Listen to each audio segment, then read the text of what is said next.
Vừa nãy có một cô gái cực kỳ xinh đẹp xuất hiện trước mặt tôi. Tôi tiến lên bắt chuyện thì cô ta đòi giá 3.000 tệ cho một đêm. Vì tôi không đủ tiền nên cô ta đã bị người khác dẫn đi mất. Đúng vậy, tên nhà quê vừa rồi chính là tôi. Tôi tên là Triệu Vũ, kiếp trước vô tình bị ngã chết, rồi xuyên không vào cái thân cảnh sát này. Mà kiếp trước tôi lại là trùm xã hội đen, giờ lại là một thành viên của đội trọng án. Cách đây không lâu, tôi vì không muốn tăng ca mà cãi nhau với đội trưởng, ầm ĩ lên như vậy chắc chắn không thể ở lại cục cảnh sát được nữa.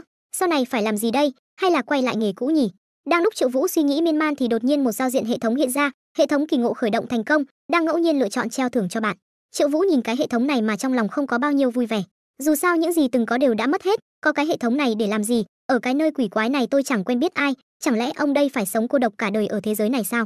Đang lúc Triệu Vũ thất vọng thì đột nhiên nhìn thấy một cô gái cực phẩm, hai mắt lập tức sáng lên, má ơi em gái này đúng là ngon thật. Sau đó Triệu Vũ liền tiến lên bắt chuyện, không ngờ cô gái lại phán một câu qua đêm 3.000 tệ. Triệu Vũ ngớ người luôn, 3.000 cái ông nội mày, trong tài khoản tiết kiệm của ông đây đến 1.000 tệ còn không có. Đang lúc Triệu Vũ chuẩn bị mặc cả thì cô gái đã bị một người đàn ông khác dẫn đi. Triệu Vũ trong lòng bực bội, thấy tên kia cứ nhìn mình chằm chằm, liền tặng cho hắn một ngón giữa mang tầm quốc tế. Nhưng nghĩ lại thì trước đó trong cuộc họp của đội trọng án có nói rằng thành phố mình đã liên tiếp xảy ra 3 vụ cưỡng hiếp bằng dùi cui điện. Các nạn nhân đều là những cô gái trẻ đẹp ăn mặc hở hang và đều có vấn đề về lối sống. Các vụ việc xảy ra chủ yếu ở gần các địa điểm ăn chơi như quán bar. Nạn nhân thứ 3 đã cào rách mặt hung thủ, đã lấy được mẫu máu của nghi phạm và đang trong quá trình đối chiếu. Triệu Vũ thầm nghĩ, tên kia trên mặt có vết thương, chẳng lẽ hắn là tên cưỡng hiếp mà đội đang truy bắt, nhưng nghĩ lại thì đã có cảnh sát bắt kẻ xấu nên cần gì đến mình. Cơ mà có nên hành hiệp trượng nghĩa không ta? Một lát sau trong con hẻm phía sau quán bar, vậy mà Triệu Vũ vẫn mặt dày đi theo. Về khoản theo dõi thì anh vẫn là chuyên gia. Đến gần thì phát hiện một người đàn ông nằm gục trên mặt đất. Triệu Vũ nhìn tư thế cứng đờ không tự nhiên của hắn, chắc chắn là do dùi cui điện gây ra. Trong lòng đã xác định người trong hẻm kia chính là tên cưỡng hiếp dùng dùi cui điện. Sau đó anh cầm lấy gậy bóng chảy đi tới, nhìn thấy tên kia đang chuẩn bị ra tay, Triệu Vũ không chút lưu tình vung gậy. Và thế là sau khi đối chiếu, Triệu Vũ đã thành công phá vụ án đầu tiên. Mọi người rất nghi hoặc, người trước đó còn cãi nhau với đội trưởng Lưu mà sao giờ lại phá được án. Triệu Vũ không quan tâm đến những chuyện đó, hơn nữa không ngờ làm việc ở đơn vị này mà bắt được tội phạm còn được thưởng tiền. Xem ra tiếp tục làm cảnh sát cũng không tệ. Cùng với việc phá án, hệ thống cũng thưởng cho Triệu Vũ một thiết bị nghe lén tàng hình. Sau khi sử dụng có thể thực hiện chức năng nghe lén tàng hình, vô ảnh vô hình, không bị bất kỳ thiết bị nào dò ra, thời gian kéo dài 48 giờ. Triệu Vũ liền phán đoán, chẳng lẽ là hệ thống kỳ ngộ để mình gặp được tội phạm, mức độ hoàn thành 75% là chỉ mức độ hoàn thành nhiệm vụ kỳ ngộ sao? Nếu vừa nãy ở quán bar mà mình không theo dõi tên cưỡng hiếp thì mức độ hoàn thành này sẽ còn thấp hơn nữa. Bất kể hệ thống sắp xếp cho mình bao nhiêu trùng hợp, cuối cùng có thể nắm bắt được những trùng hợp đó, hoàn thành kỳ ngộ hay không còn phải xem vào mình thôi. Có cái hệ thống kỳ ngộ này, sau này gặp lại những vụ án tương tự, liệu có thể phá án như hôm nay hay không? Đến lúc đó không chỉ có tiền thưởng mà còn được mỹ nữ vây quanh. Triệu Vũ cứ thế ôm giấc mộng đẹp mà chìm vào giấc ngủ. Nhưng Triệu Vũ không ngờ, tiếng ngáy của bạn cùng phòng còn to hơn cả sấm sét, khiến anh đến tận 5 giờ sáng vẫn phải lang thang bên ngoài. Đang lúc Triệu Vũ cân nhắc xem có nên ra ngoài thuê một chỗ ở hay không, thì hệ thống kỳ ngộ lại khởi động, đang ngẫu nhiên lựa chọn treo thưởng cho bạn. Triệu Vũ đoán, cái hệ thống kỳ ngộ này có phải là vận hành theo lý thuyết bắt quái hay không? Một cô gái loạng choạng bước tới miệng không ngừng kêu cứu. Triệu Vũ vừa nhìn qua thì cô gái đã ngã gục xuống đất. Thế là sau đó đài truyền hình cũng phát tin tức, một nhân viên cảnh sát tên Triệu gì đó đã phát hiện ra một cô gái, anh ta đã tiến hành cầm máu và gọi điện báo cảnh sát. Hiện tại chỉ biết cô gái này tên là Tống Nhất, tạm thời không nguy hiểm đến tính mạng. Triệu Vũ xem xong bản tin trên TV thì có chút khó chịu, cái thể loại phim hoạt hình 2D này đúng là đồ bỏ đi, không làm bật lên được vẻ phong độ người người của ông đây. Sau đó Triệu Vũ nhìn về phía nạn nhân hỏi phải không, nạn nhân lại nổi trận lôi đình nói, đến giờ này rồi mà đến cái bóng của tên tội phạm cũng không tìm thấy, chỉ biết chạy đến đây hỏi tôi, mấy người cảnh sát các người chỉ biết ăn không ngồi rồi à? Cứ thế Triệu Vũ bị nạn nhân mắng té tát đuổi ra ngoài. Nhưng Triệu Vũ không để ý nhiều, liền cầm lấy hồ sơ vụ án trên tay sư muội xem xét. Tên hung thủ nấp sẵn trong xe, chuốc thuốc mê nạn nhân, sau đó đỗ xe ở một con hẻm vắng rồi thực hiện việc chặt tay. Nạn nhân sáng sớm tỉnh dậy ở trong xe, hoảng hốt xuống xe rồi chạy đến KFC gần đó để cầu cứu, sau đó thì gặp được mình. Lúc này sư muội gọi sư huynh, đây là vụ án chặt tay hàng loạt nổi tiếng đấy, đã 3 vụ rồi, tổ đội đã vào đầu bứt tai cả năm trời cũng không có manh mối gì. Anh và đội trưởng Lưu đã khoác lác rồi, nếu không phá được án thì làm sao ăn nói với người ta đây, đừng quên nếu tổ trưởng Khúc Bình phá được án trước thì coi như anh thua đó. Nhìn vẻ mặt lo lắng của sư muội, Triệu Vũ lại bình tĩnh hỏi sợ gì chứ, mọi chuyện đều có thể xảy ra. Hơn nữa hôm nay cái hệ thống thần kỳ kia còn khởi động nữa mà. Mấy ngày nay nhờ cái hệ thống này, không chỉ bắt được tên cưỡng hiếp dùng dùi cui điện, mà còn thuê được cái nhà đang ở nữa. Chỉ cần có cái hệ thống này thì ông đây chính là thần thám.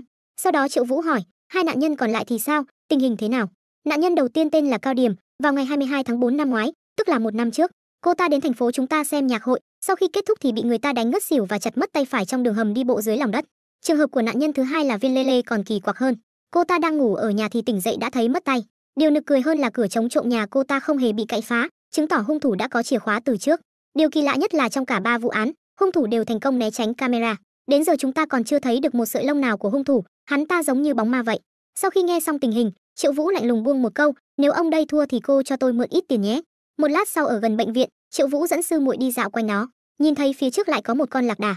Sư muội chuẩn bị kéo Triệu Vũ đi chụp ảnh thì đột nhiên phía sau truyền đến tiếng hô cướp cướp. Sư muội vừa nhìn thì nhận ra là trộm, lập tức gọi Triệu Vũ mau tiến lên đuổi bắt.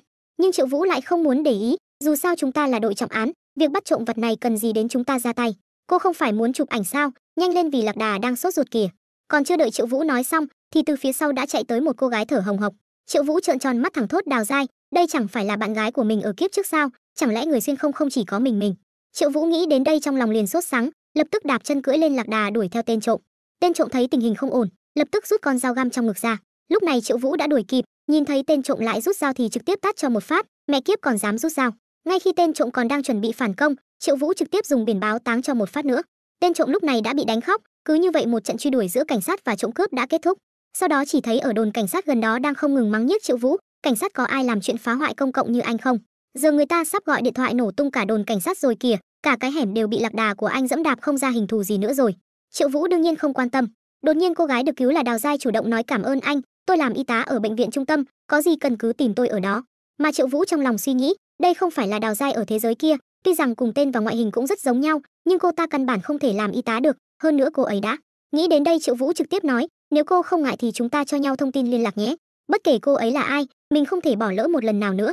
Một lát sau, hệ thống đột nhiên hiện thông báo mới, kỳ ngộ lần này đã hoàn thành, mức độ hoàn thành 72%, nhận được thiết bị theo dõi tàng hình.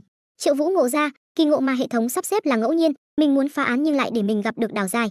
Phải nghiên cứu kỹ quy luật hoạt động của hệ thống này thì mới có thể dùng nó cho mình được, nếu không sẽ xen vào những chuyện không liên quan đến vụ án. Mình phải dựa vào sức mình để phá án, cần có thêm nhiều thông tin liên quan đến vụ án hơn.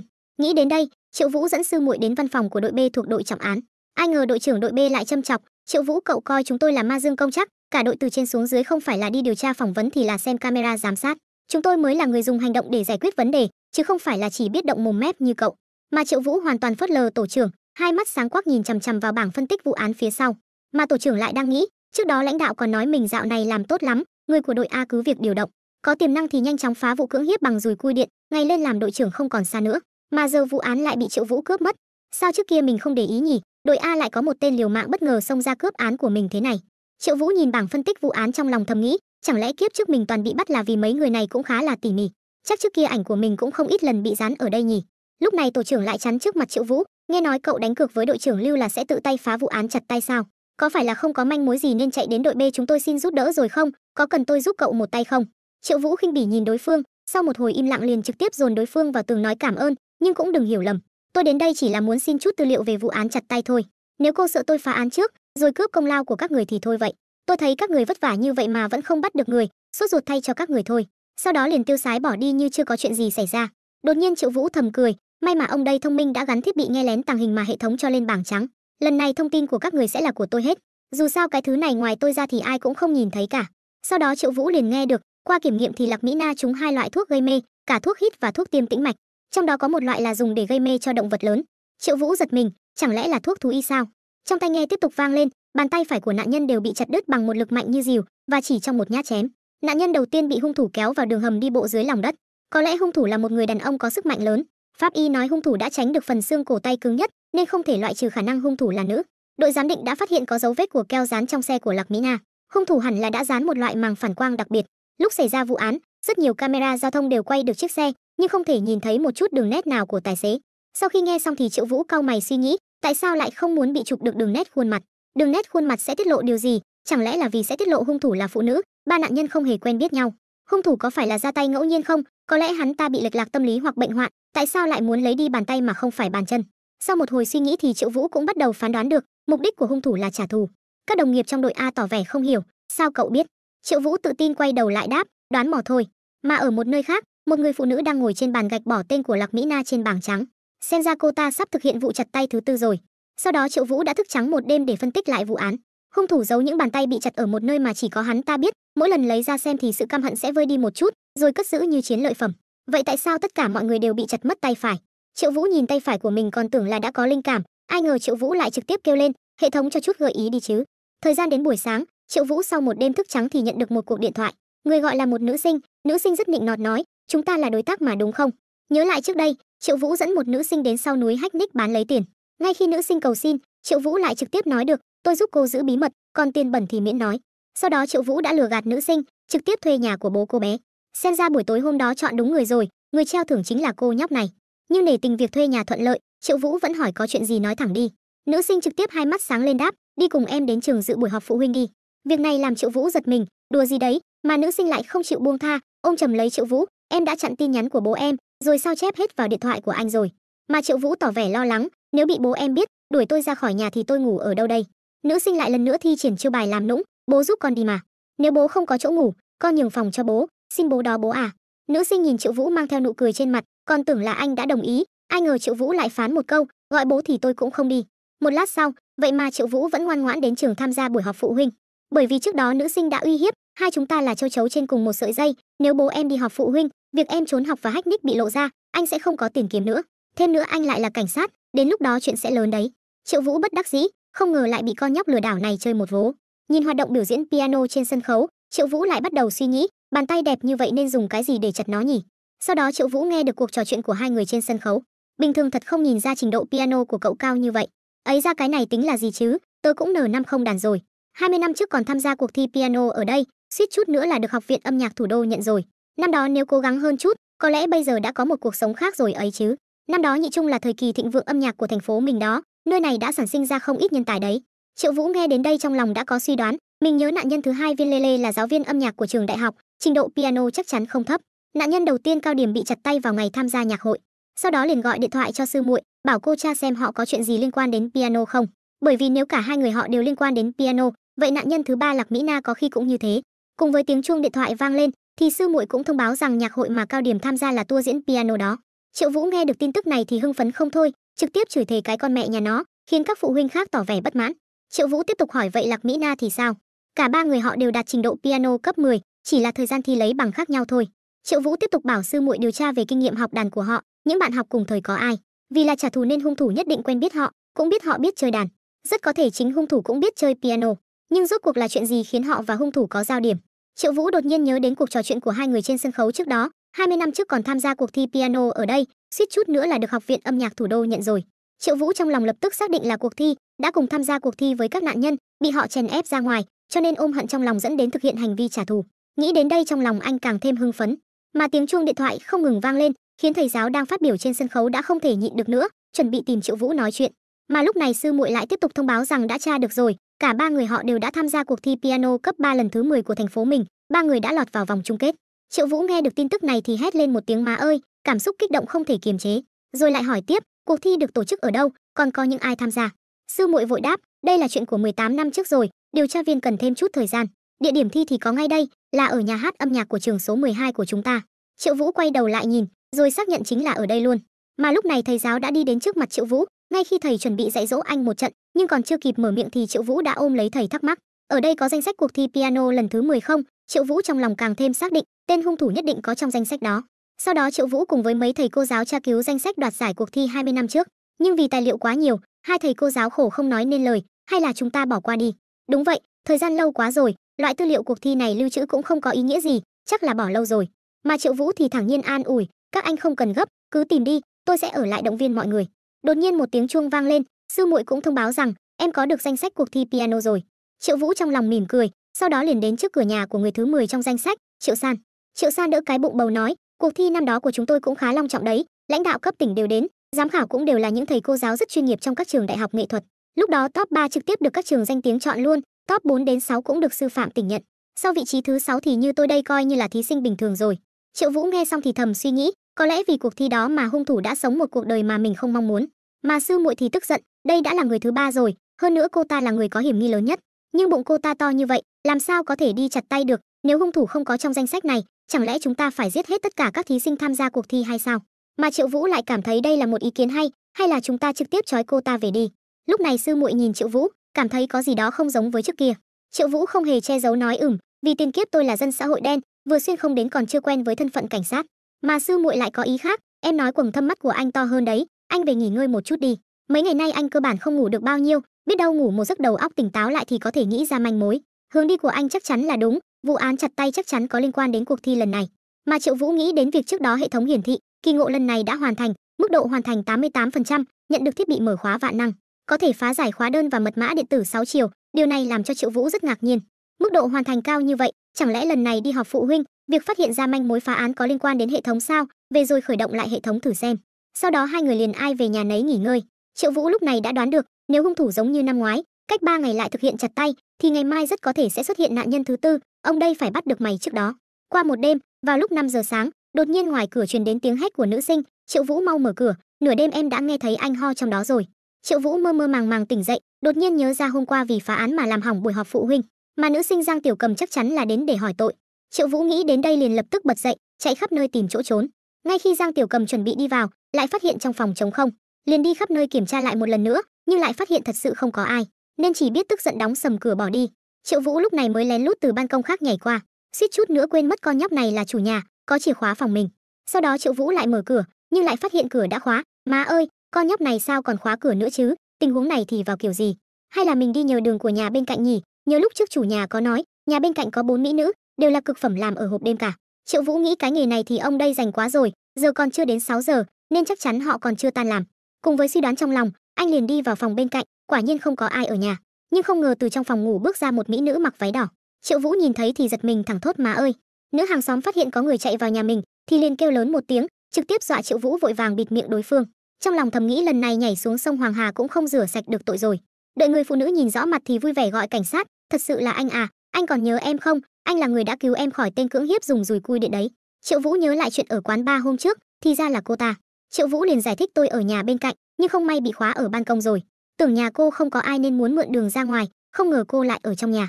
Nghe xong người phụ nữ giải thích, cái này thì, bình thường giờ này em đi làm rồi, chẳng qua chuyện kia khiến em có chút ám ảnh tâm lý, muốn nghỉ ngơi một chút. Nhưng có một chuyện em thấy hơi lạ, làm sao anh biết tên cưỡng hiếp kia sẽ ra tay với em, là trực giác của cảnh sát hay là anh theo dõi em? Triệu Vũ nghĩa chính ngôn tình đáp, những người phụ nữ có mặt ở đó không ai xinh đẹp hơn cô cả, có lẽ gu thẩm mỹ của tôi và tên tội phạm giống nhau. Lời này vừa nói ra trực tiếp chọc cười người phụ nữ, cảnh sát Triệu quả không hổ là cao thủ tình trường. Bạn cùng phòng của em buổi trưa mới về, cơ hội hiếm có, hay là chúng ta? Ngay khi hai người chuẩn bị giao lưu văn hóa văn nghệ, thì điện thoại của người phụ nữ sáng lên. Triệu Vũ phát hiện hình nền điện thoại lại là ảnh cô ta đang chơi piano trước kia. Người phụ nữ liền nói, lúc đó em vẫn còn đi học. Triệu Vũ lập tức hứng thú hỏi, cô cũng biết chơi piano sao? Người phụ nữ tỏ vẻ, không ngờ đúng không, từ nhỏ em đã bị mẹ ép luyện đàn rồi, em là piano cấp 10 đấy, cấp 3 còn tham gia cuộc thi piano của trường mình nữa. Triệu Vũ lập tức hỏi, là lần thứ mấy cơ? Là lần thứ 10, sao vậy ạ? Trong lòng Triệu Vũ liền thầm nghĩ, thì ra lại cùng một lứa với hung thủ, cô có quen Cao Điểm Viên Lê Lê hoặc Lạc Mỹ Na không? Họ xếp hạng 4, 5 và 6 đấy. Người phụ nữ tỏ vẻ không quen, đó là vòng chung kết mà, em nào có số hưởng như vậy. Đến top 20 cũng không lọt vào, em nói này cảnh sát, sao anh lại tra án nữa rồi? Thế cô có biết vụ án chặt tay không? Người phụ nữ trong lòng giật mình, vụ mà dạo gần đây cả mạng ầm ĩ lên đó à? Triệu Vũ tiếp tục nói, những người bị chặt tay đều đã tham gia cuộc thi này đấy. Lúc này người phụ nữ đã bắt đầu lo lắng, chẳng lẽ em cũng sẽ gặp chuyện, vậy mục tiêu hiện tại đều là những người trong vòng chung kết à? Cô có thể nhớ ra bất kỳ chi tiết nào về cuộc thi, đều nói cho tôi biết đi. Bất kỳ ai, bất kỳ chuyện gì cũng được, chỉ có như vậy chúng ta mới có thể phá án sớm. Lúc này người phụ nữ nghĩ ngợi, nếu anh nói vậy, năm đó đúng là có một chuyện kỳ lạ xảy ra. Một lát sau, Triệu Vũ cùng sư muội nói chuyện về manh mối vừa rồi. Lý Đan trước cuộc thi đã là một thần đồng nổi tiếng ở huyện rồi, chưa đến 12 tuổi trình độ piano đã vượt qua cấp 10. Vốn dĩ với thành tích siêu đỉnh sẽ lọt vào vòng chung kết, lại đột nhiên rút lui vào đêm trước ngày chung kết. Sư muội đoán, có lẽ là có người hối lộ cô ta, để cô ta rút lui thì mình mới có thể vào chung kết. Nhưng Triệu Vũ lại không nghĩ như vậy, nghe nói gia cảnh của Lý Đan không tốt, vì cô ta học đàn mà bán cả nhà tổ rồi. Cả đời chỉ có một cơ hội này, dù đối phương trả bao nhiêu tiền cô ta cũng không buông tay đâu. Mà vì cả đời chỉ có một cơ hội này, chỉ khi vào top 3 thì vận mệnh mới thay đổi. Nên chắc chắn cuộc thi năm đó đã xảy ra chuyện gì đó. Sư muội nghe xong thì liền hỏi thêm, nhưng bây giờ phải làm sao đây? Ngay cả trong cục cảnh sát cũng không tra được thông tin của gia đình họ giống như bốc hơi khỏi nhân gian vậy. Triệu Vũ trước tiên xác nhận lại tình hình của nạn nhân tiếp theo, sau đó đi tìm cao thủ để tìm người nổi tiếng kia. Nhưng sư muội lại chùn bước, anh nói Trương Cảnh Phong sao? Tìm anh ta giúp đỡ thì tốn tiền lắm đấy, anh ta phải có lợi mới làm việc, người trong đội bị anh ta chọc tức không biết bao nhiêu lần rồi. Mọi người còn đặt cho anh ta biệt danh là Lươn Chúa nữa. Triệu Vũ vừa nghe đã thấy hứng thú, vậy thì tôi sẽ dẫn cô đi bắt lươn. Cùng với hình ảnh chuyển đến một quán bia, người đến chính là Triệu Vũ, mà đối phương thì lại có chút khinh miệt anh, ngọn gió nào đưa Triệu lão đệ đến đây vậy? Triệu Vũ nhớ lại hôm trước gọi điện thoại cho Khứa Tóc Vàng để nhờ tra một người, nhưng Khứa Tóc Vàng thì lại lấy lý do mắc ỉa để tránh né. Giờ Triệu Vũ tìm đến tận cửa, vào thẳng vấn đề, giúp hay không giúp cho một câu sảng khoái đi. Mà đối phương tỏ vẻ, chuyện công thì gấp gáp cái gì, mấy người bên cạnh cũng không ngừng chế nhạo, thằng này có phải bị ngu không vậy, đâu phải người nhà nó chết đâu. Đúng đó, thật là thằng cứng nhắc. Đối phương tiếp tục nói, anh em chúng ta khó khăn lắm mới tụ tập được một chỗ, làm 2 ván trước đi. Triệu Vũ cũng không vội tiếp lời, chơi lớn cỡ nào. Đối phương vừa nghe đã thấy hứng thú, Ô lão đệ là người trong nghề à? Chúng ta đều lãnh lương chết từ nhà nước, một gậy 50 thế nào? Thế tôi được đánh mấy gậy? Đối phương cười nói, lời này là sao, cậu muốn đánh bao nhiêu thì đánh thôi. Giây tiếp theo Triệu Vũ trực tiếp bẻ gãy cây cơ bia, bẻ gãy một cây trả 50 tệ, rồi 2 cây, rồi 3 cây. Đến cây thứ tư thì đám lưu manh kia nổi giận, con mẹ mày có phải muốn chết không hả? Nhưng không ngờ lại bị Triệu Vũ tát cho một phát, có biết mình bị hôi miệng không? Còn một cước đá bay, mẹ mày không dạy mày sáng tối phải đánh răng à? Đám lưu manh tức giận, trực tiếp gọi đàn em, chúng mày còn không mau lấy đồ cho tao đánh chết nó. Triệu Vũ thấy tình hình này dặn dò, cô qua bên kia đứng yên đừng động đậy. Vừa hay ông đây lâu rồi không vận động gân cốt, cùng với việc một đám người ùa lên, Triệu Vũ mỗi quyền một đứa, trực tiếp đánh gục hết toàn bộ. Đối phương thấy người bên cạnh mình toàn bộ bị đánh gục, không còn chút khí thế ngông cuồng vừa nãy nữa. Triệu ca, em sẽ điều tra cho anh ngay đây. Thế là Triệu Vũ trực tiếp ôm lấy đối phương mang đi. Chúng ta đi thôi, lần sau mời anh uống rượu. Một lát sau, Trương Cảnh Phong cũng xác nhận chắc là ở đây rồi. Là người thì phải bệnh thôi, dù có đổi tên đổi họ thế nào thì thông tin y tế vẫn còn. 15 năm trước bố cô ta vì bệnh tim mà nhập viện vài lần, tháng 5 năm ngoái mẹ cô ta nằm viện ở khoa ung bướu. Sư muội nhìn thấy rất kinh ngạc, vậy thì họ căn bản chưa rời khỏi thành phố à? Đối phương tiếp tục nói, đây là địa chỉ nhà cô ta, nhưng cũng có thể họ đăng ký địa chỉ giả. Đến địa chỉ Triệu Vũ liền nhìn xung quanh, nơi này cách chỗ nạn nhân thứ ba bị chặt tay chưa đến 100 mét. Cô ta có thể tránh được camera ở hẻm, hoặc là vì quá quen thuộc khu đó, hoặc là căn bản sống ở đó. Chặt tay xong, cô ta cứ thế nghênh ngang đi về nhà. Vì danh lợi mà có thể làm đến mức này sao? Lúc này Triệu Vũ và những người khác đã đến trước cửa nhà Lý Đan, xin hỏi Lý Đan có ở đây không? Sau khi hai người đi vào, Triệu Vũ liền lên tiếng thắc mắc, con gái của cô trước kia có chơi piano không? Mẹ của Lý Đan tiểu tụy nói, piano là điều cấm kỵ lớn nhất trong nhà chúng tôi, sau khi bố nó qua đời chúng tôi không bao giờ nhắc đến nữa. Triệu Vũ tiếp tục hỏi, đã có chuyện gì xảy ra sao? Mẹ của Lý Đan kể lại chuyện năm xưa, Đan Đan luôn là đứa trẻ rất biết cố gắng, trước kia học đàn ở huyện thành phố và tỉnh đều đoạt giải. Mười mấy năm trước ở cuộc thi nhị trung đó, nó là người dự thi thứ ba vững vàng lọt vào vòng chung kết. Lý Đan vì cảm thấy không cách biệt mấy so với hai người đứng đầu, liền muốn nâng cao độ khó ở tiết mục tự chọn của vòng chung kết. Ban tổ chức sắp xếp thời gian luyện tập trước một ngày, hôm đó đợi đến lúc người cuối cùng đi hết Đan Đan mới đến lượt. Nó luyện rất nhập tâm, đột nhiên nó hét lên một tiếng thảm thiết, trên đàn piano và dưới đất chỗ nào cũng có máu. Ngón giữa tay phải của nó bị người ta dùng sức cắt đứt, làm tổn thương đến gân và khớp. Sau khi đưa đến bệnh viện, bác sĩ nói tốt nhất là các vị có thể tìm được nửa ngón tay nhỏ bị cắt kia mang đến nối lại, nếu không có thể sẽ bị tàn tật. Đối với một đứa trẻ coi piano là sinh mệnh, ngón tay không thể cử động được chẳng khác nào tuyên án tử hình. Vì vậy bố nó vội vã quay lại nhà hát nhị trung tìm kiếm, lại phát hiện máu trên đàn piano đều không còn nữa, đàn piano được lau chùi sạch sẽ, mảnh ngón tay của Đan Đan cũng không tìm thấy. Sau đó ban tổ chức không muốn chuyện của Đan Đan ảnh hưởng đến các thí sinh khác, liền ém chuyện này đến khi cuộc thi kết thúc. Nhưng lúc đó cảnh sát không tìm thấy chứng cứ gì, chỉ nói là thứ cắt đứt ngón tay là một loại dao lam sắc bén, được người ta đặt úp trong khe của phím đen đàn piano. Đó là vị trí không thường dùng, chỉ có Đan Đan chọn bài đó mới đàn đến, hơn nữa lại là một nốt nhấn rất mạnh. Người đặt dao lam cực kỳ ghen tị với tài năng của Đan Đan, lo lắng mình sẽ thua. Bàn tay của Đan Đan sau khi vật lý trị liệu tuy rằng đã hồi phục một chút, nhưng chỉ cần nhìn thấy piano là nó sẽ sợ hãi. Nó bị tổn thương không chỉ là cơ thể, mà còn cả trái tim. Bố nó cũng vì chuyện này mà mắc bệnh tim, nhập viện mấy lần rồi qua đời. Sau khi nghe mẹ của Lý Đan kể lại, Triệu Vũ liền phán đoán, với những thông tin hiện tại có thể suy đoán cô ta là nghi phạm lớn nhất, chỉ là còn thiếu chứng cứ. Sau đó Triệu Vũ nhìn về phía cánh cửa bị khóa phía sau, thắc mắc phòng đó là của ai. Mẹ của Lý Đan nói với Triệu Vũ, là phòng của Đan Đan, nó đi làm rồi, mấy ngày nay nó cùng đoàn kịch đi diễn ở nông thôn, có lẽ mấy ngày nữa mới về. Triệu Vũ nghĩ, hung thủ đã dán màng phản quang để che chắn mình trong xe của nạn nhân, chính là đồ mà đoàn kịch thường dùng. Sau đó nói thật với mẹ của Lý Đan, nói thật với cô, con gái cô hiện tại liên quan đến một vụ án, có người muốn hại nó, có thể là người năm đó đặt dao lam, có lẽ nó nắm giữ chứng cứ nào đó, cho nên chúng tôi phải vào phòng nó xem một chút. Mẹ của Lý Đan tuy rằng nói nó không thích người khác vào phòng nó, bị nó biết sẽ tức giận, nhưng Triệu Vũ lại an ủi, cô yên tâm, chúng tôi chỉ là để đảm bảo an toàn cho nó thôi, sẽ không để nó phát hiện ra có người vào phòng đâu, chúng tôi là chuyên nghiệp mà. Cùng với việc Triệu Vũ lấy chìa khóa vạn năng ra trực tiếp mở khóa, ngay khoảnh khắc mở cửa, đột nhiên một đầu lâu xuất hiện trước mắt, việc này thật sự làm sư muội giật mình, liền trực tiếp muốn báo cảnh sát. Đến khi mẹ của Lý Đan bật đèn lên mới đỡ hơn một chút. Sau đó Triệu Vũ hỏi, con gái của cô học qua y chưa, hoặc những thứ như gây mê và giải phẫu học. Mẹ của Lý Đan liền thật thà đáp không, nhưng mà nó từng làm trợ lý ở phòng khám thú y. Triệu Vũ lại nhớ lại báo cáo trước đó, qua kiểm nghiệm, Lạc Mỹ Na trúng 2 loại thuốc gây mê, thuốc hít và thuốc tiêm tĩnh mạch. Trong đó có một loại là dùng để gây mê cho động vật lớn. Tất cả các nạn nhân đều bị dùng thuốc gây mê rồi mới bị chặt tay. Triệu Vũ nhìn xung quanh, sao phòng này đến cái bàn cũng không có. Ngay khi mẹ của Lý Đan đang lo lắng, Triệu Vũ nhấc giường lên xem rồi lại đặt xuống, rồi trực tiếp nói tìm thấy rồi. Con gái của cô thật sự nắm giữ thông tin rất quan trọng, có ích rất nhiều cho cảnh sát chúng tôi. Phiền cô ra phòng khách đợi một chút, tôi và đồng nghiệp phải chụp ảnh lấy chứng cứ. Mẹ của Lý Đan rất lo lắng hỏi, vậy con gái tôi có nguy hiểm không? Triệu Vũ lừa dối trấn an cô yên tâm, tôi sẽ báo cho đồng nghiệp của chúng tôi bảo vệ nó. Sau khi tiễn mẹ của Lý Đan đi, sư muội rất khó hiểu hỏi, sư huynh sao anh cứ lừa cô ấy vậy? Triệu Vũ cũng không giải thích nhiều, trực tiếp mở ván giường ra, bên trong hiện ra tất cả các bàn tay bị chặt của các nạn nhân, cùng với tất cả các công cụ phạm tội đều ở bên trong. Điều này khiến sư muội rất sùng bái anh, Sư huynh anh cũng lợi hại quá đi, sao anh biết trong phòng cô ta có vấn đề vậy? Triệu Vũ liền giải thích, ở nhà còn phải khóa cửa phòng, bản thân điều này đã đủ kỳ lạ rồi. Tay bị thương năm đó của Lý Đan là tay phải, giống với các nạn nhân, mẹ cô ta tháng 5 năm ngoái phẫu thuật. Thời gian vừa khéo sau 2 vụ chặt tay, trải qua 9 tháng hóa trị, bệnh tình ổn định, cô ta mới thực hiện vụ chặt tay thứ 3. Giờ những chứng cứ còn thiếu đều đã đủ cả. Tất cả những thứ này đều là chuẩn bị cho việc chặt tay. Giờ có thể giải thích những thủ đoạn gây án kỳ lạ đó rồi. Ngày 24 hôm đó, Lý Đan cùng nạn nhân đầu tiên Cao Điểm cùng đi xem nhạc hội, sau khi kết thúc thì bám theo Cao Điểm. Cô ta chuốc thuốc mê Cao Điểm rồi kéo vào phòng điều khiển điện, sau khi chặt tay xong, cô ta không vội rời khỏi hiện trường, mà vẫn bình tĩnh cho tay của Cao Điểm vào bình đựng phọt môn rồi cất ở ống thông gió. Sau đó cô ta tiếp tục chui vào ống thông gió ẩn nấp, đến gần sáng thì trà trộn vào đám công nhân đi làm để rời khỏi sân tập thể dục. Còn bàn tay đó là sau 2 tháng xảy ra vụ án cô ta mới đi lấy. Vào ngày chặt tay, cô ta trực tiếp đến nóc nhà bên cạnh nhà của nạn nhân thứ 2 Viên Lê Lê, ở đó đến đêm khuya ngày 25, dựa vào thang leo lên nóc nhà Viên Lê Lê.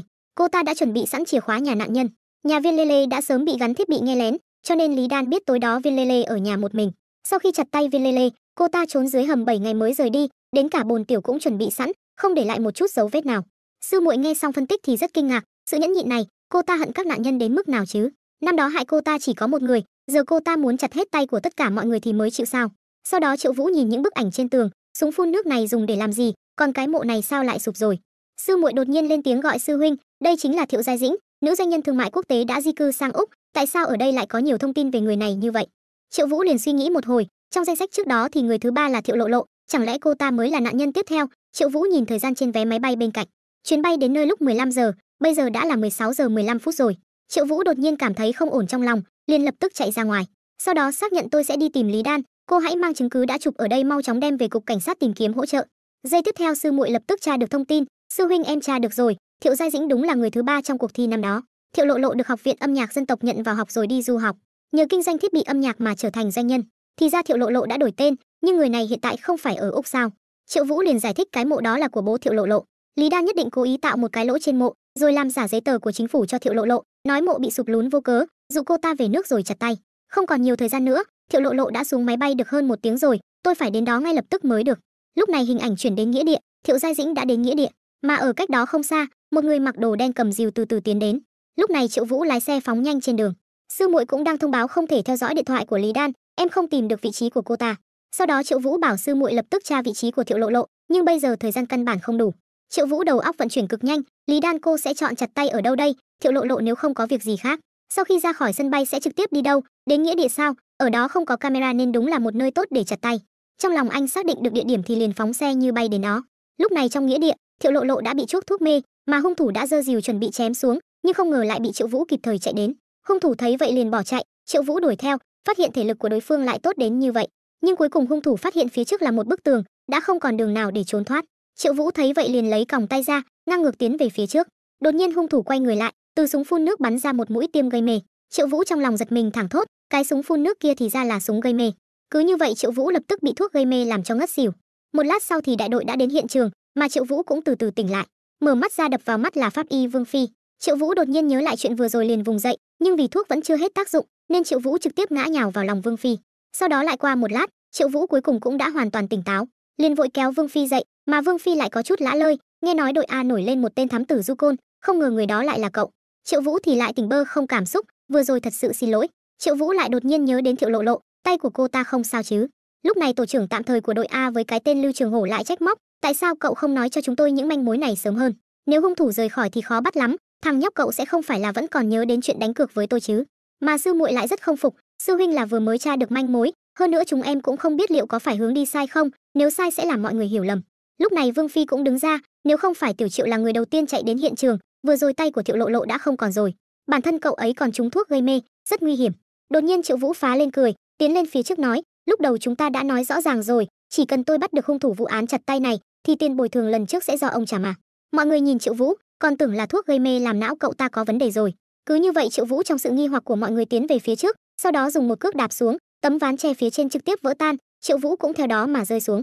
Mọi người nhìn xuống bên dưới, Triệu Vũ đang ôm lấy hung thủ cười hi hi, mau chụp cho ông đây một tấm hình đi chứ. Qua một phen nỗ lực của Triệu Vũ, vụ án chặt tay cuối cùng cũng thuận lợi kết thúc. Nhưng sư muội rất tò mò, sao sư huynh anh biết Lý Đan trốn trong mộ vậy? Triệu Vũ nghe xong rất ngượng ngùng, không thể nói với cô là tôi trước khi ngất xỉu đã gắn thiết bị theo dõi tàng hình lên mông Lý Đan được đâu nhỉ, chỉ có thể nói lung tung, bởi vì lần trước Lý Đan để chặt tay đã trốn trên nóc nhà lâu như vậy, lần này cũng có thể trốn gần đó mà. Sư muội nhạy bén hỏi, sao anh biết cụ thể là cái mộ nào? Anh vừa đến đã tìm đúng vị trí luôn rồi. Ngay khi Triệu Vũ không biết phải trả lời thế nào thì sư muội lại nói, em thấy anh căn bản không hề hôn mê, mà là tận mắt nhìn thấy cô ta trốn vào đó đúng không? Triệu Vũ vừa hay thuận theo lời của sư muội khen cô đúng là giỏi quá, cái này cũng bị cô đoán trúng rồi. Mà hệ thống lần này cũng hiển thị, kỳ ngộ lần này đã hoàn thành, mức độ hoàn thành 95%, nhận được máy kiểm tra nói dối tàng hình 5 cái. Triệu Vũ thầm nghĩ mức độ hoàn thành cao thật, lần này may mắn có đạo cụ thiết bị theo dõi mới có thể phá án, sau này máy kiểm tra nói dối tàng hình chắc chắn sẽ có tác dụng rất lớn. Thời gian chuyển đến sáng ngày hôm sau, Triệu Vũ nhìn thông báo mà hệ thống hiển thị, cùng với hình ảnh chuyển đến phòng thẩm vấn, thì ra thông báo sáng nay là đề cập đến việc hung thủ muốn gặp anh. Mà hung thủ khi gặp Triệu Vũ thì không ngừng hỏi, rốt cuộc là ai, rốt cuộc ai đã đặt dao lam trên đàn piano năm đó. Triệu Vũ nghe xong cũng có chút tò mò, cô không biết ai đặt mà đã chặt tay 3 người rồi. Hung thủ thì đang rất tức giận, họ đã chiếm dụng thời gian luyện đàn của tôi, những người vào được vòng chung kết đều có trách nhiệm.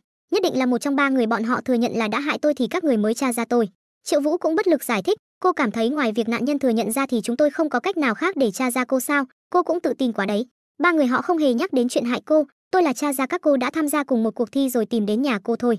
Hung thủ nghe xong thì vô cùng khó hiểu, không thể nào, cho dù các người có tra ra tôi thì cũng không thể nào biết được địa chỉ nhà tôi. Lúc nhập viện mẹ cô đã từng đăng ký thông tin rồi.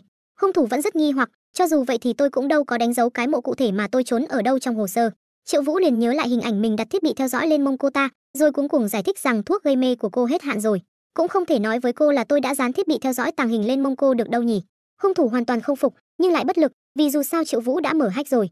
Thế là hung thủ cảm thấy có chút hối tiếc nhẹ, bố tôi đã dồn hết mọi hy vọng vào tôi, mà tôi lại không làm được gì cả. Bố chết rồi, mẹ tôi lại mắc bệnh ung thư, mọi thứ của tôi đều mất hết. Thế tôi hỏi cô một câu này nhé Lý Đan, trước khi báo thù cô có nghĩ đến mẹ mình không? Mất cô rồi bà ấy sẽ sống như thế nào? Ai sẽ chăm sóc bà ấy đây? Tôi tặng cô một câu, lòng người không thể mất cân bằng, thù hận không thể vượt quá giới hạn. Mà đi ra khỏi phòng thẩm vấn, Triệu Vũ trong lòng rất không thoải mái. Không thoải mái vì không tìm thấy tên khốn năm đó đã hại Lý Đan, không thoải mái vì không thể giúp Lý Đan điều tra rõ ngọn nguồn. Sau đó Triệu Vũ đến văn phòng, lại phát hiện một đám người muốn đánh anh, nhưng không ngờ lại bị Triệu Vũ trực tiếp ném ra ngoài. Đồng nghiệp cũng giải thích cho Triệu Vũ hiểu, đây là đại diện cho những người buôn bán ở hẻm bị anh cưỡi lạc đà làm hỏng đồ đạc đến tìm anh đòi bồi thường đấy. Triệu Vũ nhìn mấy người này thầm nghĩ, mấy cái loại buôn bán gì chứ, rõ ràng là đám lưu manh chuyên đi tống tiền, loại người này ông đây gặp nhiều rồi. Triệu Vũ nghĩ xong thì túm lấy lỗ tai thằng đầu vàng, anh đây dạy cho mày, mày thử nhìn xem có đứa nào mất tay hay cụt chân không, có thể ăn vạ được mấy đồng chứ. Muốn ăn vạ cũng phải tạo dư luận trước chứ, chúng mày đến cả một phóng viên cũng không gọi, cứ thế này mà làm ầm ĩ lên, tao giơ tay là cho chúng mày vào nhà đá luôn biết không. Đột nhiên lúc này, Thiệu Lộ Lộ dẫn theo một đám bảo tiêu đến cất tiếng, Triệu cảnh quan, đây là 10 vạn tệ, anh nhất định phải nhận lấy. May mà có anh, tối nay cho tôi mời anh một bữa cơm nhé. Triệu Vũ nhìn qua một lượt rồi xác nhận, cơm thì khỏi ăn đi, mà chúng tôi cũng có quy định rất khắt khe, nên số tiền này đành làm phiền Thiệu tiểu thư viết một tờ giấy chứng nhận tự nguyện trao tặng, nếu không về sau tôi lại bị kỷ luật mất. Thiệu Lộ Lộ rất hài lòng đồng ý, đây là danh thiếp của tôi, sau này có chuyện gì cần giúp cứ tìm tôi. Cứ như vậy Thiệu Lộ Lộ đi rồi, Triệu Vũ trực tiếp lấy ra một xấp tiền tát vào mặt thằng đầu vàng, số tiền này chia cho mấy hộ buôn bán kia, ngàn vạn lần đừng để tao biết chúng mày nuốt riêng đấy. Mấy tên lưu manh lúc này đã sợ ngây người, Triệu ca không dám đâu ạ, chúng em chắc chắn sẽ giám sát chúng, đảm bảo tiền sẽ đến tay những người buôn bán. Chúng em đi đây không làm phiền Triệu ca làm việc. Sau đó Triệu Vũ nói với mọi người, tối nay mở tiệc lớn luôn đi, khách sạn tôi sẽ bao. Ngay khi đồng nghiệp đang hoan hô, Triệu Vũ lại nhìn vào bảng phân tích danh sách xếp hạng cuộc thi năm đó, trong lòng có điều suy nghĩ. Một lát sau trong quán cà phê, Triệu Vũ nói với Thiệu Lộ Lộ, đây là điểm số cuối cùng của cuộc thi năm đó. Điểm của mấy người rất sát nhau, tức là chỉ có 4 người các cô là có thể được lợi từ việc Lý Đan rút lui. Nếu như 3 người bị chặt tay kia hiểu rõ sự thật năm đó, thì Lý Đan đã sớm bị bắt rồi, cô ta căn bản sẽ không ra tay với cô. Thiệu Lộ Lộ thì rất khó hiểu, anh sẽ không nghi ngờ là tôi đã hại Lý Đan thành ra như vậy chứ? Lý Đan muốn chặt tay tôi mới là người bị hại mà. Triệu Vũ liền đen mặt gọi Thiệu Lộ Lộ, cô đã hại Lý Đan thành ra như thế nào nhỉ? Vừa rồi tôi nhắc đến Lý Đan, cô không hề có chút bất ngờ nào, bởi vì cô đã sớm biết tên của người muốn hại cô cũng biết trên người Lý Đan trước đó đã xảy ra chuyện gì. Thiệu Lộ Lộ liền tỏ vẻ như mình vô tội, cho dù tôi từng tham gia cuộc thi piano đó 2 lần thì cũng có thể chứng minh được điều gì chứ. Tôi đã tra qua hồ sơ của mấy người các cô, bố cô vì cuộc thi của cô còn làm giả học bạ và hộ khẩu. Cuộc thi lần thứ 9 cô đã tham gia rồi, nhưng không lọt vào vòng chung kết. Cuộc thi lần thứ 10 năm đó là cơ hội cuối cùng của cô, trong 4 người thì chỉ có cô là có lý do được ăn cả ngã về không nhất. Thế chứng cứ ở đâu? Anh là cảnh sát, không có chứng cứ thì không thể vu khống bừa bãi như vậy chứ. Mà Triệu Vũ lại tiếp tục nói, chắc là cô rõ hơn tôi mà, nếu không có cái dao lam đó, cuộc đời Lý Đan có lẽ sẽ giống như cô hiện tại, còn giờ thì bố của Lý Đan vì uất ức mà chết, mẹ của Lý Đan lại đang mắc bệnh ung thư, bản thân Lý Đan cũng sẽ bị khởi tố vì tội cố ý gây thương tích, có khả năng đến mạng cũng không giữ được. Nghe đến đây Thiệu Lộ Lộ lại tủi thân vô cùng, đủ rồi đấy, anh có biết mấy năm nay tôi đã sống như thế nào không? Chuyện này đối với cô ta là tổn thương cả đời, đối với tôi cũng là một bóng ma mãi mãi không thể xóa nhòa. Thiệu Lộ Lộ cuối cùng cũng không nhịn được mà nói ra chuyện năm đó, chuyện này quả thật có liên quan đến tôi. 18 năm trước, trước ngày thi, Tôi theo quy định của ban tổ chức, 3 giờ chiều luyện đàn xong liền về khách sạn. Buổi tối bố nói có đồ bỏ quên ở lễ đường nên muốn quay lại lấy. Tôi vốn định cùng bố đi lấy lại không ngờ bị bố quát lại, con cứ ngoan ngoãn ở trong phòng không được đi đâu cả. Bố rất ít khi nói chuyện với tôi một cách cứng rắn như vậy. Hôm đó tôi đợi đến tận 11 giờ đêm bố mới về. Sau khi về bố không ngừng nói cố gắng thi, ngày mai con nhất định phải cố gắng thi. Cho đến ngày trao giải, tôi vì quá căng thẳng mà chạy vào nhà vệ sinh, thấy mẹ của Lý Đan và người của ban tổ chức đang tranh cãi. Tôi xin các người, con gái tôi không thể vì một cái dao lam mà bị hủy hoại như vậy được. Cuộc đời nó sau này phải làm sao đây, nó là thần đồng piano mà. Lúc đó tôi mới biết, cô ấy đột nhiên rút lui là vì bị một cái dao lam trong lúc luyện piano cứa đứt ngón tay. Thời gian xảy ra chuyện là vào buổi tối bố tôi về muộn. Trên bục trao giải tôi thật sự không thể cười nổi một chút nào. Tôi hy vọng chuyện của Lý Đan không liên quan gì đến bố tôi, nhưng vào ngày thu dọn hành lý chuẩn bị về nhà, tôi đã phát hiện trong túi của bố có cả một hộp dao lam. Ngay tại chỗ tôi đã cãi nhau một trận với bố. Cuối cùng ông ấy cũng thừa nhận, lúc đó bố không ngừng van xin tôi. Bố mẹ tôi ly hôn sớm, từ nhỏ đều là bố một mình nuôi tôi, ông ấy vì tôi mà dốc hết tất cả, có khi một ngày làm 3 công việc đến tối cũng không nghỉ ngơi. Tôi không muốn ông ấy ngồi tù, có lẽ là nhân quả báo ứng, sau này bố tôi bị chẩn đoán mắc ung thư tuyến tụy rồi qua đời. Chuyện của Lý Đan ông ấy cũng không thể tha thứ cho bản thân. Sau cuộc thi, tôi không bao giờ chạm vào piano nữa, cứ hễ nhìn thấy đàn là trong đầu tôi lại toàn là Lý Đan và bàn tay đầy máu của cô ấy. Yên tâm đi cảnh sát Triệu, tôi sẽ thuê đội ngũ luật sư tốt nhất để giúp Lý Đan, mẹ cô ấy tôi cũng sẽ tìm người chăm sóc. Tôi hiểu giữa tôi và Lý Đan không phải là vấn đề tiền bạc, tôi không cầu mong cô ấy có thể tha thứ cho tôi chỉ hy vọng mọi chuyện đừng phát triển theo hướng xấu nữa. Triệu Vũ thấy vậy cũng không truy cứu thêm. Một lát sau, lúc này Triệu Vũ đang cùng đồng nghiệp vui vẻ uống rượu hát hò ở KT5, sau đó Vương Phi đưa Triệu Vũ về nhà. Trên đường về Vương Phi liên tục hỏi về trạng thái của Triệu Vũ cũng thật thà đáp chưa động tay động chân với cô nên chắc là chưa say xỉn. Ô thẳng thắn quá đấy, cơ mà thật ra thì hai người chúng ta không tiện đường đâu. Triệu Vũ nghe vậy trong lòng nghĩ không tiện đường còn đưa mình về, chẳng lẽ có ý với mình à? Nhưng Vương Phi lập tức nhìn ra suy nghĩ của anh, đừng có mà tưởng bở, nói cho cậu biết nhé, hôm nay ở hồ chứa nước Quy Sơn vừa vớt được một xác chết. Vì buổi tiệc của cậu mà tôi phải giải phẫu một nửa rồi rời đi, lát nữa còn phải quay về giải phẫu nốt. Triệu Vũ nghe xong thì rất xấu hổ, giải phẫu một nửa mà ăn cơm vẫn ngon miệng như vậy, đúng là chuyên nghiệp. Vương Phi tiếp tục nói, tay của tôi đã sờ qua vô số xác chết rồi, cậu còn muốn động tay động chân với tôi à? Triệu Vũ liền cười khà khà hỏi cô nói gì vậy, người ta đâu phải bị cô sờ đến chết đâu, cơ mà cô xinh đẹp như vậy, thật sự bị cô sờ chết tôi cũng cam lòng. Vương Phi vừa nghe thì trong lòng có chút rung động, sau đó thì nở ra một nụ cười thích thú. Một lát sau cũng đã tới điểm đến, Triệu Vũ xuống xe liền xác nhận là nhà tôi không có ai. Vương Phi nhìn Triệu Vũ khẽ cười, rồi trực tiếp đạp ga lao vút đi không thèm ngoảnh lại. Triệu Vũ nhìn chiếc xe trực tiếp rời đi thì trong lòng có chút bất lực, bởi vì trước đó Vương Phi đã trả lời một câu cực kỳ kích thích, đợi lần sau tôi mang dao phẫu thuật rồi tính. Triệu Vũ ủ rũ đi về nhà, lại không ngờ đến trước cửa nhà lại phát hiện Giang Tiểu Cầm vẫn luôn đợi anh. Bố Đường Triệu Vũ à, muốn hẹn anh thật sự rất khó nha, anh chơi cũng đẹp quá nhỉ. Triệu Vũ vội vàng giải thích, nói gì vậy, tôi thật sự đang phá án mà. Giang Tiểu Cầm không quan tâm đến những chuyện này, đôi mắt đã ứa ra hai dòng lệ cất tiếng nói, có phải anh quên là anh đã làm hỏng buổi họp phụ huynh của em rồi không? Em chỉ là muốn kiếm chút tiền, giúp gia đình giảm bớt áp lực, sao lại khó như vậy, nếu chuyện của em bại lộ rồi thì em còn đi học thế nào nữa chứ? Triệu Vũ nhìn vẻ mặt đáng thương của Giang Tiểu Cầm thì thắc mắc, đã xảy ra chuyện gì, tôi giúp cô giải quyết còn không được sao? Giang Tiểu Cầm vừa nghe lập tức biến sắc. Ngày hôm sau, Giang Tiểu Cầm liền dẫn Triệu Vũ đến thăm thầy giáo, sắp đến kỳ thi vào cấp 3 rồi, các bậc phụ huynh phải làm tốt công tác đảm bảo cho con cái. Tiểu Cầm là một mầm non tốt được trường chúng tôi trọng điểm bồi dưỡng đấy. Triệu Vũ rất cạn lời, con nhóc chết tiệt này sao không đi làm diễn viên đi, trở mặt còn nhanh hơn lật bánh tráng trộn. Lúc này Triệu Vũ đang dùng ánh mắt để trao đổi với Giang Tiểu Cầm, bố của cô sẽ không đột nhiên quay về đó chứ? Giang Tiểu Cầm cũng dùng ánh mắt đáp lại, yên tâm đi, em đã cài định vị vào điện thoại của ông ấy rồi, giờ này ông ấy vẫn đang còn ở bệnh viện. Triệu Vũ lúc này vẫn đang nghĩ đến Vương Phi, không biết cô ấy đã giải phẫu xong cái xác kia chưa, không biết lúc này có ở trong văn phòng không. Một lát sau, Triệu Vũ đến văn phòng đội A, có phải có vụ án mới không? Vụ của Vương Phi cứ để tôi điều tra, tối nay có thời gian không? Chúng ta cùng nói chuyện về vụ án nhé. Còn chưa đợi Vương Phi mở miệng, đồng nghiệp bên cạnh đã đưa cho anh một tập tài liệu, tối nay cậu không rảnh đâu, vụ án thì cậu đừng lo. Đám người của Khúc Bình cũng đang điều tra vụ này, đội cũng đã phát cho cậu điện thoại mới rồi, cái điện thoại cùi bắp của cậu vứt đi nhanh đi. Buổi chiều đóng gói đồ đạc đến chỗ này báo cáo. Cứ như vậy Triệu Vũ vẻ mặt ngơ ngác đến địa điểm huấn luyện. Triệu Vũ buồn chán nhìn hệ thống, dạo gần đây hệ thống cho đạo cụ gì mà kỳ lạ hết, có biết cái gì là ống nhòm, cái gì là máy giám định thành phần vật phẩm, máy chắn sóng tín hiệu X3, máy kiểm tra chất lượng không khí, có khi hắt hơi một cái cũng gọi được hệ thống ra. Ngay khi Triệu Vũ đang buồn chán thì đột nhiên có một người phụ nữ đi tới, mọi người xung quanh đều gọi cô là anh Kiệt, mà Triệu Vũ nhìn cô ta uống nước lại có chút xuân tâm dạo dực, trực tiếp hỏi người anh em cô gái đó là ai vậy. Đồng nghiệp bên cạnh vội đáp có khả năng là một nữ đặc vụ xinh đẹp, còn nam đặc vụ may mắn kiêu bự rất có thể sẽ là tôi nha. Nhưng chưa đợi đồng nghiệp kịp nói xong, Triệu Vũ đã với tốc độ cực nhanh đến trước mặt anh Kiệt chào hỏi, chào em gái xinh đẹp mới đến, chắc là em chưa thấy động tác bắt giữ mà huấn luyện viên vừa mới thị phạm đúng không, hay là để anh dạy cho em nhé. Mà những người bên cạnh thì đang xem kịch vui, anh Triệu đang làm gì vậy, chỉ là đang tán gái thôi mà. Điên rồi à, chọc vào cô ta là chết người đó, đó là Miêu Nhân Phượng đó, cô ta là quán quân 2 kỳ đại hội đấu võ. Cao thủ đấu vật tay trần đấy, là bóng ma của tất cả cảnh sát nam chúng ta, tội phạm bị cô ta bắt được không một ai là lành lặn, cơ bản đều bị đánh cho tàn phế. Đối mặt với lời mời của Triệu Vũ, anh Kiệt không chút do dự đồng ý.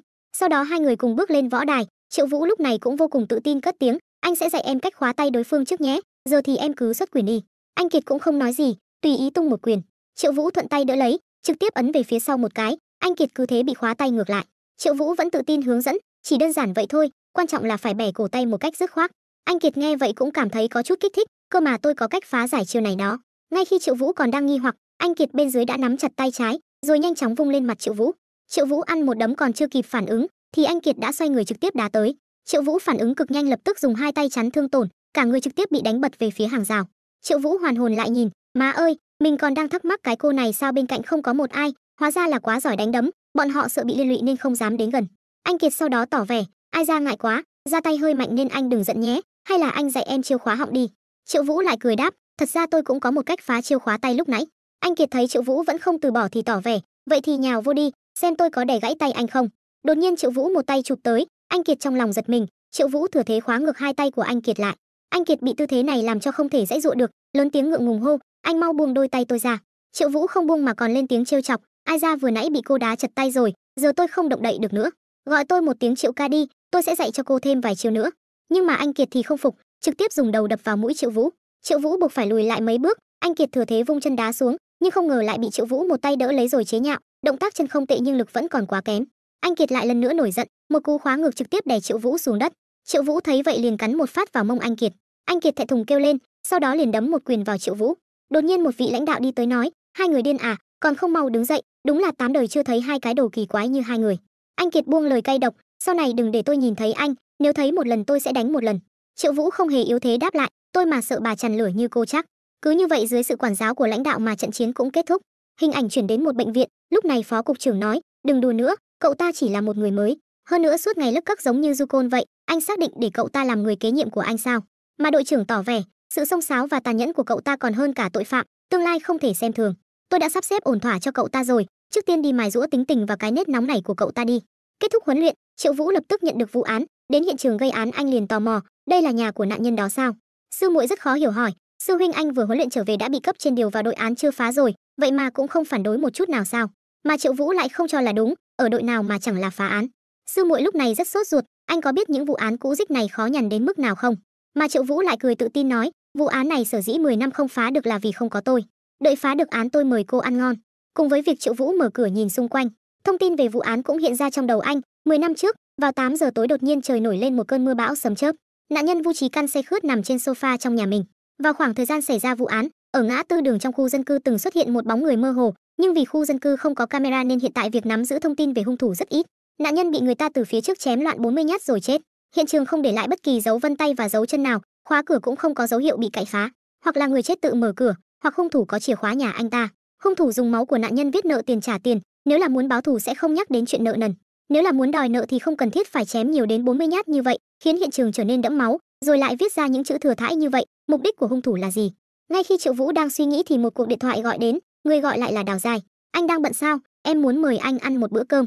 Sau đó thì Triệu Vũ cũng mặt dày đi đến quán ăn, lúc này Đào Giai cũng cất tiếng, em đã muốn mời anh từ lâu rồi.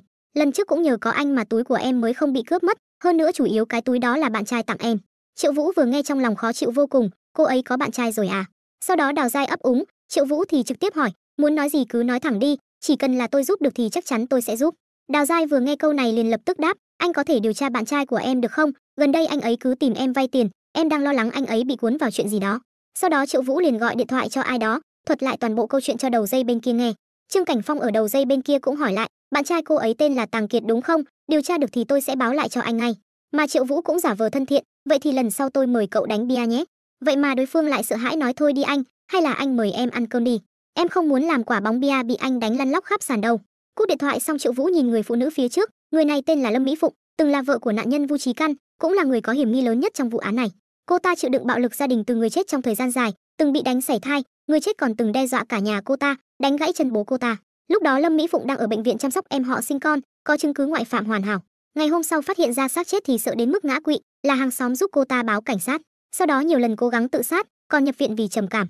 Vất vả lắm mới thoát khỏi nanh vuốt của ma quỷ. Thời gian sau đó thì cô ta sống rất hạnh phúc với con gái, nếu cô ta thật sự là hung thủ thì Ngay khi Triệu Vũ đang suy nghĩ, thì bên kia đã tra được thông tin, Triệu ca, người anh cần tìm thấy rồi. Tàng Kiệt đang làm hàng giả trong xưởng của mình, hôm nay đến chợ đầu mối xuất hàng, em gửi vị trí kho và định vị cho anh. Sau đó Triệu Vũ liền đến chợ đầu mối, đột nhiên phía sau một cô gái đang đuổi theo một người đàn ông, Triệu Vũ vừa nhìn đã biết là cướp, mà cô gái đó cũng là anh Kiệt. Triệu Vũ liền vung chân lên trực tiếp ngáng chân tên cướp. Ngay khi Triệu Vũ nhặt ví lên kiểm tra thì anh Kiệt lại hất Triệu Vũ ra, đứng dậy một cú nhảy đá về phía tội phạm. Triệu Vũ thầm chửi má ơi, đây là đang mượn cơ hội đánh mình à? Sau đó Triệu Vũ cũng hất anh Kiệt ra, một đấm về phía tội phạm, mày tránh ra, mày còn chạy thử xem. Lúc này anh Kiệt rất tức giận, lại dám đánh trả sao? Sau đó Triệu Vũ và anh Kiệt lại lần nữa đánh nhau túi bụi, anh một đấm tôi một quyền, cho đến khi những nhân viên cảnh vụ khác đến mới kéo hai người ra. Triệu Vũ vô cùng khó chịu nói, ông đây giúp cô chặn người mà cô lại lấy oán báo ơn. Anh Kiệt tỏ vẻ, ai biết anh và hắn có phải là một bọn hay không? Triệu Vũ buông lời cay độc, tốt nhất là đừng để tôi nhìn thấy cô, nếu không tôi thấy một lần đánh một lần. Chắc tôi sợ con kiêu mũ của anh chắc. Cứ như vậy hai người trong sự can ngăn của mọi người mà rời đi. Triệu Vũ nhìn điện thoại thầm chửi con mẹ nó, càng ngày càng xa rồi, hại ông đây chính sự cũng không làm được, con mụ này ra tay thật là khốn nạn, cũng may là cũng có chút thu hoạch. Sau đó anh lấy cái ví vừa nhặt được ra nhìn, rốt cuộc cái người này đã làm gì, sao lại bắt hắn? Rồi sao trong ví của hắn ta lại có ảnh của Lâm Mỹ Phụng nữa, không lẽ hắn ta đang thầm yêu Lâm Mỹ Phụng sao? Một lát sau Triệu Vũ trở lại phân cục giờ Trương Cảnh Phong thông tin rằng người này tên là Lưu Bằng Phi, 41 tuổi, làm nghề bán buôn quần áo, thẻ trong ví của anh ta cộng lại có hơn 1 triệu tệ, dưới tên còn có 3 căn nhà, 2 chiếc xe. Vậy anh ta và Lâm Mỹ Phụng có quan hệ gì? Trương Cảnh Phong vội đáp rằng không có quan hệ gì với Lâm Mỹ Phụng cả, nhưng lại là đồng hương với nạn nhân Vu Chí Căn.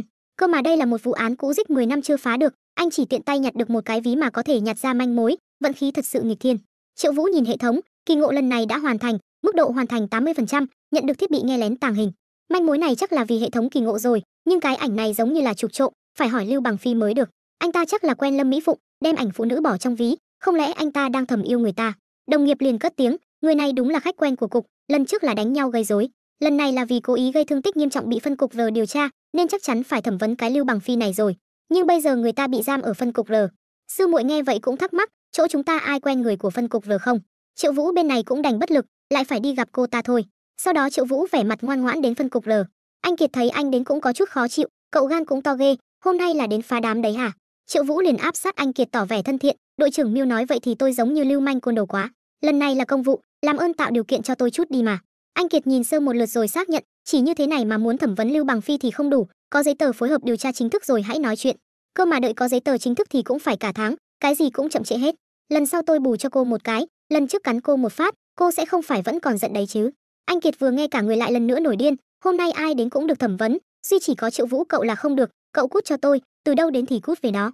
Triệu Vũ nhìn anh Kiệt đang giận dữ thì cười tà mị.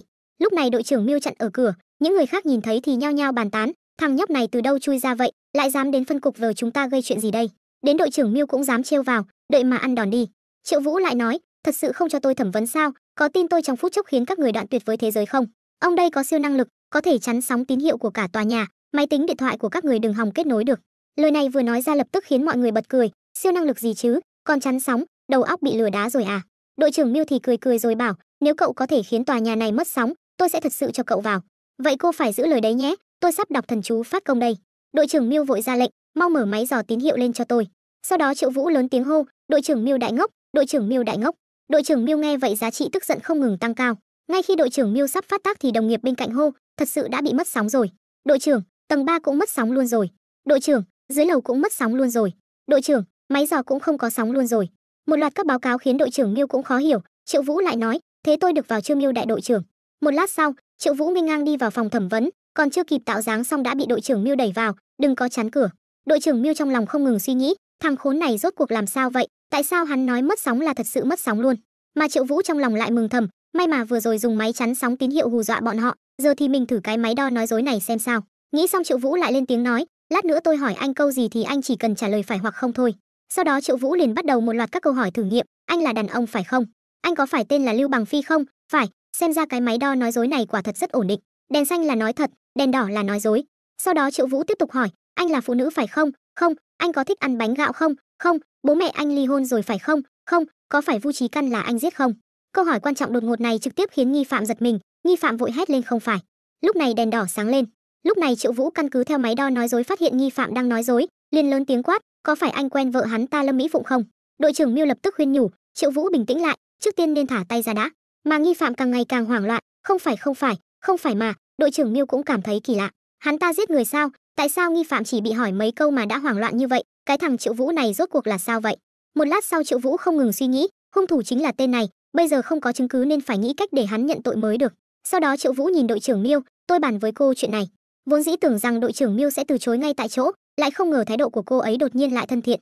Sau đó đội trưởng Miêu đưa một tờ giấy cho tên hung thủ rồi nói, đây là những chữ mà hung thủ đã để lại hiện trường vụ án tàn sát ở khu dân cư năm đó. Mức độ trùng khớp giữa chữ viết của anh và chữ trong ghi chép là 91%. Bóng người mà camera ở ngã tư đường trong khu dân cư chụp được khớp với chiều cao và vóc dáng của anh. Có lẽ anh đã chuẩn bị đầy đủ, hiện trường không có dấu vân tay và dấu chân, nhưng đây là sợi tóc duy nhất không thuộc về người chết và trùng khớp với ADN của anh. Hung thủ nghe xong tuy rất căng thẳng, nhưng dù chết cũng không nhận tội, không thể nào, các người nói bậy, tôi muốn tìm luật sư. Đội trưởng Miêu dùng ánh mắt trao đổi, không được rồi, hắn không mắc bẫy, hay là thôi đi. Triệu Vũ lại chậm rãi bước tới yêu cầu anh hãy nhìn cho kỹ, ngoài vật chứng ra thì chúng tôi còn có nhân chứng. Hung thủ nhìn bức ảnh trong tay Triệu Vũ thì ngẩn người, cô ta đều đã nói hết cho các người biết rồi sao? Lời này vừa nói ra, Triệu Vũ và anh Kiệt lập tức tìm được điểm đột phá. Triệu Vũ lập tức tiếp lời, còn cần phải hỏi tôi nữa sao? Mà đội trưởng Miêu lại nhìn Triệu Vũ, nghĩ đến những tài liệu về Triệu Vũ mà cô đã xem trước đó, liên tiếp phá 2 vụ án lớn, nhận được khen thưởng cấp thành phố, lại bị điều đến đội án chưa phá khó nhằn nhất, là vì cái nết xấu này sao? 15 phút trước, Triệu Vũ đã chắc nịt hắn ta chính là hung thủ. Tiếp theo chúng ta phải diễn một vở kịch, dùng chứng cứ giả để trấn áp hắn một chút, nhưng phải để hắn tự mình nhận tội. Xem ra tên Triệu Vũ này thật sự rất chấp nhất. Đội trưởng Miêu hoàn hồn lại thì nghe thấy nghi phạm thành thật khai báo, Vu Chí Căn đúng là do tôi giết. Triệu Vũ và anh Kiệt nghe được câu này thì trong lòng vui mừng khôn xiết. Lúc này nghi phạm bắt đầu kể lại toàn bộ câu chuyện, tôi và Lâm Mỹ Phụng đã ký một thỏa thuận trao đổi giết người. Triệu Vũ vừa nghe lập tức đồng tử phóng to, Lâm Mỹ Phụng cũng giết người sao? Nghi phạm tiếp tục nói, tôi và Vu Chí Căn học chung một trường cấp 3. Lúc đó tôi thích một cô gái tên là Tiểu Thanh, hắn vì theo đuổi Tiểu Thanh không được, đã tung tin đồn Tiểu Thanh ngủ với hắn, còn đem chuyện này truyền khắp nơi ở cái chốn quê mùa đó. Nghe nói Vu Chí Căn đã làm chuyện đó với Tiểu Thanh rồi, cuối cùng Tiểu Thanh bị ép bỏ học, chạy đến thành phố khác làm thuê. Nghe nói sau này cô ấy bị ép đi làm gái mại dâm. Trong lòng tôi thì tên Vu Chí Căn đó đáng chết từ lâu rồi. Đội trưởng Miêu nghe vậy thì thắc mắc, vậy nên anh đã để Lâm Mỹ Phụng đến nhà anh, giết chết Giản Văn Lệ vợ anh sao? Triệu Vũ lại lần nữa kinh ngạc, thằng cha này còn giết cả vợ hắn, thảo nào anh Kiệt đối xử với mình tốt như vậy, lại còn đồng ý giúp mình. Thì ra là muốn mình đi dò bom trước cho cô ta. Người phụ nữ này đúng là thâm như dái chó. Đội trưởng Miêu tiếp tục hỏi, vậy tại sao anh lại muốn giết Giản Văn Lệ? Người phụ nữ đó tôi đã muốn giết từ lâu rồi, chưa bao giờ tôn trọng tôi, công việc của tôi và căn nhà đang ở đều là bố cho. Còn tôi thì chỉ là người giúp việc, chỉ biết cắm đầu làm việc cho nhà Sau này tôi xem được bộ phim về trao đổi giết người, liền tìm đến Lâm Mỹ Phụng trước, cô ta quanh năm chịu đựng bạo lực từ Vu Chí Căn, chắc chắn rất hận hắn. Hợp tác với cô ta không chỉ có thể báo thù cho Tiểu Thanh năm đó, mà còn có thể giết được vợ tôi. Nhưng cô ta không đồng ý, chuyện này liền gác lại một thời gian. Kết quả cái tên khốn Vu Chí Căn đó lại đánh cô ta sẩy thai, Lâm Mỹ Phụng sau đó liền đổi ý, chúng tôi đã ký hợp đồng và còn thu âm lại. Ngày cô ta giết vợ tôi sẽ ở xưởng làm việc, ngày tôi giết chồng cô ta sẽ đi chăm sóc em họ sinh con, vừa hay đều có chứng cứ ngoại phạm. Dù sao 10 năm nay tôi cũng sống đủ rồi, nói ra thật sự thoải mái hơn nhiều. Cùng với việc nghi phạm khai nhận, vụ án cũng theo đó mà được phá. Triệu Vũ lại lần nữa mời đồng nghiệp cùng nhau ăn mừng, thật là sảng khoái, đây chính là vụ án lớn khiến cục phải đau đầu suốt 10 năm. Cậu có phải là Sherlock Holmes chuyển thế không vậy? Tôi cứ tưởng loại án trao đổi giết người này chỉ có trên TV mới có thôi. Triệu Vũ vừa uống bia vừa nghĩ về vài tiếng trước. Lúc này anh đang đè anh Kiệt vào tường, khuôn miệng thì không ngừng thỏ thẻ hợp tác vui vẻ, mà anh Kiệt thì lại ngượng ngùng lấp bấp, hai vụ án này tôi sẽ báo cáo cùng một lúc với cấp trên, cũng sẽ xác nhận rằng do hai phân cục của chúng ta liên hợp điều tra và giải quyết, có tiến triển gì tôi sẽ báo cho anh ngay. Trước tiên tôi sẽ đi xin lệnh bắt giữ Lâm Mỹ Phụng. Đột nhiên đội trưởng Miêu thấy Triệu Vũ vẻ mặt im lặng liền hỏi sao vậy. Triệu Vũ liền cười đáp cứ tưởng hung thủ không phải là cô ta chứ. Đội trưởng Miêu cũng nói thêm rằng bây giờ cũng chưa xác định, đợi đưa cô ta về cục rồi nói sau. Trở lại hiện tại Triệu Vũ đang vừa uống bia vừa nghĩ ngợi, người phụ nữ này không chỉ xinh đẹp thông minh mà tay còn mềm, da dẻ rất mịn màng. Cùng với tiếng chuông điện thoại vang lên, Triệu Vũ vừa nhìn liền nhận ra là đội trưởng Miêu gọi đến, vừa bắt máy lên thì anh Kiệt đã hét lớn mau đến đây đi Triệu Vũ. Sau hơn 20 phút ngồi xe thì cuối cùng Triệu Vũ cũng đã đến phân cục R, anh vừa thở phì phì vừa yêu cầu nhanh nói xem rốt cuộc có chuyện gì. Đội trưởng Miêu cũng thật thà kể lại, chúng tôi vừa thẩm vấn Lâm Mỹ Phụng, cô ta nói là dùng dao đâm chết Giản Văn Lệ, đâm 2 nhát vào cổ, nhưng báo cáo khám nghiệm tử thi của Giản Văn Lệ lại là chết do ngạt thở. Mà lúc này Triệu Vũ tận lực tập trung tinh thần, không ngừng bịt miệng lại. Vừa rồi bảo tài xế lái nhanh quá, giờ lại muốn nôn. Đội trưởng Miêu tiếp tục nói, trên người người chết có vết dao, nhưng lại rất nông. Tôi cảm thấy Lâm Mỹ Phụng đã nhận tội rồi, hoàn toàn không cần thiết phải nói dối. Cho nên người giết Giản Văn Lệ có thể không phải là Lâm Mỹ Phụng. Cô xem hiện trường có rất nhiều dấu chân lộn xộn, nhưng Lâm Mỹ Phụng nói mình đã mang bao bọc dày rồi. Hơn nữa cô ta để ngụy trang thành cướp của, đã lấy đi tài sản trong phòng ngủ phía tây, nhưng khi khám nghiệm hiện trường, tài sản trong phòng ngủ phía đông cũng bị cướp sạch. Cho nên ngày Giản Văn Lệ bị giết, ở hiện trường còn có người thứ ba, có khả năng người này đã bóp chết Giản Văn Lệ trước, rồi Lâm Mỹ Phụng mới đến dùng dao đâm, hoặc Lâm Mỹ Phụng nhầm tưởng mình đã giết Giản Văn Lệ. Mà lúc này Triệu Vũ không nhịn được nữa, trực tiếp phun một ngụm cầu vồng lên người đội trưởng Miêu. Cứ như vậy Triệu Vũ mang mấy vết sưng lớn và cùng đội trưởng Miêu đã thay quần áo xong, lại lần nữa đến phòng thẩm vấn. Những câu hỏi này đối với cô rất quan trọng, cô chỉ cần trả lời phải hoặc không thôi. Có phải cô đã giết Giản Văn Lệ không? Phải. Triệu Vũ nhìn máy đo nói dối, rõ ràng chỉ thị đang nói dối. Tại sao cô ta trông lại không giống đang nói dối vậy? Là cô ta thật sự cho rằng mình đã đâm chết Giản Văn Lệ, hay là cố ý che giấu bảo vệ hung thủ thật sự? Triệu Vũ tiếp tục hỏi, cô có biết hung thủ giết Giản Văn Lệ là ai không? Lâm Mỹ Phụng rất ngơ ngác, chẳng phải là tôi sao? Triệu Vũ tỏ vẻ, cô chỉ cần trả lời phải hay không thôi. Mà câu trả lời của Lâm Mỹ Phụng lại lần nữa hiện đèn đỏ. Triệu Vũ đã xác định cô ta không hề nói dối, cô ta căn bản không biết hung thủ thật sự là ai. Lúc cô đâm Giản Văn Lệ, cô ta có phải đã chết rồi không? Lâm Mỹ Phụng ấp úng nói, tôi không biết, lúc đó tôi rất sợ hãi, liền đâm mấy nhát vào chăn, cô ta không hề động đậy. Suy đoán trong lòng Triệu Vũ lại lần nữa được chứng thực. Quả nhiên Lâm Mỹ Phụng đơn thuần cho rằng mình đã giết Giản Văn Lệ. Quá tốt rồi, hung thủ thật sự căn bản không phải là cô ta. Một lát sau, đội trưởng Miêu cũng lên tiếng xác nhận, Lâm Mỹ Phụng đã nhận tội rồi, theo lý mà nói vụ án này có thể kết thúc. Triệu Vũ liền tỏ vẻ, cô vừa nãy đã thấy rồi đấy, cô ta lúc đâm dao căn bản không biết Giản Văn Lệ còn sống hay đã chết. Đội trưởng Miêu lại nghiêm túc nói, với tư cách là tiền bối, tôi muốn nhắc nhở cậu, hiện tại nếu kết án, chúng ta có thể nhận được vô số lợi ích, tiền thưởng và khen thưởng. Nếu không kết án, chúng ta sẽ phải đối mặt với việc công việc không hoàn thành, vất vả uổng phí, hung thủ trốn thoát. Cách 10 năm, một khi bắt đầu điều tra, gia đình của Giản Văn Lệ biết được chắc chắn sẽ không tha cho cảnh sát. Đến lúc đó kích động dư luận, gây áp lực cho đội cảnh sát chúng ta, nếu tìm được hung thủ thật sự thì không nói, không tìm được thì gây ra chuyện lớn. Cậu bản thân đang ở trong đội án chưa phá, hẳn là biết rõ những vụ án cũ rích này khó nhằn đến mức nào rồi. Những gì cần nói tôi đều đã nói cả, tôi muốn nghe ý kiến của cậu, vụ án này rốt cuộc có kết hay không? Triệu Vũ nghe xong liền cười, nếu cô có thể chết tâm thì sẽ không ở đây và nói với tôi những điều này, lại càng không nửa đêm gọi tôi đến đây. Đội trưởng Miêu nghe vậy cũng cười, tôi thật sự hối hận vì đã gọi cậu đến, nếu không cũng không bị cậu phun cho một bãi thúi quắt như vậy. Triệu Vũ lại không cho là đúng, vậy thì cô đại nhân đại lượng, bỏ qua cho tiểu nhân đi, chúng ta cùng nhau bắt cái tên hung thủ kia về đi. Sau đó Triệu Vũ đã trở về phân cục của mình, rồi đem tất cả mọi chuyện kể lại cho mọi người nghe. Đột nhiên Triệu Vũ nhìn thấy bên ngoài một đám cảnh sát lớn gấp gáp ngồi vào xe, liền thắc mắc một đám người lớn thế này là đang đi đâu vậy. Sư muội cũng kể lại chuyện ở bên này, hung thủ trong vụ án ở núi Quy Sơn, vậy mà lại là một vận động viên parkour nghiệp dư. Trước khi bắt giữ hắn, thì cảnh sát chỉ còng một bên tay của hắn thôi, nhờ vậy hắn ta mới có cơ hội chạy thoát. Mà vừa rồi đã có người dân báo cáo, 2 ngày trước ở hồ chứa nước Quy Sơn thấy một người tay mang một nửa còng và rất giống Dương Văn Đào trên lệnh truy nã, nên bây giờ mọi người mới đi bắt hắn. Triệu Vũ suy nghĩ, hắn giấu xác chết ở hồ chứa nước, sao còn dám ở lại quanh hồ chứa nước được chứ? Trương Cảnh Phong liền giải thích thêm, gần hồ chứa nước có rất nhiều thôn làng, nên cái kiểu đi tìm một người ở khắp nơi thế này bận rộn lắm đó nha. Triệu Vũ nghe xong liền thấy hứng thú, vậy thì tôi cũng đi. Những đồng nghiệp phía sau nghe vậy thì sốt ruột gọi Triệu Vũ, cục trưởng Loan muốn gặp cậu, thằng nhóc thối tha trong đầu chỉ có án, còn muốn thăng chức không? Triệu Vũ lại chẳng quan tâm, bắt tội phạm còn gấp hơn, lãnh đạo sẽ hiểu thôi. 3 ngày sau Triệu Vũ và sư muội đã đến hồ chứa nước Quy Sơn. Sư muội thấy vậy liền gọi sư huynh, người dân nói Dương Văn Đào trốn về phía tây hồ, hai chúng ta đến phía đông làm gì? Triệu Vũ giải thích, đi về phía tây không có nghĩa là đã đi về phía tây, có lẽ là từ đông sang tây rồi lại quay trở lại. Mấy ngày nay mọi người phía nam phía bắc đều đang tìm kiếm, cũng không có động tĩnh gì. Đột nhiên Triệu Vũ phát hiện người ở đằng xa kia hình như là cấp dưới của anh Kiệt. Cùng với việc cô ta chào hỏi xong, Triệu Vũ trực tiếp chặn cô ta lại hỏi cô đang nói chuyện với ai vậy. Điều này khiến cho cô gái có chút giật mình đổ mồ hôi nách, nhưng vẫn phải bình tĩnh đáp lại. Anh ta là trinh sát từng phụ trách vụ án Giản Văn Lệ năm đó, mấy năm trước đã về hưu rồi, hiện tại đang sinh sống ở đây. Triệu Vũ nhìn có chút nghi hoặc, mấy ngày nay bận đến sứt đầu mẻ chán không rảnh để ý đến anh Kiệt, đã nói là thêm WeChat chia sẻ tiến triển vụ án, đến giờ một cọng lông gà cũng chưa gửi. Nghĩ xong anh liền lên tiếng hỏi, vụ án tiến triển đến đâu rồi? Vừa nói dứt câu anh liền giật lấy cây bút ghi âm trên tay cô gái, đây là bản ghi âm cuộc trò chuyện vừa rồi của hai người sao? Cô gái liền nhớ lại khung cảnh trước đó đội trưởng từng nói, những tài liệu này không cần phải gửi cho Triệu Vũ, đã nói là cùng nhau điều tra vụ án Giản Văn Lệ. Giờ lại chạy đến hồ chứa nước Quy Sơn bắt người, cậu ta đã không để tâm, thì chúng ta cũng không cần phải cung cấp bằng chứng. Nghĩ đến đây cô gái liền nói, về việc tiến triển vụ án thì xin thứ lỗi tôi không thể báo. Triệu Vũ rất khó hiểu, vụ án này là hai phân cục chúng ta cùng phụ trách, sao cô còn giấu giếm thế? Cô gái thì hoàn toàn không muốn để ý đến, có ý kiến thì đi tìm đội trưởng của chúng tôi. Triệu Vũ vừa nghe câu này thì liền bực bội hét lớn, cái gì tôi muốn, không ai có thể từ chối cả. Ngay khi bầu không khí trở nên giằng co, lúc này sư muội đột nhiên bước đến gọi sư huynh.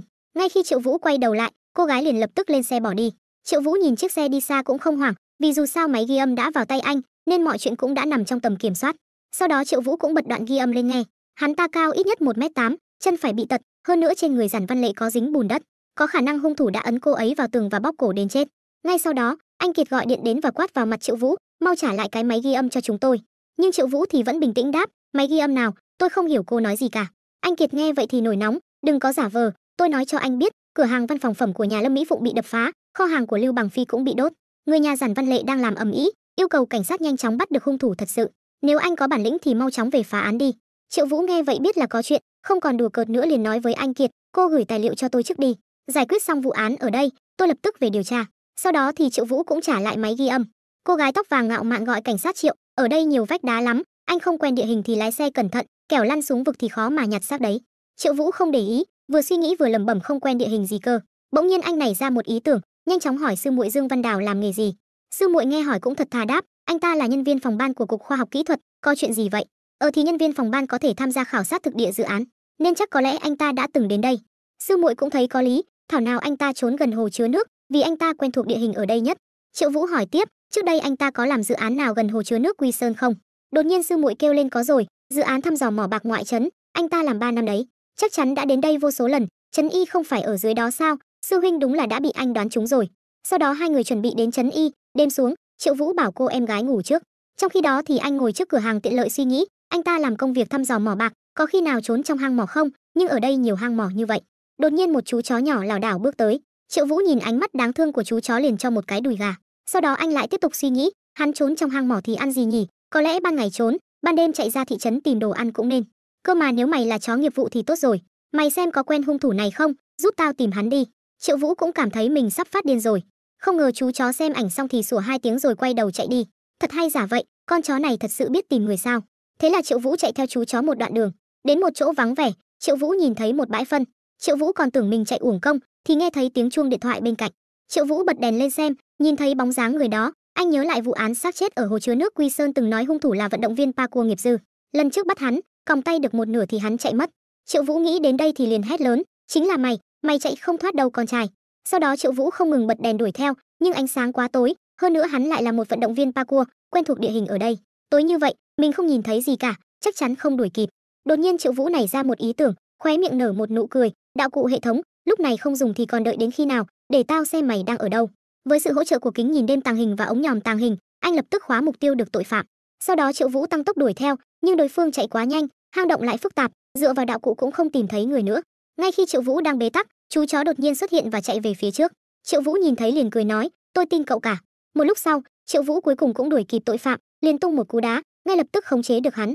Nhưng ngay khi Triệu Vũ mất cảnh giác, tội phạm rút dao găm, một nhát chém vào mặt Triệu Vũ, suýt chút nữa trúng vào mắt, sau đó tội phạm thừa cơ bỏ chạy. Triệu Vũ nhìn vết thương thì cơn giận trong lòng bùng lên, thế là anh lại đuổi theo. Nhưng không ngờ tội phạm chui vào một cái hang chó trốn bên cạnh, khiến Triệu Vũ chậm dần bước chân. Lúc này nghi phạm ở bên trong cũng đang chuẩn bị tập kích Triệu Vũ. Ngay khi nghi phạm thắc mắc tại sao không có tiếng động, thì Triệu Vũ bất ngờ đá tung tấm ván gỗ rồi quát lớn, định cứu mày mà mày còn muốn ám tao hả? Thích dùng dao đúng không? Vậy thì tao cho mày dùng cho đã. Ngay khi Triệu Vũ chế ngự được nghi phạm, anh đột nhiên cảm thấy khó thở. Sao lại thế này? Vận động một chút thôi mà không đến nỗi mệt mỏi như thế chứ? Triệu Vũ nhìn chú chó cũng có chút khó hiểu, sao nó không đến đây? Sau đó hệ thống hiển thị nồng độ carbon dioxide vượt quá mức cho phép, nhắc nhở phải mau chóng rời đi. Triệu Vũ nghĩ thầm, thì ra là oxy ở đây quá ít, phải nhanh chóng rời khỏi đây thôi. Ngay khi Triệu Vũ đang còng tay, anh đột nhiên nhìn sang bên cạnh thắc mắc, đó là cái gì vậy? Một lát sau, Triệu Vũ ngồi ở một nơi có đủ oxy, rồi nhìn điện thoại nói, thật sự là không có chút tín hiệu nào. Nhưng sau đó anh đã lấy ra thiết bị định vị tàng hình và bộ khuếch đại tín hiệu. Triệu Vũ liền gọi điện thông báo cho đồng nghiệp đến hỗ trợ. Sau khi gọi điện xong, anh vẫn rất tò mò nhìn chiếc túi vừa lấy được, phòng thế này thì đang đựng cái gì nhỉ? Khi chiếc túi được mở ra, Triệu Vũ liền giật mình thẳng thốt, ít nhất cũng phải 10 vạn chứ, đây còn là tiền giấy từ rất lâu rồi, chắc bây giờ giá trị phải tăng gấp đôi. Tại sao trong hang mỏ bỏ hoang lại có nhiều tiền như vậy? Một lát sau, đồng nghiệp đến và xôn xao bàn tán, người dân báo là hắn chạy về phía tây mà, sao anh lại bắt được hắn từ phía đông vậy? Anh ấy không phải phụ trách điều tra phía nam sao? Thần thật, sao anh ấy biết hắn ở trong mỏ? Triệu Vũ liền dặn dò, đón Lý Bối Ni ở phòng 211 khách sạn ngoại ô khi các cậu về, tôi buồn ngủ quá nên đi trước đây. Ngay khi Triệu Vũ chuẩn bị lên xe, chú chó nhìn anh với vẻ mặt đáng thương. Triệu Vũ không chịu nổi đành nói, thôi được rồi, lên đi, tao thua mày rồi. Thế là một người một chó cứ thế chậm rãi về nhà. Ngay khi Triệu Vũ về đến trước cửa nhà, anh đột nhiên phát hiện một mỹ nữ bị thương đang nằm trước cửa. Triệu Vũ nhìn cũng có chút ngơ ngác. Vào lúc này, người phụ nữ cũng bị mùi trên người chú chó làm tỉnh giấc. Triệu Vũ liền hỏi, nửa đêm nửa hôm sao lại ngủ ở hành lang thế? Người phụ nữ thất thần nói, tôi quên mang chìa khóa rồi, định nghỉ tạm ở cửa đợi chị Hồng về, ai ngờ ngủ quên mất. Triệu Vũ nhìn vết thương trên mặt cô, hình như bị ai đánh liền nói, vào nhà nghỉ tạm đi. Người phụ nữ vừa vào nhà đã lập tức đi tắm cho chú chó, người ướt cũng không để ý, lớn tiếng gọi cảnh sát, con chó này tên gì vậy? Triệu Vũ tùy tiện nói, chuyên gia ngửi phân. Vậy mà người phụ nữ lại tin là thật, chuyên gia ngửi phân sao? Vậy thì chúng ta cùng đi tắm nha. Sau đó Triệu Vũ lau khô cho chú chó, trong lòng không khỏi kinh ngạc, con chó này cũng đẹp thật. Còn người phụ nữ bên này thì vừa lau tóc vừa giải thích, nó là chó chăn cừu bỉ. Loại chó này đội cảnh khuyển đều dùng để làm chó theo dõi đấy. Triệu Vũ thấy cô gái rất hiểu biết, liền tiện thể hỏi con chó này bao nhiêu tuổi rồi. Cô gái ước chừng cỡ 2-3 tuổi gì đó. Đột nhiên có tiếng gõ cửa, cô gái liền nhiệt tình bảo để tôi ra mở cho. Người đến chính là chị Hồng, Sao em lại chạy sang nhà bên cạnh rồi, chị nghe giọng em nên sang xem. Vừa nói xong, chị Hồng liền nhìn thấy cô gái ướt sũng đang ăn chuối và Triệu Vũ ngồi dưới đất, trong lòng chị Hồng đã nghĩ lung tung, liền quay người bỏ đi. Cô gái ở phía sau không ngừng giải thích, đừng hiểu lầm chị Hồng, em tắm cho chó nên làm ướt người, chúng em không làm gì hết. Triệu Vũ bên này cũng quay sang nói với chú chó, tao cũng không có động tâm đâu nha. Thời gian chuyển sang ngày hôm sau, tại một quán lẩu, Lý Bối Ni đang than thở gọi sư huynh, báo cáo kết án của vụ giết người trước đó em còn chưa làm xong, anh đã bắt được hung thủ vụ hồ chứa nước Quy Sơn rồi. Tay em đánh máy phồng cả rộp lên cũng không theo kịp tốc độ bắt người của anh. Hơn nữa văn viên mới đến của tổ B, tổ trưởng còn bảo em đi giúp đỡ chỉ đạo nữa. Triệu Vũ liền hỏi, vụ trộm cắp ở viện dưỡng lão bên tổ họ giải quyết xong chưa? Lý Bối Ni đáp, là do tự mình làm thôi. Bảo vệ nhắm vào khoản tiền quyên góp 100 vạn trong văn phòng viện trưởng. Hắn điều chỉnh góc quay camera giám sát của viện dưỡng lão, còn giấu tiền trộm được ở hầm chứa của viện dưỡng lão. Triệu Vũ rất tò mò, bọn họ đã phá án như thế nào? Lý Bối Ni tiếp tục nói, vì hoàn toàn không có hình ảnh nghi phạm, tổ trưởng tổ hình sự suy đoán là người bên trong gây án, nên đã thẩm vấn từng người bảo vệ.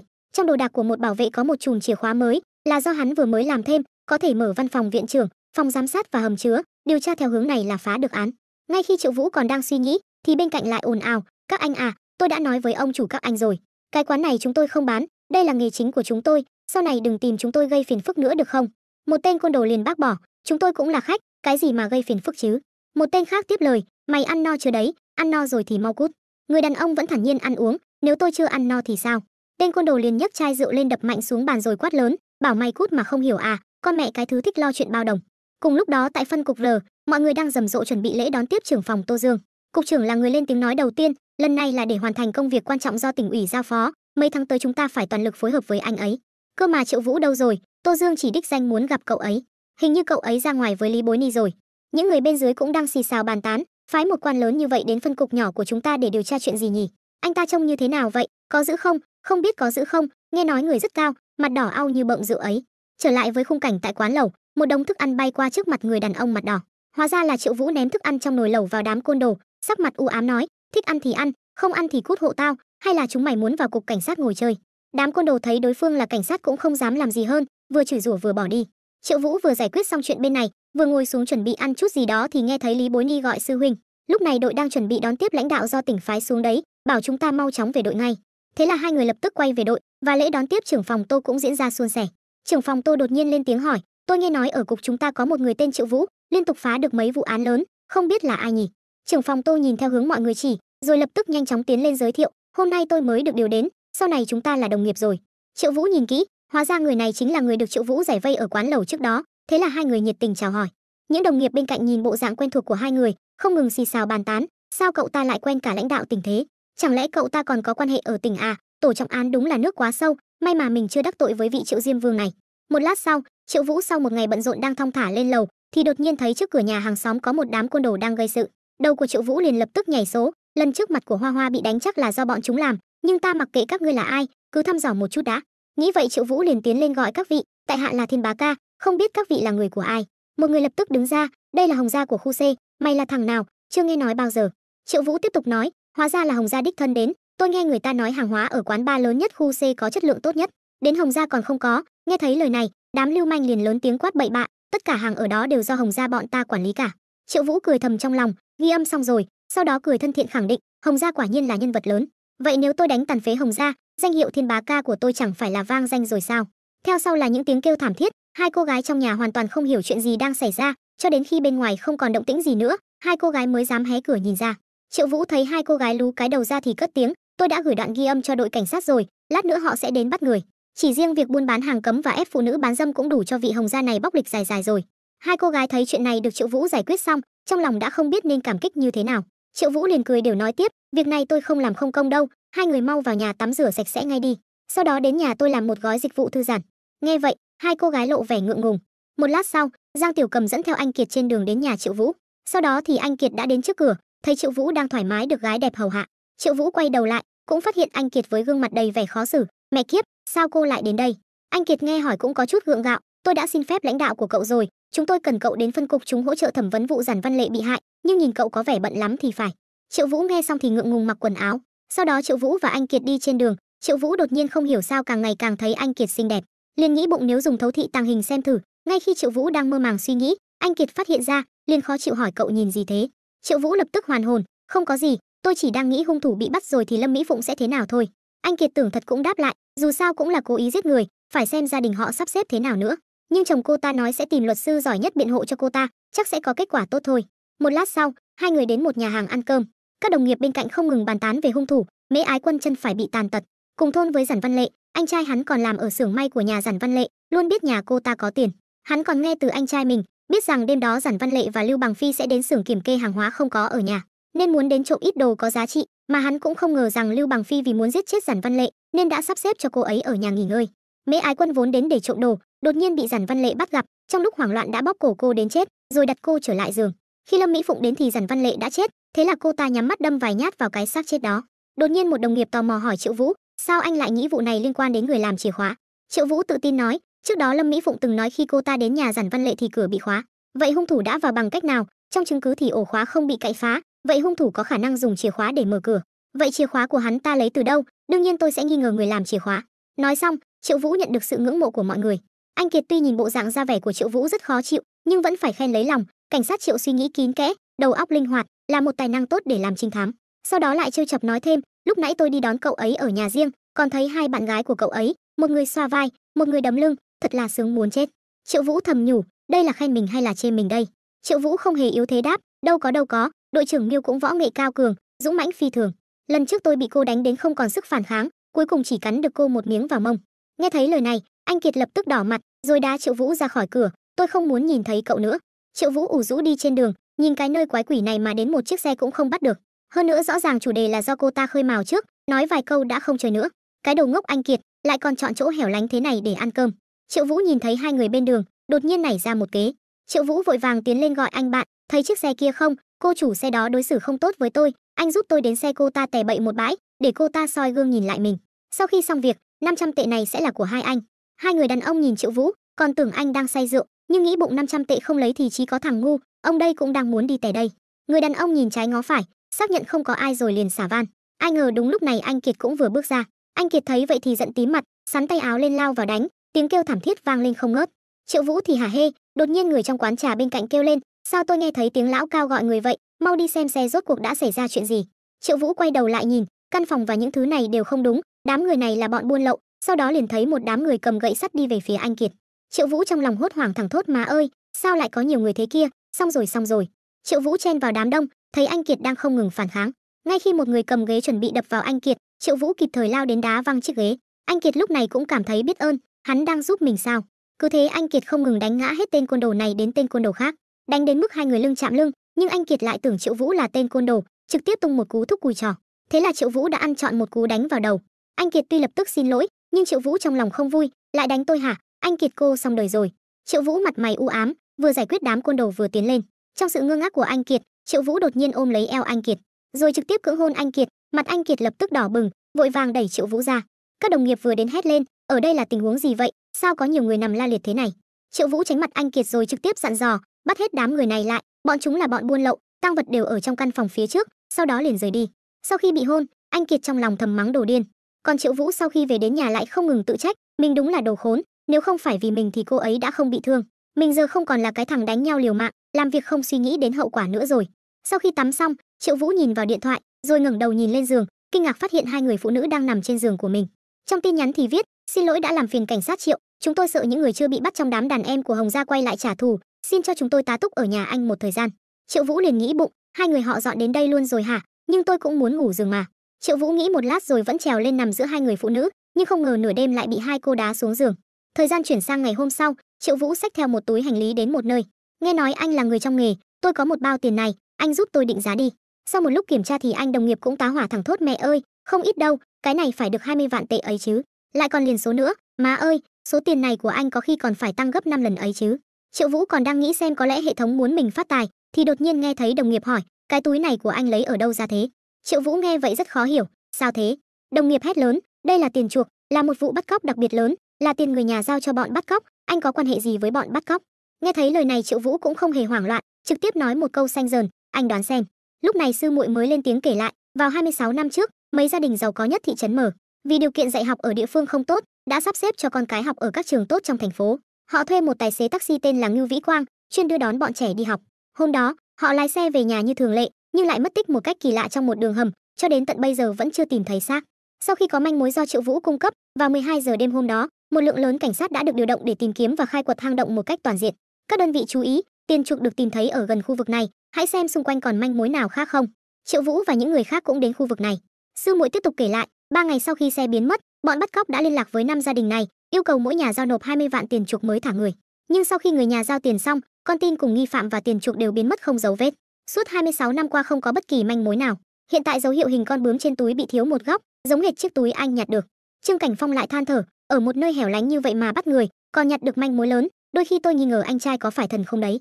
Triệu Vũ lúc này cũng cho rằng hẳn là lại có kỳ ngộ, hệ thống trước đó đã rất kỳ lạ, trong những hang mỏ bỏ hoang này, tại sao lại có nhiều tiền như vậy? Còn những đồng nghiệp tìm kiếm thì lại than phiền, trong cái hang mỏ bỏ hoang này thì đào được cái gì chứ, nói không chừng chẳng có gì cả, phí công vô ích. Đột nhiên một nhóm đồng nghiệp khác hét lên, các đơn vị chú ý, tìm thấy đồ rồi. Nghe vậy tất cả mọi người đều sửng sốt, vụ án kinh thiên động địa 26 năm trước lại một lần nữa được khởi động. Các phóng viên từ khắp nơi đổ xô đến hỏi. Nghe nói trong hang mỏ đã tìm thấy những người bị bắt cóc 26 năm trước, xin hỏi có phải tất cả mọi người đều đã được tìm thấy hay không? Xin hỏi hiện tại có gì có thể công khai? Nghe nói lãnh đạo thành phố cũng đã đến, người nhà của những nạn nhân đã chi tiền thưởng hàng triệu tệ để bắt hung thủ, có thật không? Còn Triệu Vũ đi trên đường cảm thán, ai mà ngờ được dưới hang mỏ kia lại chôn vùi một đám trẻ con suốt 26 năm. Lúc này, Triệu Vũ đến tham gia cuộc họp phân tích vụ án bắt cóc giết người đặc biệt nghiêm trọng. Tại cuộc họp mọi người cho biết, trong hang mỏ bị sập đã tìm thấy 5 bộ hài cốt hoàn chỉnh. Sau khi so sánh ADN, đã chính thức xác nhận trong đó có 4 người là Lương Mỹ Lệ 9 tuổi, Lương Thục Hàm 12 tuổi, Đào Tiểu 11 tuổi và Lưu Hồng Tường 10 tuổi bị bắt cóc năm đó, người còn lại là tài xế Lưu Vĩ Quang. Thời gian chuyển sang buổi tối, bố mẹ của Đào Tiểu 11 tuổi bị bắt cóc trước đó cũng đã tìm đến. Người nhà vô cùng cảm kích gọi cảnh sát Triệu à, cảm ơn anh, nếu không có anh thì con trai tôi có lẽ sẽ vĩnh viễn mất tích.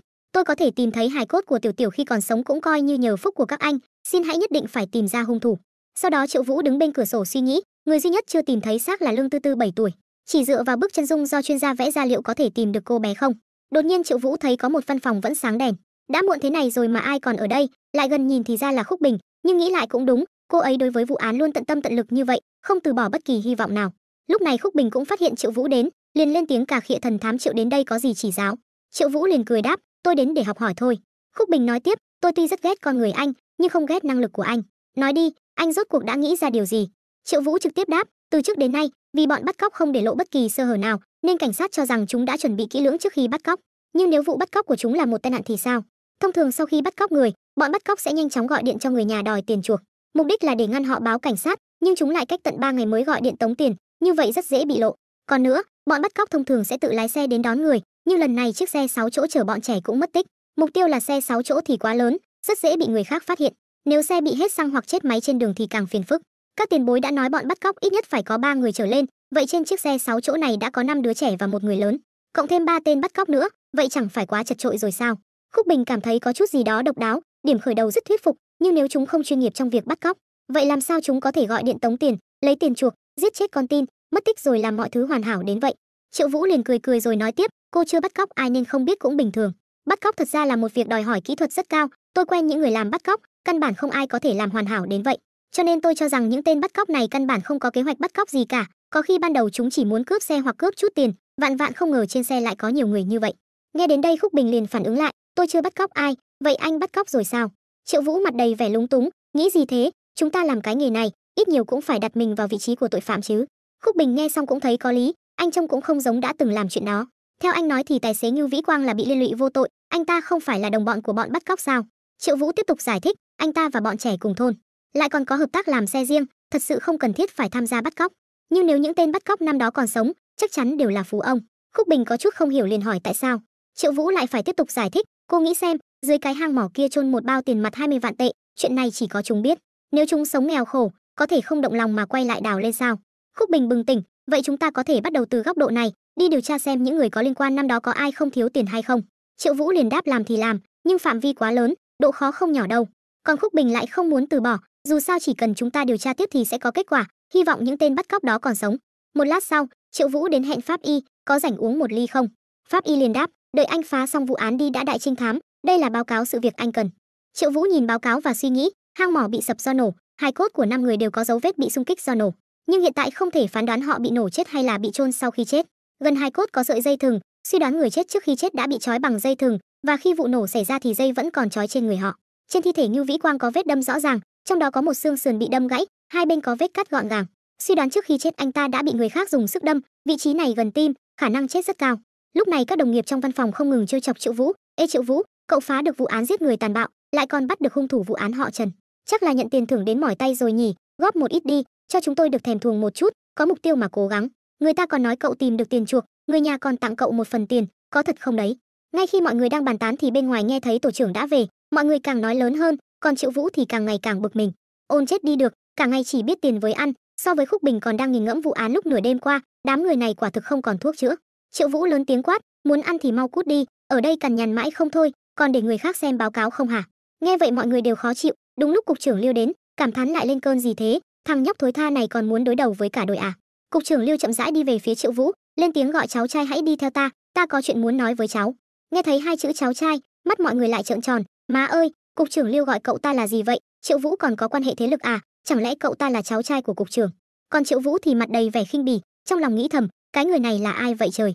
Vì khá tò mò nên Triệu Vũ liền hỏi, lãnh đạo tìm tôi có việc gì ạ? Cục trưởng Liêu cũng thật thà nói, điều ta có thể làm chỉ có thế thôi, sau này bớt cái tính nóng nảy của cháu đi, cố gắng làm việc. Triệu Vũ nghe mà ngơ ngác. Một lát sau, Triệu Vũ đến cái nơi mà năm đó bọn bắt cóc sắp xếp cho người nhà ném tiền chuộc. Ngay khi Triệu Vũ đang suy nghĩ, thì sư muội không ngừng gọi anh. Triệu Vũ phản ứng lại, suýt chút nữa thì ngã xuống dưới. Em hét to thế làm gì? Sư muội vội phân trần, em vừa gọi anh mấy lần rồi đó, anh đang nghĩ gì vậy? Anh đang nghĩ, lúc người nhà vừa đến vách đá thì bộ đàm mà bọn bắt cóc để lại đã vang lên, điều này cho thấy ít nhất phải có một người luôn quan sát hành tung của người nhà. Người nhà bị yêu cầu đứng trong vòng tròn đỏ mà bọn bắt cóc đã vẽ trước, ném tất cả tiền xuống cùng một vị trí ở vách đá, vậy thì phải có một người ở dưới vách đá đợi tiền chuộc rơi xuống, còn phải có một người chịu trách nhiệm canh giữ con tin. Trước đó tổ trưởng Khúc Bình đã từng nói, bọn chúng có thể lấy được tiền chuộc dưới sự giám sát của cảnh sát, sử dụng bộ đàm để tránh bị theo dõi, còn phá hỏng thiết bị theo dõi trong túi tiền chuộc nữa, nên nhất định là phải rất quen thuộc với thủ đoạn phá án của cảnh sát. Hắn ta hoặc là từng làm việc trong hệ thống cảnh sát, hoặc là có bạn là cảnh sát. Thành phần thuốc nổ được kiểm tra ra trong hang mỏ bị nổ là loại thuốc nổ phá núi thường dùng trong khu mỏ. Trong đám bắt cóc chắc cũng có người từng làm công việc phá đá trong khu mỏ. Đột nhiên điện thoại của Triệu Vũ vang lên, đầu dây bên kia lại nói để tôi đóng vai lưu manh. Một lát sau, Triệu Vũ đến nhà hàng, trực tiếp ấn tên côn đồ cầm đầu xuống đất. Bọn mày là lũ oát con không hiểu quy tắc, ra ngoài gây sự cũng không sợ bị người ta đánh cho sứt đầu mẻ chán, biết mình chọc vào ai chưa? Mở to mắt chó ra mà nhìn xem. Ông đây là Thiên Bá Ca, vị kia là quan công mặt đỏ Tô Dã, ai bỏ tiền ra thuê bọn mày đến quán lẩu gây rối, Đại Phi Long hay là Hoàng Mao Trương? Tên côn đồ liền khai là cái thằng đeo kính, cái thằng đeo kính kia hình như tên là Tiểu Mã Siêu gì đó. Chúng tôi không thân lắm, không có số điện thoại, bọn chúng chỉ cho mỗi người 200 tệ, bảo chúng tôi đuổi khách đi là được. Triệu Vũ liền chửi bọn mày đúng là lũ ngốc, tao nghe nói bên Đại Phi Long ra giá tận 2 vạn, Tiểu Mã Siêu 200 tệ đã thuê được bọn mày rồi. Bọn mày bị nó ăn chặn bao nhiêu phần trăm còn không biết à? Thôi được rồi, để tiền lại rồi cút đi. Đám côn đồ vừa nghe thấy được cút thì lập tức đưa tiền rồi chuồn thẳng. Sau đó Triệu Vũ và Tô Dã cùng nhau uống rượu vui vẻ. Tô Dã cũng bắt đầu khen cậu được đấy, nói nghe như thật luôn, đến tôi còn tin là thật, tôi thành quan công mặt đỏ Tô Dã trong giới hắc đạo luôn rồi. Triệu Vũ cũng vui vẻ đáp, nhìn đám người kia là biết ngay bọn gà mờ mới vào nghề, có lý lịch gì trong giới hắc đạo đâu. Tô Dã cười rồi nói tiếp, vừa nãy cậu nói thế thì tôi coi như cậu đồng ý rồi nhé. Trước đó Tô Dã đã mời Triệu Vũ đến làm bên ban kỷ luật, làm điều tra viên đặc biệt của ban kiểm tra kỷ luật. Sau này gặp phải tình huống này, cậu cứ lấy danh nghĩa tổ trọng án mà đi quậy, tiện thể lôi một vụ án nào đó vào, gây thêm chút khó dễ cho chúng là được. Ồ, không ngờ thủ đoạn của cảnh sát các anh cũng thâm hiểm như vậy. Nói gì thế, cậu không phải cảnh sát à? Bây giờ chỉ có thể lấy độc trị độc, thả con tép bắt con tôm, đợi tôi sờ mó được quan hệ nội bộ của chúng rồi mới có thể một mẻ hốt gọn. Hôm nay may mà có cậu, tôi mà ra tay thì lộ thân phận ngay. Triệu Vũ cũng chỉ biết cười cười, cho nên anh chạy đến thành phố Quy để điều tra đúng không? Trưởng phòng ban giám sát trong cục là người của bên chúng sao? Tô Dã cũng xác nhận là chính xác, cậu vừa moi được cái tên Tiểu Mã Siêu, đó là một manh mối không tồi. Không ngờ cậu đóng vai lưu manh chuyên nghiệp thế, quả thực là chuyên gia gây khó dễ cho người khác. Triệu Vũ cũng không để ý, anh là muốn nói tôi rất giống lưu manh đúng không? Ngay khi hai người đang trò chuyện vui vẻ, Triệu Vũ đột nhiên nghĩ ra, khoan đã, chuyên nghiệp và chuyên gia sao? Cái này lại khiến mình nghĩ đến một người, rồi đứng dậy vội vàng rời đi, tôi có việc phải đi trước đây, sau này liên lạc lại nhé. Tô Dã nhìn Triệu Vũ bỏ đi, trong lòng cũng cạn lời, chưa bao giờ ăn xong một bữa cơm với cậu ta cả. Một lát sau, bên trong nhà tù QN, nơi giam giữ toàn tội phạm trọng hình. Lúc này Triệu Vũ tìm đến Tiêu Hải, người cũng từng phạm tội bắt cóc, người này là hung thủ vụ án giết người bắt cóc, hai đồng bọn bị bắn chết. Trước đó đã tham gia nhiều vụ bắt cóc, có thể coi là chuyên gia trong giới bắt cóc, vì con tin đột ngột lên cơn đau tim mà chết, hắn ta mới bị phán tù chung thân. Tiêu Hải, tôi cũng nói thẳng luôn, trong tình huống nào thì anh sẽ giết chết con tin. Tiêu Hải lập tức lộ ra vẻ mặt ấm ức, chuyện của tôi không phải đã điều tra rõ ràng rồi sao? Tôi bắt cóc cô gái đó bị bệnh tim, không phải chúng tôi cố ý giết chết cô ta. Làm bắt cóc là để kiếm tiền, ai muốn giết người chứ? Triệu Vũ nhìn thấy vậy cũng toát mồ hôi, anh đừng khóc, bình tĩnh lại, tôi đang phụ trách vụ án mở, đến đây để nhờ anh tư vấn vài chuyện, không phải để lật lại vụ án của anh, hơn nữa nếu anh có thể giúp chúng tôi, có lẽ sẽ có lợi cho việc giảm án của anh. Tiêu Hải nghe vậy cũng thật thà khai báo, vụ án đó tôi biết, nguyên nhân giết con tin có rất nhiều, ví dụ như con tin vô tình nhìn thấy mặt bọn bắt cóc, Bọn bắt cóc sợ bị lộ, còn có người nhà không hợp tác hoặc báo cảnh sát, ép bọn bắt cóc hết đường rồi. Có người thì bản thân có bệnh tim gì đó, hoặc là xảy ra tai nạn khi cố gắng bỏ trốn, nhưng tôi thấy vụ án mờ không thuộc những trường hợp này. Bọn bắt cóc trong vụ án mờ đúng là thần kinh, bao nhiêu đứa trẻ mà cũng ra tay được, tiền chuộc cũng lấy rồi mà còn giết con tin. Không nói đến chút đạo nghĩa nào, hơn nữa cái tên tài xế đó không có chút giá trị nào, cần gì phải bắt anh ta, đằng nào thì cũng bắt cóc trẻ con. Để anh ta về báo tin cho người nhà không phải được sao, hoặc là cho anh ta một dao, dùng máu của anh ta dọa phụ huynh, bảo họ ngoan ngoãn giao tiền. Nếu là tôi có đánh chết cũng không mang theo một cái gã thanh niên trai tráng như vậy bên cạnh, tuyệt đối là mầm họa. Nghe thấy lời này thì Triệu Vũ lập tức nghĩ ra, chẳng lẽ trên người cái tên tài xế Ngưu Vĩ Quang kia còn có bí mật gì khác. Một lát sau, Triệu Vũ lại tìm đến Dương Văn Đào, phạm nhân trong vụ án xác chết ở hồ chứa nước Quy Sơn mà anh đã bắt trước đó. Dương Văn Đào cũng có chút tò mò, tôi có thể giúp gì cho anh, vụ án bắt cóc có liên quan gì đến tôi đâu. Triệu Vũ cũng nghiêm túc hỏi, tôi muốn biết cái hầm mỏ mà anh trốn là có lai lịch gì. Dương Văn Đào cũng thật thà khai, những năm trước, các hầm mỏ ở ngọn núi phía sau đều được khoán cho tư nhân. Nếu có tiền, anh có thể đầu tư nhận khoán vài hầm để thử vận may. Nếu đào được bạc thì coi như thắng cược, có thể thu về gấp trăm lần lợi nhuận. Còn nếu không đào được gì, mất hết gia sản là chuyện thường tình. Hầm mỏ đó, trên bản đồ chỉ là một cái hầm bỏ hoang, không thể đào được gì. Trước đây tôi hoàn toàn không biết đến chỗ đó, chỉ vì bị anh theo đuổi đến mờ cả mắt nên mới vào thôi. Triệu Vũ tiếp tục hỏi, ai đã dựng hàng rào gỗ? Dương Văn Đào lắc đầu đáp không biết, nó đã ở đó nhiều năm rồi. Triệu Vũ lại hỏi, anh có biết hầm mỏ đó do ai nhận khoán không? Dương Văn Đào đáp, là một gã nhà giàu mới nổi. Năm đó khi chúng tôi lập dự án, phải có sự đồng ý của người nhận khoán, nhưng khi chúng tôi tìm được hắn thì hắn đã chết từ lâu rồi, mà còn chết rất thảm, cả nhà tan cửa nát nhà. Hắn ta hình như tên là Thành Tam Lý. Sau khi hỏi xong, Triệu Vũ lập tức tìm đến Khúc Bình để bàn bạc. Tôi đang nghĩ, có khi nào Thành Tam Lý này đã tham gia vào vụ bắt cóc không? Sau khi có tiền thì đi nhận khoán mỏ, rồi xảy ra mâu thuẫn với đồng bọn nên mới dẫn đến cảnh nhà tan cửa nát. Khúc Bình nghe xong cũng cảm thấy hợp lý, tôi thấy manh mối này có thể đấy, tôi sẽ cho người đi điều tra gã này. Không hổ là cậu, đến tội phạm cũng có thể hỏi ý kiến. Triệu Vũ vội đáp lại, đây đâu phải là ngày đầu cô thấy bản lĩnh của tôi. Dừng lại ngay đi, mới khen một câu đã vội huênh hoang rồi. Cứ như vậy, hai người vừa tán gẫu vừa kết thúc một ngày làm việc. Cho đến sáng sớm hôm sau, một tiếng chuông điện thoại vang lên đánh thức Triệu Vũ đang ngủ say. Triệu Vũ nghe điện thoại xong thì cả người chết lặng, điện thoại cũng bị đánh rơi vỡ tan. Khi đến hiện trường, Triệu Vũ càng không dám tin vào mắt mình. Đồ khốn kiếp, các người đang làm cái gì vậy? Đưa người đi bệnh viện ngay. Mọi người đều im lặng cúi đầu. Triệu Vũ nhìn hiện trường với đôi mắt đẫm lệ. Đó chính là hiện trường cái chết thảm thương của tổ trưởng Khúc Bình. Triệu Vũ không ngừng gào thét, cô ấy còn chưa chết mà, các người còn đứng ngây ra đó làm gì, mau cứu người đi chứ. Đột nhiên pháp y tiến lên, tát thẳng một cái vào mặt Triệu Vũ. Bình tĩnh lại đi Triệu Vũ, Khúc Bình đã chết thật rồi. Bị tát một cái, Triệu Vũ lúc này mới dần lấy lại lý trí. Ngay lúc đó, đồng nghiệp chuẩn bị đưa thi thể về cục cảnh sát để khám nghiệm, làm rõ nguyên nhân cái chết của tổ trưởng Khúc. Triệu Vũ chậm rãi bước tới, ôm Khúc Bình rời đi với đôi mắt đẫm lệ. Một lúc sau, cục lập tức phân tích về vụ án của Khúc Bình. Đồng nghiệp nói, khoảng hơn 1 giờ đêm qua, tổ trưởng Khúc Bình gặp tai nạn trên đường lái xe về nhà. Gần xe có dấu vết phanh gấp rõ ràng, thân xe không bị va chạm hay chảy xước. Hiện tại chúng tôi phỏng đoán rằng khi cô ấy đi qua địa điểm xảy ra sự việc, cô ấy nhìn thấy có người trên đường nên đã phanh gấp và xuống xe kiểm tra, nhưng lại bị người ta đâm và cướp đi túi đeo bên người.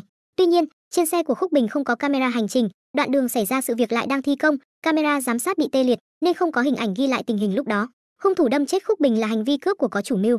Hắn vốn chỉ muốn cướp chút tiền, nhưng vì xảy ra tranh chấp với Khúc Bình nên mới lỡ tay đâm chết cô ấy. Sau khi nghe báo cáo, Triệu Vũ không nghĩ như vậy, tuyệt đối không đơn giản như vậy. Nếu hung thủ là để cướp tiền, khi nhìn thấy cô ấy mặc cảnh phục thì chỉ có nước quay đầu bỏ chạy. Cô ấy bị đâm thành một vũng máu, lỡ tay giết người có cần phải đâm nhiều nhát như vậy không? Nếu là cố ý giết người. Triệu Vũ đột nhiên con ngươi co lại, chẳng lẽ là vì Thành Tam Lý mà cô ấy điều tra trong vụ án mờ ngày hôm qua? Chưa kịp nghĩ nhiều, pháp y đã nói rất kỳ lạ, tổ trưởng Khúc Bình tuy trúng nhiều nhát dao, nhưng nhát chí mạng lại là nhát dao từ phía sau. Nhát dao này đâm thẳng vào tim, còn tránh được xương bảo vệ tim, hung thủ chắc chắn là một người chuyên nghiệp. Một đồng nghiệp khác cũng phân tích tiếp, cách hiện trường Khúc Bình bị sát hại 1 cây số, trong thùng rác tìm thấy một con dao dính máu. Dấu vân tay trên đó là của Hầu Mãnh, tôi biết người đó, là một khách quen của cục. Trước đây hắn từng ngồi tù vì tội cướp giật và tàng trữ súng trái phép. Mọi người xem hồ sơ cảnh sát đi, liên kết video giám sát gần hiện trường sự việc thì có hắn còn cầm túi của tổ trưởng Khúc Bình. Thế là một đám đồng nghiệp liền tức giận lao đi bắt tên Hầu Mãnh này. Nhưng Triệu Vũ lại không thể hiểu được, hung khí được tìm thấy cách thi thể 1 cây số, mặc dù vị trí Hầu Mãnh xuất hiện cách thi thể chưa đến 1 cây số, nhưng trên tay hắn không có dao. Hơn nữa trạng thái của hắn trông như uống quá nhiều rượu hoặc đã sử dụng chất kích thích. Khúc Bình dù gì cũng là người trong ngành cảnh sát, hắn đi còn không vững thì làm sao có thể giết được Khúc Bình, như vậy thì hiện trường còn có một hung thủ khác. Nghĩ đến đây, Triệu Vũ hận không thể lập tức tìm ra hung thủ này. Thời gian đến buổi tối, đám đồng nghiệp đi bắt Hầu Mãnh rất bực bội. Chúng tôi đã tìm khắp những nơi Hầu Mãnh có thể ẩn náu mà vẫn không thấy hắn. Hắn lúc này chắc đang ở quán net nơi bạn gái hắn làm việc, hoặc ở chỗ anh em của hắn là Kỳ Xuân Hoa. Nếu trong vòng 24 giờ nữa không tìm được hắn thì coi như bó tay. Triệu Vũ nhìn ảnh Khúc Bình và hỏi, tối qua các anh có điều tra Thành Tam Lý không? Đồng nghiệp rất xấu hổ đáp có ạ, nhưng không điều tra ra được gì nên đã về trước. Lúc đó tôi thấy tinh thần tổ trưởng Khúc Bình không được tốt lắm, muốn lái xe đưa cô ấy về, nếu tôi kiên quyết đưa cô ấy về thì đã không xảy ra chuyện như vậy. Đồng nghiệp lúc này trong lòng cũng hối hận khôn nguôi, nhưng bây giờ không phải lúc để hối hận. Triệu Vũ nhìn ảnh Khúc Bình, trong lòng nghĩ tôi sẽ không để cô chết oan uổng đâu, tôi không những sẽ điều tra vụ án mờ đến cùng mà còn phải bắt được hung thủ giết cô. Sau đó lên tiếng xác nhận, tôi nghĩ ra một cách có thể ép tên Hầu Mãnh này ra mặt. Ai trong số các anh nguyện ý giúp tôi đây? Lúc này Triệu Vũ trực tiếp ra lệnh cho một đám côn đồ tự ý thẩm vấn bạn gái của nghi phạm. Khi cánh cửa bị đạp tung, đàn em dẫn đầu kiêu ngạo nói với Triệu Vũ, Triệu cảnh quan, con nhỏ khai rồi. Hầu Mãnh sáng nay gọi điện cho nó, nói mình gây ra chuyện, muốn đi trốn, nhờ một tên Kỳ Xuân Hoa giúp đỡ. Triệu Vũ nghe xong chỉ hỏi, đã khai chưa? Đàn em đáp lại, khai rồi ạ, nhất định phải khai, cái miệng này của nó cứng đầu lắm, không đánh gãy chân thì sống chết cũng không nói. Đàn em cũng hiểu rằng đã diễn thì phải diễn cho chót, ngay cả cảnh sát vốn đang giám sát bạn gái của Hầu Mãnh cũng bị khống chế. Triệu Vũ không thèm quay đầu lại nói, yên tâm đi, tôi sẽ mau chóng lôi bọn chúng ra ánh sáng. Đàn em phía sau đồng loạt hô lớn, đại ca đã nói vậy, anh em chúng tôi dù có vào lửa ra nước cũng không từ nan, việc còn lại cứ giao cho bọn em đi. Khi trở lại xe, đồng nghiệp đi theo Triệu Vũ thông báo, bạn gái của Hầu Mãnh quả nhiên đã nói dối chúng ta, sau khi xảy ra chuyện, hai người bọn họ rõ ràng đã từng liên lạc với nhau. Nghe nói cái tên Kỳ Xuân Hoa đó có chút thế lực cả trong giới giang hồ lẫn ngoài xã hội, chắc chắn hắn có không ít tay chân giúp đỡ. Chúng ta đã thẩm vấn hắn trước đây, hắn khăng khăng khẳng định không có quan hệ gì với Hầu Mãnh. Hôm nay đi rồi chắc chắn vẫn không khai, vậy chúng ta phải làm sao? Triệu Vũ chỉ hỏi một câu, ai trong số các anh mang súng? Sau đó, bốn người Triệu Vũ xông thẳng vào sòng bạc. Đứng im, cảnh sát làm việc, tất cả mọi người hợp tác một chút. Kỳ Xuân Hoa nhìn những cảnh sát xông vào, ngạo mạn hét lớn, lão tử tung hoành giang hồ bao nhiêu năm nay, còn chưa để lại cái đuôi nào cho cảnh sát tóm được. Đến lãnh đạo của các ngươi gặp tôi còn phải nể mặt 3 phần, mấy thằng cảnh sát con còn muốn làm gì được lão tử? Sao vậy cảnh quan, có chuyện gì sao? Kỳ Xuân Hoa ỷ mình có nhiều đàn em, hoàn toàn không coi Triệu Vũ và những người khác ra gì. Nhưng Triệu Vũ lại không quan tâm đến điều đó, trực tiếp đấm một cú. Kỳ Xuân Hoa không ngờ rằng người đàn ông này lại ngang ngược như vậy. Triệu Vũ nhấc chân lên rồi đi thẳng vào vấn đề, Hầu Mãnh ở đâu? Đám tay chân bên cạnh lúc này mới phản ứng lại, điên rồi à, dám đánh đại ca của chúng tao? Kỳ Xuân Hoa cũng hét lên, tao đã nói với mày rồi, tao không biết, mày có biết mày đang làm gì không? Để tao xem lát nữa mày bị tao xử lý thế nào. Thấy một đám tay chân chuẩn bị động thủ, Triệu Vũ ra hiệu, đồng nghiệp lập tức nổ súng cảnh cáo. Triệu Vũ hung hãn nói, chúng tôi đang bắt giữ hung thủ giết hại đội trưởng đội hình sự, ai còn dám làm nhảm, tôi sẽ xử theo tội cản trở công vụ mà bắn bỏ, không sợ ăn đạn thì cứ nhào lên. Lời này vừa thốt ra, mọi người đều không dám tiến lên thêm nữa. Sau đó anh lại tiếp tục nói, Kỳ Xuân Hoa, mày là người thông minh, không có lệnh của cấp trên, mấy cảnh sát con như chúng tao dám đến tìm mày đòi người à? Đã không biết điều vậy thì cả đời này làm phế nhân đi.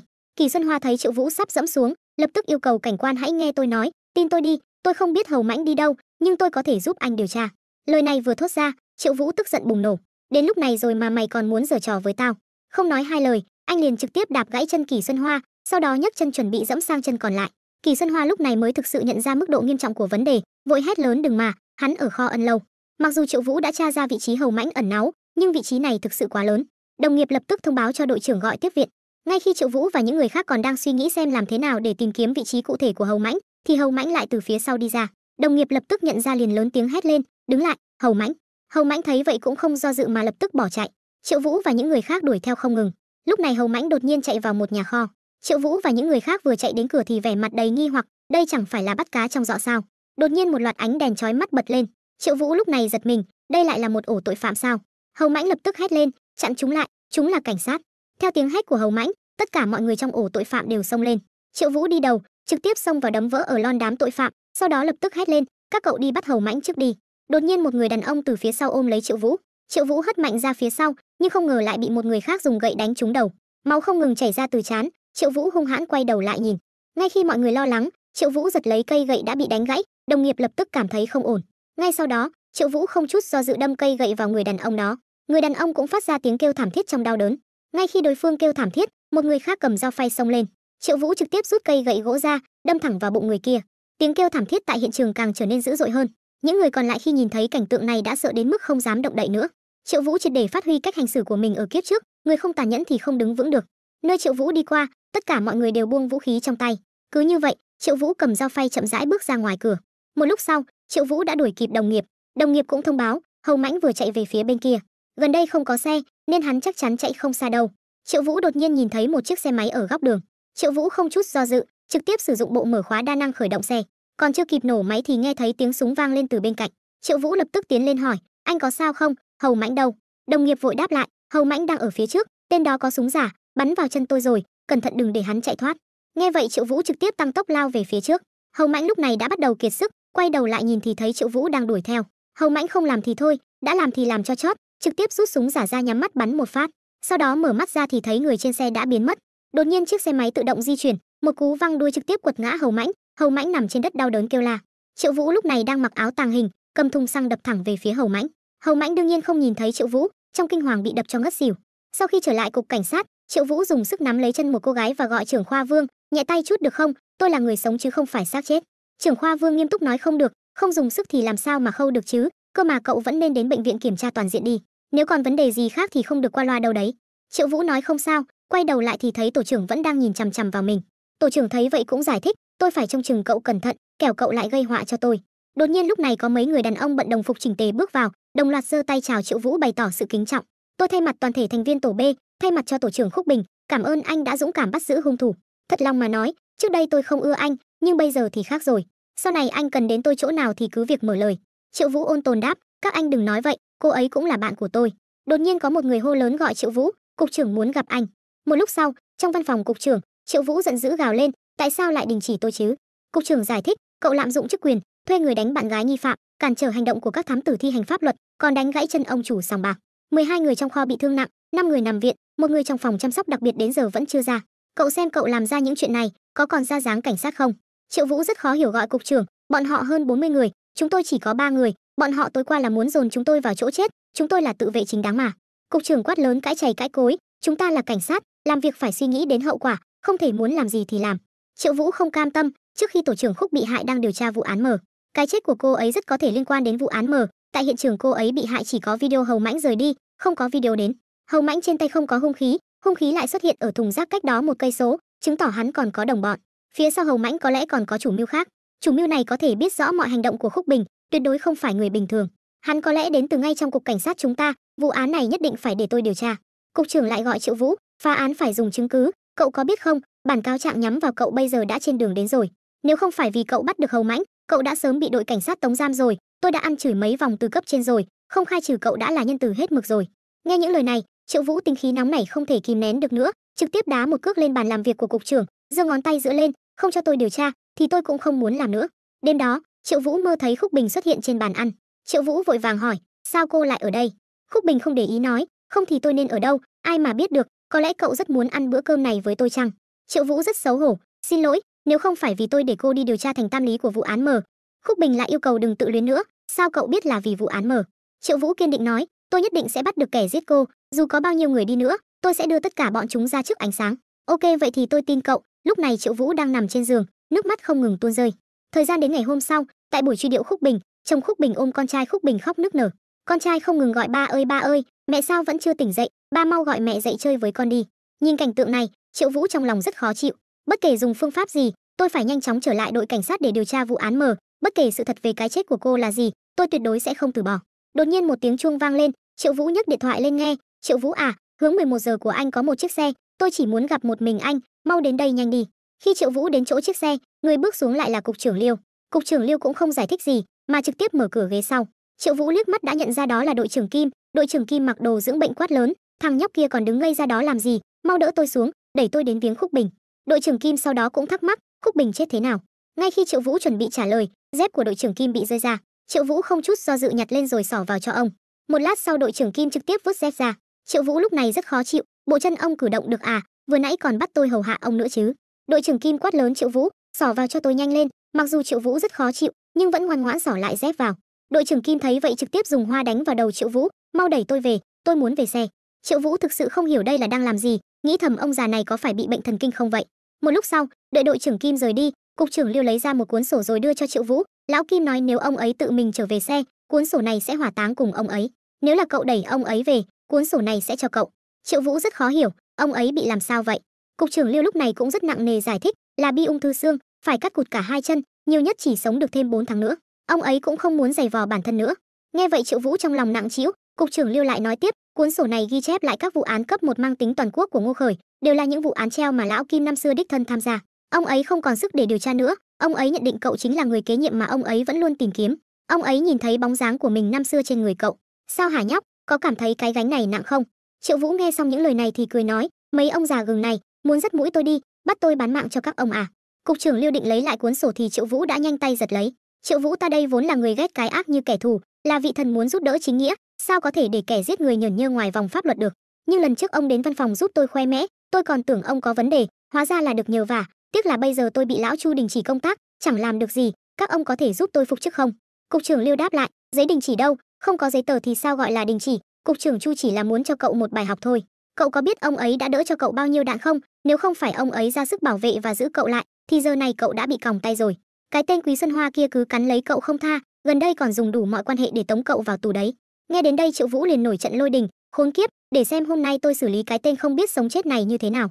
Cục trưởng Lưu lo lắng, bây giờ đang là thời điểm nhạy cảm, cậu đừng bốc đồng như thế. Triệu Vũ vội xua tay, ông cứ yên tâm đi, tôi biết chừng mực, hắn ta nhất định sẽ ngoan ngoãn rút lui thôi. Đợi tôi làm xong hai việc lớn này, tôi sẽ hoàn thành tâm nguyện của lão Kim. Đến tối, Triệu Vũ đến một quán trà tìm ông chủ Quý. Trà này có đắt không nhỉ? Tôi muốn mua một hộp biếu cục trưởng của chúng tôi, ông thấy sao? Quý Xuân Hoa tuy sợ gã đàn ông trước mặt mình, nhưng dù sao cũng là địa bàn của mình, nên vẫn vênh váo nói, họ Triệu gan cậu cũng lớn thật đấy, lại dám tự mò đến đây. Triệu Vũ cầm hộp trà giả bộ thân thiện, ông chủ Quý à, hôm nay tôi đến để kết bạn, chúng ta hóa giải ân oán thành bạn bè, tôi mời ông một bữa cơm, thế nào? Quý Xuân Hoa không thèm để ý, không nể nang gì cả. Giờ thì để tao bẻ gãy chân mày, rồi mày dập đầu xin lỗi tao một cái, tao còn xem xét. Nghe vậy Triệu Vũ biết là không có gì để bàn rồi. Bỗng dưng Quý Xuân Hoa và đám đàn em liên tục nhận được điện thoại, báo rằng mấy xưởng của hắn bị cảnh sát sờ gáy. Nhưng đòn này không làm Quý Xuân Hoa chịu thua, ngược lại còn vênh váo hét lên, Triệu Vũ mày đừng tưởng làm thế này là tao sợ mày, ông đây có tiền, không thiếu mấy cái xưởng tồi tàn đó. Triệu Vũ nghe xong cười khẩy, tiến lên dí ngón tay vào đầu Quý Xuân Hoa, tao vừa thu hồn mày rồi đấy, tốt nhất là ngoan ngoãn chút, nếu không tự chịu hậu quả. Nghe câu này, Quý Xuân Hoa tưởng anh bị điên, rồi Triệu Vũ cười và bước ra ngoài. Một lúc sau tại một quán thịt chó, Quý Xuân Hoa nhận được điện thoại của Triệu Vũ, ông chủ Quý nhàn nhã nhỉ, còn ăn thịt chó cơ đấy, là đang tìm người đối phó với tôi sao? Còn có rượu Mao Đài và thuốc lá Cuba nữa chứ? Hai nam một nữ, ăn mặc toàn khách quý cả nhỉ. Nghe đến đây, Quý Xuân Hoa lập tức nhận ra có gì đó không ổn. Chẳng lẽ thằng này đang theo dõi mình? Rồi hắn nhìn xung quanh, nhưng hắn không biết rằng Triệu Vũ đã dùng thiết bị giám sát ẩn để theo dõi hắn. Triệu Vũ nói tiếp, đừng tìm nữa, không có ở đó đâu, ở trên người mày đấy. Cái thằng mặc áo sơ mi kẻ caro là thẩm phán đấy nhỉ? Cái con bé đeo kính kia quen quen, là Văn Chu Chu bên viện kiểm sát, cái thằng dâu chưa mọc là luật sư. Quý Xuân Hoa lúc này hoảng hốt tột độ, vội vàng cúp điện thoại. Hắn chạy ngay vào nhà vệ sinh, cởi hết quần áo để kiểm tra xem có thiết bị giám sát nào không. Nhưng nào ngờ Triệu Vũ lại gọi điện đến, tôi bảo này ông chủ Quý, ông cũng không đến nỗi phải cẩn thận thế chứ, tìm thiết bị giám sát à, da ông trắng phết nhỉ, bên cạnh rốn còn có vết bớt nữa đấy. Vì quá tức giận, Quý Xuân Hoa tắt luôn điện thoại. Một lúc sau, Quý Xuân Hoa mệt mỏi lê thân về nhà. Vợ Quý Xuân Hoa cười nói, về rồi đấy à, muộn thế này mà còn biết đường về cơ đấy. Bỗng một cuộc điện thoại gọi đến máy vợ Quý Xuân Hoa. Quý Xuân Hoa nghe máy thì Triệu Vũ lại nói, tắt máy là xong à, vợ ông cũng ngon đấy chứ, hay là tôi livestream cảnh vợ chồng ông ân ái cho thiên hạ xem nhé. Quý Xuân Hoa nghe đến đây thì không thể nhịn được nữa, ném thẳng điện thoại đi.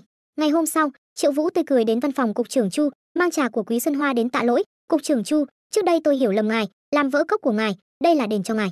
Bây giờ Quý Xuân Hoa cũng đã rút đơn kiện tôi rồi, có phải tôi có thể đi làm lại rồi không? Cục trưởng Chu cạn lời, cái thằng nhóc này sao lúc nào cũng ăn nói hùng hồn thế nhỉ? Triệu Vũ mặt dày nói tiếp, Triệu Vũ tôi đây biết sai thì sửa, có tình có nghĩa. Ngài tốt với tôi nhất định ghi nhớ trong lòng, sau này sẽ sẵn sàng xả thân vì ngài. Cục trưởng Chu cũng lười nói nhiều thêm, đội trưởng đội trọng án mới đến rồi, hai người làm quen đi. Triệu Vũ quay đầu lại thì thấy cảnh sát anh Kiệt đến báo cáo. Triệu Vũ nhìn thấy anh Kiệt thì cảm thấy không ổn tí nào. Lúc này hai người gặp nhau như hận không thể quen nhau sớm hơn. Triệu Vũ cố tỏ ra bình tĩnh chào một tiếng, đội trưởng Miêu cũng chỉ có thể qua loa đáp lại. Khi hai người đi trên đường, Triệu Vũ nhìn bóng lưng đội trưởng Miêu, trong đầu suy nghĩ lung tung, tiến lên tỏ vẻ thân thiện. Có phải gây ra chuyện gì nên mới chạy đến cái xó xỉnh này của tôi không, hay là vì tôi mà cô mới bị điều đến đây? Không nhắc thì thôi, vừa nhắc đến chuyện bị cưỡng hôn trước đây, đội trưởng Miêu lập tức giận tím mặt, tung ngay một cước. Triệu Vũ phản ứng nhanh như chớp, né được đòn tấn công, nhưng uy lực của cú đá đó khiến đồng nghiệp trong văn phòng bên cạnh cảm thấy chấn động, còn tưởng là động đất, vội vàng chạy ra xem. Ai ngờ họ thấy bức tường mà đội trưởng Miêu vừa đá đã bốc khói. Triệu Vũ đổ mồ hôi hột nói, đây là đội trưởng mới của chúng ta, mọi người làm quen nhé. Một lúc sau, Triệu Vũ đến phân cục số 2, chuẩn bị thẩm vấn Hậu Mãnh. Nhân viên vừa nhìn thấy anh thì hỏi, anh là người của phân cục số 2 à? Hậu Mãnh đang bị đồng nghiệp của anh thẩm vấn đấy. Triệu Vũ cầm danh sách lên xem, quả nhiên là cô ta. Xem ra chúng ta lại là nghĩ giống nhau rồi. Rồi đội trưởng Miêu từ phòng thẩm vấn bước ra. Triệu Vũ gọi đội trưởng Miêu lại, chưa ăn chưa à, đi ăn gì đó cùng nhau đi. Đội trưởng Miêu tưởng Triệu Vũ theo dõi mình, không chút lưu tình quay đầu bỏ đi. Triệu Vũ lập tức chặn đường, tôi đoán vừa nãy cô chắc chắn không thẩm vấn được manh mối gì. Loại người như hắn tôi rõ nhất, hơn nữa loại người nghiện ngập như vậy, sao có thể giết được người của đội trọng án? Đội trưởng Miêu không hiểu anh định làm gì, Triệu Vũ bảo đội trưởng Miêu nhớ lại lần thẩm vấn Lưu Bằng Phi trước đây. Đội trưởng Miêu nghĩ lại, quả thật nhờ anh mà thẩm vấn có kết quả. Triệu Vũ thấy đội trưởng Miêu im lặng thì biết việc này thành công rồi nên liền nói, vậy là sự hợp tác lần thứ 2 của chúng ta bắt đầu. Khi hai người cùng vào phòng thẩm vấn, Hậu Mãnh rất khó chịu, rốt cuộc thì có thôi đi không, tôi khai hết rồi còn muốn tôi nói gì nữa, hơn nữa cái bà chằn lửa này còn làm tôi bị thương. Nghe câu này, Đội trưởng Miêu nổi giận tiến lên nói, tôi thấy vết thương của anh lành rồi thì phải, rồi định vung nắm đấm. Triệu Vũ thấy vậy lập tức kéo đội trưởng Miêu lại. Trong lúc giằng co, Triệu Vũ tốt bụng nhắc nhở hắn nên im miệng, nhưng không ngờ Hậu Mãnh lại nói, Triệu Vũ cũng chẳng phải loại tốt đẹp gì, lần trước còn đánh gãy chân tôi. Thấy hắn không biết điều như vậy, Triệu Vũ buông tay đội trưởng Miêu, đón chào Hậu Mãnh đương nhiên là một trận đấm bao cát của đội trưởng Miêu. Khi tiếng kêu thảm thiết chấm dứt, Hậu Mãnh cuối cùng cũng ngoan ngoãn. Triệu Vũ bắt đầu tiến lên làm việc, tôi hy vọng anh khai báo rõ ràng, nếu anh không giết người, chúng tôi sẽ giúp anh. Hậu Mãnh bắt đầu kể lại mọi việc, đêm đó tôi đúng là có dùng thuốc, nhưng tôi không nhớ gì cả, tôi còn không biết mình có giết người hay không. Triệu Vũ nhắc nhở, lúc trước khi tôi bắt anh có phải không nhìn thấy tôi mà chỉ nhìn thấy xe không, chính là vì tôi thôi miên anh nên mới như vậy. Nghe vậy, Hậu Mãnh cảm thấy người này có lẽ có cách giúp mình. Triệu Vũ thấy vậy liền lấy máy đo nói dối ra, anh chỉ cần trả lời có hoặc không thôi. Sau vài câu hỏi, Triệu Vũ xác định người này đúng là không giết người, có lẽ ngay cả tòng phạm cũng không phải, chỉ là bị người ta lợi dụng thôi. Hơn nữa lúc đó hắn không phải một mình đến hiện trường, nhưng dù hắn không biết chuyện thì mình vẫn có thể đo ra sự thật. Sau đó Triệu Vũ hỏi về vụ án, hệ thống lại báo không được hỏi những chuyện không liên quan đến vụ án này. Thấy vậy Triệu Vũ chỉ có thể đoán già đoán non. Sau đó Triệu Vũ tiếp tục hỏi về số lượng người mưu hại Khúc Bình. Khi Triệu Vũ hỏi có phải có trên 10 người muốn hãm hại Khúc Bình không, máy đo nói dối lại hiện màu xanh lá cây. Triệu Vũ giật mình, sao lại có nhiều người muốn hãm hại cô ta như vậy? Khúc Bình rốt cuộc đã làm gì? Rồi anh nói với đội trưởng Miêu, tôi đã biết đáp án rồi. Thấy Triệu Vũ quay người rời đi, đội trưởng Miêu lập tức đuổi theo, rốt cuộc anh đã hỏi ra được gì? Triệu Vũ liền khẳng định, mục đích của tôi và cô khác nhau, mà mục đích cô đến phân cục số 2 này cũng không đơn giản như vậy đúng không? Tôi nghĩ giữa chúng ta nên có ít thủ đoạn lại một chút, hiện tại cô có thể nói sự thật với tôi rồi chứ nhỉ? Anh Kiệt nghe vậy cũng thở phì ra một cái, rồi nghiêm túc khẳng định, vào thời điểm tôi nói cho anh biết, anh đã bị trói chặt với tôi rồi. Rất có thể sẽ có kết cục giống như Khúc Bình. Khúc Bình trước khi đến phân cục số 2 đã điều tra một vụ án rất nguy hiểm, mà cái chết lần này cũng liên quan đến nó.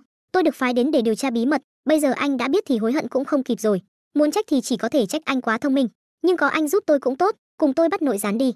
Triệu Vũ nghe xong lại trêu chọc, chuyện nguy hiểm như vậy, không có chút lợi lộc nào thì sao được. Anh Kiệt đương nhiên biết anh muốn gì, nên cũng vui vẻ cười nói, nếu như anh giúp tôi hoàn thành nhiệm vụ này, tôi có thể cân nhắc hẹn hò với anh một lần. Triệu Vũ trong lòng rất khó chịu, mạo hiểm lớn như vậy mà chỉ hẹn hò một lần, nhưng còn chưa kịp nói xong thì trên đầu đã mọc mấy cục u. Một lúc sau, Triệu Vũ đến nhà khoáng công điều tra chuyện của Thành Tam Lý.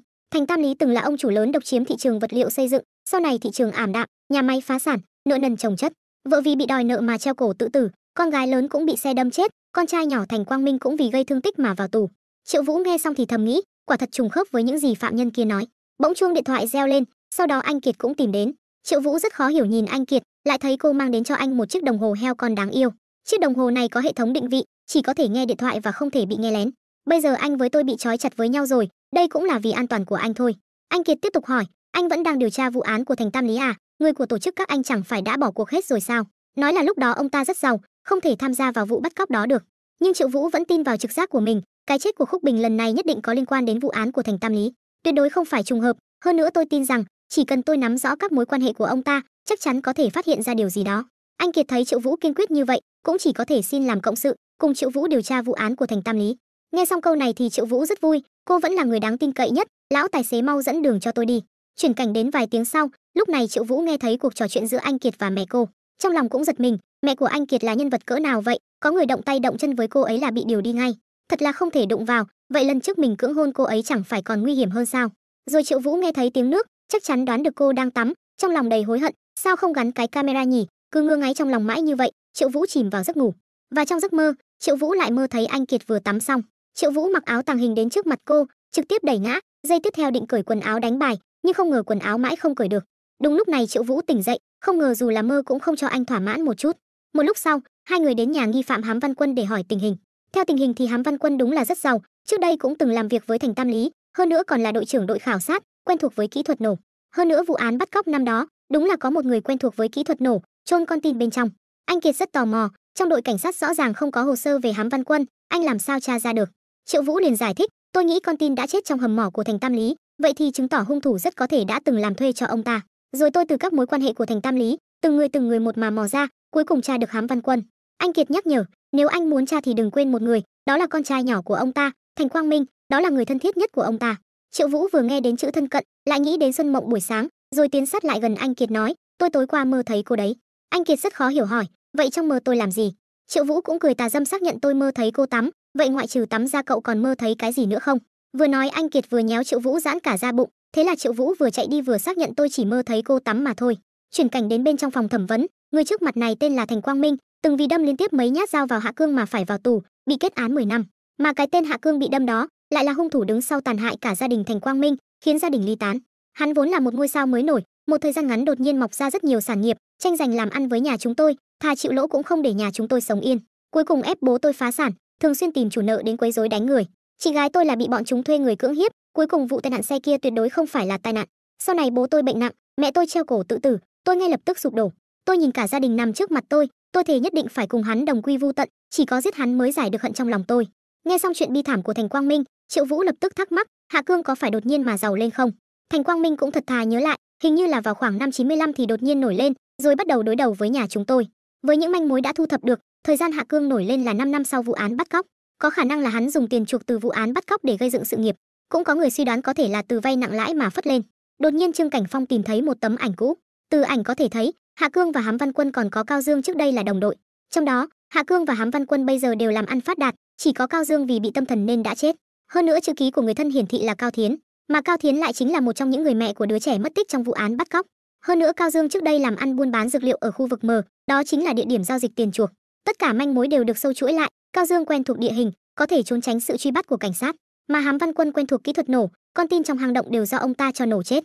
Còn Hạ Cương từng là cảnh sát khu vực, quen thuộc với thủ đoạn của cảnh sát, có thể dễ dàng giải quyết vấn đề thiết bị theo dõi. Nhưng điều khiến tất cả mọi người không thể hiểu nổi là tại sao Cao Dương lại bắt cóc cháu trai của mình, hơn nữa còn giết luôn, rất có thể chính vì như vậy mà mới bị tâm thần.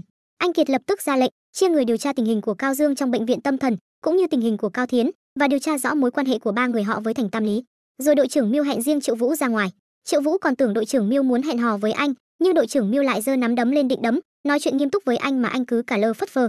Triệu Vũ vẫn không từ bỏ, đánh tôi cũng đau lắm đấy, hay là chúng ta hẹn hôm nào buổi tối từ từ nói chuyện, tôi cho cô đánh vào chỗ mềm. Đội trưởng Miêu véo một cái vào mông anh rồi cười nói được thôi, ngay tối nay luôn nhé. Có ai nghĩ được rằng trong đám tội phạm của vụ án bắt cóc trẻ em lại có cả cậu của đứa trẻ.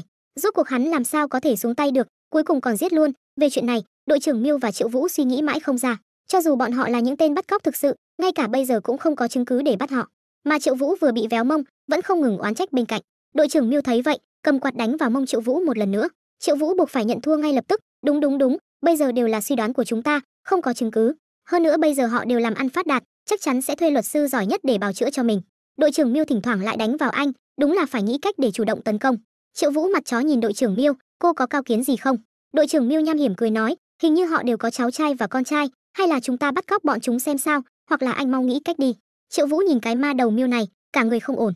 Sao cô ấy cứ nghĩ ra mấy cái cách của xã hội đen thế? Nhưng nói đi cũng phải nói lại, tại sao Cao Dương lại bắt cóc cháu trai của mình, nếu lúc đầu ba người họ chỉ định cướp một chiếc xe, căn bản không ngờ cháu trai mình ở trên đó. Mà khi nhìn thấy cháu trai thì Cao Dương đã sốc.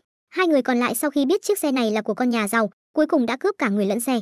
Để tránh bị lộ thì chỉ có thể giết luôn. Lúc đó Cao Dương chắc chắn đã xảy ra tranh cãi với hai người kia. Sau khi giết người, Cao Dương không chịu nổi nỗi đau giết cháu trai mình mới vào bệnh viện tâm thần. Còn hai người kia cầm tiền chuộc, làm ăn ngày càng lớn. Một lúc sau, đội trưởng Miêu túm lấy tai Triệu Vũ, làm Triệu Vũ tỉnh giấc. Ai mà không có tính khí cáu kỉnh khi vừa ngủ dậy, huống chi là Triệu Vũ tính tình nóng này. Đội trưởng Miêu quát, cả tổ đang thức đêm làm thêm giờ, chỉ có mình anh ở đó ngủ say như chết. Triệu Vũ nghĩ thầm, cái người này động động môi là có thể điều người đi, không trêu vào được, không trêu vào được.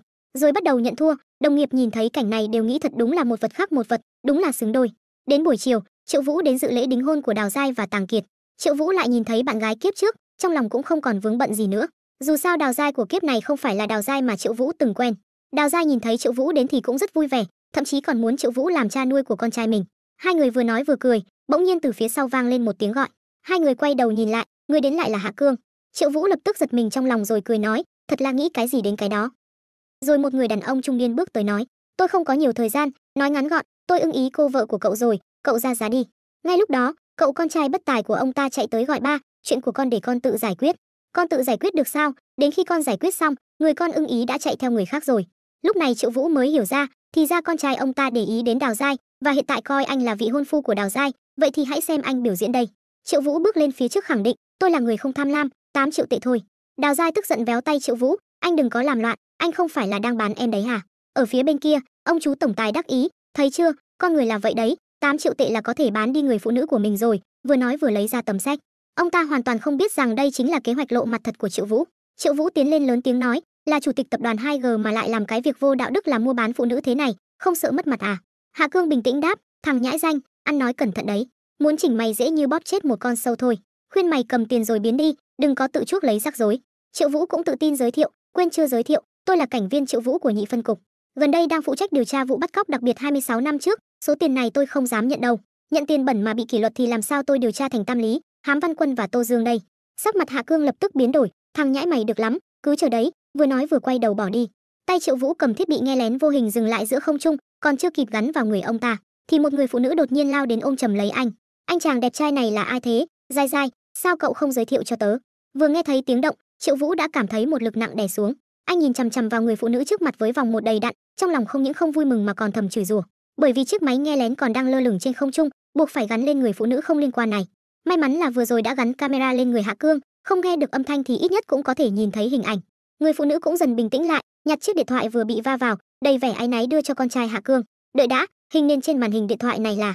Triệu Vũ giật lấy chiếc điện thoại. Này anh làm gì với điện thoại của tôi vậy? Triệu Vũ chỉ vào người phụ nữ trên màn hình rồi hỏi, đây là ai? Có chuyện gì vậy? Đây là mẹ tôi. Triệu Vũ không thể tin được nhìn chằm chằm vào chiếc điện thoại. Người này giống hệt với bức ảnh phục dựng lại của Lương Tư Tư 33 tuổi mà cảnh sát từng thu thập được, ngay cả nốt ruồi cũng ở cùng một vị trí.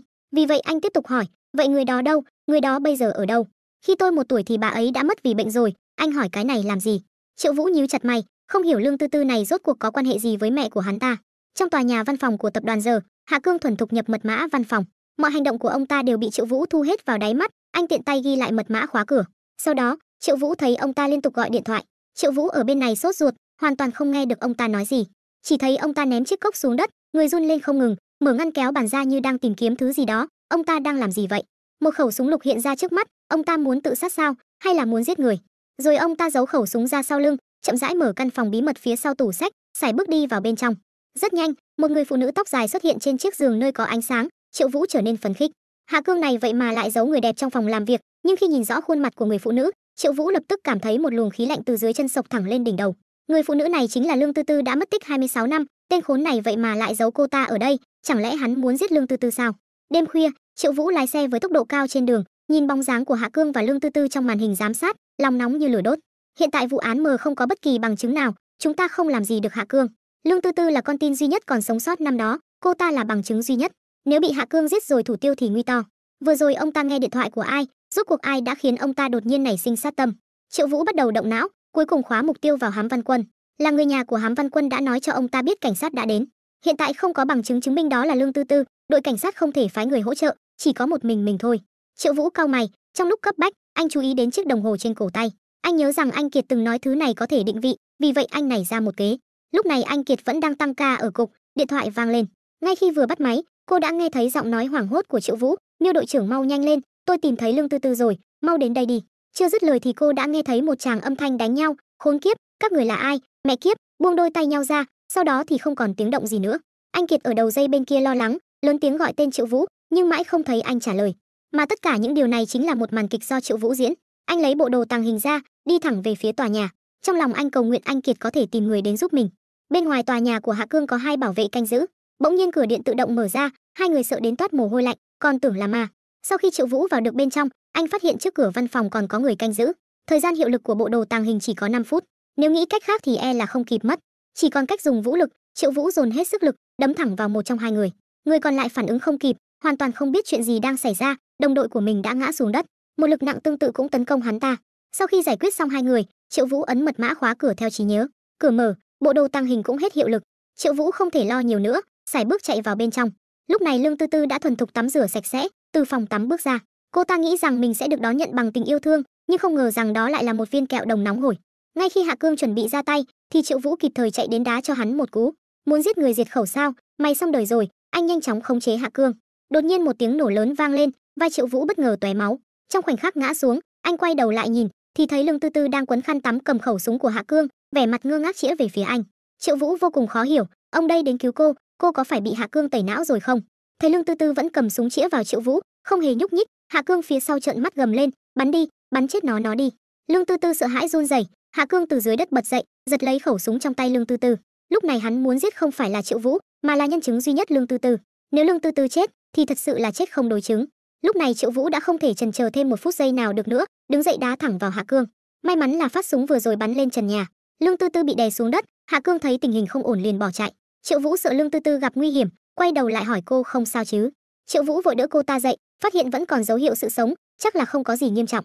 Sau đó anh cởi áo khoác của mình che lên người cô ta vì bộ đồ ngủ quá mát mẻ. Anh đứng dậy đuổi theo hướng Hạ Cương bỏ chạy. Đột nhiên một tiếng nổ lớn vang lên, Hạ Cương bay ra xa vài mét, ngã ngửa ra phía sau. Triệu Vũ kinh ngạc đứng sững tại chỗ, nhìn về phía cửa. Người đến không ai khác chính là cộng sự tốt anh Kiệt. Trong khoảnh khắc Triệu Vũ tràn đầy tự tin, vừa định vẫy tay chào thì anh Kiệt đã lao tới. Triệu Vũ vội né tránh, giọng nói còn chưa kịp phát ra thì đã nghe thấy tiếng súng. Triệu Vũ bị anh Kiệt lao tới đè xuống dưới, còn chưa kịp cảm nhận niềm vui đã thấy vệ sĩ của Hạ Cương xông vào. Triệu Vũ xoay người đè anh Kiệt xuống dưới, ghé sát tai cô dịu dàng nói nhỏ, nằm im đừng động. Sau đó anh tiếp tục quay đầu lấy áo chống đạn tàng hình đi ra ngoài. Tay súng điên cuồng bắn về phía Triệu Vũ, nhưng anh lại không hề bị thương. Mẹ kiếp, chuyện gì thế này? Súng bắn vào mà không có phản ứng gì. Trong lúc hai người ngạc nhiên, Triệu Vũ đã đi tới trước mặt, túm lấy hai cái đầu đập vào nhau. Anh Kiệt lo lắng đứng dậy, túm lấy cổ áo Triệu Vũ quát, anh điên rồi à? Sao lại xông lên như vậy? Có bị thương ở đâu không? Triệu Vũ tiêu sái nhếch mép đáp, suýt chết, cũng may mà cô đến nhanh. Chưa kịp khoe mẽ được 3 giây, anh đã bị anh Kiệt đấm một phát vào đầu. Bớt nói nhảm, rốt cuộc chuyện gì đang xảy ra? Lương Tư Tư ở bên trong. Hạ Cương đã giam cầm cô ta trong căn phòng bí mật suốt 26 năm. Cơ mà cô đến đây bằng cách nào? Chỉ có một mình cô đến thôi sao? Anh Kiệt giải thích rằng vì không có lệnh khám xét nên cô chỉ có thể tự mình xông lên trước, những người khác sẽ đến sau. Vừa nói cô vừa cởi áo khoác của mình, băng bó vết thương cho Triệu Vũ. Sau khi cởi áo khoác ra, anh Kiệt chỉ còn lại một chiếc áo ba lỗ nhỏ, ngực nhấp nhô khiến Triệu Vũ xao xuyến. Quan tâm tôi dữ vậy sao? Anh Kiệt lười để ý đến anh, đã ở trong tình huống này rồi mà còn mồm mép trơn tru được à? Cũng chịu thua anh rồi. Sau khi băng bó xong, anh Kiệt hỏi về Hạ Cương. Triệu Vũ chỉ mải trêu ghẹo người đẹp, quên cả việc Hạ Cương đã bỏ trốn, phản ứng lại rồi quay đầu đuổi theo. Anh không quên dặn anh Kiệt đi trông Lương Tư Tư. Không ngờ vừa chạy ra khỏi cửa đã lùi lại, vì bên ngoài cửa đã bị chặn kín, toàn là người của Hạ Cương. Tên Hạ Cương khốn kiếp này đã gọi toàn bộ bảo vệ của tòa nhà đến. Nhiều người như vậy đều đã qua đào tạo chuyên nghiệp, chỉ bằng hai người chúng ta rất khó đột phá. Triệu Vũ quay đầu trao đổi ánh mắt với anh Kiệt, thương lượng đối sách, thì đột nhiên anh nảy ra một ý. Ngay khi đám người kia xông tới, xung quanh đột nhiên chìm vào bóng tối. Các bảo vệ hoảng loạn trong bóng tối, vô cùng khó hiểu chuyện gì đang xảy ra. Lúc này giọng nói hệ thống vang lên, đã kích hoạt chế độ che chắn điện, đã kích hoạt chế độ nhìn đêm. Triệu Vũ cười lạnh, cũng đến lúc ta thể hiện rồi. Sau đó anh vụt mạnh vào gáy bảo vệ. Nói về đánh nhau, Triệu Vũ tuyệt đối là cao thủ, anh cầm gậy gỗ đánh tới tấp. Trong chốc lát, hiện trường chỉ còn lại tiếng kêu thảm thiết. Rất nhiều người còn chưa biết chuyện gì đã bị đánh lén ngã lăn quay. Một trong số họ trốn trong góc, cầm máy gọi để cầu cứu. Đột nhiên một bàn tay vỗ vào vai anh ta, quay đầu lại thì ăn luôn một cú đấm trời giáng ngất xỉu tại chỗ. Cứ như vậy, Triệu Vũ không mất quá nhiều thời gian đã đánh gục tất cả bọn họ. Anh Kiệt ngơ ngác đứng trong bóng tối, ngạc nhiên tự hỏi tại sao lại không có một tiếng động nào. Triệu Vũ đã bắt đầu kích hoạt thiết bị giám sát, quan sát động thái của Hạ Cương. Trên video, Hạ Cương đang ở đại sảnh cùng một nhóm bảo vệ. Triệu Vũ không khỏi giật mình, vậy mà vẫn còn người, nếu bọn chúng xông lên thì chúng ta căn bản không trụ nổi. Với vết thương này mà còn đánh tiếp thì không phải là một lựa chọn sáng suốt. Anh đi đến chỗ anh Kiệt vỗ vai cô. Mặc dù anh Kiệt không nhìn thấy gì trong bóng tối, nhưng phản ứng lại cực nhanh, tung một cú đấm suýt trúng Triệu Vũ. Là tôi đây mà, nghe thấy giọng của Triệu Vũ, cô mới yên tâm. Sau đó Triệu Vũ dẫn cô vào căn phòng bí mật. Anh Kiệt nhìn người phụ nữ nằm trên sàn thì vô cùng kinh ngạc, cô ấy là Lương Tư Tư thật sao? Giống hệt với tài liệu phục dựng mà đội đã làm, cô ấy vẫn còn sống. Triệu Vũ đóng cửa phòng bí mật lại, nếu lần này Hạ Cương chạy thoát thì chắc chắn sẽ rất khó bắt được. Tôi đi đuổi theo hắn, cô ở đây bảo vệ Lương Tư Tư và chờ người đến hỗ trợ. Cái mật thất này không có mật mã thì không vào được, cô phải cẩn thận. Anh Kiệt liền nắm lấy Triệu Vũ nói không được, anh đang bị thương, bên ngoài nhiều người như vậy, ra ngoài là đi tìm chết, đi thì để tôi đi. Triệu Vũ kiên quyết khẳng định hãy nghe tôi phải ra ngoài, bất kể tình huống nào cũng không được mở cửa. Cho dù tôi không bắt được Hạ Cương, cô cũng phải bảo vệ bằng được nhân chứng duy nhất là Lương Tư Tư. Anh Kiệt đã bị tinh thần xả thân quên mình của Triệu Vũ cảm hóa. Anh nói tiếp, chỉ có cô ấy mới có thể chứng minh Hạ Cương khốn kiếp đã tàn nhẫn giết người. Tôi đi lần này là 9 phần chết 1 phần sống, tôi không có gì hối tiếc, nhưng tôi phải nói thật với cô, anh thật lòng thích em. Lời tỏ tình đột ngột này khiến anh Kiệt biểu cảm phức tạp. Triệu Vũ ra vẻ thâm trầm thở dài, trước khi đi, làm ơn cho tôi một phần thưởng đi. Vừa nói không đợi anh Kiệt phản ứng, đã đặt môi lên môi cô. Anh Kiệt ngây người tại chỗ, dù thế nào cũng không nỡ lòng đẩy Triệu Vũ ra. Thấy cô không từ chối, anh càng hôn mạnh hơn, mãi lâu sau mới buông ra.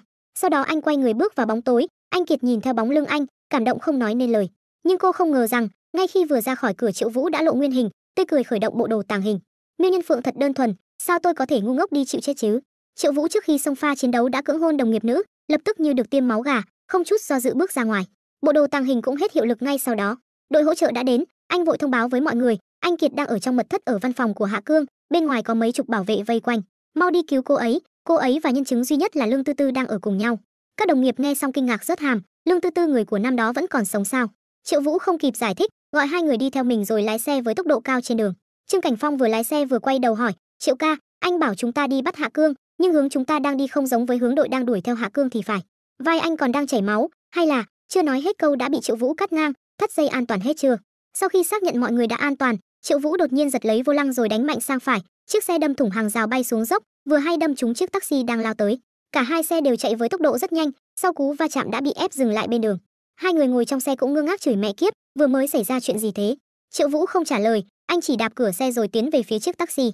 Trong xe có một tài xế đội mũ lưỡi chai, người này bị đâm cho choáng váng, thấy Triệu Vũ đến gần liền lập tức lấy súng chĩa về phía anh. Hàng loạt đạn bắn vào áo chống đạn của Triệu Vũ. Triệu Vũ nắm lấy cổ tay người này, dùng lực kéo mạnh anh ta ra khỏi xe, một cú vật qua vai, kèm theo tiếng khớp xương bị xé toạc. Lúc này người tài xế chỉ còn biết kêu la thảm thiết. Khi các đồng nghiệp nhìn rõ mặt người tài xế thì kinh ngạc, người này không phải là Hạ Cương sao? Triệu Vũ đắc ý lấy còng tay ra, may mà ông đây thông minh, gắn thiết bị theo dõi lên người hắn, để tránh hắn trốn thoát lần nữa. Triệu Vũ ghì chặt hắn vào người mình, mau chụp cho tôi một kiểu ảnh nhanh đi. Trương Cảnh Phong có chút khó hiểu, anh biết Hạ Cương chạy về hướng này, sao không báo lên? Báo lên thì tiền thưởng còn là của ba chúng ta sao? Lát nữa gặp lãnh đạo thì bảo hai chú định đưa anh đến bệnh viện, không ngờ nửa đường lại gặp hắn nên mới bắt được. Hai người không ngờ rằng chuyện tốt tày trời này Triệu Vũ vẫn nghĩ cho hai anh em, cảm động muốn khóc. Về đến cục cảnh sát, sư muội bước tới gọi sư huynh, bên cục thành phố đã có kết quả so sánh ADN, người bị giam cầm đúng là Lương Tư Tư, nhưng cô ấy bị giam cầm quá lâu, việc giao tiếp với mọi người có chút khó khăn, muốn lấy được thông tin về vụ án từ miệng cô ấy có lẽ phải đợi rất lâu nữa. Đồng nghiệp phía sau cũng báo tin, việc bắt giữ Hám Văn Quân diễn ra suôn sẻ, nhưng hắn ta lừa cảnh sát rằng mình bị hen suyễn, trộm ăn thuốc độc chứa chất kịch độc, hiện vẫn đang được cấp cứu trong bệnh viện, cũng không thể khai báo chuyện năm đó. Chuyện phiền phức nhất hiện tại vẫn là Hạ Cương, hắn đã thuê luật sư Phùng nổi tiếng nhất của chúng ta, muốn bảo lãnh hắn ra ngoài. Con cáo già này trong quá trình thẩm vấn nói rằng mình bị thương nặng nên không nhớ ra chuyện gì. Tổ trưởng và mấy người thay nhau thẩm vấn cũng không có kết quả, đều không khai thác được gì. Triệu Vũ suy nghĩ một lát, trong lòng dường như đã có đối sách, không cần gấp, có thể giúp tôi tìm hồ sơ bệnh án của Hạ Gia Tuấn không? Ngoài cửa phòng thẩm vấn, anh Kiệt có vẻ mệt mỏi bước ra. Triệu Vũ thấy anh Kiệt ra ngoài thì tiến lại gần, uống chút nước đi, trùng hợp quá, cô cũng ở đây hả? Anh Kiệt nhíu mày nói về tình hình thẩm vấn, Hạ Cương tên kia chết cũng không khai, chưa nói hết câu thì môi đã bị chặn lại, tên này lại cưỡng hôn đồng nghiệp nữ. Anh Kiệt tuy võ nghệ siêu quần, nhưng đối với chuyện tình ái vẫn còn hơi ngơ ngác, khuôn mặt nhỏ nhắn lập tức đỏ bừng. Anh làm gì vậy? Chỉ thấy Triệu Vũ như một tên lưu manh tiến lại gần, 9 phần chết 1 phần sống, không đáng để thưởng cho tôi một chút sao? Chỉ thấy anh Kiệt hơi ngượng ngùng vuốt tóc, tôi suýt quên, anh thấy phần thưởng này đủ không? Vừa nói vừa đè Triệu Vũ xuống dưới, trong khoảnh khắc đó anh chỉ biết đau đớn kêu oai oái. Triệu Vũ đột nhiên quay đầu lại cười tà mị, như vậy còn chưa đủ, diễn thêm một vở kịch với tôi thì thế nào? Trong phòng thẩm vấn, Triệu Vũ vắt chéo chân ngồi trước mặt Hạ Cương, nói cho ông một tin tốt nhé, đối tác của ông là Hám Văn Quân đã tự sát rồi. Câu nói này lập tức thu hút sự chú ý của Hạ Cương. Anh Kiệt phía sau có chút kinh ngạc, trong lòng có chút lo lắng Triệu Vũ định làm gì, nói cho hắn điều này chẳng phải khiến hắn càng thêm tự tin hơn sao? Triệu Vũ lại không để ý, nhưng mà Hám Văn Quân không nghĩ đến nếu hắn chết thì con trai và cháu trai của hắn sẽ ra sao. Cô gái phía sau tôi là người hung hăng nhất trong đội chúng tôi, chỉ cần nghe chuyện này thôi là đã nghiến răng nghiến lợi, sắp không kìm được cơn giận trong lòng rồi. Gần đây có phải ông sống quá thoải mái rồi không, muốn ăn đòn lắm rồi không? Cô ấy đã nghĩ ra một cách để ông khai báo mọi chuyện, ông có muốn biết không? Anh Kiệt ngơ ngác, tôi khi nào thì nghĩ ra chủ ý vậy cha nội? Triệu Vũ quay đầu tiếp tục diễn, yên tâm đi, phương án của cô chắc chắn khả thi, cô về trước đi, những chuyện còn lại cứ giao cho tôi. Rồi tiến đến trước mặt anh Kiệt lớn tiếng nói, phần còn lại giao cho tôi, cô ra ngoài trước đi. Anh Kiệt trong lòng có chút khó hiểu, không biết tên này đang bán thuốc gì trong hồ lô, nhưng vẫn ngoan ngoãn làm theo. Triệu Vũ lại đến trước mặt Hạ Cương rồi lấy ra một tấm ảnh, nhận ra cô ta chứ, Lương Thục Hàm, cô gái bị ông bắt cóc và hại chết. Hạ Cương vẫn giữ im lặng không nói. Triệu Vũ nói tiếp, cho dù không nhớ cha của cô ta là Lương Vạn Hiền, ông chắc chắn phải nhận ra ông ta, tài lực của ông ta ngang ngửa với ông, hai người còn từng hợp tác trong kinh doanh. Ông giết con của nhiều người như vậy, theo lý mà nói thì phải chột dạ, lo lắng con trai mình là Hạ Gia Tuấn bị trả thù mới đúng. Thế nhưng bên cạnh Hạ Gia Tuấn lại có rất ít vệ sĩ. Chúng tôi đã tra hồ sơ bệnh án của con trai ông, nó từ năm 16 tuổi đã định kỳ đến Nam Y, phát hiện nó không phải đến khám răng, mà là đến thay đổi thiết bị định vị trong răng. Như vậy cho dù Hạ Gia Tuấn bị bắt cóc, ông cũng sẽ luôn nắm được vị trí của nó. Nhìn này, đây là vị trí của thiết bị định vị mà chúng tôi lấy được từ nha sĩ, chỉ cần tôi động một ngón tay thôi, vị trí của con trai ông sẽ được gửi đến điện thoại của kẻ thù Lương Vạn Hiền của ông. Đứa con gái duy nhất của ông ta là bị ông hại chết, cho nên đây chính là hậu quả mà ông phải gánh chịu. Lúc này Hạ Cương đã không giữ được bình tĩnh nữa, gầm lên như một con bò tót giận dữ, mày là đang sắp giết người đấy thằng chó. Triệu Vũ phun một bãi nước bọt vào mặt ông ta chửi xúc sinh, còn dám nói với tôi chuyện giết người. 5 mạng người và còn cả Lương Tư Tư, bao nhiêu gia đình bị ông hủy hoại, đừng nói là Lương Vạn Hiền, gia quyến của những người chết khác đều ước gì con trai ông chôn cùng. Con trai ông có chết cũng là do ông hại. Vừa nói anh vừa định ấn nút, mà Hạ Cương đã không thể chịu đựng được nữa, vội quỳ xuống đất gào lớn, đừng mà cảnh sát ơi, tôi nói hết, xin đừng ấn, con trai tôi vô tội, xin anh tha cho nó. Anh Kiệt đang ở văn phòng xem tài liệu, vừa định uống một ngụm nước thì cốc đã bị lấy đi. Ngẩng đầu lên thì thấy Triệu Vũ, hỏi được gì rồi? Triệu Vũ đắc ý nằm lên bàn của anh Kiệt, nói đi, cô định cảm ơn tôi thế nào? Anh Kiệt quyến rũ nâng cằm Triệu Vũ, muốn nói thì nói, không nói thì biến. Hành động mờ ám như vậy khiến Triệu Vũ nở hoa trong lòng, giơ tay lên khẽ vuốt mũi cô, tôi thích nhìn cô dịu dàng như vậy. Vừa trêu ghẹo xong định đứng lên đi, anh Kiệt làm sao đồng ý, tiến lên một bước ôm lấy cổ anh uy hiếp, cho anh 1 giây, còn di ngôn gì thì nói đi. Triệu Vũ biết điều thấy đủ thì dừng, lấy ra máy ghi âm vẻ mặt đắc ý, Cô không muốn nghe quá trình hắn khai báo sao? Ngoại trừ tôi, thì cô là người thứ hai biết tất cả những điều này. Thông tin quan trọng như vậy, chúng ta có nên tìm một nơi yên tĩnh hơn không? Cô em gái dường như đã nhìn thấu tâm tư của anh. Thật sao? Nằm xuống nghe từ từ chứ gì, anh có phải còn muốn cởi quần áo nữa không? Triệu Vũ nghe xong đỏ mặt ngượng ngùng liên tục gật đầu. Một tiếng động lớn vang lên kèm theo tiếng đấm đá. Triệu Vũ cuối cùng cũng ngoan ngoãn ngồi một bên. Chuyện tôi thương lượng với cô, sau này cô có thể nhẹ tay một chút không? Anh Kiệt ra hiệu cho anh im miệng, sau đó đưa máy ghi âm lên tai chăm chú lắng nghe. 27 năm trước, con trai Hạ Cương vừa đầy tháng thì vợ ông ta bị phát hiện mắc bệnh nan y. Trong một căn nhà nhỏ cấp 4, Hạ Cương chuẩn bị một bàn ăn đơn giản với món hẹ. Chiến hữu Hám Văn Quân và Tô Dương nâng chén cạn ly, hai người đề nghị anh em góp chút tiền đưa chị đi bệnh viện lớn khám xem sao. Nhưng những cách này Hạ Cương đã nghĩ từ lâu, bệnh này muốn chữa chỉ có thể ra nước ngoài, riêng tiền phẫu thuật đã là 40 vạn tệ rồi, cho dù bán hết nhà của ba người cũng vẫn còn thiếu rất nhiều. Hám Văn Quân cầm chén rượu lên gọi Cương ca, tôi có một mối làm ăn kiếm tiền nhanh, không biết anh có chịu làm không, chỉ cần thành công, không những có thể trả tiền phẫu thuật mà còn dư ra một khúc. Hạ Cương như vớ được cọc nên vội gật đầu đáp tôi làm, chỉ cần cứu được cô ấy, cái gì tôi cũng làm. Hám Văn Quân tiếp tục nói, các anh có biết Thành Tam Lý không? Thành Tam Lý năm đó là một phú hào có tiếng, toàn bộ mỏ bạc ở núi Loan Sơn đều do hắn ta thầu. Lúc đó trong mỏ có rất nhiều hầm khó đào, cần phải mua thiết bị mới đào được. Thành Tam Lý kiếm đủ rồi, thấy phiền nên dứt khoát sang nhượng những hầm khó đó đi. Hám Văn Quân là người của đội khảo sát, hiểu về mỏ và biết cách phá đá, ba người liền dốc hết gia sản góp được 10 vạn tệ, thầu một cái hầm mỏ để đánh cược một phen. Kết quả trúng một vỉ quặng lớn hiếm thấy, một khi khai thác sẽ có lợi nhuận hàng triệu tệ. Khoảnh khắc đó, Hạ Cương kích động gào khóc, nghĩ rằng vợ mình cuối cùng cũng có cơ hội sống. Không ngờ tin tức này bị Thành Tam Lý biết được, hắn ta dẫn một đám người xông vào mỏ, rồi đơn phương xé bỏ hợp đồng. Ba người dùng hết mọi cách tìm Thành Tam Lý để lý luận cũng không thể đòi lại được những gì mình đáng được nhận. Vợ của Hạ Cương cũng qua đời vì không được cứu chữa kịp thời. Thế là họ quyết định trả thù Thành Tam Lý, bắt cóc hắn ta, tìm người nhà đòi tiền. Nhưng bắt người cần xe, nên ba người đã dứt khoát tìm một đường hầm để cướp một chiếc xe. Chớ trêu thay, trên xe bị chặn lại có một đứa trẻ, là cháu trai của Tô Dương. Tô Dương vốn định bỏ chạy, nhưng Hạ Cương và Hám Văn Quân đều biết rõ rằng đã không còn đường lui nữa. Thằng cháu mà về kể lại với người lớn thì kế hoạch của bọn họ cũng sẽ tan tành. Bất đắc dĩ chỉ còn cách nhắm mắt làm liều. Hám Văn Quân lấy dao kề lên cổ Ngưu Vĩ Quang, theo lệnh của hắn ta, chiếc xe lại bắt đầu lăn bánh. Ba người lên lại kế hoạch, mất rất lâu mới thuyết phục được Tô Dương, quyết định trực tiếp tìm người nhà của đám trẻ đòi tiền chuộc, chỉ câu tài chứ không làm hại ai, lấy được tiền rồi sẽ cao chạy xa bay. Quá trình đòi tiền diễn ra suôn sẻ, Tô Dương quen thuộc địa hình xung quanh, hắn ta ở trên vách núi đối diện chỉ đạo người nhà ném tiền chuộc xuống, Hạ Cương ở dưới vách núi đón tiền. Đầu tiên là gỡ bỏ thiết bị theo dõi của cảnh sát, sau đó bỏ tiền chuộc vào một cái bọc. Có một bọc tiền chuộc rất nhẹ, hắn ta liền bỏ cả bọc ra vào luôn. Lấy được tiền rồi, theo sợi dây thừng đã chuẩn bị trước đó ở vách núi bên kia leo lên núi. Tô Dương ở trên vách núi tiếp ứng, chiếc xe tải nhỏ đã được đổi biển số và sơn lại cũng được giấu ở đó. Sự chú ý của cảnh sát đều tập trung vào vách núi nơi ném tiền xuống. Hai người đợi đến đêm mới lái xe tải nhỏ rời đi. Sau đó hai người thừa lúc Tô Dương không phòng bị mà đánh ngất hắn ta, bởi vì hắn ta còn tỉnh táo sẽ chỉ cản trở kế hoạch của hai người. Hám Văn Quân đã bố trí thuốc nổ trong mỏ. Hai người đã sớm thương lượng với nhau, không thể để con tin sống sót trở về, nhưng có một người ngoại lệ, đó là Lương Tư Tư. Hạ Cương và vợ hắn ta là Thanh Mai Trúc Mã, Lương Tư Tư hồi nhỏ trông giống hệt vợ hắn ta, nên hắn ta không nghe lời khuyên can, nhất định phải giữ cô ta lại, châm ngòi nổ. Người lái xe kia nghe thấy tiếng ngòi nổ của thuốc nổ, bất chấp tất cả đứng lên chạy về phía hai người, vừa hay đâm vào Hạ Cương. Hạ Cương đang vác tiền trên lưng, một trong những bọc da rơi xuống đất. Ngưu Vĩ Quang dùng sức quá mạnh, đè Hạ Cương xuống đất không thể bò dậy, trong lúc hoảng loạn đã dùng dao đâm hắn ta mấy nhát. Giải quyết xong muốn quay lại băng bó qua loa, nhưng thuốc nổ sắp nổ rồi, Hám Văn Quân vội vàng kéo Hạ Cương ra ngoài. Trong khoảnh khắc toàn bộ mỏ bụi bay mù mịt, bốn đứa trẻ và người lái xe kia đều bị chôn vùi trong mỏ. Tô Dương tỉnh lại thì suy sụp, nhưng Hạ Cương và Hám Văn Quân không hề hối hận, còn quyết định không đi đâu cả, dùng số tiền này ở lại đây gây dựng cơ nghiệp. Họ lợi dụng các hố đất dưới chân núi để che đậy chiếc xe tải nhỏ. Hạ Cương đào một tầng hầm dưới nhà mình, giấu Lương Tư Tư ở đó. Nhiều năm sau, Hám Văn Quân quay lại một lần, vì lo lắng có người vô tình xông vào phát hiện hài cốt, liền làm hàng rào gỗ bích lại cái mỏ bị sập. Hạ Cương và Hám Văn Quân cùng nhau làm ăn lớn mạnh. Tô Dương vì chuyện này mà phải vào bệnh viện tâm thần, nhưng trong bệnh viện tâm thần hắn ta luôn nói nhảm, nói ra những lời ám chỉ chuyện bắt cóc. Bất đắc dĩ chỉ có thể tìm người vào tiêm cho hắn ta thuốc gây đột tử tim.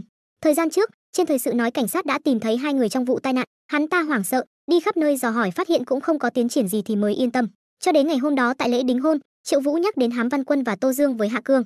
Hám Văn Quân cũng nhắc Hạ Cương nhanh chóng giết Lương Tư Tư, nhưng 26 năm qua Lương Tư Tư luôn là sự an ủi tinh thần của hắn ta không thể ra tay. Nghe xong toàn bộ nội dung trong máy ghi âm, Triệu Vũ đắc ý nhìn anh Kiệt, thấy sao, có kích thích không? Hơn nữa cơ bản giống với suy đoán của tôi. Không ngờ anh Kiệt túm lấy cổ áo Triệu Vũ, có giống suy đoán hay không tôi không biết, tôi chỉ nghe ra Hạ Cương căn bản không bắt cóc, vừa nói vừa tiến tới cưỡng hôn. Triệu Vũ nghĩ đến màn kịch tự biên tự diễn ngày hôm đó, đã lừa cô ấy, ngượng ngùng không nói nên lời. Anh Kiệt ở trên tức giận đè lên Triệu Vũ, uổng công tôi liều chết đi cứu anh lại nói dối lừa tôi. Nhanh nói, rốt cuộc làm sao anh biết Hạ Cương giam cầm Lương Tư Tư? Triệu Vũ bắt đầu nói xạo một cách nghiêm túc, nói rằng mình đã nhờ một người bạn thần tiên giúp đỡ, nghe lén được chuyện riêng tư của Hạ Cương. Không ngờ lại nghe được bí mật lớn như vậy, không có chứng cứ lại không thể xin hỗ trợ, trong lúc cấp bách mới nghĩ ra chiều này. Có phải anh đã gắn thiết bị nghe lén lên người Hạ Cương không? Anh có biết hành vi này nguy hiểm đến mức nào không? Triệu Vũ nghe xong giật mình, khóe miệng bất giác nhếch lên, xoay người đè anh Kiệt xuống dưới, nói nửa ngày ra là cô lo tôi gặp chuyện, nói thật đi, có phải cô thích tôi rồi không? Vừa nói vừa véo đôi môi hồng hào của cô, không ngờ bị anh Kiệt đẩy ra, mặt dày vô sỉ, giữa chúng ta có hợp tác bí mật, tìm ra hung thủ giết Khúc Bình, anh chết thì phiền phức, ai thèm thích anh. Triệu Vũ không nói gì, chỉ lặng lẽ nhìn vẻ mặt thẹn thùng của cô, bỗng nghe thấy tiếng phát ra từ thiết bị nghe lén, người bị trói này không phải là Hầu Mãnh sao? Triệu Vũ giật mình, vừa suy nghĩ vừa quên mất dưới thân còn đang đè anh Kiệt. Cô em gái đang dùng sức đẩy anh ra, anh ngẩn người ra làm gì, còn không mau đứng lên. Triệu Vũ đứng lên, thuận thế vuốt mái tóc của cô em gái, bạn thần tiên của tôi tỉnh rồi, có manh mối vụ Khúc Bình bị hại, có muốn cùng đi không? Anh Kiệt ngơ ngác, không biết tên này lại đang giở trò gì, nhưng vì anh ta đã bắt được Hạ Cương một cách kỳ diệu, có lẽ thực sự có năng lực đặc biệt nào đó. Sau đó hai người đến biệt thự của Trạch Linh Linh, xe của tôi bị xước rồi, đang tra camera hành trình, kết quả lại thấy Hầu Mãnh bị người ta trói đi. Triệu Vũ nhìn chằm chằm vào cô em gái, thắc mắc cô quen Hầu Mãnh sao? Thì hồi nhỏ là hàng xóm, tên này háo sắc lắm, toàn nhìn trộm đùi người ta. Triệu Vũ vừa nghe vừa nghĩ đến cảnh bị cô ta đè xuống lần trước, không ngờ thật tình cờ mà gắn thiết bị nghe lén lên người cô ta, lại còn có thể có được manh mối như vậy. Nhìn vào thiết bị nghe lén trên đùi cô, trong lòng vô cùng vui mừng, đột nhiên mông truyền đến một cơn đau nhức. Anh Kiệt ở bên cạnh nhỏ giọng nói, xem ra đùi của cô ta cũng rất mịn màng. Triệu Vũ nào dám hé răng. Trạch Linh Linh tiếp tục nói, đúng rồi, tôi nghe nói hắn ta phạm tội gì đó mà phải vào tù rồi. Triệu Vũ ngượng ngùng cười, vậy nên cái camera hành trình này phải cho cảnh sát chúng tôi mượn dùng một chút, bên trong có manh mối quan trọng. Lấy được camera hành trình rồi hai người rời đi. Cô em gái đứng ở cửa vắt óc suy nghĩ cũng không hiểu, thật kỳ lạ, làm sao họ biết trong camera hành trình của mình có manh mối. Hai người lái xe đến một góc an toàn, sau đó bắt đầu xem video. Nhìn này, thời gian này đúng là đêm Khúc Bình bị hại, đây chính là quán bar mà Hầu Mãnh nói là bị mất ý thức. Triệu Vũ nhìn vào màn hình, Hầu Mãnh lúc đó đang trong trạng thái hôn mê, bị người ta đánh ngất từ phía sau, lôi vào một chiếc xe màu đen. Biển số xe không nhìn rõ, loại xe này rất phổ biến, trên đường đầy rẫy, hung thủ cố tình chọn loại xe này là để che mắt thiên hạ. Như vậy có thể chính thức chứng minh Hầu Mãnh bị oan. Anh Kiệt nhớ lại báo cáo vụ án Khúc Bình, bị đâm một nhát từ phía sau chí mạng. Hung thủ thực sự giết Khúc Bình rất chuyên nghiệp, những nhát dao phía trước chỉ là ngụy trang. Đột nhiên anh Kiệt dường như nghĩ ra điều gì, sau đó tắt video nhìn Triệu Vũ. Anh cũng là lần đầu tiên xem cái video này đúng không? Vậy làm sao anh biết trong camera hành trình của cô ta có manh mối quan trọng? Triệu Vũ giả vờ thần bí nhếch mép, muốn biết không, hôn một cái tôi sẽ nói cho cô biết. Cô em gái bị trêu cho tim đập loạn xạ, khuôn mặt ửng hồng vuốt mái tóc của mình. Được thôi. Lời đồng ý này khiến Triệu Vũ vô cùng đắc ý, vừa chuẩn bị hôn thì bị một cú đá văng ra khỏi xe. Vài phút sau, xe dừng lại trước nhà Triệu Vũ, tới nơi Triệu Vũ bước xuống xe. Bây giờ chúng ta đã có chứng cứ có thể cứu Hầu Mãnh, có nên chỉnh lên không? Triệu Vũ nghe xong quay đầu lại mạnh mẽ nói, tôi cho rằng thế lực của băng đảng mưu hại Khúc Bình không hề nhỏ, cộng thêm chúng ta còn có nội gián, nếu hai chúng ta tiếp tục điều tra bí mật thì ngược lại sẽ bất lợi cho chúng ta. Anh Kiệt nghiêm túc suy nghĩ, ai ngờ Triệu Vũ lại thốt ra một câu vô nghĩa, vậy nên tôi nói, chúng ta nên dùng nỗ lực tối đa tạo ra kỳ tích. Anh Kiệt ngơ ngác, chỉ thấy anh nói tiếp, hay là lên lầu rồi chúng ta ngồi xuống từ từ nói chuyện. Anh Kiệt liếc mắt đã nhìn thấu tâm tư của anh, thế là giả vờ thoải mái đáp cũng được, là một quý ông còn không biết mở cửa xe cho tôi. Triệu Vũ hưng phấn như điện chạy đến bên ghế lái, nhưng lại không thể mở được cửa xe. Lúc này cửa sổ xe từ từ hạ xuống, anh Kiệt tặng anh một ngón giữa hữu nghị quốc tế, sau đó đạp ga phóng đi, còn tạt nước lên người anh rất bảnh bao. Triệu Vũ nhìn theo hướng xe đi với ánh mắt đầy ẩn ý, người phụ nữ này thú vị thật. Trong khoảng thời gian này cục cảnh sát tổ chức lễ tuyên dương khen thưởng, chủ yếu là khen thưởng những cảnh sát có thành tích xuất sắc trong vụ án mở. Chính nhờ sự nỗ lực cần cù của họ mà vụ án kinh thiên động địa mới được đưa ra ánh sáng. Trên đài diễn thuyết đầy nhiệt huyết, dưới đài mọi người xôn xao, nghe nói kênh pháp luật đến, cục chúng ta sẽ làm một chương trình đặc biệt, gia quyến của các nạn nhân trong vụ án mở đều là phú hào. Nghe nói treo thưởng 10 triệu để bắt hung thủ, lãnh đạo đẩy tới đẩy lui chỉ nhận 2 triệu, chuẩn bị thưởng cho những người có công trong vụ này. Tôi nghe nói riêng Triệu Vũ đã được chia 80 vạn rồi. Thật ghen tị khi anh ta có nhiều tiền như vậy. Phó cục trưởng Loan sau khi phát biểu xong, mời Triệu Vũ lên đài chia sẻ kinh nghiệm phá án lần này. Ngay lúc đó, đèn trong phòng họp đột nhiên tắt ngúm, máy chiếu quả nhiên bật lên, chiếu cảnh Hầu Mãnh bị nhét vào cốp xe. Phòng họp lập tức nổ tung, cái gì thế kia, chẳng phải là Hầu Mãnh sao, cái tên khốn đó, hung thủ giết Khúc Bình. Phó cục trưởng nhìn xuống dưới đài, muốn biết ai đang chiếu video, chỉ thấy một bàn tay phụ nữ đang ở bên cạnh máy chiếu, nhìn kỹ hóa ra là Miêu đội trưởng của chúng ta. Thì ra ngay từ nửa tiếng trước, anh Kiệt và Triệu Vũ đã thương lượng xong, sử dụng kế hoạch dùng nỗ lực tối đa tạo ra kỳ tích, hai người chuẩn bị dốc toàn lực làm lớn chuyện. Bởi vì nếu điều tra bí mật thì hai người thế đơn lực mỏng lại khó phòng tránh tên bắn lén, kẻ xấu sớm muộn gì cũng phát hiện ra rồi giết người diệt khẩu như đối với Khúc Bình. Vì vậy hai người quyết định công khai video này. Khi mọi người xem xong video, phòng họp trở nên náo loạn, tất cả các cảnh sát đều kinh ngạc tại chỗ. Đợi đã, cái tên Hầu Mãnh này bị người ta bắt cóc, mẹ kiếp, hắn ta bị người ta kéo đến hiện trường gây án, vậy ai mới là người giết Khúc Bình? Triệu Vũ đứng ở vị trí cao trong phòng họp, chú ý đến từng cử động của mọi người trong phòng. Cái tên nội gián kia mày có ở đây không? Nếu mày ở đây vậy bây giờ sẽ có biểu cảm gì? Anh Kiệt lúc này cũng đang sải bước lên đài. Các vị cục trưởng và đồng nghiệp, đoạn video này là chúng tôi vừa mới có được, thời gian video được ghi lại là 20 phút trước khi Khúc Bình bị hại. Phòng họp lại một lần nữa nổ tung, mọi người đều không hiểu tại sao Hầu Mãnh lại bị người ta bắt cóc. Ngay cả Phó cục trưởng Loan cũng thấy khó hiểu.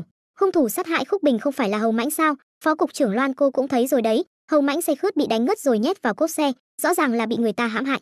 Cục trưởng Châu thấy vậy thì đau đầu gọi tổ trưởng Miêu, chứng cứ quan trọng như vậy sao không báo cáo sớm hơn? Anh Kiệt điềm tĩnh giải thích, chúng tôi nghi ngờ vụ giết tổ trưởng Khúc là một âm mưu được lên kế hoạch tỉ mỉ. Hung thủ biết thời gian và lộ trình về nhà của tổ trưởng Khúc, còn có người phối hợp đánh ngất Hầu Mãnh để làm kẻ thế thân. Vì vậy vụ án này rất có thể có nội gián trong đội cảnh sát chúng ta. Chúng tôi tìm được chứng cứ cũng lo sợ xảy ra bất trắc, đành phải dùng hạ sách này. Bây giờ đã có chứng cứ, mong các lãnh đạo ra lệnh điều tra lại toàn diện vụ án Khúc Bình. Các trinh sát nghe xong đều kinh ngạc há hốc mồm.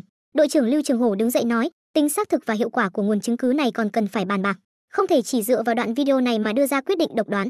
Vấn đề lớn nên nếu sai sót thì sẽ mất mặt lắm đấy. Anh Kiệt vội vàng giải thích, đoạn video này của tôi chắc chắn là thật và có hiệu quả. Lưu Trường Hổ phản bác, không thể chỉ nghe cô nói thế được, phải có bằng chứng cụ thể chứ. Lời còn chưa dứt, trong phòng họp bỗng vang lên tiếng gầm rú của Triệu Vũ, các vị, người sáng mắt đều có thể thấy, giết hại Khúc Bình tuyệt đối không phải một hai người, mà là một tổ chức khổng lồ. Đơn vị chúng ta đều có thiết bị phản trinh sát, nếu không có nội gián, làm sao có thể biết được hành tung của Khúc Bình? Theo lão tử thấy, ai cản trở điều tra lại vụ án Khúc Bình thì người đó chính là nội gián. Lưu Trường Hổ tức giận hét lên Triệu Vũ, cậu đừng ăn nói hàm hồ. Triệu Vũ cười lạnh gọi đội trưởng Lưu, sao anh lại đổ mồ hôi lạnh thế? Lúc này cục trưởng Châu An Đông cuối cùng cũng lên tiếng, được rồi đừng nói nữa. Anh Kiệt cô mau viết một báo cáo chi tiết, tôi sẽ báo cáo lên trên, xem ý của cấp trên thế nào. Một khi cần điều tra lại, tôi Châu An Đông nhất định sẽ điều tra đến cùng, làm sáng tỏ chân tướng là sứ mệnh của chúng ta, những người làm cảnh sát hình sự. Trong phòng làm việc của đội cảnh sát, đoạn video giám sát từ phòng họp đang được phát lại. Hai người chúng ta suy nghĩ nát óc mà vẫn không thể nhìn ra ai là nội gián sao? Triệu Vũ tiếc rẻ. Nội gián mà bị công khai ầm ĩ như vậy thì chắc chắn sẽ sợ đến toát mồ hôi lạnh. Anh Kiệt bất lực lắc đầu, cả phòng ai nấy đều căng thẳng đổ mồ hôi lạnh, hoàn toàn không thể nhận ra là ai. Triệu Vũ cho rằng có lẽ họ sợ bị giết nên mới sợ hãi đổ mồ hôi lạnh. Anh Kiệt thở dài bên cạnh, cứ như vậy thì căn bản không thể tìm ra hắn. Lúc này Trương Cảnh Phong và sư muội phía sau phát hiện ra manh mối, tổ trưởng, vừa rồi chúng ta đã sử dụng phần mềm nhận diện khuôn mặt mới nhất thông qua video Hầu Mãnh bị bắt cóc, nhờ chuyên gia phác họa chân dung một trong những kẻ bắt cóc. Hiện tại đang so sánh với các đoạn đường gần hiện trường vụ án. Từ camera hành trình của một chiếc xe hơi tư nhân đã phát hiện ra, quả nhiên hung thủ có tổ chức và có mưu tính, đã lên kế hoạch chặn đường, chuẩn bị giết tổ trưởng Khúc. Các chiến hữu đang chìm đắm trong niềm vui thì đột nhiên một đồng nghiệp từ bên ngoài chạy vào hớt hải, có chuyện lớn rồi, mọi người nghe chưa, cục trưởng Châu của chúng ta bị điều đi rồi. Nghe thấy tin tức chấn động này, tất cả mọi người đều vô cùng kinh ngạc. Tại buổi gặp mặt cục trưởng mới, các chiến hữu thông qua nhiều kênh khác nhau biết được rằng Đường Triệu Long này đột ngột được điều từ huyện Tây đến, đó là một huyện nghèo nàn lạc hậu nhất. Đến đây làm người đứng đầu hoàn toàn không phù hợp với thông lệ, hắn không phải có chỗ dựa nào đó chứ. Phó cục trưởng Loan và đội trưởng Lưu cũng vừa mới biết tình hình, ngay cả lãnh đạo cấp trên cũng không hề chuẩn bị. Nghe nói phó cục trưởng Loan gọi điện cho cục trưởng Châu và người nhà đều không liên lạc được, không biết có chuyện gì xảy ra. Triệu Vũ và anh Kiệt cũng rất khó hiểu. Đúng vào thời điểm cần điều tra lại vụ án Khúc Bình, vị lãnh đạo vừa quyết định điều tra triệt để vụ án lại bị thay thế. Rốt cuộc phía sau chuyện này có liên quan đến những ai? Cục trưởng mới Đường Triệu Long phát biểu trên bục, trước khi đến đây, tôi chỉ nhận được 2 chỉ thị quan trọng. Thứ nhất, xử lý công việc hậu kỳ của vụ án M. Chỉ thị thứ hai, yêu cầu các đồng chí lập tức dừng mọi cuộc điều tra về vụ án giết hại Khúc Bình. Ai tự ý điều tra sẽ bị xử lý theo tội vi phạm kỷ luật nghiêm trọng. Cái gì? Triệu Vũ cảm thấy đầu óc ong ong. Anh vội vàng nhìn anh Kiệt, phản ứng của anh Kiệt cũng giống hệt anh. Trở lại phòng làm việc, Triệu Vũ thấy sư muội đang tranh cãi với ai đó, liền tiến đến hỏi chuyện gì. Sư muội vội vàng nói với Triệu Vũ, tất cả tài liệu về vụ án giết hại Khúc Bình trong máy tính đều bị xóa rồi. Triệu Vũ hét lớn, ai làm? Các đồng nghiệp đều biết tính khí của Triệu Vũ, sợ hãi không dám lên tiếng. Triệu Vũ giận dữ tột độ, quay người bước ra ngoài. Khi đến trước cửa phòng đội trưởng Lưu, anh nghe thấy một tiếng gầm giận dữ, anh Kiệt, cô điên rồi, tôi là đội trưởng. Lời còn chưa dứt, theo một tiếng bốp vang lên, trong phòng liền truyền ra tiếng kêu thảm thiết của Lưu Trường Hổ. Triệu Vũ tiến đến nhìn, má ơi, người phụ nữ này lão tử quá thích. Lưu Trường Hổ giải thích rằng anh ta làm theo lệnh xóa, nhưng ít nhất cũng phải báo một tiếng chứ, lén lút xóa khi người ta không có ở đó, giống như kẻ trộm vậy. Lưu Trường Hổ đầy bụng ấm ức, đó là mệnh lệnh khẩn cấp, không những phải xóa mà còn phải đảm bảo các người không có bản sao lưu, đây là cái mệnh lệnh quái quỷ gì? Anh Kiệt lại bị kích động, định ra tay thì bị người ta ôm ngang hông. Anh Kiệt quay đầu lại nhìn thì là Triệu Vũ. Anh cũng lo lắng anh Kiệt thật sự đánh đội trưởng Lưu bị thương, nên vội vác cô lên và đi ra ngoài cửa. Đi, chúng ta ra ngoài giải tỏa bớt cơn giận. Anh Kiệt bị cưỡng ép bế vào văn phòng nhưng vẫn còn một bụng tức giận. Phải tuân theo quy trình bình thường chứ, tranh thủ lúc chúng ta ra ngoài xóa tài liệu, đúng là một đám vô lại. Triệu Vũ nghe vậy cũng phụ họa bên cạnh. Ngay cả bảng phân tích vụ án cũng bị xóa sạch rồi. Đám người này đúng là ra tay nhanh gọn. Anh Kiệt nhất thời cạn lời, anh đừng có ba phải ở đây. Triệu Vũ đứng lên an ủi cảm xúc của cô, tôi đây không phải ba phải. Những hành động vẽ rắn thêm chân của bọn họ chẳng phải càng chứng minh có vấn đề sao? Hạ hỏa đi, tin tôi, chúng ta tự mình điều tra. Lúc này Trương Cảnh Phong kích động nói với mọi người, mấy huynh đệ, tôi tìm thấy nghi phạm giết Khúc Bình rồi. Mọi người từng nghe về đội đặc nhiệm H chưa? Anh Kiệt có chút ấn tượng, là đội đặc nhiệm được thành lập trước đây để đối phó với khủng bố. Tôi nghe nói chỉ thành lập 1 năm là giải tán. Trương Cảnh Phong khẳng định là chính xác, các thành viên ở đó đều là tinh anh của các đội cảnh sát. Sau khi giải tán thì họ được phân công đến các đơn vị khác nhau. Trong video có 2 người bắt cóc Hầu Mãnh, nhưng chỉ có một người đeo khẩu trang, người còn lại thì không đeo khẩu trang. Tôi nhờ thằng em ở bộ phận mất tích giúp phục dựng lại khuôn mặt. Mấy ngày nay đều so sánh với những tội phạm có tiền án, nhưng tôi phát hiện trên áo ba lỗ của anh ta có một cái gì đó giống như nửa số không. Không đúng lắm, số không không bẹt như vậy, có lẽ là số 8. Tôi lên mạng nội bộ tìm kiếm đội đặc nhiệm 8H thì ra ngay, chính là biểu tượng của họ. Tôi tìm người trong danh sách thành viên để so sánh. Tìm thấy gã này, tên là Triệu Khánh, 37 tuổi, từng phục vụ trong đội đặc nhiệm H. Nghe đến đây mọi người phấn khích thẳng thốt tuyệt vời. Tin này phải bảo mật, nếu bị lộ ra thì không hay đâu. Triệu Vũ rất tán đồng, chúng ta ở đơn vị cũng ít bàn luận về vụ án thôi. Hiện tại chỉ có thể âm thầm điều tra, sau giờ làm, Triệu Vũ không chào hỏi ai mà trực tiếp đi theo địa chỉ Trương Cảnh Phong cho. Khúc Bình đã chết, không thể để người khác gặp chuyện nữa.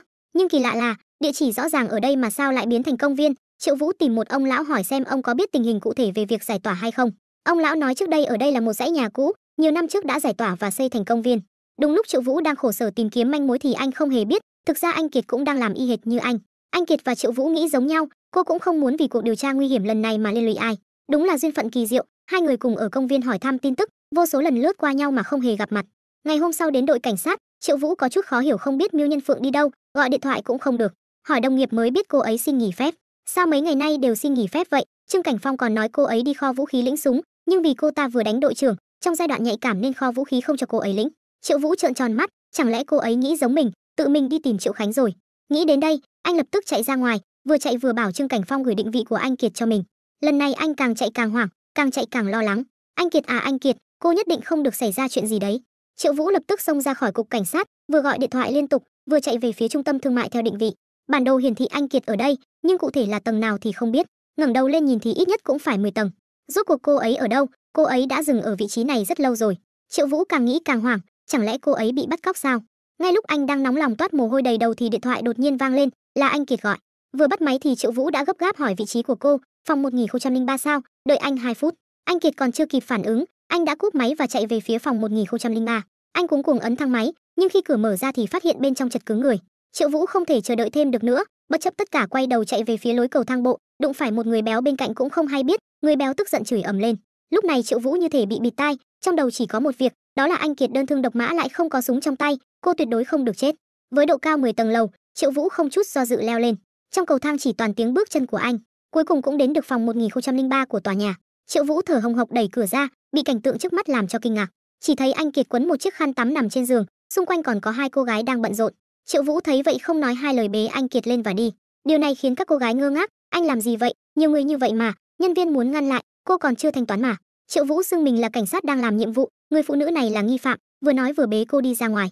Ai là nghi phạm? Anh đột nhiên đến đây làm gì vậy? Thả tôi xuống trước. Đột nhiên Triệu Vũ không nhịn được nữa. Mẹ kiếp, bọn tôi tìm cô sắp phát điên rồi, tôi cứ tưởng cô bị Triệu Khánh xé xác rồi. Anh Kiệt nghe xong mặt đỏ bừng, phì, nói gì xui xẻo vậy? Tôi tìm anh ta mấy ngày vẫn chưa tìm được, lúc này thực sự quá mệt mỏi nên đến câu lạc bộ nữ trên tầng thượng làm đẹp thư giãn một chút. Triệu Vũ lo lắng toát mồ hôi đầy mình, điều này khiến anh Kiệt hết sức bất ngờ. Nhưng mà từ khi nào anh lại quan tâm đến tôi như vậy? Triệu Vũ nhìn cô suy nghĩ một lát, hôn cũng đã hôn rồi, phải có trách nhiệm với cô chứ.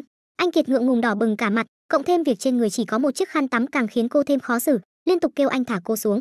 Triệu Vũ sao có thể đồng ý, tôi không những không thả mà còn muốn bế cô về nhà. Trong lúc cô vùng vẫy, Triệu Vũ càng ôm chặt hơn, lần này anh không muốn buông tay nữa. Sau đó Triệu Vũ đã bế cô gái ra khỏi câu lạc bộ nữ, người đi đường trong trung tâm thương mại thấy vậy đều nhìn bằng ánh mắt kỳ lạ. Nhất thời, anh Kiệt ngượng ngùng trốn trong lòng Triệu Vũ không dám ra, trong lòng thầm mắng gã thần kinh này. Triệu Vũ nhìn anh Kiệt đang ôm càng ngày càng chặt thì trêu chọc nói, đừng động nữa, áo rơi ra tôi không quản đâu đấy. Lời trêu chọc này khiến khuôn mặt cô gái càng thêm đỏ ửng, trái tim như nai con rộn ràng nhảy nhót, miệng khẽ mắng biến thái. Triệu Vũ giả vờ không nghe thấy, lặp đi lặp lại hỏi cô nói gì. Trong lúc đùa giỡn hai người đã đến trước xe. Triệu Vũ mở cửa xe rồi ném anh Kiệt vào trong, tên này thật sự không biết thương hoa tiếc ngọc, khiến cô gái khẽ rên một tiếng. Chỉ thấy anh một tay chống bên cạnh cô, tay kia vươn về phía vòng ba của cô, ngón tay linh hoạt nhẹ nhàng thăm dò. Hành động này rõ ràng khiến cô gái không ngờ tới, trái tim căng thẳng như muốn nhảy ra ngoài. Cô cố gắng trấn tĩnh gọi tên Triệu Vũ, muốn cả hai có thể tỉnh táo lại một chút, nhưng anh dường như không có ý định dừng lại, ngược lại tay càng đưa vào sâu hơn. Cô gái liền kinh hô Triệu Vũ, anh làm gì vậy?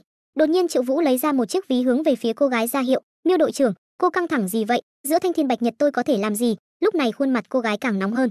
Triệu Vũ đắc ý quay người đi, tôi đi mua chai nước, cô ngoan ngoãn ở đây đợi tôi. Nói rồi anh đi về phía cửa hàng tiện lợi, để lại cô gái một mình trong xe với tâm trạng còn vương vấn. Đợi đã, tiền hội sở còn chưa trả mà. Anh Kiệt nghĩ đến áo khoác của Triệu Vũ vẫn còn trong xe, lấy ra dùng tạm vậy. Tìm thấy rồi, cô cẩn thận mặc vào người, dù sao đây cũng là lần đầu tiên cô mặc quần áo nam giới, vẫn có chút ngại ngùng, nhưng hiện tại không còn cách nào khác, chỉ có thể mặc tạm vậy. Triệu Vũ đến cửa hàng tiện lợi, lấy một chai nước lạnh, chạy một hồi đổ bao nhiêu mồ hôi, khát chết mất. Nhưng mà nói đi thì nói lại, Triệu Khánh tên này rốt cuộc trốn đi đâu rồi? Triệu Vũ vừa thanh toán vừa nghĩ về vụ án. Lúc này thanh toán WeChat chưa tiện lợi như bây giờ, Triệu Vũ đặt điện thoại xuống, mò mẫm tìm tiền trong túi quần. Chàng trai bán hàng thấy trên điện thoại của anh có ảnh Triệu Khánh, nhìn có chút quen mắt, như thể nghĩ ra điều gì đó, thì ra anh ta vừa đến mua đồ, đang ở tiệm bánh đối diện kìa. Người đó thân hình vạm vỡ, đội mũ lưỡi chai kéo rất thấp, dù anh ta quay lưng lại không nhìn rõ mặt, nhưng dáng người lại cực kỳ giống người đàn ông trong ảnh.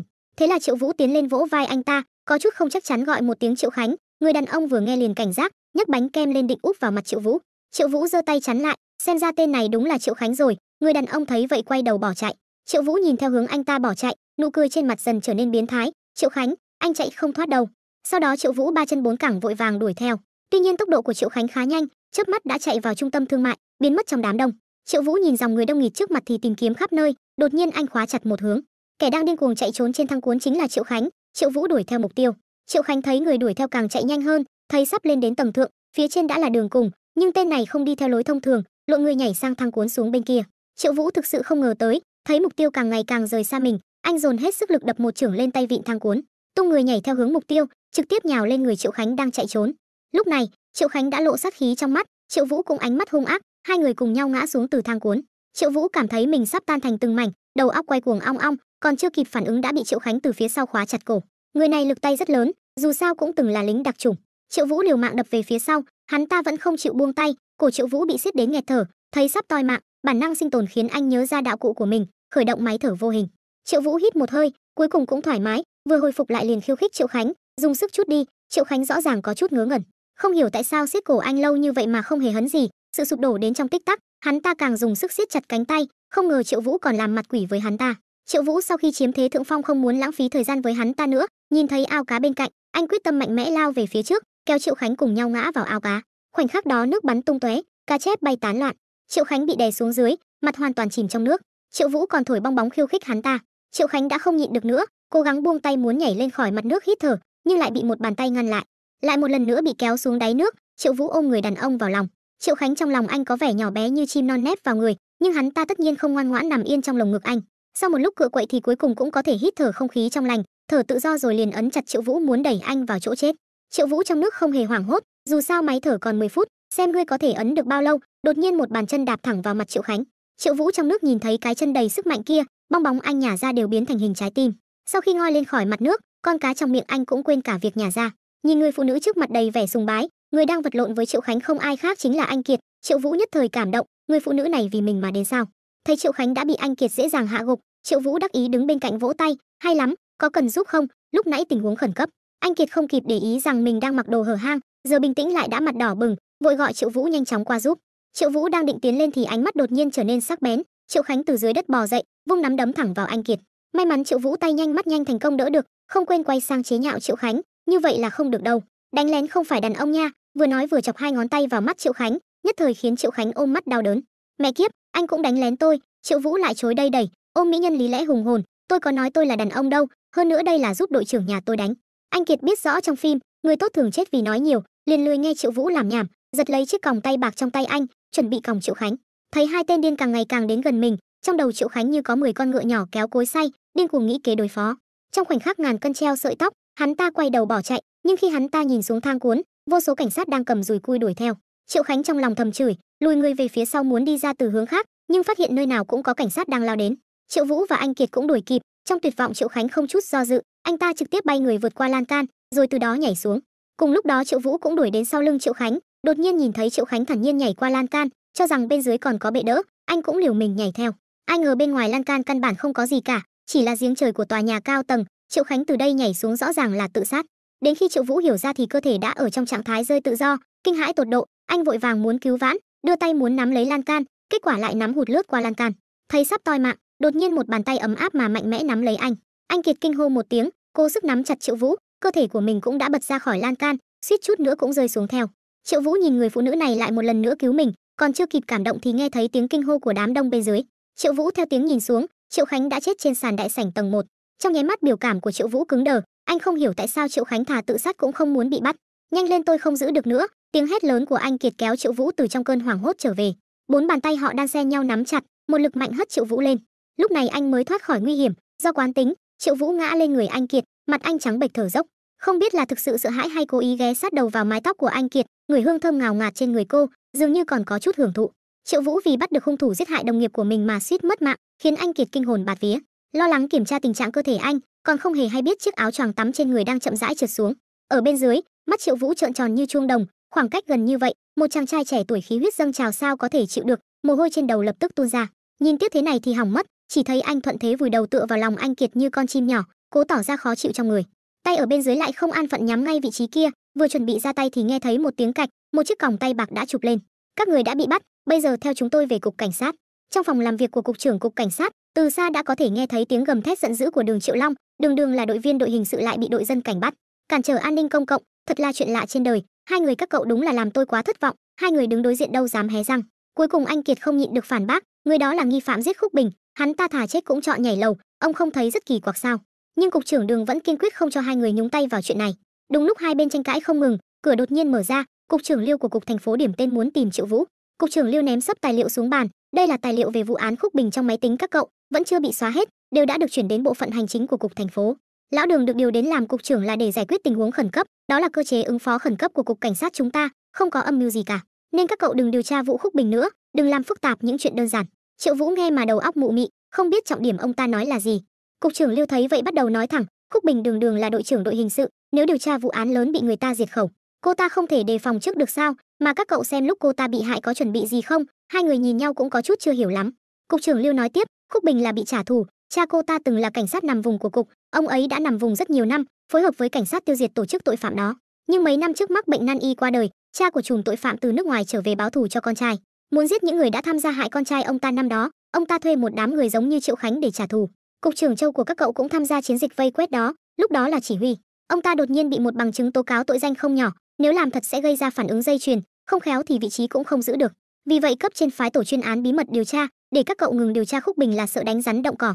Các cậu lại còn tìm ra được Triệu Khánh, tôi thực sự khâm phục năng lực của các cậu sát đất. Các cậu nghỉ ngơi trước đi, nếu tổ chuyên án không giải quyết được, tôi nhất định sẽ tìm các cậu nhờ giúp đỡ có được không? Cuối cùng biết được chân tướng, hai người đứng tại chỗ một lúc mới tiêu hóa được, thở phào nhẹ nhõm rồi thoải mái nằm xuống ghế sofa.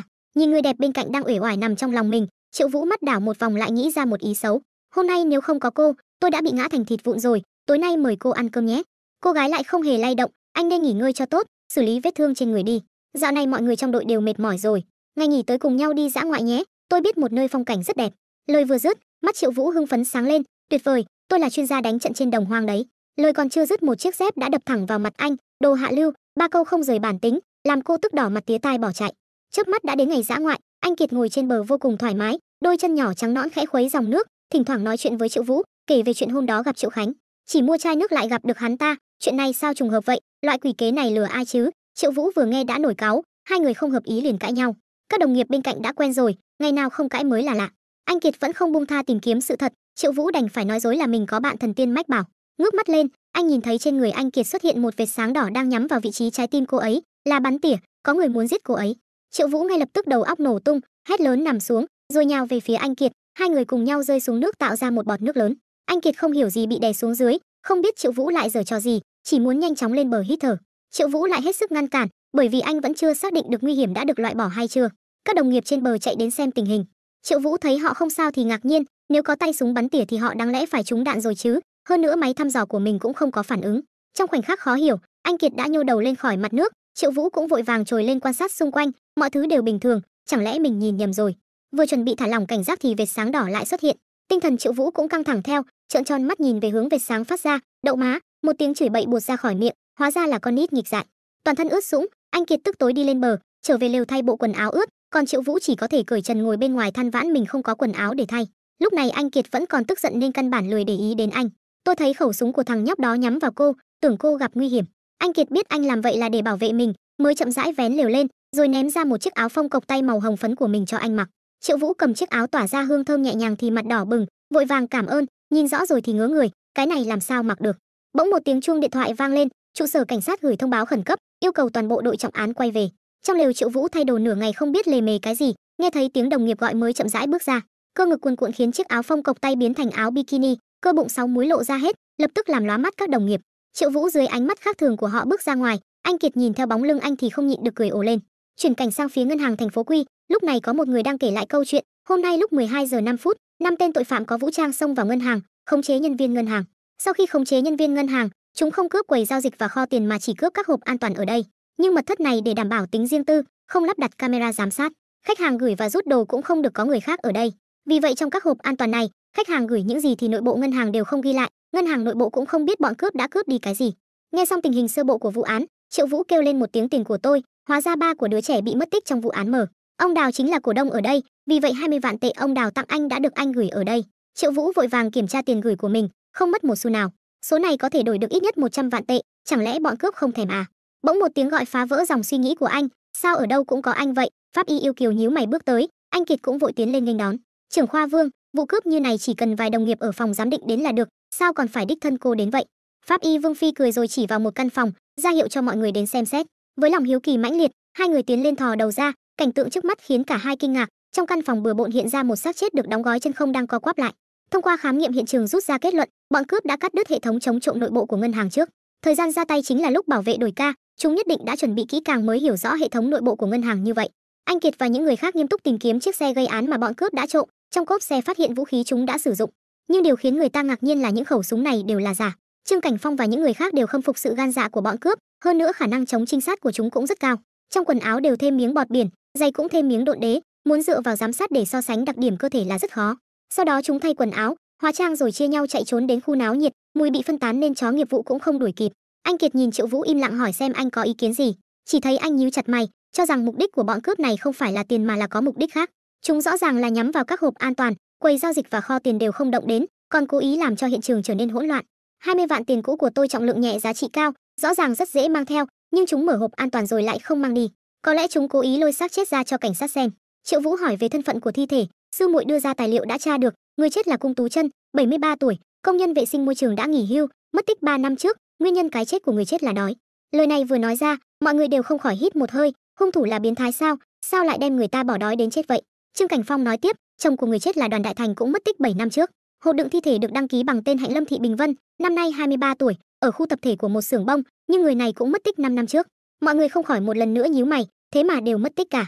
Hiện tại không có bằng chứng trực tiếp chứng minh bọn cướp có liên quan đến thi thể, dù sao chiếc vali đựng thi thể bị đổ sang một bên. Hộp an toàn cũng chỉ bị cạy một chút, có khả năng là bọn cướp phát hiện thi thể rồi tự mình cũng bị giật mình, không kịp cạy thêm liền hoảng hốt bỏ chạy. Triệu Vũ mắt đảo một vòng trong đầu liền có ý mới, chuyện này chắc chắn Hoàng Mao biết, vì vậy giơ tay ngáp một cái. Tự thẩm cả ngày chưa được ăn cơm, rồi giả vờ đói bụng khoanh tay sau lưng đi ăn cơm, hoàn toàn không để ý đến ánh mắt muốn ăn tươi nuốt sống của anh Kiệt. Trong một quán ăn vỉa hè bên đường, Triệu Vũ và Hoàng Mao cùng mấy người nâng ly cạn chén, đại ca anh lâu lắm rồi không cùng chúng em uống rượu. Triệu Vũ xua tay, chẳng phải đang điều tra về vụ cướp ngân hàng sao, các cậu có nghe nói giới đạo tặc ai làm chuyện này không? Hoàng Mao cười hở hai răng cửa, thời buổi này, làm gì cũng hơn cướp ngân hàng anh ạ, bây giờ hệ thống báo động và giám sát như này, sơ sẩy một cái có mạng kiếm không có mạng tiêu. Triệu Vũ im lặng gật đầu, tình hình cụ thể của vụ án không tiện tiết lộ quá nhiều với họ, nên không nói tiếp mà chuyển chủ đề, các cậu giúp tôi để ý một chút. Dạo này có quán bar, quán karaoke, phòng gym gì sang nhượng không, mua một cửa hàng mặt tiền cũng được, tôi có một khoản tiền muốn làm ăn, hợp lý thì không thiếu phần các cậu. Hoàng Mao sảng khoái đồng ý, không thành vấn đề, đi theo đại ca có thịt ăn, nào kính chịu cả. Nói xong mọi người cùng nhau nâng ly cạn chén, xe một trận tới bến. Sáng sớm hôm sau thì Triệu Vũ như thường lệ đến cục, sau khi đi vệ sinh xong, vừa bước ra cửa đã bị người ta ấn vào tường. Vừa định hét lên một tiếng nhìn rõ ra ai rồi lại nuốt xuống, giật cả mình, tôi còn tưởng ai, hóa ra là tổ trưởng Miêu à? Anh Kiệt nghiêm túc hỏi. Tối qua mọi người đều bận điều tra vụ án, anh vô duyên vô cớ bỏ việc đi đâu? Chỉ thấy Triệu Vũ giả vờ ho khan 2 tiếng, nói mình hôm qua bị ngã xuống sông cảm lạnh nên đi khám bệnh. Anh Kiệt phối hợp với diễn xuất vụng về của anh, ối vậy chắc chắn khó chịu lắm, ho ra máu rồi chứ gì. Vừa nói vừa vỗ mạnh 2 cái vào lưng anh, khiến Triệu Vũ hoa mắt chóng mặt, vội vàng cầu xin tha thứ, nói mình bây giờ đã khỏi rồi. Anh Kiệt mặt đầy vẻ không tin, khỏi rồi ư? Ra quán ăn vỉa hè uống rượu một đêm mà đã khỏi rồi ư? Triệu Vũ vừa định nói dối thì khóe miệng nhếch lên. Ái chà, cô đúng là hiểu tôi nha, vừa nói vừa ôm cô vào lòng, nói thật với tôi đi, có phải là thích tôi rồi không? Cô gái chưa từng yêu đương bao giờ đâu trải qua kiểu trêu chọc này, mặt đỏ bừng bối rối nhìn vào mắt Triệu Vũ, hồi lâu mới hoàn hồn hất tay anh ra, buông ra, đừng có tự mình đa tình. Nếu anh bị người ta diệt khẩu, người chịu trách nhiệm là tôi đây. Tổ trưởng khuyên anh bớt chạy lung tung đi, không biết còn tưởng anh lại ra ngoài nợ nần, hay là làm to bụng người khác. Triệu Vũ nghe xong cười gian, cô không cho tôi làm to bụng người khác à? Vậy tôi có thể. Anh vừa nói vừa nhìn xuống bụng anh Kiệt, bầu không khí lại trở nên mờ ám. Đúng lúc này, cánh cửa bên cạnh đột nhiên mở ra, sư muội từ bên trong bước ra, nhìn hai người có hành vi kỳ quặc với vẻ mặt ngơ ngác. Anh Kiệt kịp thời chuyển chủ đề hỏi về tình hình vụ án, sư muội đưa ra kết quả so sánh ADN của bọn cướp, xem này, không trùng khớp với dữ liệu của chúng ta, bọn cướp này không có tiền án. Nhân viên ngân hàng phụ trách mở tài khoản nói, đa phần những người đến mở tài khoản đều ăn mặc kín đáo để che mắt người khác, nào là khẩu trang rồi mũ nón, hận không thể không phân biệt được nam nữ. Hơn nữa chuyện ngân hàng bị cướp hộp an toàn đã sớm công bố rồi, căn bản không có ai đến nhận lại. Triệu Vũ nghe xong đi theo với vẻ vênh váo, không ai dám nhận lại vì trong hộp an toàn đều là những thứ có được từ các kênh bất hợp pháp. Gửi đồ còn phải che mắt người khác, ngân hàng lại không cần đăng ký đồ vật là gì, đồ bất hợp pháp giấu ở nhà. Có lẽ ngày nào đó bị cảnh sát kiểm tra, dịch vụ hộp an toàn này đơn giản là được thiết kế riêng cho đám người này. Hay ra vẫn là phải đích thân tôi ra trận đến ngân hàng điều tra kỹ lại thôi. Nhưng chút tâm tư kia của anh sớm đã bị anh Kiệt nhìn thấu, chẳng phải là vì 20 vạn của anh gửi ở đó hay sao? Vẫn là cô hiểu tôi nhất, thật là tôi vừa nhấc mông lên cô đã biết kéo cái gì ra rồi. Câu này còn chưa dứt lời đã bị anh Kiệt đá ra ngoài một cách không thương tiếc. Đến ngân hàng thuận lợi lấy ra 20 vạn của mình, coi như là yên tâm được phần nào. Làm xong việc riêng thì đến lúc làm chính sự, Hạnh Lâm Thị Bình Vân trong vụ án là người mất tích 5 năm trước. Cảnh sát nhất định đã điều tra tài liệu của Hạnh Lâm Thị Bình Vân rồi, tại sao lúc đó không tra ra chuyện cái hộp an toàn đựng xác chết này? Thông qua trò chuyện với nhân viên ngân hàng được biết, danh sách đăng ký hộp an toàn chỉ có nội bộ ngân hàng biết, hơn nữa các chi nhánh khác đều có loại hộp an toàn này. Triệu Vũ dường như nghĩ ra điều gì đó, lập tức xuất trình thẻ cảnh sát, đưa cho tôi danh sách tất cả các hộp an toàn mà ngân hàng các cô đăng ký. Số lượng người quá nhiều chẳng khác nào mò kim đáy bể, vì vậy Triệu Vũ khóa Hạnh Lâm Thị Bình Vân lại, xem dưới tên cô ta có còn hộp an toàn nào khác không. Dưới thao tác của nhân viên ngân hàng, quả thực tra ra dưới tên cô ta còn 2 hộp nữa, giống hệt như cái hộp đựng xác chết đều là cỡ lớn nhất. Kết quả này rõ ràng có chút cấm kỵ. Triệu Vũ cố ra vẻ chấn định rồi hỏi tiếp về Cung Tú Chân, tức là tên người chết, dưới tên này không có nghiệp vụ gì. Tìm tiếp Đoàn Đại Thành, tức là chồng của Cung Tú Chân, thế mà cũng tra ra được 2 hộp an toàn, cũng đều là cỡ lớn nhất. Quả nhiên không ngoài dự đoán của Triệu Vũ, bên trong những hộp an toàn cỡ lớn tra ra đều giấu xác chết, kết quả giám định đã có. 4 người chết còn lại cũng đều bị bỏ đói đến chết, thủ đoạn gây án hoàn toàn giống nhau, ngay cả túi ni lông bọc xác cũng là cùng một nhãn hiệu. Thời gian thi thể được gửi vào hộp an toàn lần lượt là từ 7 năm trước đến 3 năm trước. 5 người giới tính khác nhau, tuổi tác khác nhau, nghề nghiệp cũng khác nhau, gần như không tìm thấy điểm chung nào, hơn nữa hiện tại không thể đảm bảo có còn nạn nhân nào khác hay không. Thời gian từ lúc người chết mất tích đến lúc báo án rồi đến lúc bị nhét vào hộp an toàn đều khoảng 24 đến 27 ngày, nhiều ngày như vậy là đủ để bỏ đói một người đến chết. Triệu Vũ đi đến bên cạnh anh Kiệt, cô không thấy vụ án này giống vụ án chặt tay của Lý Đan sao? Vừa nói vừa cầm bút chỉ trỏ, muốn giết một người thì chém một nhát là xong. Bỏ đói một người sống phải gánh chịu bao nhiêu rủi ro, cho dù như vậy vẫn phải chọn bỏ đói người ta đến chết, chẳng phải là đang báo thù sao? Triệu Vũ tự nói một mình mà không hề để ý anh Kiệt đang trợn mắt nhìn anh, hung thủ gánh chịu bao nhiêu rủi ro tôi không biết, tôi chỉ biết là anh sắp xong đời rồi. Triệu Vũ lúc này đã bị dọa cho liên tục lùi về sau, lúc này mới phát hiện cổ áo anh Kiệt bị mình kéo rộng ra, cặp bưởi trắng nõn lộ ra trước mắt, chỉ thấy anh đưa tay giúp cô kéo lại, như vậy thì không ai nhìn thấy nữa. Anh tưởng anh hài hước lắm à? Anh Kiệt hơi dùng sức đã véo anh phát ra tiếng kêu la thảm thiết như lợn bị chọc tiết. Nhưng tôi thấy những gì anh nói có lý, chỉ cần chúng ta tìm được mối liên hệ hoặc điểm chung giữa những người này, thì đó chính là điểm đột phá của vụ án. Đúng rồi, mau đến phòng y tế xem tay, đi đứng bất cẩn thế sao lại ngã thành ra thế này. Triệu Vũ mặt đầy vẻ oán hận đứng tại chỗ. Tôi chỉ muốn tán cô lại muốn giết tôi.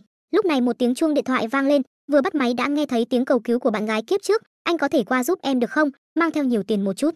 Trong một nhà hàng phương Tây cao cấp, Đào Giai đang cãi nhau với nhân viên phục vụ. Triệu Vũ đẩy cửa bước vào, không nói hai lời lấy còng tay bạc ra còng Đào Giai lại, sau đó xuất trình thẻ cảnh sát. Vị này là nghi phạm, tránh ra một chút. Nói xong không quan tâm đến lời bàn tán của mọi người mà vênh váo đi tới. Đào Giai bị một loạt thao tác thành thục của anh khuất phục, có phải bình thường anh thường xuyên ăn quỵt không? Thao tác quen tay thế. Không phải cô em à, ai lại ăn một bữa hết hơn 8.000 tệ chứ? Cô em nghe xong nổi giận đùng đùng, bạn trai chưa cưới của cô là Trương Kiệt tên khốn đó thế mà lại ngoại tình. Thế là cô gọi một chai rượu siêu đắt, chuẩn bị quẹt sạch thẻ của hắn ta, ai ngờ hắn ta đã báo mất thẻ rồi. Triệu Vũ nghe xong cũng hết chỗ nói.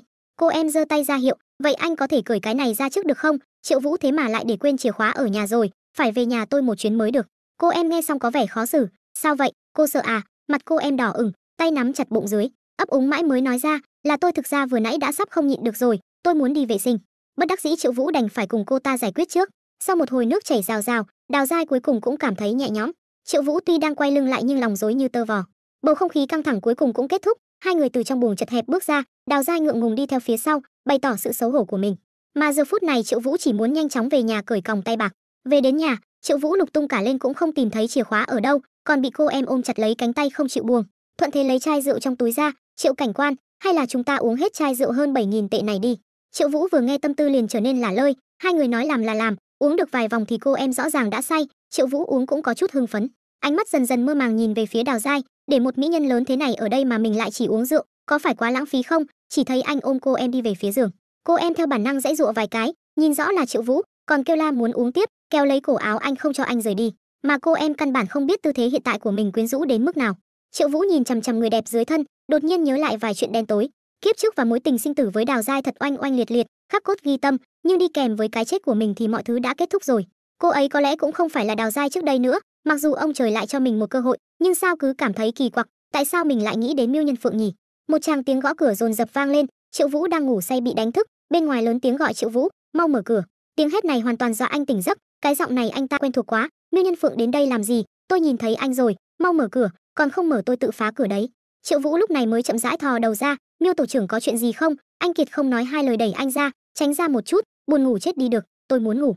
Sư muội đi theo vào giải thích, liên tục 2 đêm tăng ca chưa ngủ, trong đội phòng trực toàn mùi tất thối, nhà anh ở gần nên chúng tôi đến đây ngủ nhờ một lát.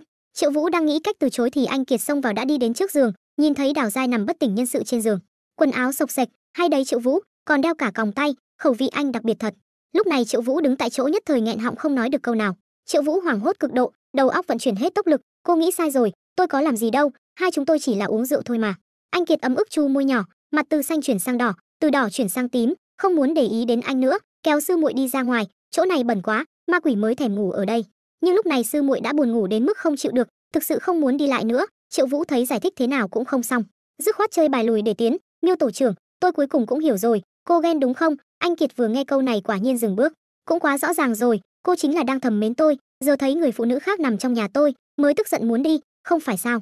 Đối mặt với việc Triệu Vũ trắng trợn đổi trắng thay đen, anh Kiệt không nói nên lời, tức giận lôi kéo sư muội lại đi vào. Ở đây không có người, nên chúng tôi sẽ ngủ ở đây, anh muốn lên giường với ai thì lên giường với người đó, làm ồn đến chúng tôi ngủ thì ném anh ra ngoài. Triệu Vũ đắc ý nhìn người phụ nữ trước mắt, xem ra Miêu Nhân Phượng cũng không tránh khỏi quy luật, hễ gặp Triệu Vũ là gặp xui xẻo. Anh nào biết nỗi lòng của anh Kiệt, tay nắm chặt cánh tay sư muội trong lòng thầm mắng đồ chết bầm Triệu Vũ, ma quỷ mới thèm ghen với anh. Buổi sáng tốt lành bị tiếng chim hót đánh thức, anh Kiệt duỗi người một cái, bỗng một giọng nói vang lên, các cô tỉnh rồi à? Sư muội tỉnh dậy nhìn thì nhận ra người này không phải là y tá trưởng mà lần trước sư huynh cưỡi lạc đà giúp cô ta bắt kẻ cướp giật sao? Đào Giai cũng nhớ ra, cô chính là đồng nghiệp của Triệu Vũ. Vậy vị kia là ai? Sư muội vội vàng giới thiệu, đây là tổ trưởng của chúng tôi. Ba người làm quen xong nhìn xung quanh thì hoàn toàn không thấy bóng dáng Triệu Vũ đâu, anh ta đâu rồi? Cùng lúc đó tại hiện trường vụ án ngân hàng, Triệu Vũ cảm thấy sau lưng có một cơn gió lạnh, mấy người phụ nữ này ngủ say như chết, vẫn phải tự mình đến điều tra vụ án. Anh nhìn chiếc nhẫn trên tay rồi suy tư, đồ bị cướp đi phải đáng giá đến mức nào mà đến cả nhẫn kim cương cũng bị vứt ở đây thế. Đồng nghiệp giải thích, nghe nói thành phố phái tổ điều tra đến điều tra vụ gửi tiền của ngân hàng, họ hoàn toàn không có hứng thú với vụ cướp. Bọn cướp tổng cộng cậy 17 hộp, trừ thi thể và đồ vật đã được nhận lại, chỉ còn lại 3 cái này là chưa tìm được chủ. Hơn nữa đồ trong 3 hộp này đều bị lấy ra hết, lục tung cả lên. Nếu bọn cướp thực sự lấy đồ đi thì rất có thể là ở trong 3 hộp này. Vàng bạc trang sức, châu báu ngọc khí trong hộp này bèo bọt cũng 5 vạn tệ.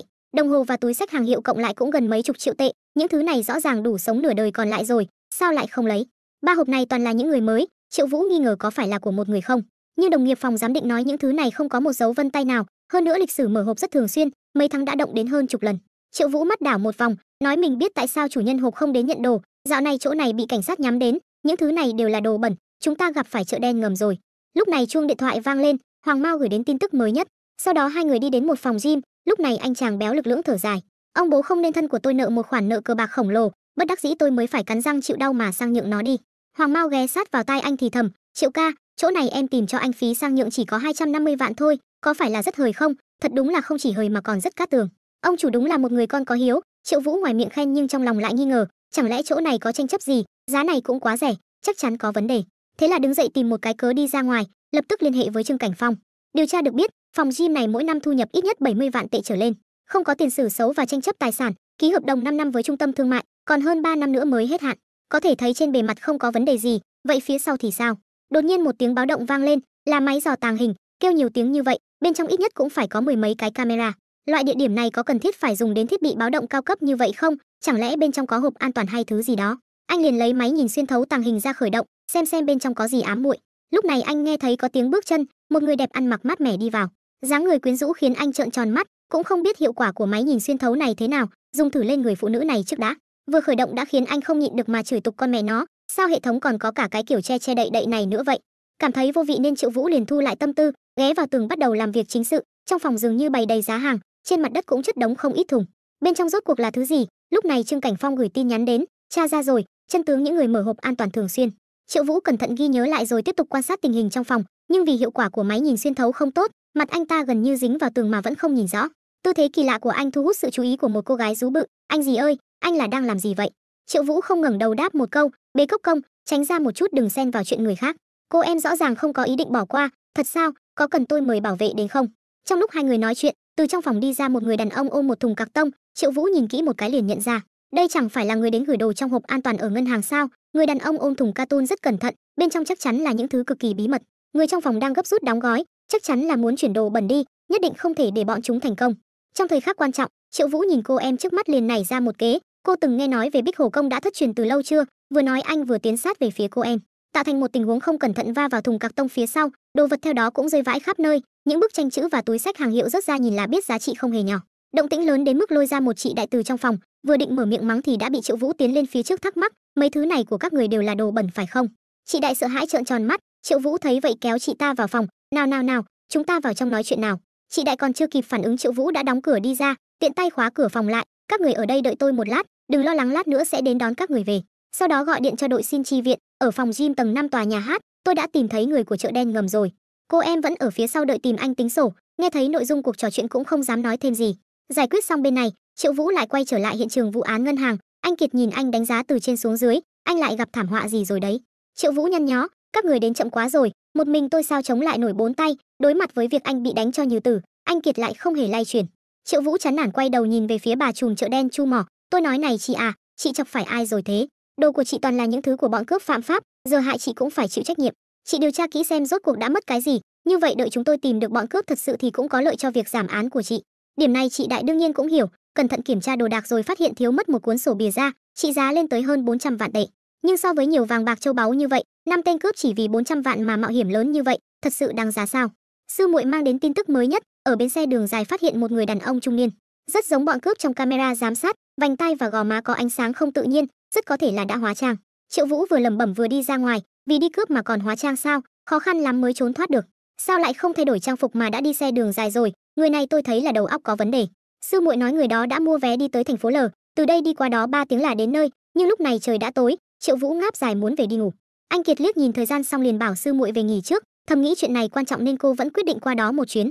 Triệu Vũ vừa định đi thì liền bị anh Kiệt chặn lại, đừng chạy, anh đi lái xe đưa tôi đi. Triệu Vũ nhìn cô em dưới ánh trăng trở nên vô cùng quyến rũ, cơn buồn ngủ ngay lập tức tan biến, khẽ vuốt ve gò má cô rồi nhỏ giọng nói, được thôi, chỉ có hai chúng ta thôi sao? Sau đó hai người cũng đi đến chiếc xe, vì an toàn nên cô em chọn ngồi ghế sau. Ai ngờ vừa mở cửa xe đã thấy trên ghế chất đầy đồ lặt vặt, xem ra Triệu Vũ đã chuẩn bị từ trước. Anh thấy vậy thì đắc ý nói, hay là cô lên ngồi ghế trước đi.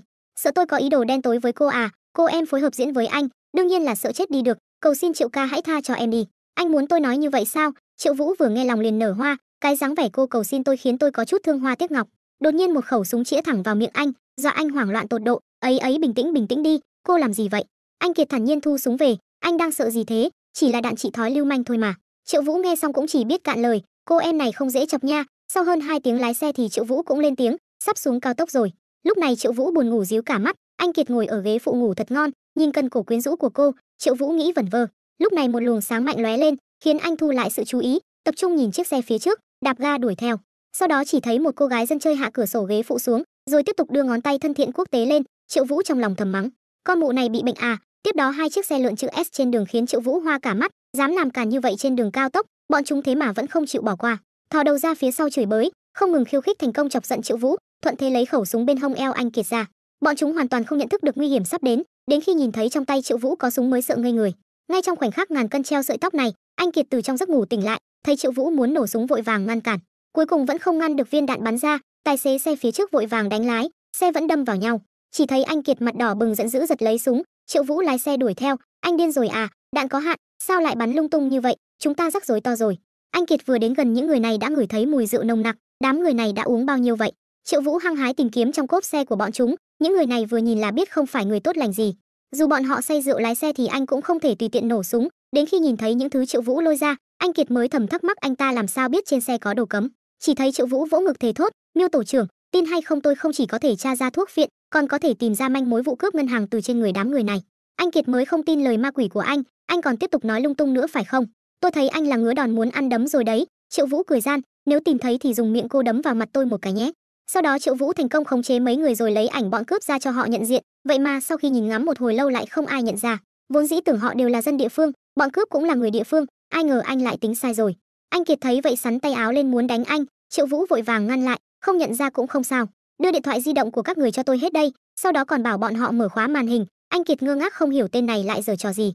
Cảnh sát địa phương đã đưa người đi hết rồi, hơn nữa đã chuẩn bị sẵn sàng phối hợp bất cứ lúc nào. Sau khi trò chuyện đơn giản, Triệu Vũ ở bên cạnh thúc giục trở về, tự lấy lý do còn có chuyện lớn phải làm. Anh Kiệt khó hiểu nhìn anh cầm điện thoại di động của đám côn đồ, anh lấy điện thoại bọn chúng làm gì, có chứng cứ gì ở bên trong hay sao? Triệu Vũ có ý đồ xấu nhìn cô, chuyện lớn chính là lát nữa cô thua thì chuẩn bị hôn má trái hay má phải của tôi đây. Lời vừa nói ra, ngọn lửa vừa tắt của cô em lại bùng lên. Triệu Vũ tiếp tục biết điều dừng lại không làm ồn nữa, mau cùng tôi đem ảnh bọn cướp ngân hàng gửi vào nhóm bạn của đám người này đi. Nhưng nếu bọn cướp nhìn thấy thì chẳng phải là đánh rắn động cỏ sao? Triệu Vũ cho rằng lệnh truy nã của thành phố đã phát rồi, còn sợ gì đánh rắn động cỏ chứ? Cô đừng coi thường sức mạnh của nhóm bạn bè, đám người này đều là dân giang hồ đấy. Biết đâu ai quen ai thì sao? Tôi không tin nhiều người như vậy mà không tìm được manh mối. Anh Kiệt nghe cũng thấy có lý, Triệu Vũ thấy vậy lại bắt đầu được đà lấn tới, vậy nên lát nữa cô thua, hay là chúng ta hôn một cái đi. Cô em lần này thế mà lại phối hợp tung chiêu, Triệu ca thật là giỏi, vậy thì anh nhắm mắt lại đi, em bây giờ có thể trao cho anh luôn. Triệu Vũ tuy đã không thể chờ đợi thêm được nữa, nhưng vẫn kiềm chế lại, tôi sẽ không vô duyên vô cớ chiếm tiện nghi của cô, hơn nữa mỗi lần cô đều đánh tôi cũng không thể tin cô. Cô em mặt đầy vẻ trong sáng vô hại, lần này là thật, chủ yếu là dáng vẻ vừa nãy của anh quá quyến rũ. Triệu Vũ thực sự không kìm lòng được nữa, cô cũng vì tôi mà si mê đúng không? Tưởng rằng tên nhóc này đã thông minh hơn, hóa ra vẫn đánh giá cao anh rồi. Không còn nghi ngờ gì nữa, anh Kiệt đã dùng một quyền giáng thẳng vào mặt anh. Đến khách sạn, Triệu Vũ trước tiên chạy đến sảnh để tìm cô em Lễ Tân làm quen. Vợ tôi giận rồi, tối nay tôi phải nói chuyện nhẹ nhàng với cô ấy, lát nữa cô ấy đến, cô cứ nói khách sạn chỉ còn lại một phòng giường lớn thôi là được. Vừa nói vừa đưa ra vài tờ tiền boa, cô em có chút hoảng sợ, sợ bị ông chủ mắng không dám đồng ý. Tôi thấy cô xinh đẹp thế chắc chắn có bạn trai rồi, nếu cô và bạn trai cãi nhau, cô cũng hy vọng anh ấy có thể đến xin lỗi cô chứ gì. Vợ tôi còn đang mang thai nữa, tôi không muốn cô ấy cứ ầm ĩ mãi. Cô em có chút nhượng bộ, nhưng vẫn còn chút lo lắng, thế là Triệu Vũ đành bất lực thở dài, tôi từ chỗ các người đặt thêm một phòng trống nữa được rồi chứ. Làm ơn đi. Dưới sự năn nỉ ỉ ôi của Triệu Vũ, cuối cùng cô em cũng đồng ý. Khi anh Kiệt biết chỉ còn lại một phòng thì có chút suy sụp, nhưng hôm nay quá mệt mỏi lại quá muộn rồi, chỉ có thể như vậy cho qua thôi. Triệu Vũ còn giả vờ ngượng ngùng, thế này có ổn không? Anh Kiệt lười để ý đến anh, thế là Triệu Vũ tự mình hí hửng đi theo. Vậy được thôi, thẻ phòng tôi cầm rồi đây. Trong lòng anh thì đang thầm vui sướng, tối nay cuối cùng cũng có thể ngủ chung giường với Miêu Nhân Phượng rồi. Nhìn đường cong cơ thể quyến rũ của anh Kiệt, Triệu Vũ hưng phấn đến cực điểm. Khi bạn và nữ đồng nghiệp thầm mến ở chung một phòng thì bạn sẽ làm gì? Tất nhiên là phải thử hết mọi tư thế. Đương nhiên đây chỉ là ảo tưởng của anh rồi. Vẻ mặt thỏa mãn của anh thu hút sự chú ý của nữ đồng nghiệp. Giường to thế này hai người ngủ cũng được đấy. Một ngày mệt mỏi vào giờ phút này cũng được cởi bỏ. Đối diện với ánh mắt nóng rực của Triệu Vũ, cô em hứng thú chống cằm gọi Triệu cảnh quan. Anh tắm trước hay em tắm trước đây? Sự dịu dàng hiếm thấy này khiến Triệu Vũ không thể kìm lòng được. Nếu là tắm cùng nhau thì thế nào? Cô em đột nhiên nghĩ ra điều gì đó. Đúng rồi, hình như em quên túi ở quầy lễ tân rồi, em đi lấy đây. Cơ hội tốt để thể hiện sự ga lăng này Triệu Vũ sao có thể bỏ qua. Đợi đấy, tôi đi lấy cho. Vừa nói cô em đã kéo anh lại, ghé sát tai anh thì thầm, đi nhanh về nhanh nhé. Câu nói này khiến Triệu Vũ hưng phấn đến mức muốn rụng răng, vội vội vàng vàng chạy đi lấy túi giúp cô. Vừa ra khỏi cửa đã ý thức được có gì đó không đúng. Khoan đã, cô ta căn bản có mang túi gì đâu, mau mở cửa ra. Triệu Vũ điên cuồng lay cửa phòng, nhưng cũng không nhận được chút hồi âm nào. Nghĩ đến mình có thiết bị mở khóa vạn năng có thể mở được cửa, nhưng anh cũng biết rõ, cho dù mở ra cũng sẽ bị người phụ nữ này đá ra ngoài, chẳng phải là lãng phí sao? Thôi vậy, vẫn là đến phòng đã thuê bên cạnh ngủ vậy. Nửa đêm cửa phòng từ từ mở ra, một đôi chân bước vào phòng, cô em đang khỏa thân ngủ say trên giường, trên mặt Triệu Vũ lộ ra nụ cười đắc thắng, đứng dậy một bước nhảy lên giường chui vào chăn, vén tấm che trước ngực cô em lên muốn xem phong cảnh bên trong, nhưng đập vào mắt lại là một cái xác khô lòi xương sườn, thực sự dọa anh không nhẹ, hét lớn một tiếng rồi tỉnh khỏi giấc mơ. Đúng lúc này chuông điện thoại vang lên, Triệu Vũ nhấc chiếc điện thoại của tên côn đồ lên, một người tên là Lão Lý gửi đến một loạt tin nhắn, nói anh ta đã nhìn thấy một trong những tên cướp ở quán ăn lòng dê. Triệu Vũ sau khi biết được tin tức này thì trong lòng liền có suy tính mới, thế là sáng sớm hôm sau đã đến quán lòng dê này, chìm đắm trong đồ ăn ngon không thể dứt ra được. Chỉ có anh Kiệt là không quên nhiệm vụ, đang lấy ảnh bọn cướp ra cho bà chủ của quán nhận diện. Đây không phải là thành công của nhà văn hóa sao? Anh ta là người trong đoàn kịch nói vừa nhìn về phía ông lão đang ăn ở bên cạnh, ông ấy cũng là người của đoàn kịch nói đấy. Ê lão Đinh qua đây giúp một tay đi, cảnh sát tìm ông hỏi chuyện về thành công này. Không ngờ ông lão vừa nghe thấy cảnh sát thì mặt biến sắc, sợ đến nỗi đánh rơi cả bát, sau đó ba chân bốn cẳng bỏ chạy. Triệu Vũ vừa thấy vậy không nói hai lời đuổi theo, đùi gà trong tay cũng không nỡ bỏ, đường parabol hoàn mỹ vừa vặn ném vào bát canh lòng dê của anh Kiệt, bắn hết lên người cô em. Đồ khốn, anh bị mù à? Bên này Triệu Vũ đang chuẩn bị sắp bắt được ông già, thì đột nhiên từ phía sau anh xuất hiện một bàn chân thúi. Sau khi lướt qua mặt anh thì trực tiếp đá vào mặt ông lão hói đầu, thành công khống chế ông già này. Làm tốt lắm Miêu Nhân Phượng. Triệu Vũ cười hì hì khen cô em, chú ý thấy trên người cô toàn là nước, chạy có chút xíu mà đã toát mồ hôi nhiều thế sao? Đưa cho tôi cái còng tay còng hắn lại. Cô em nghe xong thế mà lại còng chiếc còng tay bạc vào tay Triệu Vũ. Triệu Vũ mặt đần thối ra, bắt cướp đấy, còng vào tay tôi làm gì? Cô em tức tối cởi áo khoác ra khoác lên đầu anh nghĩ kỹ xem tôi đang làm gì đi. Triệu Vũ không hiểu, anh làm sao biết được chiếc đùi gà mình ném ra đã bắn hết canh lòng dê lên người cô em, mà giờ phút này anh không những không tức giận, thậm chí còn có chút hưởng thụ cái cảm giác bị khống chế này, chậm rãi tiến sát về phía cô em thỏ thẻ, mùi thịt dê trên quần áo cô thơm đấy. Đón chào anh là một cú đá không thương tiếc, đi nhanh lên, không phải nhờ anh cả sao? Trên đường về Triệu Vũ đắc ý lái xe, còng tay cởi ra là đúng rồi, tôi còn phải lái xe cho cô nữa đấy. Anh Kiệt chỉ một lòng nghĩ đến vụ án, lười để ý đến Triệu Vũ. Ngân hàng ở thành phố Quy là các người cướp đúng không? Ông lão nói mình không biết gì cả. Triệu Vũ sớm đã đoán được ông ta sẽ không thừa nhận, nghĩ bụng về sẽ dùng máy phát hiện nói dối thẩm vấn ông ta xem ông ta có nói không. Lúc này, Triệu Vũ chú ý thấy có một chiếc xe vẫn luôn đi theo phía sau, vừa định cắt đuôi thì đột nhiên bên cạnh lại xuất hiện một chiếc nữa, trước sau cùng công kích thì chỉ có thể liều mạng xông lên thôi. Nhưng chiếc xe kia đến quá nhanh nên đuôi xe vẫn bị quét trúng, theo một tiếng động lớn thì chiếc xe bị đâm xoay vòng trên đường, thân xe theo đó mà rung lắc dữ dội. Triệu Vũ cố gắng giữ lái, vừa thở được một hơi thì chiếc xe kia vẫn không chịu bỏ qua, thắt chặt dây an toàn.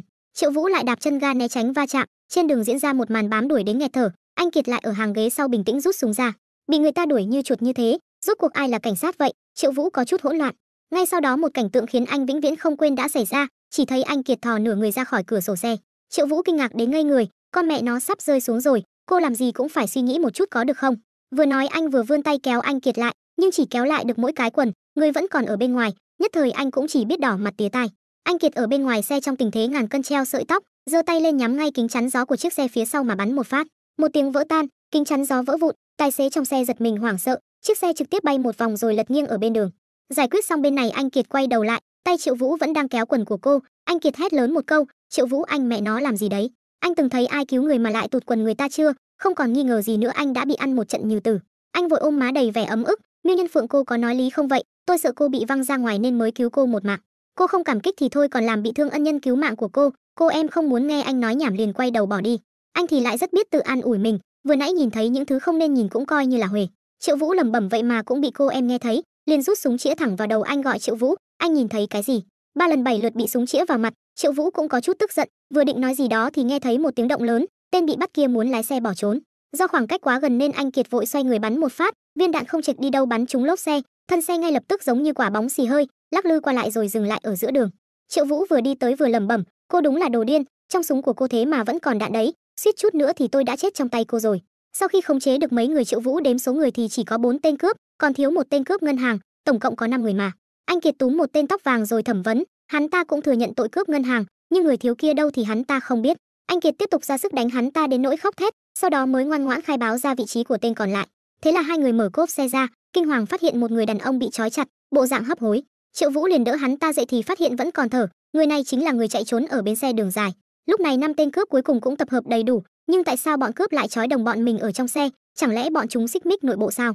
Anh Kiệt rất khó hiểu, nhìn Triệu Vũ đang bận rộn trên người bọn cướp, không biết đang sờ soạng cái gì, thế mà còn lột quần của lão Đinh nữa. Phong cách này thực sự khiến người ta kinh ngạc, cuối cùng vậy mà lại bị Triệu Vũ tìm ra đồ, một túi toàn là tem phiếu mà ngân hàng đã mất. Anh Kiệt dần dần hiểu ra, hóa ra mấy người đuổi theo không phải là để cứu lão Đinh mà là vì tem phiếu trên người ông ta. Triệu Vũ cười hì hì tiến lại gần, cô bảo có trùng hợp không, cũng may người chúng ta bắt được đầu tiên là người giấu tem phiếu trên người. Như vậy mấy tên khác mới chủ động đến tìm chết. Cơ mà trước đó chúng ta đã từng giao kèo chuyện gì chắc cô vẫn còn nhớ chứ, giờ cô thua rồi nên phải thực hiện giao kèo đi. Vừa nói Triệu Vũ vừa chu cái mỏ ra đợi hồi đáp, nhưng không ngờ thứ đón chờ anh lại là một viên kẹo đồng nóng hổi, khiến Triệu Vũ vô cùng sợ hãi tắt nướng ngay và luôn. Trên đường áp giải bọn cướp về, đồng nghiệp xôn xao bàn tán xem ai tài giỏi đến vậy. Họ không thể ngờ được, hai nhân vật chính của chúng ta lúc này lại đang tranh giành chỗ ngồi như trẻ con.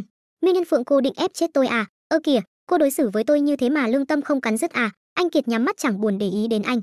Cô xem thái độ của cô kìa, suốt chặng đường này, không nói đến việc tôi chăm sóc cô chu đáo thế nào, chỉ riêng việc tôi cứu cô một mạng thôi đã là quá đủ rồi, hơn nữa chúng ta còn cá cược nữa mà, cô không định cho tôi hôn một cái sao? Cô xem cô keo kiệt thế, tôi có bắt cô lấy thân báo đáp đâu. Nhưng Triệu Vũ còn chưa kịp nói hết câu thì anh Kiệt ngã thẳng vào cái ngã ba đường của anh. Vì chỉ bận một chiếc áo thun 3 lỗ bó sát nên cái khe thần thánh của anh Kiệt hiện rõ mồn một trước mắt anh. Triệu Vũ liền hít một hơi thật sâu, cố gắng kìm nén sự kích động trong lòng mình. Em gái ngủ rồi à? Thế này là tự dâng đến tận miệng rồi nhé, đừng trách tôi không khách sáo. Triệu Vũ vừa nói vừa cúi xuống tiến sát lại gần môi cô. Ngay khi sắp thành công thì sư muội bất ngờ gọi sư huynh và đội trưởng Miêu, hai người chắc mệt lắm rồi nhỉ. Sư muội quay lại thì nhìn thấy hai người đang ngủ say. Trương Cảnh Phong cũng lên tiếng nói giúp, vụ án cướp ngân hàng lớn lần này, hai người đến đây nửa ngày đã tóm được người rồi, chắc chắn là chưa được nghỉ ngơi gì cả. Sau đó sư muội hỏi về tình hình vụ án, tại sao bọn chúng 5 người lại chỉ cướp mỗi cái bộ sưu tập tem đó, còn trói đồng bọn bỏ vào cốp xe nữa. Trương Cảnh Phong cũng lên tiếng giải thích, tên bị trói tên là Phương Dục, là chủ mưu của vụ cướp này. Hồi cấp 3 hắn lén bán bộ sưu tập tem toái cốt bản của bố để đổi lấy một máy chơi game. Bố hắn biết chuyện thì nổi cơn tam bành, bộ tem đó đủ mua một căn nhà, vậy mà bị thằng con bất hiếu này phá tan tành. Bố hắn vốn đã mắc bệnh tim, vì vậy mà đã tức đến chết. Nhiều năm trôi qua hắn luôn tìm kiếm lại bộ tem đó. Cuối cùng hắn nghe ngóng được nó đang nằm trong két sắt của một ngân hàng ở thành phố Quy, được giới buôn lậu cất giấu. Hắn tập hợp 4 người khác trong đoàn kịch nơi hắn làm việc. Bọn này đều nợ nần chồng chất vì cờ bạc. Hắn lấy được bản vẽ kiến trúc ngân hàng, lịch trực ban, bản vẽ sơ đồ kết sắt, rồi nói dối rằng bộ tem trị giá cả chục triệu tệ. Mấy người kia thấy hắn chuẩn bị chu đáo như vậy thì tin tưởng hắn. Sau đó chúng cải trang rồi đột nhập vào ngân hàng, khống chế trung tâm điều khiển, lấy được bộ sưu tập tem quý trong két sắt, sau đó mở tung tất cả các két sắt khác để đánh lạc hướng cảnh sát. Nhưng ai ngờ trong một két sắt lại chứa một xác chết, bọn cướp như mở phải hộp mù ra xác chết được hút chân không, liền hoảng loạn tột độ. Sau khi trốn thoát khỏi ngân hàng, bọn chúng xé nát cuốn sổ bộ sưu tập tem rồi vứt xuống cống, còn tem thì chia nhau mang đi. Vì đã cải trang nên chúng trà trộn vào đám đông rồi tản ra bỏ chạy. Theo kế hoạch thì chúng sẽ tẩy trang rồi tập trung ở xe để cùng nhau lái xe về. Nhưng bốn người kia mãi không thấy Phương Dục xuất hiện. Chúng nghi ngờ nên kiểm tra thì mới biết bộ tem của bọn chúng chỉ đáng giá 2 triệu tệ, còn bộ tem đắt nhất thì đã bị Phương Dục lấy mất. Chúng xông vào nhà Phương Dục thì thấy hắn đang thản nhiên ở nhà. Bị ép hỏi thì Phương Dục mới khai thật là hắn đã bắt xe đường dài về sớm, rồi ra mộ bố đốt bộ tem cho bố. Mấy người kia tức đến dậm chân dậm tay, cuối cùng chúng quyết định mang tem đi bán ở nơi khác. Nhưng cái tên điên Phương Dục này thì không thể để chuyện này yên được, nên bọn chúng đã trói hắn vào cốp xe. Khi chúng đang thay nhau xuống xe uống canh dê thì vừa khéo lại đụng ngay phải hai người bọn họ. Trương Cảnh Phong vừa nói vừa quay đầu lại nhìn. Triệu Vũ lúc nãy vốn đang giả vờ ngủ, giờ cũng đã ngủ thật rồi. Chỉ là tư thế của hai người có phần hơi là lạ. Anh Kiệt đang tựa mặt vào một chỗ khá nhạy cảm của Triệu Vũ. Sư muội vừa định quay đầu lại xem có chuyện gì thì Trương Cảnh Phong vội vàng ngăn lại. Con ít thì không nên xem, cô biết càng ít càng tốt. Nhưng mà nếu đi theo hai vị thần thám này thì còn vụ án nào mà không phá được nữa chứ? Sau này chúng ta chỉ việc ăn ngon mặc đẹp thôi. Đúng lúc đó thì điện thoại của sư muội reo lên. Nhóm điều tra đặc biệt thông báo vừa tìm thấy thêm một xác chết được hút chân không. Anh Kiệt bị tiếng chuông đánh thức, mơ màng mở mắt ra. Hệ thống cảm quan trên cơ thể dần dần phục hồi. Cô cảm thấy có gì đó nặng nặng ở mông. Anh Kiệt quay đầu lại thì thấy bàn tay to tướng của Triệu Vũ đang đặt ngay trên mông của mình. Cô nàng tức giận đến tái mặt, đấm thẳng vào mặt anh. Chàng trai trẻ đang ngủ ngon lành bị đánh thức ngơ ngác tỉnh dậy, tưởng là đã đến trạm. Không ngờ nhìn sang thì thấy anh Kiệt bên cạnh đang tức giận trừng mắt nhìn anh, tay còn lau miệng. Cô đang lau cái gì đấy? Triệu Vũ nhìn xuống thì thấy quần mình ướt sũng. Đệt mợ Miêu Nhân Phượng, cô ngủ chảy nước miếng ướt cả quần của tôi rồi. Cô nàng liền xấu hổ giận dữ, anh muốn chết rồi đúng không? Triệu Vũ nhanh tay lẹ mắt đáp, tôi làm ướt áo cô bằng canh dê, cô làm ướt quần tôi bằng nước miếng, huề nhau rồi đó nhá. Nhưng nắm đấm vẫn giáng thẳng vào mặt anh, còn bị gán cho cái danh hiệu biến thái. Về đến đồn cảnh sát, Triệu Vũ từ xa đã nghe thấy tiếng của sư muội. Vụ án xác chết trong két sắt ngân hàng là do chúng tôi điều tra đầu tiên, tại sao không giao thông tin về nạn nhân mới cho chúng tôi? Đối diện cô là tổ trưởng nhóm điều tra đặc biệt mới đến, Vương Thắng Nghiêu. Vương Thắng Nghiêu nghe hỏi liền tự tin đáp lại, vụ án này giờ đã thuộc về nhóm điều tra đặc biệt của chúng tôi rồi. Cấp trên đã bảo chúng tôi đến điều tra vụ này. Đội phân cục V của các người chỉ cần phối hợp là được, không cần hỏi han gì thêm đâu. Triệu Vũ nghe xong thở dài bất lực lắc đầu rồi bỏ đi, nhưng anh Kiệt không dễ tính như vậy. Vương Thắng Nghiêu sau khi gặp anh Kiệt thì bắt đầu diễn xuất làm ra vẻ ủy khuất, tôi tưởng đồng nghiệp của tôi đã nói đủ rõ ràng rồi, mà Miêu tổ trưởng vẫn còn đến đòi tài liệu, chẳng phải làm khó chúng tôi sao, hay là cố tình cho chúng tôi, những người từ nơi khác đến một vố dằn mặt hả? Chúng tôi sợ quá đi. Anh Kiệt gượng gạo cười, chúng tôi cũng không ngờ vụ cướp ngân hàng lại phá nhanh như vậy. Rảnh rỗi cũng là rảnh rỗi, nên muốn giúp các người chia sẻ một chút việc thôi. Nếu Miêu tổ trưởng hứng thú như vậy, hay là chúng ta đánh cược đi. Nếu chúng tôi thua, tôi sẽ đứng trước mặt mọi người chịu 3 đấm của cô. Nhưng nếu chúng tôi phá án trước, các người sẽ phải cung kính gọi chúng tôi một tiếng tiền bối. Sau này việc bưng trà rót nước này, phiền Miêu tổ trưởng vậy. Lời này vừa nói ra thì mọi người liền cười ồ lên. Bị chọc tức, anh Kiệt nghiến răng nghiến lợi, giơ nắm đấm lên định cho ả ta một trận. Triệu Vũ kịp thời ngăn lại rồi gọi Vương tổ trưởng, vậy cô phải chuẩn bị tinh thần mà ăn đòn đi nhé. Nắm đấm của Miêu tổ trưởng nhà tôi cứng lắm đấy. Lỡ đâu cô chết luôn thì chúng tôi có thể tặng cô một vòng hoa. Vừa nói anh vừa nhìn cô ta từ trên xuống dưới. Ôi tiếc thật, xinh đẹp thế này mà chết trẻ thì khá đáng tiếc. Mọi người nghe xong lại cười ầm lên, còn Vương Thắng Nghiêu thì chỉ biết tức giận bỏ đi. Anh Kiệt hất tay Triệu Vũ ra, anh lại dễ dàng đồng ý với cô ta như vậy, anh không thấy cô ta đang giăng bẫy chúng ta à? Triệu Vũ liền giải thích dù thua thì việc bưng trà rót nước nhục nhã đó cũng là do tôi làm mà. Anh Kiệt cạn lời, anh đi chẳng phải cũng như tôi đi thôi sao?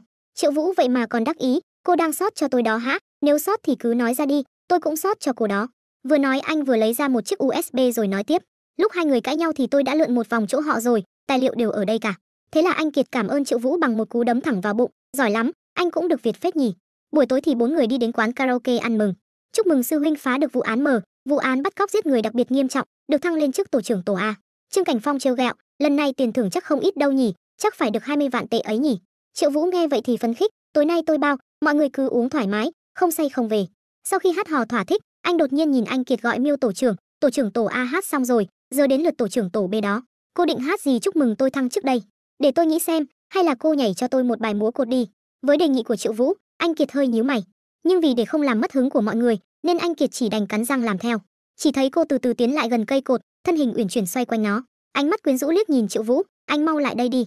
Triệu Vũ lúc này đã vui mừng khôn xiết, liền nhào lên ôm trọn lấy eo cô. Sao thế, Miêu tổ trưởng muốn cùng tôi khiêu vũ sao? Cô nàng cười đầy ẩn ý xoay anh lại, rồi khẽ vuốt ve mặt anh trêu chọc, nếu tôi nói không thì sao? Giây tiếp theo, chỉ nghe thấy tiếng cạch, Triệu Vũ đã bị còng tay vào cây cột. Tổ trưởng Miêu nói xong liền nghênh ngang bỏ đi, bỏ mặc anh đứng tức giận ở cây cột hơn một tiếng. Đến khi tan tiệc thì Triệu Vũ vẫn còn ấm ức, con nhỏ Miêu Nhân Phượng này, sớm muộn gì ông cũng hạ gục cô. Vừa ra khỏi cửa, anh đã thấy Trương Cảnh Phong đang tranh cãi với người khác. Các người làm sao vậy, đâm vào người ta mà không thèm xin lỗi một câu à? Đối phương vênh váo, tại mắt anh bị lé, thấy người ta mà không né ra thì đáng đời, sao nào, còn định vu khống cho chúng tôi tội hành hung cảnh sát hả? Sau đó một người đàn ông tên Lôi Bân bước ra, tôi tưởng là ai mà không có mắt thế, hóa ra là sư muội nhỏ à, mọi người tôn trọng chút đi. Vị nữ cảnh quan này năm xưa là bại tướng dưới tay tôi đấy, trước đây còn muốn làm chị dâu của các cậu nữa kìa. Mọi người nghe vậy thì bắt đầu hùa theo, chào chị dâu nhỏ nhá, thất kính thất kính. Anh Kiệt trừng mắt nhìn hắn lạnh lùng nói, tôi coi như là anh vừa dùng mồm thải ra một bãi cướp, bảo người của anh xin lỗi chúng tôi, chuyện này coi như xong. Ai ngờ thằng nhãi này được đằng chân lân đằng đầu, sư muội nhỏ, làm cảnh sát rồi có phải công phu kém đi không? Còn nhớ cái cảm giác năm xưa bị tôi đè dưới thân không động đậy được không? Có cần sư huynh giúp em hồi tưởng lại không? Sắc mặt anh Kiệt thay đổi, dường như lời nói của Lôi Bân đã chạm vào điều gì đó. Ngay khi mọi người lại bắt đầu hùa theo, một bãi nước bọt đặc quánh bay thẳng vào mặt Lôi Bân. Đúng là xui xẻo, nhổ bãi nước bọt cũng có thằng ngu chắn cho. Triệu Vũ bước tới khoác vai anh Kiệt, sao vậy em yêu, có phải ra đường lại gặp chó điên không, có cần anh giúp em xử lý không? Lôi Bân hưng phấn lau mặt, ánh mắt đầy vẻ thân mật. Ồ, đây là bạn trai mới à? Bạn trai mới vô phúc thật đấy, xem ra phải để tôi dạy dỗ cậu một chút. Triệu Vũ giả vờ kinh ngạc, gặp một con chó điên to thế này thảo nào tiểu Miêu Miêu nhà tôi tức giận. Nhưng mà em yêu đừng lo, anh đã tiêm phòng rồi, có miễn dịch với chó điên. Anh Kiệt tuy không tình nguyện phối hợp, nhưng chỉ có Triệu Vũ mới có thể đối phó được loại vô lại như Lôi Bân. Lôi Bân nghe xong thì hừ lạnh, tôi biết ngay mà, bạn trai của anh Kiệt chắc chắn là thằng tâm thần từ bệnh viện ra. Anh ở bệnh viện số bao nhiêu thế? 9527, còn mẹ anh là 9526, cái bà điên đó suốt ngày chạy đến chỗ tôi. Về nhà hỏi mẹ đi, khéo anh có em trai mà còn không biết đấy. Lôi Bân nghe vậy thì không thể giữ được bình tĩnh nữa, mày vừa nói cái gì hả? Nhưng nghĩ lại, cái thằng khốn này muốn dụ mình ra tay rồi kiện mình tội hành hung, tao không dễ mắc bẫy vậy đâu. Thế là hắn bình tĩnh lại rồi chỉ tay về phía võ quán phía sau, được rồi nhóc con, mày có giỏi thì theo tao vào đó, đường chính đấu một trận. Triệu Vũ xoa tay hừ lạnh đáp được thôi, dạo này tay tao đang ngứa ngáy đây, nhưng mà tao nổi tiếng ra tay không cẩn thận, lỡ tay đánh chết mày thì không chịu trách nhiệm đâu đấy. Lôi Bân đi về phía võ quán, đi thôi, xem ai mới là kẻ tìm đường chết.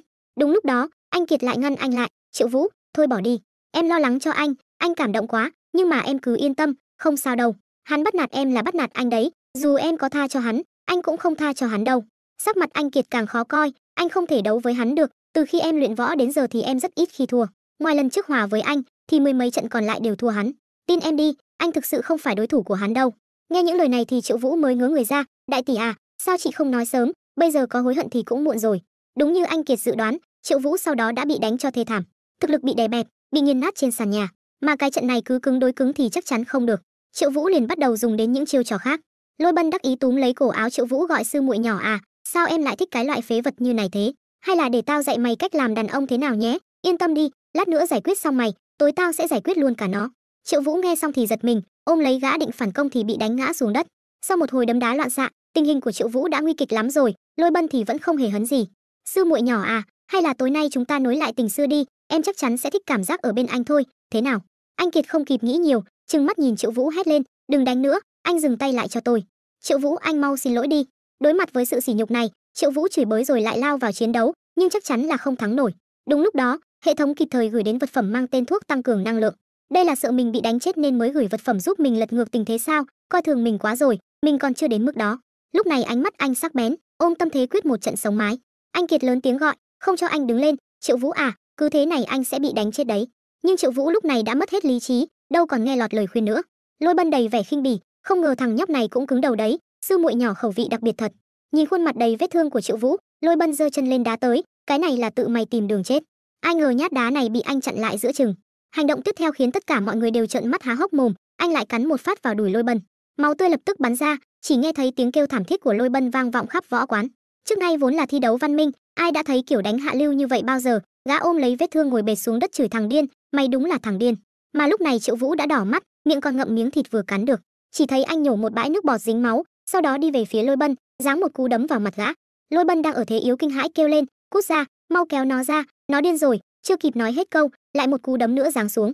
Một cảnh tượng tàn khốc kinh khủng xuất hiện, Triệu Vũ đè Lôi Bân xuống rồi điên cuồng đấm, hơn nữa toàn đấm vào cùng một vết thương. Trong chớp mắt, đầu Lôi Bân bị đánh đến máu thịt be bét, mặt mũi biến dạng, không còn sức phản kháng. Triệu Vũ lại không hề có ý định dừng tay. Mọi người thấy vậy thì hoảng hốt, đừng đánh nữa, chết người đấy. Mọi người vội vàng chạy lên kéo hai người ra rồi xin lỗi. Triệu Vũ lạnh lùng thốt ra ba chữ, mau xin lỗi. Đám đàn em của Lôi Bân sợ hãi đến ngây người, xin lỗi, chúng tôi biết sai rồi. Triệu Vũ cuối cùng cũng xả được cơn giận, rồi ngất xỉu trên người anh Kiệt. Vài giờ sau, Triệu Vũ dần hồi phục trên giường bệnh. Tại sao anh không nghe bọn em, cứ nhất quyết phải đánh với hắn? Thì hắn sỉ nhục anh thì được, còn sỉ nhục người phụ nữ của anh thì không được. Ai là người phụ nữ của anh chứ? Anh Kiệt đã quen với cái kiểu tự cho mình là đúng của Triệu Vũ, liền ra lệnh cho anh ngồi thẳng lên. Thằng nhãi này tưởng anh Kiệt muốn đút trái cây cho mình, liền há miệng tiến lại gần. Ai ngờ anh Kiệt lại bất ngờ dùng miệng chạm nhẹ vào má anh. Cái chạm nhẹ này như chuồn chuồn lướt nước, tuy nhẹ nhàng nhưng lại mang ý nghĩa vô cùng to lớn. Triệu Vũ liền thừa cơ hội ôm lấy cô nàng giở trò lưu manh. Không được rồi, huyết áp tăng cao quá rồi, đầu óc chóng váng quá đi mất. Khuôn mặt anh Kiệt nóng bừng, vội vàng đỡ anh dậy. Em phải chịu trách nhiệm với tôi. Triệu Vũ vẫn còn dư vị nhìn chằm chằm vào cô nàng, rồi đảo mắt nảy ra một ý. Này mấy người, vừa nãy không ai thấy gì hết nhé. Anh Kiệt quay đầu nhìn, có ai đâu. Triệu Vũ, anh lại lừa tôi. Kết quả khi cô quay lại, Triệu Vũ đã ập tới, rồi ngấu nghiến chiếm lấy đôi môi của cô. Được như ý nguyện, Triệu Vũ chìm đắm trong nụ hôn nồng nhiệt đó. Cô nàng bị đè dưới thân có chút khó thở, cơ thể như bị điện giật liền run lên một cái. Sau một khoảnh khắc trống rỗng thì cô cũng đẩy anh ra. Triệu Vũ, anh đừng được đằng chân lân đằng đầu. Triệu Vũ vẫn mặt không đổi sắc, tim không đập nhanh hơn, đều là người trưởng thành cả rồi, có gì mà ngại. Nếu em chê bệnh viện không tiện, chúng ta có thể về nhà tiếp tục.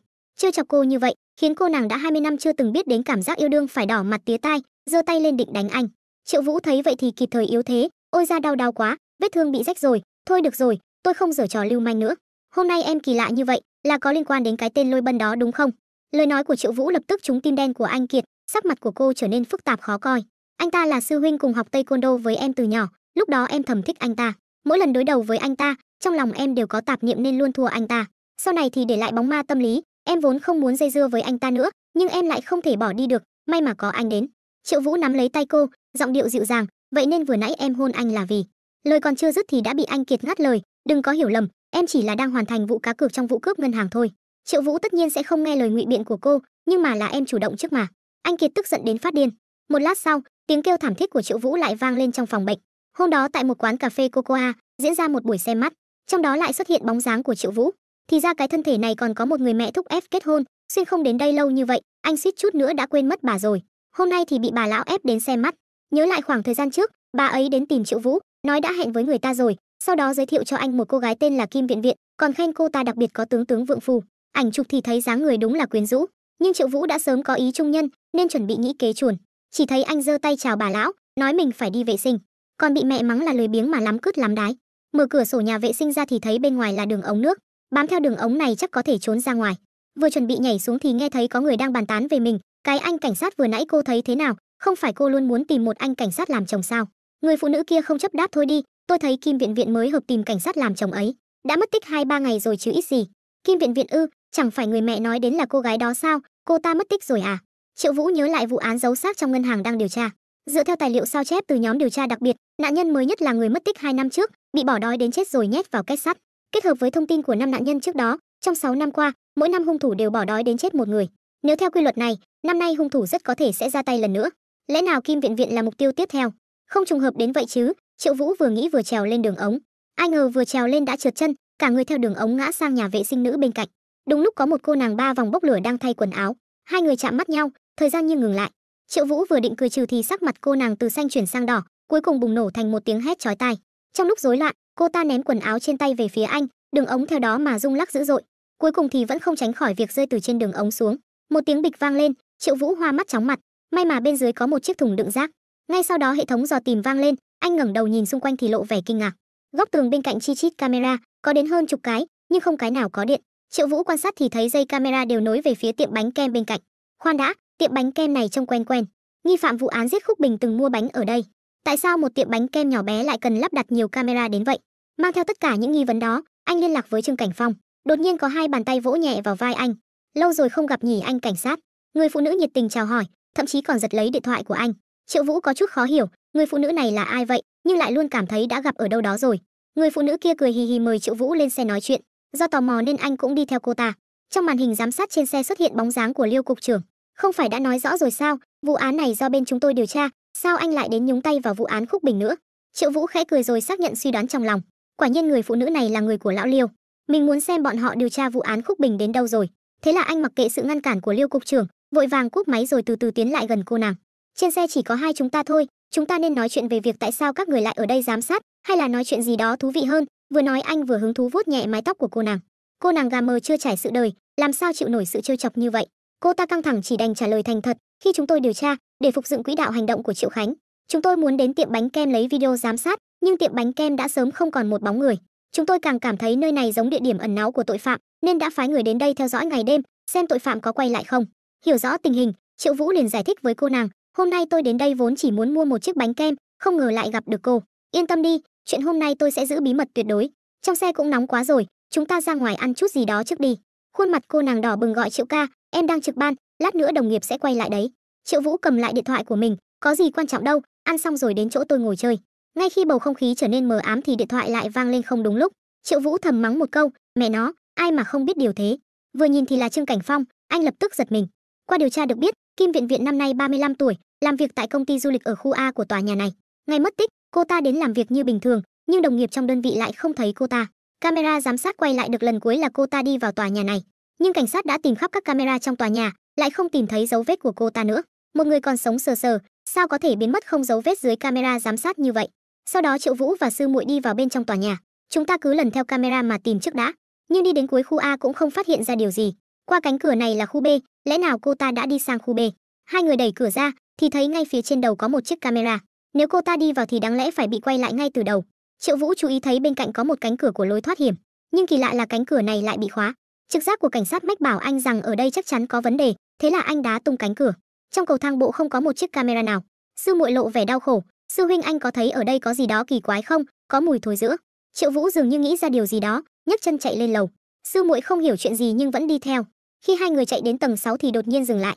Trên cầu thang nằm sững sờ một xác chết nữ khỏa thân. Theo điều tra của cảnh sát, nạn nhân tên là Kim Viện Viện, làm việc tại công ty du lịch ở khu A của tòa nhà. Ngày xảy ra vụ án, cô ta sang khu B vì có hợp tác với công ty trang trí ở đó. Vì đúng giờ cao điểm đi làm, thang máy chật cứng nên cô ta mới chọn đi lối thoát hiểm. Nghi phạm đã bám theo sau đó thực hiện hành vi phạm tội. Nguyên nhân tử vong là do đột phát bệnh tim, có lẽ là phát bệnh trong quá trình bị xâm hại. Chúng ta đã khoanh vùng được nghi phạm rồi, là công nhân sửa chữa của tòa nhà. Ngày đó hắn đã dùng rất nhiều thuốc kích thích, hắn còn có tiền án tiền sự, hiện tại đang tiến hành bắt giữ. Lúc này anh Kiệt bước vào tiếp lời, vậy thì vụ án Kim Viện Viện và vụ án xác chết trong ngân hàng có lẽ không liên quan đến nhau. Mọi người thức trắng cả đêm rồi, ăn chút điểm tâm đi. Hiện tại manh mối vụ án xác chết trong ngân hàng lại bị đứt, Triệu Vũ cảm thấy vô cùng bế tắc. Mọi người có thấy người nhà của các nạn nhân trong vụ án xác chết trong ngân hàng đều rất hờ hững không? Họ dường như không có phản ứng gì với cái chết của người thân, cũng không đến đồn cảnh sát khóc lóc ầm ĩ. Anh Kiệt giải thích, vì phần lớn bọn họ đều không còn nhiều người thân trực hệ, đều là những người không có con cái, bố mẹ cũng đều đã mất. Có lẽ vậy. Triệu Vũ vừa nói vừa lấy điểm tâm ra, phát hiện bên trong có 2 cái, là đặc biệt chuẩn bị cho tôi sao? Trong lòng anh dâng lên một cảm giác ấm áp. Cô tốt với tôi rõ ràng như vậy, mà còn nói không thích tôi. Anh Kiệt ngượng ngùng quay mặt đi, ăn còn không chặn được miệng anh, nghẹn chết anh đi. Đột nhiên điện thoại reo lên, mẹ của Triệu Vũ gọi đến hỏi thăm, con trai à, con không sao chứ? Mẹ xem trên tivi thấy có xe cảnh sát bị tai nạn, sợ chết đi được. Triệu Vũ an ủi nói mình không sao, không phải xe của bọn con nên mẹ đừng lo. Khoan đã, là tai nạn xe ư? Triệu Vũ nhìn chằm chằm vào bảng phân tích trước mặt, người nhà của 2 nạn nhân trong số đó đều chết vì tai nạn xe. Thế là anh hỏi về nguyên nhân dẫn đến vụ tai nạn xe đó. Trương Cảnh Phong nói là một chiếc xe khách đường dài, vụ tai nạn hầm Quy Sơn 17 năm trước. Lúc đó, một chiếc xe bồn chở dầu phát nổ khiến hầm bị sập, rất nhiều xe bị chôn vùi trong hầm mấy ngày liền. Sư muội đã tra được tài liệu mới nhất về vụ tai nạn. Cả gia đình 3 người của Thiệu Trấn Giang đều ở trên xe, nhưng chỉ có Thiệu Trấn Giang sống sót. Hồng Vân và mẹ cũng ở trên xe, còn Đường Linh Linh có lẽ là đi lấy hàng xỉ. Đoàn Đại Thành và Cung Tú Chân đi mua hàng để kinh doanh, mà Trương Hoành Nhiên là tài xế xe khách lúc đó. Anh Kiệt kinh hô, tất cả mọi người đều có liên quan đến vụ tai nạn đường hầm đó. Nhiều năm sau, vụ nổ xe bồn chở dầu dẫn đến tai nạn sập đường hầm. Giờ đây, những người sống sót lại liên tiếp chết một cách ly kỳ, chắc chắn phải có mối liên hệ nào đó ở giữa. Triệu Vũ tiến lại gần, muốn biết hung thủ là ai. Chúng ta phải tìm được tài liệu về những người sống sót và những người bị hại trong vụ tai nạn đó. Anh Kiệt nắm lấy bàn tay không an phận của anh, thời gian quá lâu rồi, các cơ quan liên quan không đăng ký nhiều như vậy đâu. Đi hỏi các tòa soạn báo và đài truyền hình xem. Rất nhanh Trương Cảnh Phong đã tra ra được, vụ tai nạn đó có tổng cộng 7 người sống sót. Họ bị chôn vùi trong đường hầm 15 ngày mới được đội cứu hộ cứu ra. Trừ 6 người đã chết và bị giết, chỉ còn lại 2 người sống sót trên chuyến xe khách đó, Tôn Nghệ Hàm và Cầu Tân Dương. 17 năm trước, 2 người này lần lượt là 25 tuổi và 14 tuổi. Hung thủ rất có thể là một trong 2 người bọn họ, nhưng là ai đây? Anh Kiệt chỉ vào ảnh của 2 người quyết đoán nói, đừng đoán nữa, tôi dẫn tổ B đi bắt Tôn Nghệ Hàm. Triệu Vũ anh dẫn tổ A đi tìm Cầu Tân Dương, bắt giữ họ lại rồi tính sau. Nhưng đừng để những tiến triển này lọt vào tai cái tổ điều tra đặc biệt bên cạnh, lúc nào cũng ganh đua với chúng ta đấy. Sư muội ở bên phụ họa, đúng vậy, để bọn họ bớt coi thường người khác đi, đến tài liệu cũng không chia sẻ, đúng là một đám nhỏ nhen. Nhưng bọn họ sẽ không bao giờ biết được, ngay lúc này ở cửa đang có một người phụ nữ mặc đồ đen đứng lấp ló. Chỉ thấy người phụ nữ kia cười đầy ẩn ý. Triệu Vũ dẫn đội đến hiệu sách, Trương Cảnh Phong không nhịn được mà phàn nàn, sao hiệu sách lại mở ở cái chỗ này chứ? Ở đây toàn là công trình dang dở chẳng có mấy ai. Triệu Vũ lại cho rằng đây là một nơi tốt để giấu người. Xem ra Cầu Tân Dương chính là hung thủ của vụ án xác chết trong ngân hàng. Vừa nãy sư muội cũng đã gửi tài liệu đến, nói năm đó trên chuyến xe khách đường dài chỉ có 2 phụ nữ mang thai, một người là Tôn Nghệ Hàm, sau này sinh con và gia đình viên mãn, người còn lại là mẹ của Cầu Tân Dương, nhưng cả bà ta và đứa bé trong bụng đều chết. Cha hắn buồn bã ủ rũ rồi cũng mất cách đây 8 năm, mà vụ án xác chết trong ngân hàng bắt đầu từ 7 năm trước, cho nên Cầu Tân Dương có động cơ gây án hơn. Đột nhiên trong bộ đàm truyền đến giọng nói của anh Kiệt, không tìm thấy Tôn Nghệ Hàm, người nhà nói cô ấy đã đi công tác từ 4 ngày trước, nhưng ngay cả tàu hỏa cũng không lên. Người nhà đã báo cảnh sát rồi, vậy cô ấy đã đi đâu chứ? Trong một căn phòng tăm tối, người phụ nữ yếu ớt đập cửa, có ai không cứu mạng, mở cửa ra, cứu tôi với. Bên ngoài cửa sừng sững một người, trừng mắt nhìn cánh cửa đang khóa chặt, trên mặt còn treo một nụ cười nham hiểm. Trong khu nhà giang dở mà người ta gọi là thành phố ma này, Triệu Vũ và những người khác nhanh chóng tìm thấy hiệu sách của Cầu Tân Dương. Không ngờ ngoài cửa lại có một chiếc xe của tổ điều tra đặc biệt. Người của Vương Thắng Nghiêu lại đến trước chúng ta rồi, buổi sáng chẳng phải còn chưa có tiến triển gì sao? Mấy người lập tức hiểu ra rằng bọn họ đã bị theo dõi. Vô đạo đức như vậy, đến cả đại hoàng cũng muốn cắn người rồi. Đột nhiên trong hiệu sách truyền ra tiếng động, những người đi vào vội vàng chạy ra. Trong hiệu sách lại bốc lên một làn khói trắng. Triệu Vũ vội vàng ngăn hai người lại, đừng qua đó vội, gọi điện xin chi viện, còn anh thì một mình xông vào cứu người. Trên đường đi, anh kích hoạt máy hô hấp ẩn hình. Dưới làn khói dày đặc, anh bị sặc đến cay cả mắt, không thể mở ra được. Bên trong có một nhóm người nằm la liệt, đều là người của tổ điều tra đặc biệt. Thứ phát ra khói trắng là một chiếc đèn có độc, có thể đoán được chắc chắn là Cầu Tân Dương giở trò. Triệu Vũ cứu từng người ra ngoài, bọn họ không sao, chỉ là bị ngất thôi, làn khói đó có lẽ chỉ là khói gây mê, nhưng lũ ngốc này để hắn chạy mất rồi, xem ra chuyện hơi khó giải quyết đây. Tôn Nghệ Hàm đã mất tích 4 ngày rồi, 4 ngày không ăn không uống thì nguy hiểm quá, Cầu Tân Dương cái thằng khốn đó rốt cuộc nhốt cô ấy ở đâu? Triệu Vũ dường như nghĩ ra điều gì đó, vội hét lớn, tôi nhớ bố của Cầu Tân Dương là nhà kinh doanh bất động sản, tra xem có liên quan gì đến khu thành phố ma này không. Rất nhanh sư muội đã tra ra được, khu biệt thự trong thành phố ma này là do bố hắn phát triển, hơn nữa còn mua vài căn mang tên cá nhân. Còn tra ra được một tin tức gây sốc hơn, thì ra mẹ của Cầu Tân Dương là giám đốc ngân hàng, hơn nữa nghiệp vụ kết sắt ngân hàng đều do mẹ hắn tham gia lập kế hoạch. Vậy việc Cầu Tân Dương đặt xác chết vào kết sắt là để tế mẹ sao? Vậy năm đó những người kia đã làm gì mẹ hắn? Ngay khi mấy người đang vắt óc suy nghĩ thì trong bộ đàm truyền ra giọng nói của anh Kiệt, Triệu Vũ, có tin mới rồi, Cầu Tân Dương ở gần bến xe khách phía Tây vừa rút một khoản tiền hơn 7.000 tệ. Chúng tôi đang đến đó, hắn đoán chừng là muốn bỏ trốn. Triệu Vũ nhếch mép đáp được, vậy giờ chúng ta đi biệt thự tìm Tôn Nghệ Hàm. Bảo bối, chồng em không ở bên, phải cẩn thận đấy. Anh Kiệt nghe vậy thì chửi bới vài câu rồi rời khỏi nhóm chat. Ba người dựa theo địa chỉ tìm đến khu biệt thự. Nhiều căn thế này, Tôn Nghệ Hàm sẽ bị giấu ở đâu đây? Vào thời khắc quan trọng này, vẫn phải nhờ đến đại hoàng ra tay. Sư muội có chút nghi ngờ về thực lực của đại hoàng, Triệu Vũ lại vẻ mặt đắc thắng, nó tìm người thì không được, nhưng tìm cướp mới thì vẫn được đấy. Rất nhanh đại hoàng đã hưng phấn sủa lên, giấu kỹ thật đấy, nếu không có con chó này thì đánh chết cũng không tìm ra được. Việc đại hoàng được khẳng định khiến Triệu Vũ tự hào, đương nhiên rồi, đây chính là chuyên gia ngửi phân giỏi nhất nhà tôi đấy. Vừa nói anh vừa đá tung cánh cửa, một luồng khí lạnh lẽo ẩm ướt kèm theo mùi hôi thối xộc ra. Nhìn xuống dưới, trên mặt đất nằm sõng xoài một người. Người đó mặc váy 2 dây màu trắng đang nằm bất động ở đó, đã không biết còn sống hay chết. Triệu Vũ là người đầu tiên xông vào ôm người lên. Ai ngờ trong lúc sốc này, người này lại yếu ớt rên lên một tiếng. Mọi người vô cùng phấn khích, tốt quá rồi vẫn còn sống. Bảo người của chúng ta lái xe đưa cô ấy đến bệnh viện. Ba người chúng ta ở lại đây đợi Cầu Tân Dương quay lại. Sư muội có chút khó hiểu, Cầu Tân Dương chẳng phải đã chạy trốn khỏi bến xe rồi sao? Triệu Vũ giải thích, hắn gây án nhiều như vậy, tâm tư kín đáo, sao có thể vì 7.000 tệ mà để lộ bản thân? Tôi thấy hắn đang cố tình đánh lạc hướng cảnh sát, nhưng rõ ràng biết cảnh sát đang bắt hắn mà còn phải quay lại, chẳng phải là tự tìm đường chết sao? Triệu Vũ lại cho rằng trong mắt hắn, chỉ có thù hận mới là quan trọng nhất, mục đích là quay lại giết Tôn Nghệ Hàm. Ngay khi mọi người đang kinh ngạc thì một tiếng súng vang lên, viên đạn từ bên tai Triệu Vũ xé gió lao đi, găm vào bức tường đối diện. Triệu Vũ sợ hãi toát mồ hôi lạnh, quay đầu lại thì thấy Cầu Tân Dương đang đứng đó, chỉ thấy hắn đeo mặt nạ phòng độc, đang giơ súng chĩa về phía này, sau đó lại lấy ra một quả lựu đạn khói độc, ném một cách tự tin vào bên trong. Trong nháy mắt khói mù nổi lên, Triệu Vũ thầm mắng một câu, bảo mọi người nín thở, ngàn vạn lần đừng hít phải khói độc. Sau đó anh đứng dậy, kích hoạt máy hô hấp ẩn hình và áo chống đạn ẩn hình. Mà Cầu Tân Dương ở bên kia vẫn điên cuồng xả súng vào làn khói, cho đến khi trong khói không còn nghe thấy bất kỳ tiếng động nào nữa. Ngay khi hắn tưởng rằng mọi người đều đã chết, lơ là cảnh giác thì đột nhiên mắt hắn trợn trừng như chuông đồng, một chuyện không thể tin được đã xảy ra. Chỉ thấy Triệu Vũ từ trong làn khói lao ra, không những không hề hấn gì mà còn đưa tay bịt họng súng của hắn, sau đó giáng một cú đấm mạnh vào mặt hắn. Còng tay thuận thế đưa lên, Triệu Vũ cuối cùng cũng thở phào nhẹ nhõm. Quay đầu lại nhìn thì đồng nghiệp đều đã ngất xỉu dưới đất. Anh nhặt chiếc đèn dưới đất lên, nghĩ thầm phải xử lý cái thứ này nhanh chóng. Lúc này anh nghe thấy một tràng tiếng bước chân, tổ trưởng mau nhìn này, chẳng phải đây là tên nghi phạm sao? Sao lại bị còng tay rồi? Chuyện gì đã xảy ra vậy? Những người này đều là người của phân cục V à? Bọn họ đều ngất hết rồi. Vương Thắng Nghiêu nghe vậy thì mừng rỡ, mau thay còng tay của hắn thành còng tay của chúng ta, rồi các người đưa nghi phạm về phân cục V, tôi sẽ ở đây chỉ đạo. Triệu Vũ đang nấp sau cột nghe vậy thì cạn lời. Vương Thắng Nghiêu à, Vương Thắng Nghiêu, đúng là không biết xấu hổ, giỏi cho đến cướp công lao của ông đây sẽ cho cô một bài học. Thế là anh ném chiếc đèn khói sang, kèm theo một tiếng kinh hô và tiếng ngã rầm rầm. Triệu Vũ đắc ý nhếch mép. Một lát sau thì đội cứu hộ chạy đến, Triệu Vũ giả bộ quan tâm đi đến trước mặt gọi Vương tổ trưởng, cô cũng bất cẩn quá đấy, cảm giác bị khói gây mê thế nào. Vương Thắng Nghiêu tức đến run cả người nhưng không nói được lời nào. Triệu Vũ nhẹ nhàng bịt miệng cô ta lại, xịt xịt xịt, yên tâm dưỡng thương đi, đợi cô quay lại tôi sẽ xử lý cô sau. Nói xong anh liền tự tin nghênh ngang bỏ đi. Trên đường áp giải cầu Tân Dương về, hắn ta mặt mày ủ rũ nhìn ra ngoài cửa sổ. Triệu Vũ chủ động phá vỡ sự lúng túng này, không nỡ rời khỏi đây à, dù sao thì đây cũng là nhà của anh mà. Cầu Tân Dương không trả lời, nhưng tâm trí lại quay về quá khứ. Vốn là một gia đình ba người hạnh phúc ấm áp, còn có một đứa bé sắp chào đời. Tất cả mọi thứ đều bị cái tai nạn đó hủy hoại. Ánh mắt Cầu Tân Dương trở nên hung ác, bọn họ đã hủy hoại gia đình tôi, bọn họ 7 người đều đáng chết. 17 năm trước, tôi và mẹ cùng nhau về nhà. Khi xe khách đi qua đường hầm, một chiếc xe bồn chở dầu phát nổ khiến đường hầm bị sập. Chung quanh toàn là đá lớn liên tục đổ xuống. Tôi và mẹ còn có 7 người đó bị mắc kẹt trong xe, tôi bị kẹt cứng ở ghế. Khi tôi ngẩng đầu nhìn mẹ, thì phát hiện sau lưng bà lại cắm một đoạn ống sắt. Ngày thứ 7 sau khi bị mắc kẹt, những người xung quanh đã bắt đầu thối rữa, đồ ăn mang theo trong xe cũng sắp hết.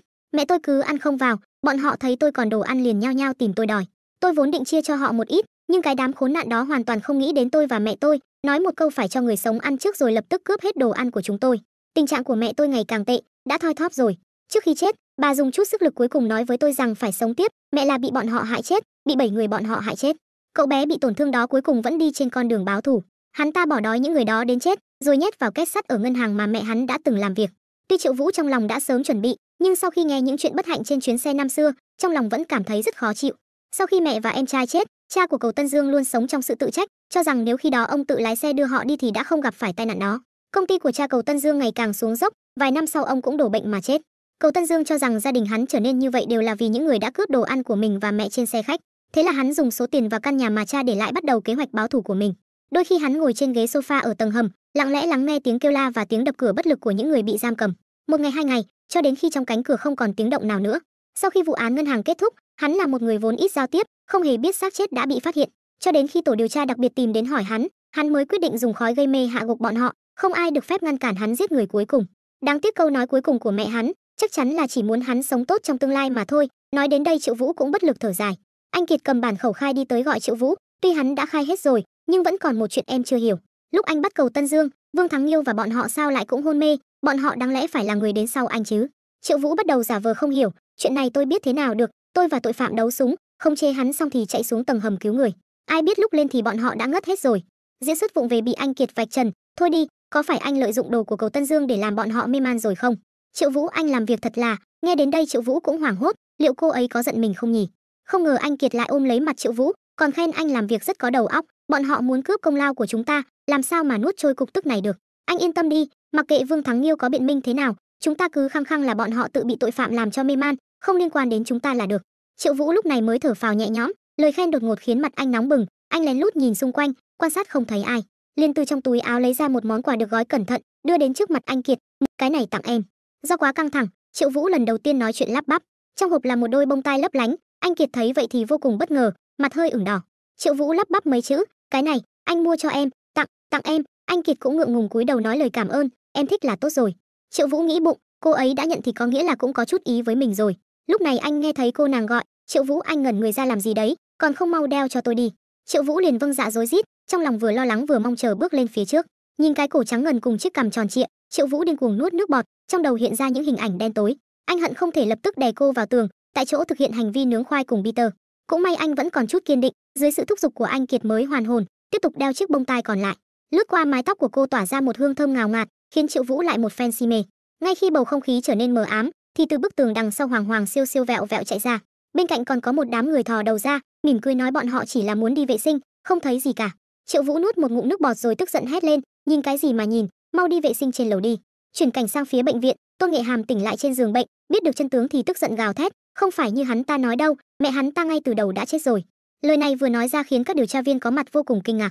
Tôn Nghệ Hàm tiếp tục kể lại toàn bộ câu chuyện, lúc đó xe khách của chúng tôi bị một tảng đá đè bẹp, rất nhiều người bị đè ở bên dưới, mà mẹ hắn cũng không may mắn, một đoạn ống sắt đâm trúng lưng bà, lúc đó thì bà ta đã chết rồi.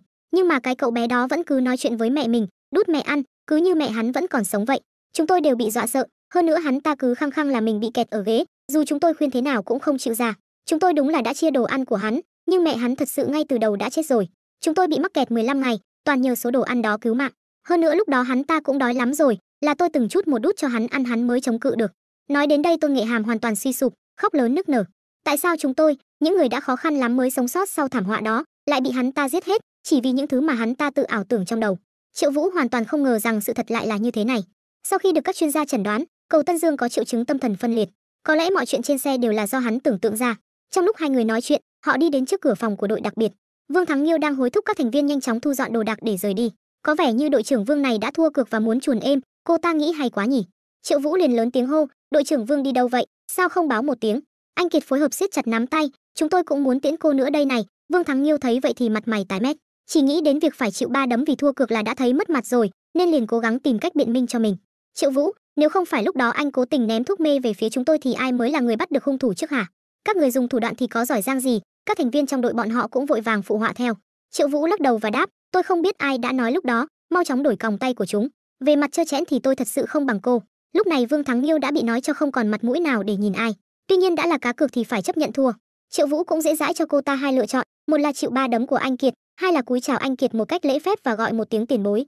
Vương Thắng Nghiêu nghiến răng nghiến lợi, nhưng cũng không còn cách nào khác, chỉ có thể cúi đầu chào anh Kiệt, rồi nói xin lỗi Miêu tiền bối. Hai người cuối cùng cũng đắc ý nở nụ cười. Một vụ án đẹp đẽ như vậy thì chắc chắn phải ăn mừng thật lớn. Trong một nhà hàng Âu sang trọng, anh Kiệt đang dặn người phục vụ, "Làm ơn cho chúng tôi 2 chai Jam Imat, loại năm 2000 là được ạ, cảm ơn." Nhà hàng xa hoa như vậy khiến các đồng nghiệp ngỡ ngàng. Những người sành sỏi cho biết đây là nhà hàng ưu tiên đăng ký thành viên, nghe nói người bình thường muốn đến phải đặt trước ít nhất 1 tháng. Nhìn anh Kiệt nói chuyện rành rọt với người phục vụ, Triệu Vũ trong lòng dâng lên một chút ghen tị. Cô ấy quen thuộc với nơi này như vậy, chẳng lẽ cô ấy thường xuyên đến những nơi sang trọng như thế này ăn uống sao? Lúc này anh Kiệt nâng ly rượu vang đỏ đứng dậy, "Hôm nay là tiệc mừng công của chúng ta. Vụ án này có thể đi đến hồi kết là nhờ công lao của mọi người. Tôi được thăng chức đội trưởng cũng là nhờ mọi người. Thật tốt khi được làm việc cùng mọi người." Nói xong cô liền uống một hơi cạn sạch. Đột nhiên anh Kiệt nhận thấy Triệu Vũ ngồi bên cạnh có vẻ không vui, liền nâng ly về phía anh, "Triệu Vũ cùng tôi uống một ly nào." Các đồng nghiệp đồng loạt hưởng ứng, "Cạn cạn, không hổ là cặp đôi song sát của phân cục giờ chúng ta." Triệu Vũ dù có tâm sự nhưng uống rượu thì chưa bao giờ từ chối, lập tức nâng ly đáp lại anh Kiệt rồi ngửa cổ uống cạn. Anh Kiệt cũng vô cùng sảng khoái, uống cạn một hơi. Vài ly rượu vào bụng, cả đám người liền biến cái không gian nhà hàng sang trọng tao nhã thành một quán ăn vỉa hè. Anh Kiệt cũng ngày càng hào sảng, đùa giỡn một cách thái quá với các đồng nghiệp. Triệu Vũ vẫn còn nặng trĩu tâm sự, vốn dĩ nghĩ rằng chỉ cần nỗ lực phá án là có thể đuổi kịp cô ấy, nhưng sao mình lại cảm thấy khoảng cách giữa mình và cô ấy ngày càng lớn vậy. Anh Kiệt say mềm, mượn men rượu đi đến chỗ Triệu Vũ, "Hôm nay anh sao lại ngoan ngoãn thế, có phải lại phạm lỗi gì không? Tôi lén chụp ảnh khỏa thân của đội trưởng Miêu, lỡ tay đăng lên vòng bạn bè rồi." Nghe xong anh Kiệt liền khoác vai anh, thuận thế ngồi lên đùi anh, "Có phải một ngày không mắng anh vài câu đồ lưu manh thì anh khó chịu lắm đúng không?" Cảm nhận được hơi ấm của anh Kiệt ở ngay sát bên, Triệu Vũ căng thẳng đến mức không biết nên để tay ở đâu, nhưng miệng thì vẫn không chịu thua. "Đội trưởng Miêu say trước mặt tôi không sợ tôi lừa cô về nhà quỳ trên giường sao?" Anh Kiệt liền dùng ngón trỏ bịt miệng anh lại, "Đồ vô sỉ Triệu Vũ, anh nhìn thử xem." Nói rồi cô hất tóc ra phía sau, "Nếu tôi để kiểu tóc đuôi ngựa thì có xinh hơn không?" Triệu Vũ liếc mắt, thấy cô đeo đôi khuyên tai anh tặng thì lập tức hiểu ý cô, nên càng ôm chặt eo cô hơn, "Kiểu tóc bây giờ của cô cũng rất đẹp rồi, để tôi đưa cô về nhà." "Được thôi." Anh Kiệt được bế lên như bị điện giật, trong lòng trào dâng một cảm xúc khó tả. Làm thế nào để đưa một đồng nghiệp nữ say xỉn về nhà cho đúng cách? Đầu tiên khi đến dưới nhà, nên lịch sự mở cửa xe, sau đó giả vờ hỏi cô sống ở đây à? Anh Kiệt nghe hỏi liền gật đầu khẳng định, "Tầng thứ 6, cửa sổ thứ 4 từ bên trái đến qua. Lát nữa đèn sáng thì anh có thể đi được rồi." Triệu Vũ hứng thú vuốt ve mái tóc của cô, "Không mời tôi lên uống một ly sao?" Anh Kiệt mặt đỏ bừng vì say, tựa vào vai Triệu Vũ nói một cách e lệ, "Được thôi, nhưng người nhà tôi đang ở nhà, muốn làm quen một chút không?" Triệu Vũ bất đắc dĩ chu môi đáp, "Thôi vậy, biết thế tôi đưa cô về nhà tôi rồi." Anh Kiệt không nhịn được cười phá lên, "Đưa tôi về nhà anh làm gì?" Triệu Vũ đỏ mặt giải thích, "Đương nhiên là uống một ly thôi." Nghe vậy anh Kiệt vội phả hơi vào mặt anh nhìn xem tôi toàn mùi rượu thế này.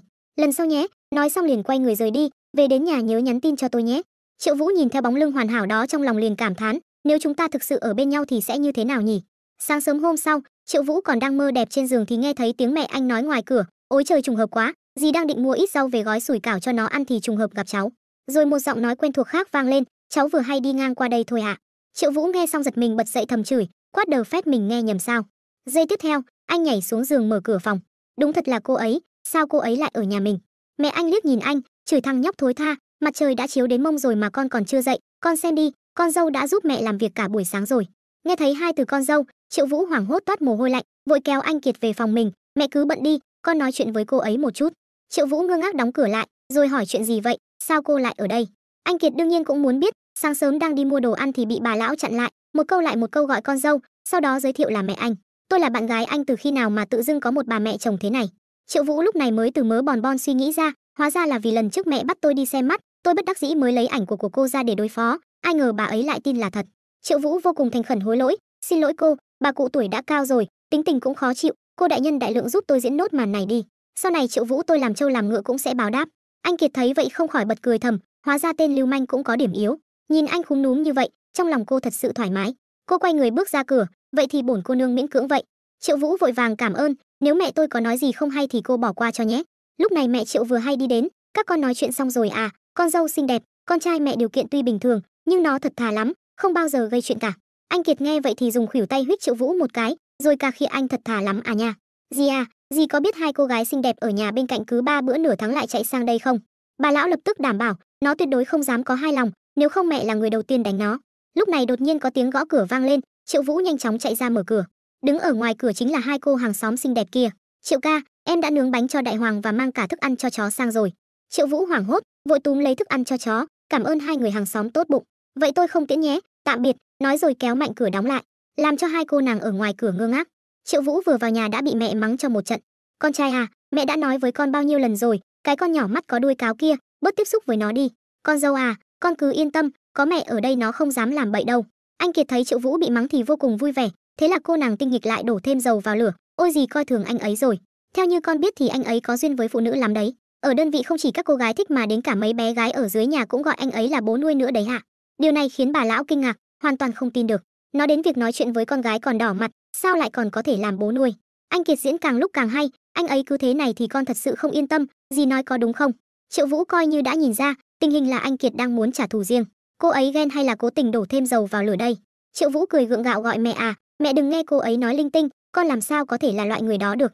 Ai ngờ cửa phòng lại bị gõ, còn kèm theo một tiếng gọi non nớt, bố nuôi ơi. Triệu Vũ vội vàng chạy ra mở cửa. Con gái của chủ nhà liền ôm một quả dưa hấu lớn bước vào, bố nuôi ơi, mẹ con xuất viện rồi, mẹ con đặc biệt bảo con mang dưa hấu đến biếu bố nuôi. Sau khi người đi khỏi, mẹ Triệu lúc này đã không nhịn được nữa, tiếng mắng chửi vang vọng cả tòa nhà. Triệu Vũ, con tự dưng làm bố nuôi cái gì, mấy cái thứ linh tinh này con học ở đâu ra vậy hả? Mẹ nói cho con biết, một người vợ tốt như vậy con có xách đèn lồng đi tìm cũng không ra người thứ hai đâu đấy, đừng có bày vẽ mấy cái trò tà đạo đó ra cho mẹ. Anh Kiệt cười không ngậm được miệng, rõ ràng là còn chưa chơi đủ. Ôi bác ơi, thế này còn là nhẹ đấy hả? Lần trước Triệu Vũ còn đưa cả một cô y tá say xỉn về nhà cơ ạ, dì nhất định phải làm chủ cho cháu đấy hả? Sau một hồi ồn ào, Triệu Vũ đã mệt mỏi cả về thể xác lẫn tinh thần, anh Kiệt thì cười khoái chí. Triệu Vũ anh cũng có ngày hôm nay, cơ mà bà lão đã để lại số điện thoại cho tôi rồi. Sau này thằng nhóc con anh mà còn dám giở trò lưu manh với tôi thì tôi lập tức gọi cho bà ấy đấy. Triệu Vũ tỏ vẻ không thèm để ý, vậy thì cô gọi thử xem. Anh Kiệt xoay người dồn anh vào tường, có gì khó đâu, cơ mà thằng nhóc anh bí mật nhiều thật đấy. Vừa có mỹ nữ mang đồ ăn cho chó, vừa có con gái nuôi mang dưa hấu. Triệu Vũ thấy cô thật sự muốn gọi điện thì vội vàng ngăn lại, đùa thôi mà, đừng có làm thật. Đội trưởng Miêu đừng có ghen, cô cứ yên tâm, trong lòng tôi tuyệt đối chỉ có cô thôi. Anh Kiệt hất tay anh ra, rồi quay người đi về phía xe. Tôi có quan hệ gì với anh đâu mà tôi phải ghen, đừng có mà dẻo miệng trước mặt tôi. Triệu Vũ mất hứng nên chuyển chủ đề, hỏi anh Kiệt có thích tập thể hình không. Anh Kiệt lạnh lùng nói một câu, thích thì sao? Thì không sao cả vợ à, vậy em về nhà nghỉ sớm đi, gặp em trong mơ nhé. Chuyển cảnh sang phía phòng tập gym hít thở sâu, từ sau khi chỗ này phát hiện ra hang ổ bán đồ bẩn thì luôn bị niêm phong. Hôm nay bên các ban ngành liên quan đột nhiên nới lỏng nên Triệu Vũ liền đến ký hợp đồng, mua đứt cái phòng tập này. Trong lòng nghĩ rằng, sau này cho anh Kiệt đến luyện quyền cũng tốt. Anh để Hoàng Mao tiếp quản lý, đồng thời dặn dò trở lại một khu vực để luyện quyền. Nhìn Hoàng Mao nghiêm túc làm quen công việc với quản lý cửa hàng, Triệu Vũ cảm thấy vô cùng vui mừng. Nhưng hôm nay có thể thuận lợi như vậy, vẫn phải nhờ một người bạn cũ khơi thông các mối quan hệ với các ban ngành liên quan. Đến cả ông chủ Quý cũng phải bái phục trước độ mặt dày của anh. Nhớ đến cái cách anh uy hiếp dụ dỗ, lại càng tức không chịu được. Triệu Vũ thấy vậy vội vàng lấy ra một cái thẻ 20 vạn tệ nhét vào túi ông ta, dù sao thì sau này về mặt kinh doanh còn phải nhờ ông chủ Quý chỉ điểm nhiều hơn. Ông chủ Quý rõ ràng là vẫn chưa tha thứ cho mối hận trước đây của hai người. Triệu Vũ tiếp tục vỗ ngực khẳng định, Triệu Vũ tôi trước nay không bạc đãi bạn bè, đương nhiên không thể để ông bận rộn vô ích được. Ban đầu chúng ta nảy sinh mâu thuẫn là vì Hầu Mãnh, nếu Hầu Mãnh và vụ án của Khúc Bình không liên quan gì đến nhau, vậy chúng ta cũng không có lý do gì để mâu thuẫn với nhau nữa. Quý Xuân Hoa nhất thời không nói nên lời nhưng cũng đành chịu, được, cảnh sát Triệu đã coi tôi là bạn, vậy chuyện trước đây coi như xóa bỏ. Sau này nếu có việc gì cần đến tôi, cứ việc tìm. Nói xong ông liền tiêu sái rời đi. Nhìn một hàng camera trong nhà kho, Triệu Vũ mừng thầm, phòng tập gym mình sang nhượng có thể lắp những camera theo dõi này, camera bẩn thỉu thì có thể tháo ra. Camera sao? Mình nhớ cái cửa hàng bánh kem mà Triệu Khánh đến trước đó cũng có. Thế là anh lại đến cửa hàng bánh kem, sau một lúc quan sát thì anh cũng thầm đánh giá. Lần trước mình nhớ là mấy cái camera này hình như đều tắt, giờ lại bật hết cả lên. Ở đây mỗi cái camera đều là thiết bị nhập khẩu đặc biệt đắt tiền, hơn nữa sự sắp xếp tổ hợp lại như đang bảo vệ một hướng, chính là cái nhà xe đối diện, chẳng lẽ cái nhà xe này có vấn đề? Triệu Vũ đẩy chiếc xe đạp ra thì phát hiện một lối vào, đột nhiên một luồng điện chạy khắp cơ thể, Triệu Vũ còn chưa kịp nhìn rõ tình hình trước mắt thì đã mất ý thức ngã thẳng xuống đất. Tỉnh lại lần nữa, đầu tiên anh nghe thấy tiếng hai người phụ nữ nói chuyện. Chị xong, nguồn tín hiệu điện thoại đã kiểm tra cả rồi. Cảnh sát hiện tại hoàn toàn không biết hắn ta đang ở đây đâu. Người phụ nữ nghe xong thì khác cười lớn, Nếu giờ giết chết anh ta thì thần không biết quỷ cũng không hay. Triệu Vũ mơ màng mở mắt, đây là đâu? Đau đầu quá. Trước mắt anh là một căn phòng giống như nhà kho. Một người phụ nữ đang thao thao bất tuyệt giữa đám đông. Cái gã Triệu Vũ này dạo gần đây phá được mấy vụ án lớn có tiếng đấy, các người đừng coi thường hắn. Tôi cũng phải tiếp cận hắn từ phía sau mới dám ra tay. Triệu Vũ cố định thần lại, người phụ nữ này chẳng phải là nữ cảnh sát bên cạnh lão Liêu sao, mẹ nó dám đánh lén ông đây. Sau khi chắc chắn mình đã rơi vào tình thế bất lợi, Triệu Vũ vẫn bình tĩnh quan sát xung quanh. Một giọng nữ vang lên, nếu đến cả hắn ta mà cũng không hạ được thì làm sao xứng với cái tên Hắc8.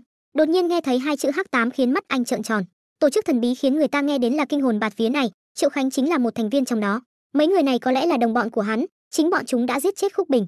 Lúc này cô cảnh sát nhỏ kia nhận thấy Triệu Vũ đã tỉnh, sợ hãi lùi lại phía sau gọi chị xong, hắn ta tỉnh rồi. Người phụ nữ kia vẫn bình tĩnh không quan tâm, có gì mà phải hoảng, thằng cha này bức chết Triệu Khánh, không thể để hắn chết quá dễ dàng được. Triệu Vũ hừ lạnh một tiếng, xem ra các người đều là người sảng khoái, tôi chết thế nào cũng được, chỉ là các người phải cho tôi chết một cách minh bạch chứ. Chi bằng nói cho tôi biết, trong các người rốt cuộc ai là người đã giết Khúc Bình. Mấy người nghe xong thì sửng sốt một lát rồi phá lên cười lớn. Bọn chúng cũng không ngờ Triệu Vũ lại có thể bình tĩnh đến như vậy. Nói cho anh biết cũng chẳng sao, giết Khúc Bình không ai khác chính là Triệu Khánh. Để cái chết của Khúc Bình trông giống như một vụ tai nạn, chúng tôi đã sớm tìm sẵn một con dê tế thần là Hầu Mãnh. Sau khi xác nhận được lộ trình Khúc Bình lái xe về nhà vào tối hôm đó, chúng tôi đã đặt chướng ngại vật ở phía trước và phía sau để ngăn các xe khác xâm nhập. Sau đó ném Hầu Mãnh ra giữa đường. 10 phút sau Khúc Bình xuất hiện, chúng tôi dùng Hầu Mãnh ép xe của Khúc Bình dừng lại. Cô ta căn bản không hề chuẩn bị, vội vàng đạp phanh, sau đó xuống xe kiểm tra. Ngay khi cô ta đến trước mặt Hầu Mãnh thì Triệu Khánh đã mai phục sẵn trong bụi cây ra tay, đâm cô ta một nhát chí mạng. Sau đó để đổ tội cho Hầu Mãnh, Triệu Khánh lại đâm thêm hơn 10 nhát vào người Khúc Bình, còn để Hầu Mãnh cầm dao để lại dấu vân tay. Chúng tôi khiêng Hầu Mãnh và Khúc Bình vào bụi cây, ngụy trang thành bọn họ đã xảy ra xung đột. Nghe xong lời kể của người phụ nữ, Triệu Vũ đã nắm chặt nắm đấm. Nội gián trong đội cảnh sát là ai? Các người thông qua hắn ta mà biết được Khúc Bình tối đó mấy giờ lái xe về nhà đúng không? Người phụ nữ vì muốn anh chết cho rõ nên cũng thẳng thắn, làm gì có nội gián nào. Chiếc xe mới của Khúc Bình ngay lần bảo dưỡng đầu tiên đã bị chúng tôi động vào rồi, xe đi đâu chúng tôi đều biết. Triệu Vũ tức giận nghiến răng, giết Khúc Bình cũng phải có lý do chứ. Đương nhiên là nhận tiền của người ta, giúp người ta trừ họa rồi. Người phụ nữ vừa nói vừa lắp ống giảm thanh vào súng. Chuyện của nữ cảnh sát kể xong rồi, giờ nên nói chuyện ân oán của chúng ta rồi nhỉ? Triệu Vũ cười lạnh một tiếng, ý các người nói là cái tên vô đạo đức Triệu Khánh đó sao? Nhảy lầu đúng là quá hời cho hắn rồi. Tôi nên đích thân giết hắn ta mới an ủi được linh hồn của Khúc Bình. Người phụ nữ nghe vậy liền giơ súng dí vào trán anh không cần phải gấp gáp, vì ở chỗ này, anh sẽ được chết một cách im lặng. Ngay trong khoảnh khắc ngàn cân treo sợi tóc đó, cùng với một tiếng súng vang lên, Triệu Vũ đã kích hoạt áo chống đạn tàng hình. Điều này khiến người phụ nữ vô cùng kinh ngạc. Bị trúng đạn mà lại không hề bị thương, vẫn có thể hành động tự do. Triệu Vũ túm lấy nòng súng của cô ta, người phụ nữ nắm chặt không chịu buông tay, thế là anh chuyển hướng nòng súng xuống phía dưới cằm của người phụ nữ. Cô không phải muốn chơi sao? Vậy thì ông đây sẽ chơi cho cô ra trò. Đột nhiên một cú đá ập đến, Triệu Vũ bị đá bay thẳng ra ngoài. Anh ôm bụng nhìn đám người, ánh mắt lộ vẻ khó tin, không hổ là lính đặc chủng, không ngờ bản lĩnh của người này còn lợi hại hơn cả Triệu Khánh. Mấy tên lính đặc chủng này, đừng nói là 3 người, một người cũng có thể dễ dàng giết chết mình. Nếu không dùng đến những biện pháp khác thường, hôm nay e rằng chắc chắn chết. Lúc này có một tên lính đặc chủng vừa lăm bộ trích điện vừa tiến đến. Thằng nhóc, xem ra mày không muốn chết quá dễ dàng. Nếu vậy thì để chúng tao hành hạ mày cho đã. Ngay khoảnh khắc hắn ta đưa bộ trích điện vào cổ Triệu Vũ, chỉ nghe tách một tiếng, bốn phía đột nhiên chìm vào bóng tối, và khẩu súng máy điện của gã đàn ông kia đương nhiên cũng im bặt. Tất cả là do Triệu Vũ đã kích hoạt hệ thống vô hiệu hóa điện. Gã đàn ông chửi thầm một tiếng, trước mắt đột nhiên tối sầm lại khiến hắn không thể xác định được vị trí của Triệu Vũ. Ngay lập tức một cú đấm cực mạnh đã giáng thẳng vào cằm của hắn. Triệu Vũ kích hoạt tầm nhìn ban đêm tàng hình, rồi hứng thú nói với hắn, mày muốn chơi kiểu gì tao sẽ chơi kiểu đó. Gã này dường như đã cảm nhận được hướng của Triệu Vũ, lập tức hét lớn với đồng bọn nhắc nhở, hắn đang ở chỗ tao, mau nổ súng bắn vào chỗ tao đi. Đồng bọn từ phía sau liên tục nổ súng về phía Triệu Vũ, nhưng Triệu Vũ có áo chống đạn cộng thêm tầm nhìn ban đêm, căn bản không hề bị thương.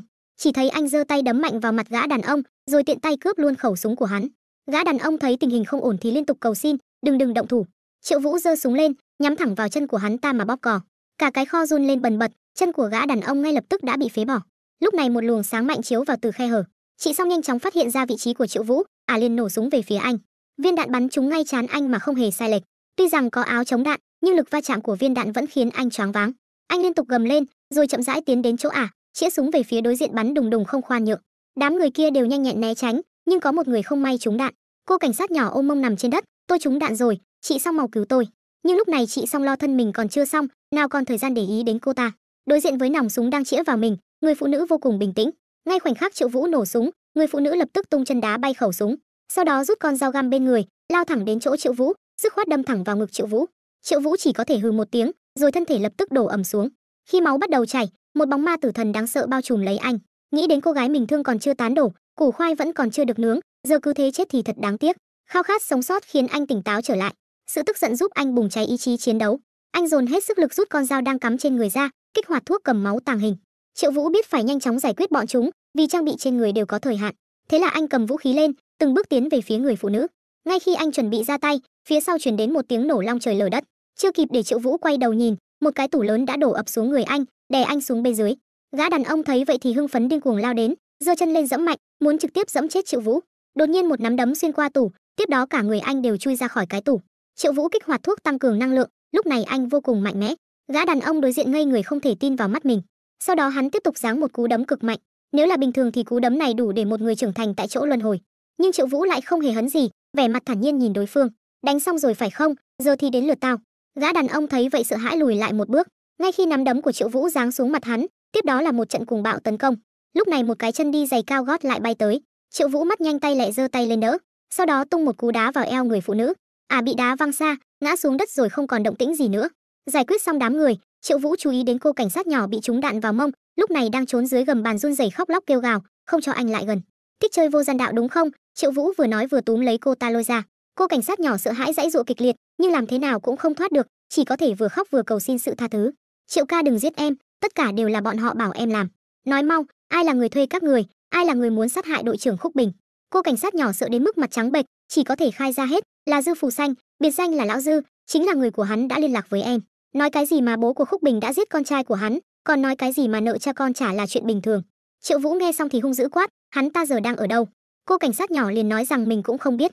Giữ lại lời khai của cô mà nói với đội cảnh sát đi. Nói rồi anh gọi điện cho đội, vụ án có tiến triển, lập tức cử người đến địa điểm tôi gửi. Lúc này anh cuối cùng cũng thở phào nhẹ nhõm, trong lòng thầm quyết tâm, Khúc Bình, tôi nhất định sẽ báo thù cho cô. Trong mơ màng, anh ý thức được đồng đội đã đến. Triệu Vũ chỉ cảm thấy toàn thân bủn rủn, xương cốt mềm nhũn, thậm chí mắt cũng khó mở. Anh Kiệt là người đầu tiên lao đến bên Triệu Vũ, ôm anh vào lòng, giọng nói gấp gáp gọi tên anh. Triệu Vũ tỉnh lại đi, đừng dọa em mà, mở mắt ra được không? Sư muội lo lắng kêu lên từ phía sau, không kịp đợi xe cứu thương đâu, anh ấy giờ nguy kịch lắm, phải lập tức hô hấp nhân tạo. Tuy rằng tính mạng quan trọng, nhưng thực sự hơi khó xử. Anh Kiệt thấy Triệu Vũ mãi không có phản ứng gì thì không khỏi có chút hoảng loạn. Cô đang định ghé môi gần mặt Triệu Vũ, thực sự muốn hô hấp nhân tạo cho anh. Ngay khi đôi môi dần tiến lại gần, anh dường như đã ngửi thấy mùi hương của cô gái, không ngờ ngay trong thời khắc quan trọng này, cô cảnh sát nhỏ bên cạnh đột nhiên lên tiếng, tôi là người của đội đặc nhiệm của thành phố, tôi vừa rồi đã cùng cảnh sát Triệu Vũ điều tra rõ rồi, mấy người nằm trên đất kia chính là đồng bọn của Triệu Khánh, mau thả tôi ra. Triệu Vũ nghe xong thì nổi giận, không biết từ đâu ra một luồng sức mạnh, lập tức bật dậy khỏi vòng tay của anh Kiệt, thả con mẹ mày chứ thả. Mẹ kiếp mày nói lại lần nữa xem mày là cái gì. Cô cảnh sát nhỏ sợ hãi kêu la om sòm, em sai rồi, em là nội gián, đừng để anh ta động vào em nữa. Triệu Vũ dặn dò các trinh sát bên cạnh, mau chóng còng cô ta lại, rồi xoay người đi đến bên cạnh anh Kiệt, đội trưởng Miêu, có một kẻ tên là Dư Phù Xanh, đã mua chuộc đám lính đặc chủng này. Chính bọn chúng đã lên kế hoạch giết chết đội trưởng Khúc Bình. Việc điều chức của cục trưởng Châu cũng do bọn chúng một tay lên kế hoạch. Vừa nói anh vừa cảm thấy tức ngực khó thở, sau đó thì ho kịch liệt. Anh Kiệt vội vàng đỡ Triệu Vũ, anh đừng gấp gáp quá, cứ nói từ từ thôi. Triệu Vũ kiên cường ngước mắt lên, còn một chuyện nữa, vừa rồi cái vụ hô hấp nhân tạo ấy, có thể làm lại cho tôi một lần nữa được không? Lời này vừa thốt ra, trực tiếp khiến anh Kiệt vừa xấu hổ vừa tức giận, thật sự là hết cách với anh. Không biết qua bao lâu, Triệu Vũ cuối cùng cũng từ từ tỉnh lại, nhưng trong lòng anh vẫn còn đang nghĩ đến việc nướng khoai còn dang dở với anh Kiệt. Lúc này đột nhiên cảm thấy dưới háng có một thân thể uyển chuyển, anh liền kéo người đó vào lòng, miệng lẩm bẩm gọi đội trưởng Miêu, cô đến để hô hấp nhân tạo cho tôi à? Cô gái gật đầu khẳng định. Ngay khi sắp chạm được đến đỉnh cao của cuộc đời, thì cô gái trong tay đột nhiên xuất hiện một cái ống tiêm lớn, chĩa vào Triệu Vũ định tiêm cho anh. Triệu Vũ hét lớn tỉnh giấc, lúc này anh mới nhìn rõ, mình đang ở trong một phòng bệnh đơn, và cô y tá đang chăm sóc mình không hề xa lạ, chính là bạn gái cũ của anh, Đào Giai. Đào Giai đang sốt sắng quan tâm anh, cảnh sát Triệu, anh cảm thấy thế nào rồi? Em giờ phải thay thuốc cho anh đừng động đậy nhé. Ca phẫu thuật của anh diễn ra rất thuận lợi, vết đâm sau lưng không làm tổn thương đến nội tạng đâu, anh yên tâm. Không ngờ anh lại được sắp xếp đến khoa của chúng em nhất định sẽ chăm sóc anh thật tốt. Đào Giai còn chưa nói hết câu thì anh Kiệt đã đẩy cửa bước vào. Vừa nhìn thấy hai người có tư thế thay thuốc ái muộn như vậy thì không khỏi ngẩn người. Thế là có một ngọn lửa vô danh bùng lên trong lòng. Để giảm bớt sự lúng túng, Triệu Vũ chủ động chào hỏi, cảnh sát Miêu đến rồi à, hôm nay thời tiết đẹp thật đấy. Sau đó chỉ thấy anh Kiệt tức giận đi đến, chửi anh là cái đồ khốn đáng chết, anh cứ chạy ra cái cửa hàng bánh kem đó, tôi biết ngay là có gì đó mờ ám mà. Bị thương thế này đáng đời. Vừa nói vừa cầm lấy cuộn băng gạc trên bàn ném thẳng vào đầu Triệu Vũ, này thì không nói trước cho tôi này. Đào Giai thấy vậy vội vàng ngăn lại, anh ấy là bệnh nhân đấy, sao cô có thể làm như vậy được? Điều này khiến anh Kiệt càng thêm tức giận. Cô y tá, bây giờ tôi cần thẩm vấn vị cảnh sát này một chút, nên làm phiền cô phối hợp một chút nhé, để chúng tôi nói chuyện riêng. Triệu Vũ thấy không khí có chút căng thẳng thì bèn lên tiếng hòa giải, có gì thì chúng ta từ từ nói chuyện. Lời này vừa thốt ra, hỏa lực của hai người đồng loạt chuyển sang phía anh, vậy mà lại đồng thanh gào lên một câu, liên quan gì đến anh? Sau khi Đào Giai rời đi, anh Kiệt vẫn còn đang cằn nhằn, dính chặt lấy người ta như vậy, còn mở miệng một câu lại một tiếng cảnh sát Triệu, không hổ là tình bạn đã từng lăn lộn trên giường. Triệu Vũ vội vàng giải thích, không có lăn, đó chỉ là một sự cố thôi. Do bị thương ở xương sườn và xương quai xanh, nên khi cố gắng ngồi dậy anh lại ho dữ dội đến mức đau thấu tim gan. Anh Kiệt lập tức căng thẳng, Triệu Vũ anh không sao chứ, uống chút nước đi. Vẫn là đội trưởng Miêu quan tâm tôi, nếu cô không chê tôi là phế nhân, thì sau này giường nhà tôi chỉ mình chúng ta lăn thôi nhé. Tuy Triệu Vũ nói chuyện lưu manh, nhưng anh Kiệt lại không nhịn được mà nở một nụ cười như mặt trời. Nhưng hành động lại không hề thỏa hiệp, tôi chê. Nói rồi buông tay đang đỡ Triệu Vũ ra, thế là một cốc nước hất hết lên mặt anh. Trong khoảnh khắc đó, màn hình theo dõi kêu lên từng tiếng tít tít, nhịp tim trở thành một đường thẳng. Anh Kiệt hoàn toàn hoảng loạn điên cuồng lay người anh, Triệu Vũ anh đừng có đùa với em, anh làm sao vậy, mau mở mắt ra đi, rồi quay đầu hét lớn gọi bác sĩ, mau đến cứu người. Lúc này Triệu Vũ bật dậy ôm chặt lấy cô, ngay giây tiếp theo liền hôn cô say đắm. Ngay khi hai người đang chìm đắm trong sự dạo dực, thì bác sĩ cũng đã chạy đến. Triệu Vũ liền hoảng loạn giải thích rằng mình đã làm rớt cái dây máy đo nhịp tim. Bác sĩ cũng dặn dò vài câu đơn giản, phải nghỉ ngơi cho tốt, không được vận động mạnh, để bạn gái chăm sóc anh cho tốt, sau đó đóng cửa rời đi. Anh Kiệt xấu hổ nép vào lòng anh không dám động đậy. Triệu Vũ ôm anh Kiệt khẽ thì thầm, nghe thấy không, bác sĩ bảo em phải chăm sóc anh cho tốt đấy. Lại bị trêu đùa, anh Kiệt tức muốn nổ phổi, lát nữa tôi nhất định phải dạy dỗ cái tên hỗn đản nhà anh. Triệu Vũ mắt nhanh tay lẹ, vội vàng giả vờ đau đớn, đừng có ức hiếp người bị thương như vậy chứ. Anh Kiệt đột nhiên nghiêm túc lại cất tiếng, sát thủ chuyên nghiệp vô song, lính đánh thuê La Vũ Thành, Thôi Diên đều đã được huấn luyện giết người. Bất kỳ một ai trong số những tên lính đặc chủng đó đều có thể dễ dàng giết chết anh, nhưng những người này đều bị anh đánh cho gần chết, suýt chút nữa thì không cứu được. Nói cho tôi biết, rốt cuộc chuyện gì đã xảy ra? Triệu Vũ lại tỏ vẻ không đứng đắn, cô xem, tôi đây không phải vẫn còn sống sờ sờ trước mặt cô sao? Nếu cô muốn biết thì đút cho tôi ăn cháo có được không? Cô gái trừng mắt nhìn anh, nhưng vẫn cầm bát cháo lên gọi Triệu Vũ, đến lúc này rồi, anh có thể nói chuyện nghiêm túc được không? Nghe vậy Triệu Vũ vội vàng chu cái mỏ ra nói, thật ra tôi cũng thấy hơi khó hiểu. Cô nói xem, làm sao mà lại có thể thắng được nhỉ? Thật là quá khó tin, có lẽ là do bọn họ quá chủ quan, hoặc là do tôi thật sự quá giỏi. Thấy anh không chịu nói thật, anh Kiệt liền kéo thìa ra xa, anh không nói cũng không sao, đợi đám đặc chủng binh kia tỉnh lại khai báo, thì tôi sẽ biết hết thôi. Nói rồi cô không khỏi lo lắng, đồ khốn anh mà chết thì, chưa để cô nói hết câu, Triệu Vũ đã hôn lên trán cô, yên tâm đi, làm sao tôi có thể để em thành góa phụ được chứ? Sau đó lại là những tiếng mắng chửi của anh Kiệt vọng ra. Sau khi mọi người đi hết, Triệu Vũ bắt đầu suy nghĩ, Miêu Nhân Phụng nói không sai, nếu đám người kia khai ra chuyện đạo cụ trong lúc thẩm vấn thì coi như xong. Vì vậy anh bắt đầu lục lọi đồ đạc, xem có món nào dùng được không. Nhìn thấy đạo cụ mới mà hệ thống cho lúc mình hôn mê, Triệu Vũ mừng rỡ, máy cắt ghép ký ức, cái này đúng là Donnie đóng giày cho mình mà. Nói rồi anh hất chăn định xuống giường, lúc nãy đắp chăn nên không cảm thấy gì, vừa hất chăn ra mới nhận ra mình đang trần như nhộng. Thật trùng hợp, anh Kiệt vừa hay bước vào thì nhìn thấy hết tất cả, không sót một chi tiết nào. Mặt cô gái đỏ bừng mắng té tát Triệu Vũ, anh muốn chết hả, đồ lưu manh, vừa nói cô vừa đấm cho anh một cú văng xa.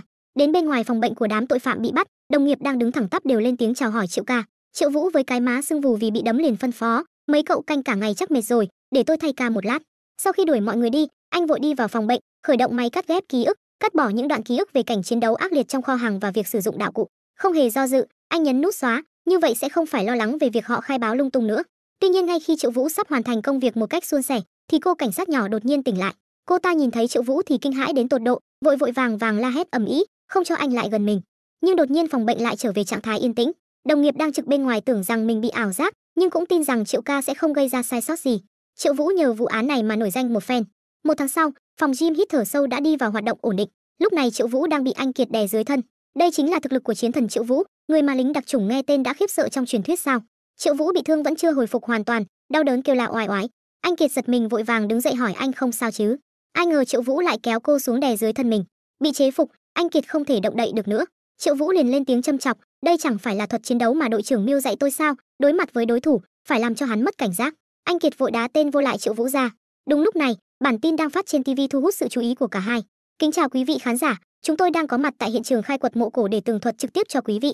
Các nhân viên đã phát hiện ra một lỗ trộm ở góc tây bắc của ngôi mộ. Vì vậy các chuyên gia đều lo lắng rằng mộ có thể đã bị đột nhập, hiện tại cửa mộ đã được mở. Trong ống kính có thể thấy, một nhóm người đang chạy ra ngoài từ bên trong cửa mộ. Họ vô cùng hoảng loạn, còn vừa chạy vừa la hét có xác chết. Phóng viên vội vàng đuổi theo phỏng vấn, có phải có phát hiện mới không, có phải là hài cốt cổ đại không? Hài cốt cổ đại gì chứ, là người hiện đại đó, xác chết đã bị phân hủy hết cả rồi, còn không mau báo cảnh sát đi. Thấy vậy cả hai liền dừng việc đánh nhau, ngay lập tức trở nên nghiêm túc. Sau đó Triệu Vũ vội vàng đến hiện trường, các đồng nghiệp bắt đầu báo lại thông tin vụ án. Người chết là nam giới, tuổi từ 50 đến 60, chiều cao 1m70, thời gian tử vong khoảng 25 ngày. Chứng kiến cảnh tượng này, các điều tra viên đều cảm thấy khó tin, xôn xao bàn tán, tôi làm thám tử gần cả đời, thật sự chưa từng thấy chuyện kỳ quái như vậy, quan tài triều minh lại chôn người chết hiện đại, thật là có ý đồ nha. Một người khác tiếp lời, Bọn trộm mộ chia của không đều, giết người diệt khẩu cũng không phải chuyện lạ gì. Sau khi giết người, thấy quan tài bên trong vừa vặn, bèn tiện tay nhét người vào luôn. Người chết chắc chắn là bạn của bọn trộm mộ, chỉ cần bắt được bọn trộm mộ kia thì vụ án giết người này cũng có thể làm rõ chân tướng. Sau đó người của cục văn vật đến nhờ cậy các cảnh sát, bọn trộm mộ này đã đánh cắp rất nhiều văn vật, nhất định phải bắt được chúng và thu hồi văn vật về. Triệu Vũ nhíu mày nhìn chằm chằm hiện trường, bỗng một ông già nghiêm túc thu hút sự chú ý của anh. Anh không rõ người này là ai, gọi điện hỏi anh Kiệt mới biết, ông ta là Phó Kiến Hưng của phân cục M, thám tử lão làng của thành phố Quy đấy. Lần này thành phố phái người từ các phân cục đến phá án, có vẻ như có mùi của cạnh tranh lẫn nhau. Tôi nghe nói người này bụng dạ rất thâm sâu, anh phải đề phòng một chút. Triệu Vũ đắc ý hôn vào điện thoại, được rồi em yêu, em thử tự mình nghe xem, mưa lớn thế này, trong lòng anh lạnh buốt cả rồi, trong núi thật là ngột ngạt, em qua đây với anh đi. Anh Kiệt liền lập tức tức giận, ai là em yêu của anh, còn không mau làm việc đi, phải vận chuyển nhiều cổ vật như vậy, bọn trộm mộ kia sẽ phải vận chuyển bằng mấy cái xe chứ. Triệu Vũ tự tin đáp, yên tâm đi, ra vào ngôi mộ cổ này chỉ có một con đường. Tôi đã phái Trương Cảnh Phong bọn họ đi kiểm tra camera giám sát đường xá trong huyện rồi. Hơn nữa tôi cảm thấy người chết không phải là trộm mộ, vì trộm mộ có quy tắc, thường thì người trên 50 tuổi sẽ không được xuống hầm. Dù sao thì đào mộ cũng là việc nặng nhọc, một đội trộm mộ đều do gia tộc hoặc thân thích tạo thành. Người trộm mộ nhiều tuổi như vậy, thường là chỉ huy có kinh nghiệm, trong đội nhóm cũng sẽ có uy tín cao. Vậy thử hỏi xem người như vậy sao có thể bị đồng bọn giết chết được? Người chết mặc áo sơ mi, giá cả chắc hẳn không hề rẻ. Cô từng thấy tên trộm mộ nào lại mặc áo sơ mi hàng hiệu đi đào mộ chưa? Trong lúc nói chuyện, anh đến nhà vệ sinh công cộng, từ bên trong đột nhiên có tiếng động phát ra. Không, tôi nói cho anh biết, người chết đó tuyệt đối không thể là trộm mộ được, không có tên trộm mộ nào nhiều tuổi như vậy mà còn tự mình xuống mộ đâu. Suy nghĩ của người này trùng hợp với Triệu Vũ, vì vậy Triệu Vũ vội vàng cúp điện thoại của anh Kiệt, rồi lén lút lẻn vào nhà vệ sinh nữ bên cạnh. Anh nghĩ rằng ở nơi hoang vu này chắc sẽ không có ai. Vào trong xem thì quả nhiên không có ai, khi anh áp sát vào vách ngăn thì giọng nói lại càng thêm rõ ràng, phía trên xương quai xanh của người chết có một vết sẹo phẫu thuật. Ông ta chắc hẳn đã phẫu thuật liên quan đến tuyến giáp, đế giày bên chân phải bị mài mòn nhiều hơn bên chân trái, chứng tỏ chân ông ta không được khỏe. Người như vậy sao có thể là trộm mộ được? Nghe đến đây, Triệu Vũ lập tức cảm thấy hứng thú, gã này phân tích cũng hay đấy, vì vậy anh càng nghe kỹ hơn. Lần này phái đến đều là những hình cảnh tinh nhuệ, đặc biệt là Triệu Vũ từ phân cục R, đừng thấy hắn còn trẻ mà coi thường, vụ án lớn như vụ án Khúc Bình hắn cũng phá được. Chúng ta không thể chủ quan, tôi nghe nói thằng nhóc đó có thủ đoạn điều tra tà đạo lắm đấy. Không ngờ lại nghe được tin tức về mình, Triệu Vũ đắc ý nhếch mép. Tuy nhiên ngay lúc này, một tiếng gõ cửa dồn dập vang lên, ai khóa cửa vậy, mau mở cửa ra đi, tôi đã nhịn hết nổi rồi. Vào thời khắc quan trọng, điện thoại của Triệu Vũ cũng gây rối mà vang lên. Triệu Vũ thầm mắng một tiếng, rồi vội vàng tắt điện thoại. Người đàn ông bên cạnh dường như nghe thấy gì đó, liền lập tức không nói nữa. Tiếng đập phá hỗn loạn vẫn tiếp tục vang lên, điên cuồng đập vào cánh cửa nhà vệ sinh công cộng. Mở cửa ra đi mà, mau mở cửa ra, tôi biết bên trong có người, tôi nghe thấy tiếng điện thoại của anh rồi. Trán Triệu Vũ lúc này đã bắt đầu đổ mồ hôi. Ngay khi người đàn ông bắt đầu nghi ngờ và chuẩn bị đến kiểm tra, thì một giọng nữ ngọt ngào vang lên, đợi chút đã, tôi đau bụng quá, xin lỗi vì lúc nãy tôi ngồi xổm tê chân, không nhúc nhích được, sắp xong rồi, thật xin lỗi. Hóa ra là Triệu Vũ đã khởi động máy biến âm tàng hình. Người đàn ông lúc này mới yên tâm rời đi. Dù sao thì trong số các hình cảnh được phái đến không có phụ nữ, nên chắc không phải người của phân cục khác. Cửa nhà vệ sinh từ từ mở ra, một người phụ nữ lao vào như tên bắn, xem chừng không nhịn được nữa. Triệu Vũ đương nhiên là nhanh như chớp chuồn ra ngoài, nghĩ rằng người bên cạnh chắc chưa đi xa, nhanh chóng đuổi theo. Lúc này anh mới nhìn rõ người đó chính là thần thám lão làng Phó Kiến Hưng. Triệu Vũ thầm nghĩ, đã coi tôi là đối thủ, vậy thì chúng ta so tài xem ai bắt được tội phạm trước vậy. Sau đó thám viên Trương Cảnh Phong cũng gửi đến tin tức mới nhất, đã điều tra được camera giám sát các đoạn đường mà bọn trộm mộ đi qua ở cục giao thông. Người của các cục cảnh sát khác đều đến rồi, đông như đi chợ vậy, người ta tấp nập. Điều này Triệu Vũ đã sớm nghĩ đến, những thám viên được phái đến từ các phân cục này đều không phải là hạng vừa, thầm kêu một tiếng khó khăn. Lúc này WeChat có tin nhắn đến, phòng pháp chứng đã gửi báo cáo khám nghiệm tử thi của thi thể trong mộ cổ đến cho anh. Danh tính của thi thể là Đồng Bội Trác, 57 tuổi, chuyên gia cục văn vật Kim nhà khảo cổ học, nguyên nhân tử vong là chấn thương vùng đầu. Đối với kết quả này, Triệu Vũ có chút kinh ngạc, thi thể này lại là chuyên gia khảo cổ và trộm mộ sao lại có quan hệ với nhau? Không thể ở cái rãnh núi này nữa, lão tử phải nhanh chóng đến nhà của Đồng Bội Trác để xem tình hình. Tuy nhiên lúc này trước cửa nhà Đồng Bội Trác đã chật ních người, xung quanh còn răng dây vàng. Khi Triệu Vũ đang nghi hoặc chuyện gì đã xảy ra, thì đèn xe phía sau bất ngờ chiếu vào anh, nhìn kỹ thì chính là xe của anh Kiệt. Vừa ngồi vào xem Triệu Vũ liền thắc mắc, bên ngoài sao vậy, không cho chúng ta vào à? Anh Kiệt vừa cầm khăn giúp anh lau nước mưa vừa đáp, lần này cục thành phố điều tra vụ án có quá nhiều người, việc hợp tác điều tra bây giờ biến thành bầy rắn mất đầu, loạn cào cào hết cả lên. Đại đội trưởng cũng đã đích thân đến, bảo chúng ta không được quấy rầy người nhà người chết. Sau khi hỏi người nhà xong, đoạn ghi âm họ sẽ gửi về cục sau. Triệu Vũ tán thành, xem bọn họ sau này còn dám làm thế này không, người nhiều chỉ tổ nhức đầu, ai còn tâm trí mà điều tra vụ án chứ. Nói rồi anh chỉ vào cổ mình, anh Kiệt đang cầm khăn thì dừng tay, sau đó biến anh thành cô bé quàng khăn đỏ. Đột nhiên trong bộ đàm vang lên giọng của Trương Cảnh Phong, đội trưởng và Triệu ca, em vừa tra báo cáo mất tích của Đồng Bội Trác từ hồ sơ mất tích, người mất tích không chỉ có một mình ông ta đâu, còn có Điền Đông Minh và Vương Thái Minh, cả hai người này đều là đồng nghiệp của Đồng Bội Trác. Ba người mất tích cùng một lúc, Hơn nữa họ còn nói dối gia đình là Cục Văn vật phái họ đi khảo sát, nhưng Cục Văn vật căn bản không có sắp xếp này. Điều này khiến cả hai vô cùng kinh ngạc, chẳng lẽ không có trộm mộ nào cả, mà chỉ là các chuyên gia lão làng tự đi trộm mộ, sau đó xảy ra nội bộ tranh chấp thôi sao? Triệu Vũ cũng bắt đầu nói ra suy nghĩ của mình, mọi người không cảm thấy thi thể trong mộ cổ và vụ án nữ thi cổ trang 18 năm trước rất giống nhau sao? Trước đây khi thành lập tổ chuyên án điều tra vụ cướp, tôi đã xem qua một vụ án treo. Năm đó khi giải tỏa mặt bằng khu dân cư gần cầu cải tạo Phổ Thạch, có một người dân đào được một bộ hài cốt trong mộ tổ của mình. Trong hố mộ nằm một người phụ nữ khoảng 35 tuổi, cao khoảng 1m60. Thi thể trong hố mộ có dấu hiệu phân hủy, nhưng chưa phân hủy hoàn toàn. Bộ cổ trang mà người phụ nữ mặc trên người là một món đồ cổ có giá trị không nhỏ. Thông báo tìm người thân đã được đăng rất lâu, nhưng không ai đến nhận thi thể. Vì thi thể đã phân hủy nên chỉ có thể hỏa táng. Cảnh sát đã giữ lại ADN cùng vân tay và mẫu máu hoàn chỉnh của thi thể, nhưng cho đến ngày nay vẫn chưa khớp với ai, vẫn chưa thể làm rõ thân phận thật của người phụ nữ đó. Vụ án lúc trước là trong mộ cổ thời xưa xuất hiện một thi thể mặc quần áo hiện đại, còn vụ án nữ sĩ cổ trang này là trong mộ hiện đại lại xuất hiện một thi thể mặc quần áo cổ đại. Bộ cổ trang trên người nữ sĩ cổ trang là di vật văn hóa, người bình thường làm sao có được bộ quần áo này. Nhưng nếu hung thủ là trộm mộ thì có một hai bộ quần áo cổ đại cũng không có gì lạ. Vậy mọi người có cảm thấy hai vụ án này có liên hệ gì với nhau không? Hoặc là hung thủ giết họ có phải có sở thích biến thái gì không? Có phải là cùng một hung thủ không? Nghe đến đây anh Kiệt cũng im lặng một lúc, rồi ra lệnh cho Trương Cảnh Phong đi điều tra lại vụ án nữ thi cổ trang năm đó. Còn Triệu Vũ sẽ đến các chợ đồ cổ hoặc là chợ ngầm gì đó để điều tra theo hướng văn vật, xem gần đây có ai buôn bán văn vật lậu hay không. Sau khi phân phó công việc xong, anh Kiệt cũng đưa Triệu Vũ về đến tận nhà. Khi vừa bước đến dưới hiên, Hồng Tỷ đã hốt hoảng gọi lớn cảnh sát Triệu, rồi không để anh kịp phản ứng, Hồng Tỷ đã lập tức lao đến xà thẳng vào lòng anh. Sau vài tiếng kêu khóc tức tưởi, Hồng Tỷ cũng xác nhận rằng Hoa Hoa đã xảy ra chuyện, hy vọng anh có thể giúp mình đi cứu con bé. Chuyển cảnh sang một ngôi nhà gỗ, Triệu Vũ đang yêu cầu Hồng Tỷ tìm một chỗ kín đáo để núp, còn anh sẽ tự mình vào trong xử lý chuyện này. Triệu Vũ lúc này cũng nhớ lại khung cảnh lúc nãy, Hồng Tỷ vừa khóc vừa kể lại toàn bộ câu chuyện cho anh nghe. Bố của Hoa Hoa có một trang trại chó kiểng, đùng một ngày chó trong trang trại bị người ta đánh bả chết hết, dẫn đến nợ một khoản tiền. Mà bố cô ấy hiện tại vẫn còn đang bị bệnh không có khả năng trả nợ. Hoa Hoa vì không có tiền nên chỉ có thể đi vay nặng lãi, kết quả lại bị chủ nợ tìm lý do bắt đi mất. Triệu Vũ nghe xong vẫn bình tĩnh hỏi địa chỉ của chủ nợ, sau đó mới có khung cảnh anh đứng trước căn nhà gỗ như bây giờ. Sau vài tiếng gõ cửa cộp cộp, thì một tên tóc vàng bước ra hách dịch hỏi mày là ai. Triệu Vũ cũng không phải dạng vừa, cười kha kha xác nhận tôi là người nhà của Hoa Hoa, lần này đến đây là để trả tiền cho cô ấy.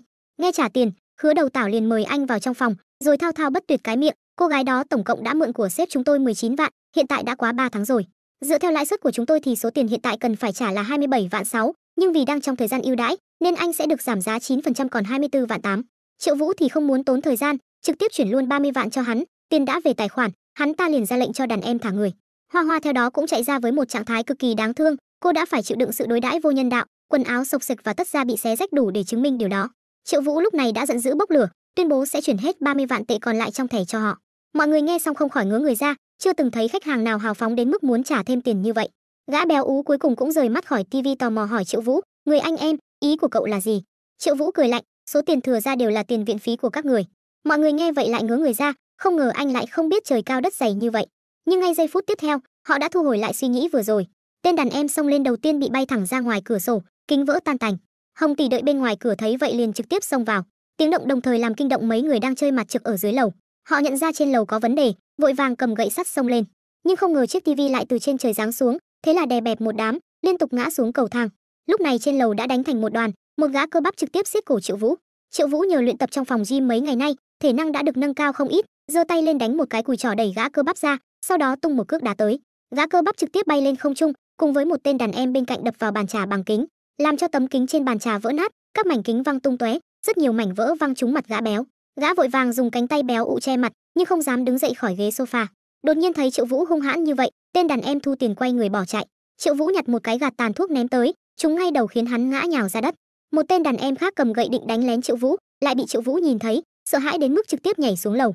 Ai ngờ bên dưới lại có một đống chậu xương rồng, dưới lầu lập tức vang lên tiếng kêu thảm thiết như heo bị chọc tiết. Triệu Vũ quay đầu lại, thấy gã béo đang trốn sau ghế sofa gọi điện tìm cứu viện. Triệu Vũ mỉm cười đến trước mặt gã béo, béo ca là đang định gọi người à? Gã béo uốn éo quay người lại giải thích, không có, ca ca cứ yên tâm, em tuyệt đối không có gọi người. Lúc này Triệu Vũ đột nhiên nghiêm túc, ra ngoài lăn lộn phải hiểu quy tắc, 60 ngày đòi nợ, 90 ngày thông báo, 100 ngày uy hiếp, quá một năm mới chặt tận gốc.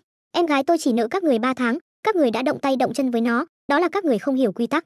Nợ tiền trả nợ là lẽ đương nhiên, tiền tôi trả cho các người, viện phí tôi cũng trả cho các người.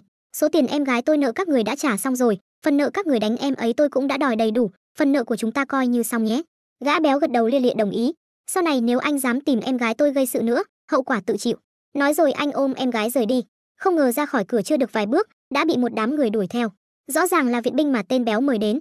Lực bất tòng tâm, chỉ có chạy là thượng sách. Anh chạy thì bọn họ lại đuổi, rất nhanh hai người đã chạy vào ngõ cụt.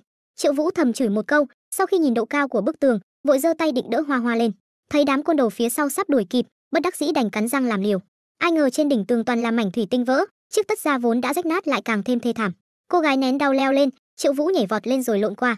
Ở bên dưới thì anh lại tiếp tục đỡ cô gái xuống, đám côn đồ rất nhanh cũng trèo qua tường.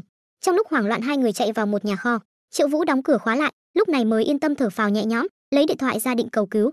Tuy nhiên khi bật điện thoại lên, nhờ ánh sáng anh bỗng nhìn thấy gì đó. Triệu Vũ giật mình, trên mặt đất dày đặc đủ loại bình bình lọ lọ, trên đó còn dính rất nhiều đất, cứ như là những di vật vừa mới khai quật. Mưa lớn vẫn ào ào trút xuống, tiếng còi vang vọng khắp khu phố vắng vẻ. Tất cả mang về cục, không được bỏ sót một cái nào. Triệu Vũ thấy anh Kiệt liền vẫy tay chào hỏi, còn lén lút nói muốn cho cô xem một thứ hay ho. Anh Kiệt nghi hoặc đi theo, Triệu Vũ thần bí cười xấu xa, đảm bảo là bất ngờ lớn. Không ngờ vừa mở cửa ra, Hoa Hoa đã lao ra ôm chầm lấy Triệu Vũ. Anh Kiệt lập tức mặt đen lại hỏi Triệu Vũ, đây là thứ anh muốn tôi xem đấy hả? Triệu Vũ gỡ Hoa Hoa khỏi người rồi cười đùa, thứ ở bên trong kia kìa. Khi anh Kiệt nhìn thấy những bình bình lọ lọ và di vật cổ kia, lúc này mới lộ ra ánh mắt hưng phấn. Triệu Vũ cho rằng những thứ này có liên quan đến vụ án giết người trong mộ cổ.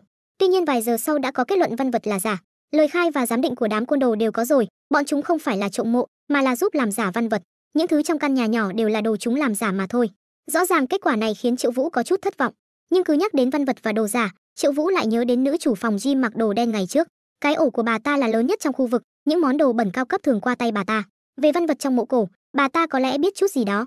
Thế là anh đứng dậy chạy ngay đến nhà tù. Một ngày sau, Triệu Vũ cầm bữa sáng đến tìm Trương Cảnh Phong. Hôm qua bảo cậu tra cái ông chủ lý chuyên thu mua văn vật dưới lòng đất, đã tra được chưa? Trương Cảnh Phong làm việc quả nhiên đáng tin, vậy mà trong một đêm đã tra được rồi. Có điều Trương Cảnh Phong lại rất tò mò, không biết Triệu Vũ tìm được thông tin cái người này ở đâu luôn. Điều đó đương nhiên là nhờ bà chủ mặc đồ đen kia, từ bà ta mà anh có được manh mối quan trọng. Và đúng lúc này, ông chủ lý kia cũng đang ở ngay dưới lầu cục cảnh sát. Thì ra là ông ta đến để bảo lãnh tên Mập Địch bị bắt ngày hôm qua. Hứa Mập Địch chính là cháu trai ruột già của ông chủ lý.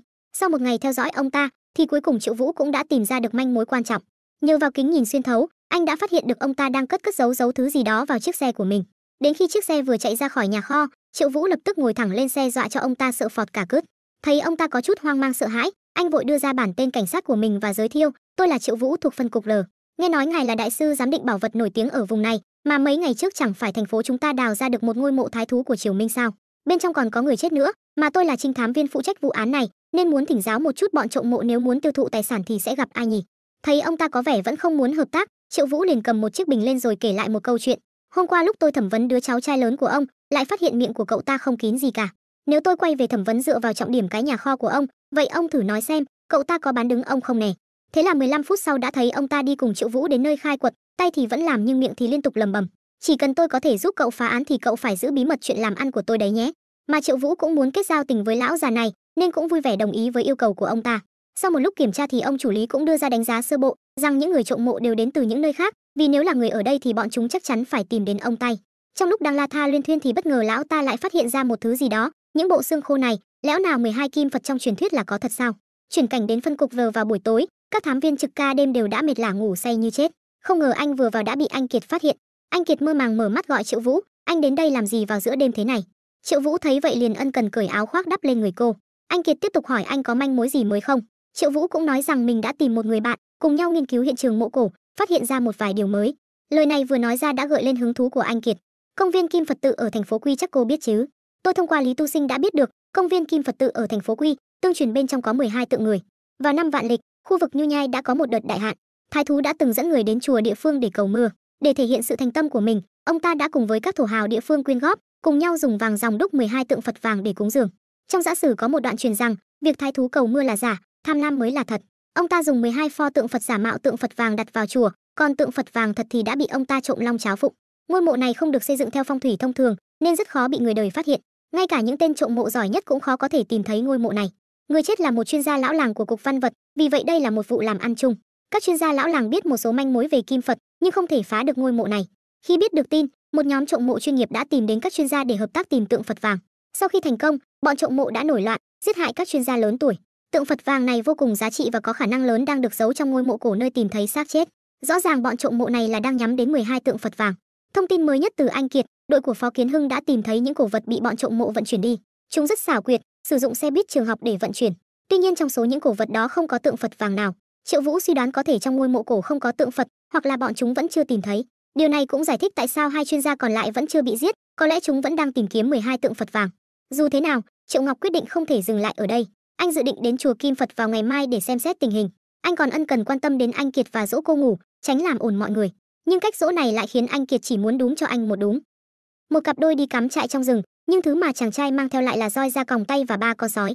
Điều này khiến cô gái vô cùng tức giận, liền móc roi điện ra trích cho anh thúi luôn Peter. Hóa ra vào buổi sáng, Triệu Vũ đã đưa sư muội đến công viên chùa Kim Phật. Anh nghĩ rằng dù sao thì manh mối cũng đã đứt, đến đây biết đâu có thể tìm hiểu thêm thông tin về 12 bức tượng Phật vàng. Sư muội bất lực lắc đầu, không tài nào hiểu nổi cách phá án của anh. Vừa bước vào, cả hai đã thấy một cảnh sát đang trò chuyện với người phụ trách công viên. Triệu Vũ giơ thẻ cảnh sát của mình lên và tiến đến hỏi, có chuyện gì xảy ra ở đây vậy? Hóa ra vào một tuần trước, người công nhân phụ trách chăm sóc hoa sen đã phát hiện ra rất nhiều hoa sen trong ao bị phá hoại. Camera giám sát trong khoảng thời gian đó cũng bị xóa. Người phụ trách khu du lịch lo lắng có chuyện gì xảy ra nên đã báo cảnh sát. Kết quả là sau khi lục soát kỹ khu du lịch, họ không phát hiện ra bất cứ thứ gì bị mất. Chắc chắn có điều mờ ám đằng sau sự việc kỳ lạ này. Rõ ràng, camera giám sát bị hỏng là để che giấu điều gì đó đã xảy ra ở đây vào thời điểm đó. Chùa Kim Phật luôn có khách du lịch vào ban ngày, nên nếu có chuyện gì xảy ra thì chắc chắn là vào ban đêm. Triệu Vũ yêu cầu gọi bảo vệ trực đêm hôm đó đến. Kết quả là bảo vệ đã ngủ quên vào đêm đó. Nghe vậy, người phụ trách khu du lịch lập tức nổi giận. Triệu Vũ trầm ngâm đi đến bên ao rồi tiếp tục suy đoán, sao mực nước lại giảm nhiều thế này, bây giờ không phải mùa khô hạn, có khi nào công nhân khu du lịch đã bí mật bơm nước ra ngoài không, vì nước ít thì hoa sen tự nhiên sẽ tàn. Nhưng người phụ trách khẳng định là không có việc bơm nước. Triệu Vũ nghi ngờ, yêu cầu họ đi kiểm tra công tơ điện trước. Sau hơn 14 phút rưỡi kiểm tra, thì một người phụ nữ có thân hình đầy đặn đi đến, trực tiếp đưa ra biểu đồ sử dụng điện của khu du lịch trong tháng này. Không ai ngờ rằng lượng điện tiêu thụ vào đêm đó lại chênh lệch lớn đến vậy. Sư muội suy đoán, chẳng lẽ có người chạy đến đây vào ban đêm, hút cạn nước trong ao rồi lại bơm vào, không phải là bị điên sao, hay là muốn tìm thứ gì đó trong ao. Lúc này người phụ trách đã nhận ra sự nghiêm trọng của vấn đề. Lượng tiêu thụ điện vượt quá nhiều như vậy, nếu cấp trên hỏi xuống thì không biết phải đối phó thế nào.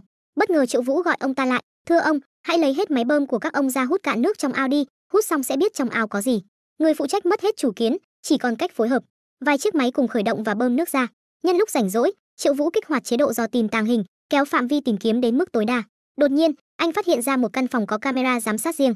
Khi hỏi người phụ trách, thì ông ta nói rằng căn phòng này ở vị trí khá xa, không thể quay được khu vực ao sen, vì hướng của camera ngược lại so với nơi này. Nhưng Triệu Vũ cho rằng không quan trọng, mở ra xem trước đi. Nếu lỡ có ai đi qua cửa sổ hay con đường thì sao? Sau khi xem lại, họ phát hiện ra rằng đêm đó thực sự có người. Trong video có một người gù lưng, động tác chậm hơn những người khác, và luôn có một người đi theo phía sau. Có phải là sợ người này bỏ trốn không? Triệu Vũ yêu cầu sư muội đưa đoạn phim cho người thân của người mất tích, cũng nên đưa cho đồng nghiệp ở phòng mất tích so sánh xem, có phải là chuyên gia lão thành Điền Đông Minh bị mất tích không. Trong camera giám sát, những người đó luôn nhìn chằm chằm vào những bia đá này. Trên bia đá khắc đầy kinh Phật. Lúc này, nước trong ao sen cũng đã được hút cạn. Lẽ ra, trên những phiến đá dưới đáy ao phải đầy bùn đất mới đúng, nhưng chúng lại sạch sẽ như được lau chùi. Chẳng lẽ là để nhìn rõ những kinh Phật khắc trên đó? Những kinh Phật này có trên tường mộ cổ, trên bia đá và cả dưới đáy ao. Chẳng lẽ bọn trộm mộ muốn thông qua kinh Phật để tìm ra 12 pho tượng Phật vàng sao? Lúc này, người từ phòng mất tích cũng gọi điện đến, xác nhận rằng người già trong camera giám sát chính là Điền Đông Minh. Vậy thì một tuần trước, giáo sư Điền Đông Minh vẫn còn sống. Những tên trộm bên cạnh ông ta rất có thể chính là bọn trộm mộ trong vụ án mộ cổ, và nạn nhân của vụ án mộ cổ, Đồng Bộ Trác, rất có thể cũng bị bọn chúng sát hại. Lúc này anh Kiệt gọi điện cho Triệu Vũ, tôi vừa mới tra được một tin, 3 vị chuyên gia kia hồi trẻ đi khảo sát thực địa ở núi Quy Sơn, từng gặp phải một trận lũ quét.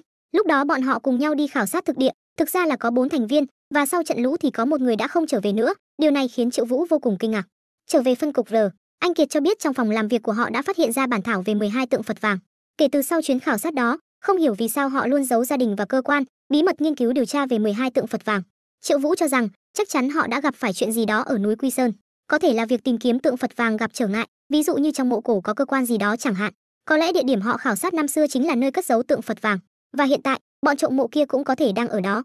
Nhưng tất cả chỉ là suy đoán của Triệu Vũ, cấp trên không thể chỉ vì những suy đoán này mà đi tìm kiếm trên núi. Triệu Vũ tỏ vẻ đã có kế hoạch trong đầu, vì khi đó họ gặp lũ lụt, chúng ta chỉ cần men theo dòng sông nơi xảy ra lũ lụt năm xưa để tìm kiếm là được. Cấp trên không thể sắp xếp, hay là tôi tự mình mời anh Kiệt em đi du lịch ở sâu trong núi Quy Sơn được không? Chuyển cảnh sang núi Quy Sơn, từ sâu trong núi vọng lại tiếng gào thét như muốn giết người của anh Kiệt. Triệu Vũ, anh có bị điên không vậy? Tôi không phải đã bảo anh mang 2 cái lều rồi sao? Đây là cái gì vậy? Trong túi không có lấy một món đồ hữu dụng. Triệu Vũ lười biếng nằm trên đất và lần lượt giới thiệu. Một cái lều là đủ rồi, cái còng tay này dùng để bắt người xấu, cái nến này để chiếu sáng khẩn cấp, còn cái này.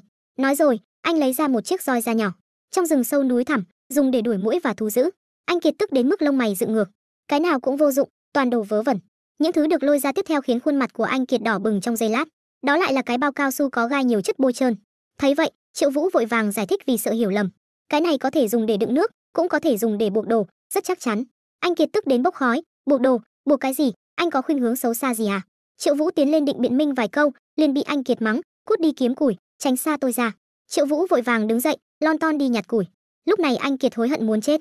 Tôi thật là bị ma xui quỷ khiến rồi, lúc đó sao lại đồng ý với anh ta chứ? Sao có thể tin cái đồ ngốc này mà chạy vào cái núi này để tìm trộm mộ chứ? Nhưng giờ chỉ còn cách tùy cơ ứng biến. Sau khi nhóm lửa, anh Kiệt bắt đầu nấu mì tôm. Mùi thơm khiến Triệu Vũ thèm nhỏ dãi, nhưng lại bị anh Kiệt đẩy ra một cách ghét bỏ, ăn đùi gà của anh đi. Triệu Vũ quay đầu chui vào lều lục lọi, hay ra, Phó Kiến Hưng cái lão cáo già đó, chắc chắn đã xin trực thăng rồi. Hai chúng ta chỉ có thể lái xe đến, tôi phải ăn no bụng để so xem ai bắt được bọn trộm mộ kia trước. Nói rồi, anh lấy ra một con gà nướng thơm phức, tôi không nhỏ mọn như cô đâu, cầm lấy mà bồi bổ. Người xưa có câu thả bỏ núi vàng chứ không bỏ phao câu gà, đội trưởng Miêu, ăn cái này đi. Nhìn thấy cái phao câu gà mà Triệu Vũ đưa cho, anh Kiệt chỉ cảm thấy chóng mặt. Triệu Vũ, anh đúng là một đóa hoa kỳ lạ trong giới sinh tồn hoang dã. Ăn no nê, Triệu Vũ đảo mắt một cái, tìm thấy cơ hội để cưa đổ nữ thần. Ai dô đội trưởng Miêu, lần trước tôi học được mấy chiêu của cô ở võ quán, tôi lại quên mất rồi. Anh Kiệt đã nhìn thấu tâm tư nhỏ mọn của anh, miệng thì đồng ý được thôi, nhưng hành động thì không hề cho thấy điều đó. Cô hút đầu về phía sau, nhưng lại bị Triệu Vũ dễ dàng né được.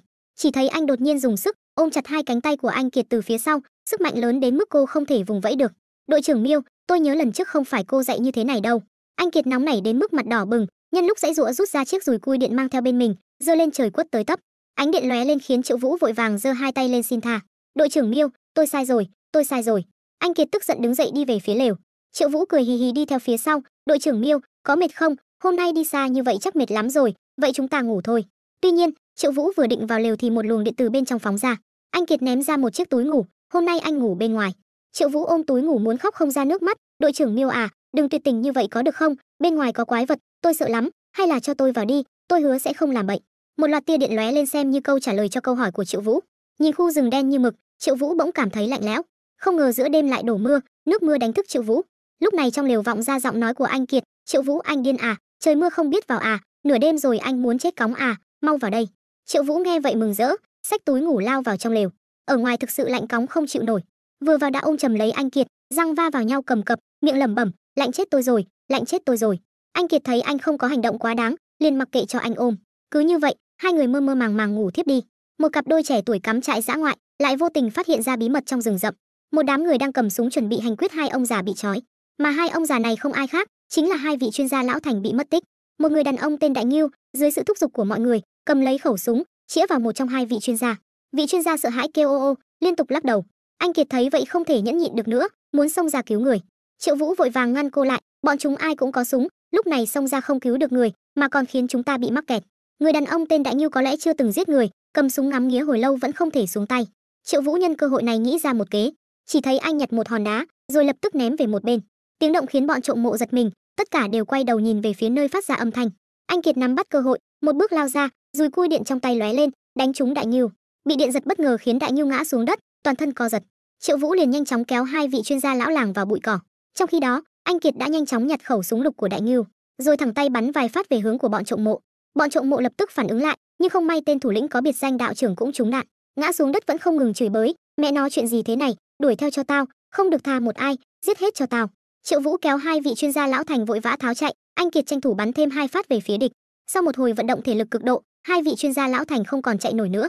Vốn dĩ tuổi cao sức yếu, đi lại khó khăn, cộng thêm những ngày gần đây bị bọn trộm mộ ngược đãi, làm sao còn sức lực mà chạy trốn. Triệu Vũ đề nghị tìm chỗ ẩn nấp. Không xong rồi, anh Kiệt lúc này cũng phát hiện đã dùng hết đạn. Vừa mới mưa xong, chúng ta đi đến đâu cũng để lại dấu chân. Triệu Vũ quan sát xung quanh, nhanh chóng suy nghĩ đối sách. Đột nhiên, anh quay đầu nói với anh Kiệt, đội trưởng Miêu, cô biết leo cây không? Anh Kiệt ngạc nhiên ngây người, không biết trong đầu anh lại nghĩ ra cái gì. Nhưng giây tiếp theo đã bị Triệu Vũ kéo lên cành cây.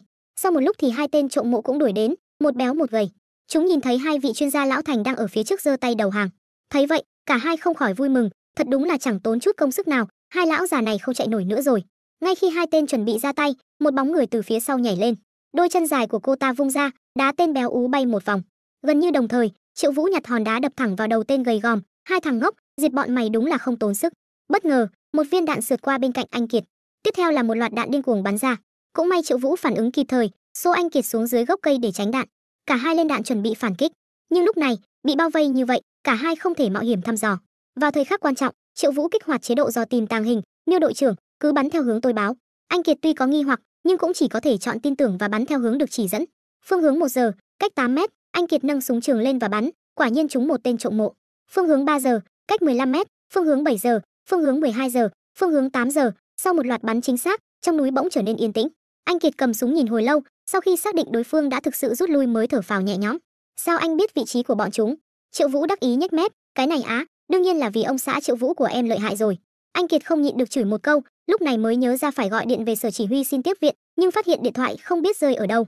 Triệu Vũ lấy điện thoại ra xem, ở đây không có sóng, chỉ có thể quay về lều để gọi, vì địa thế ở đó cao hơn. Thế là Triệu Vũ vẫy tay với hai vị chuyên gia lão thành, bảo họ đi theo về.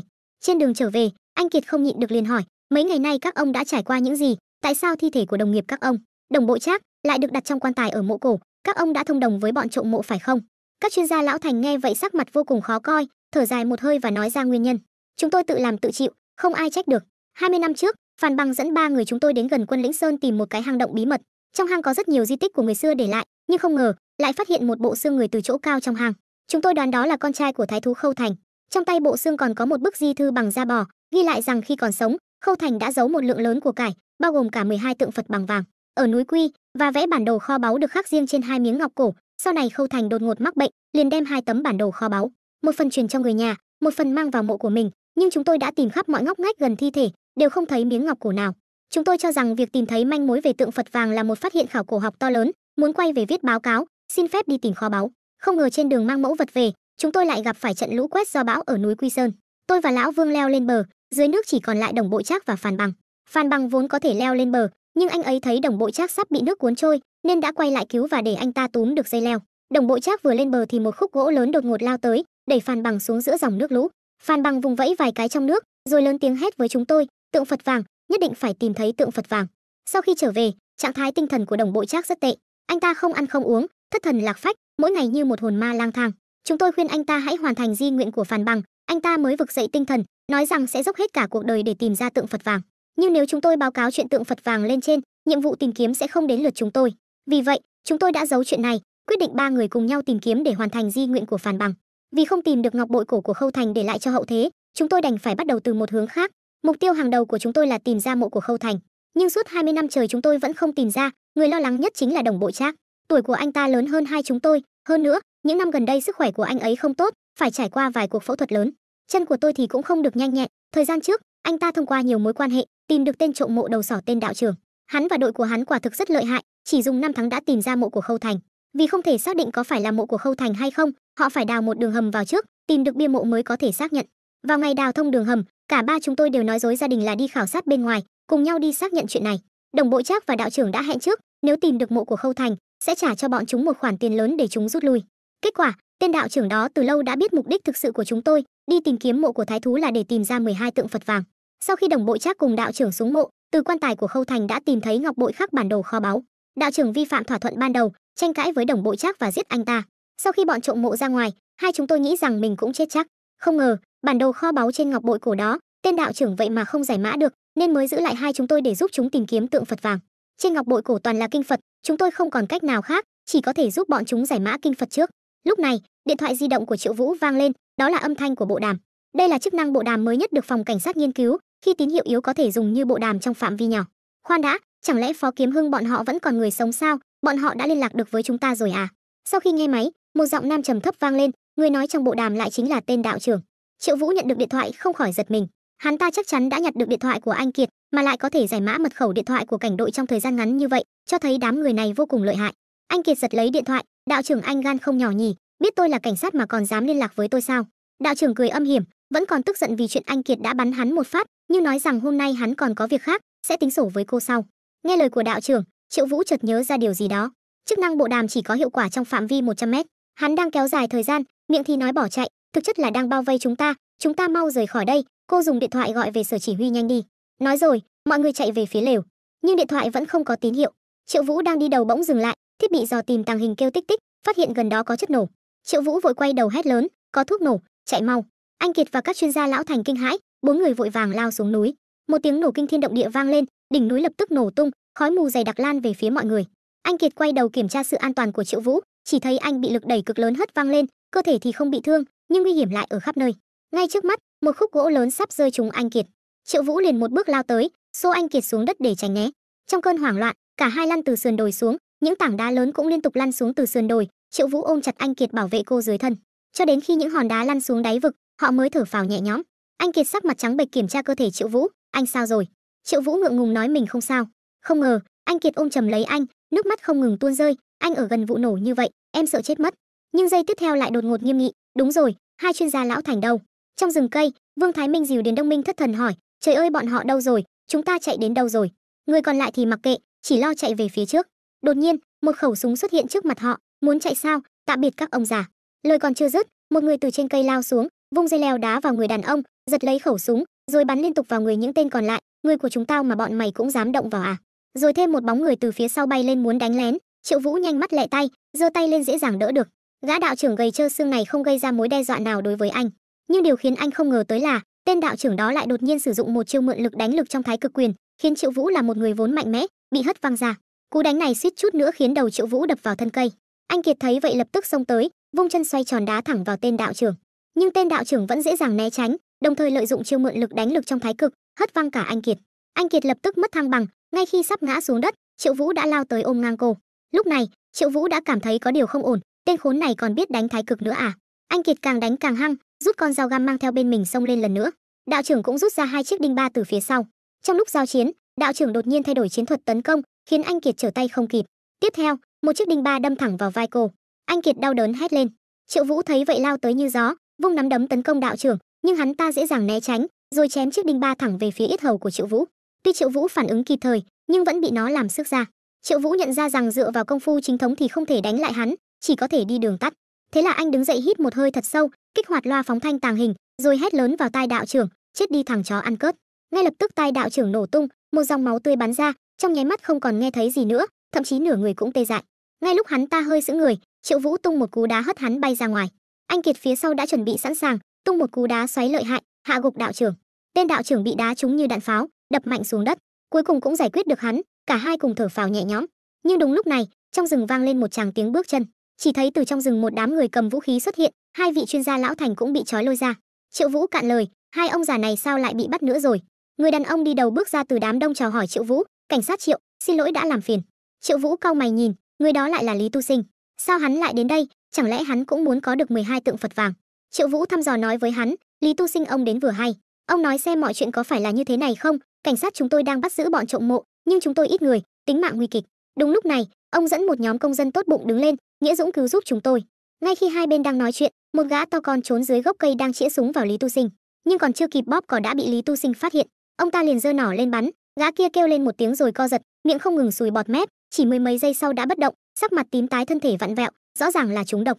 Sau đó Lý Tu Sinh tiếp tục lạnh lùng nói với Triệu Vũ, "Cảnh sát Triệu, thật xin lỗi nhé. Trong kế hoạch của tôi vốn không có hai người các anh, để tôi kể cho anh nghe hôm nay đã xảy ra chuyện gì nhé.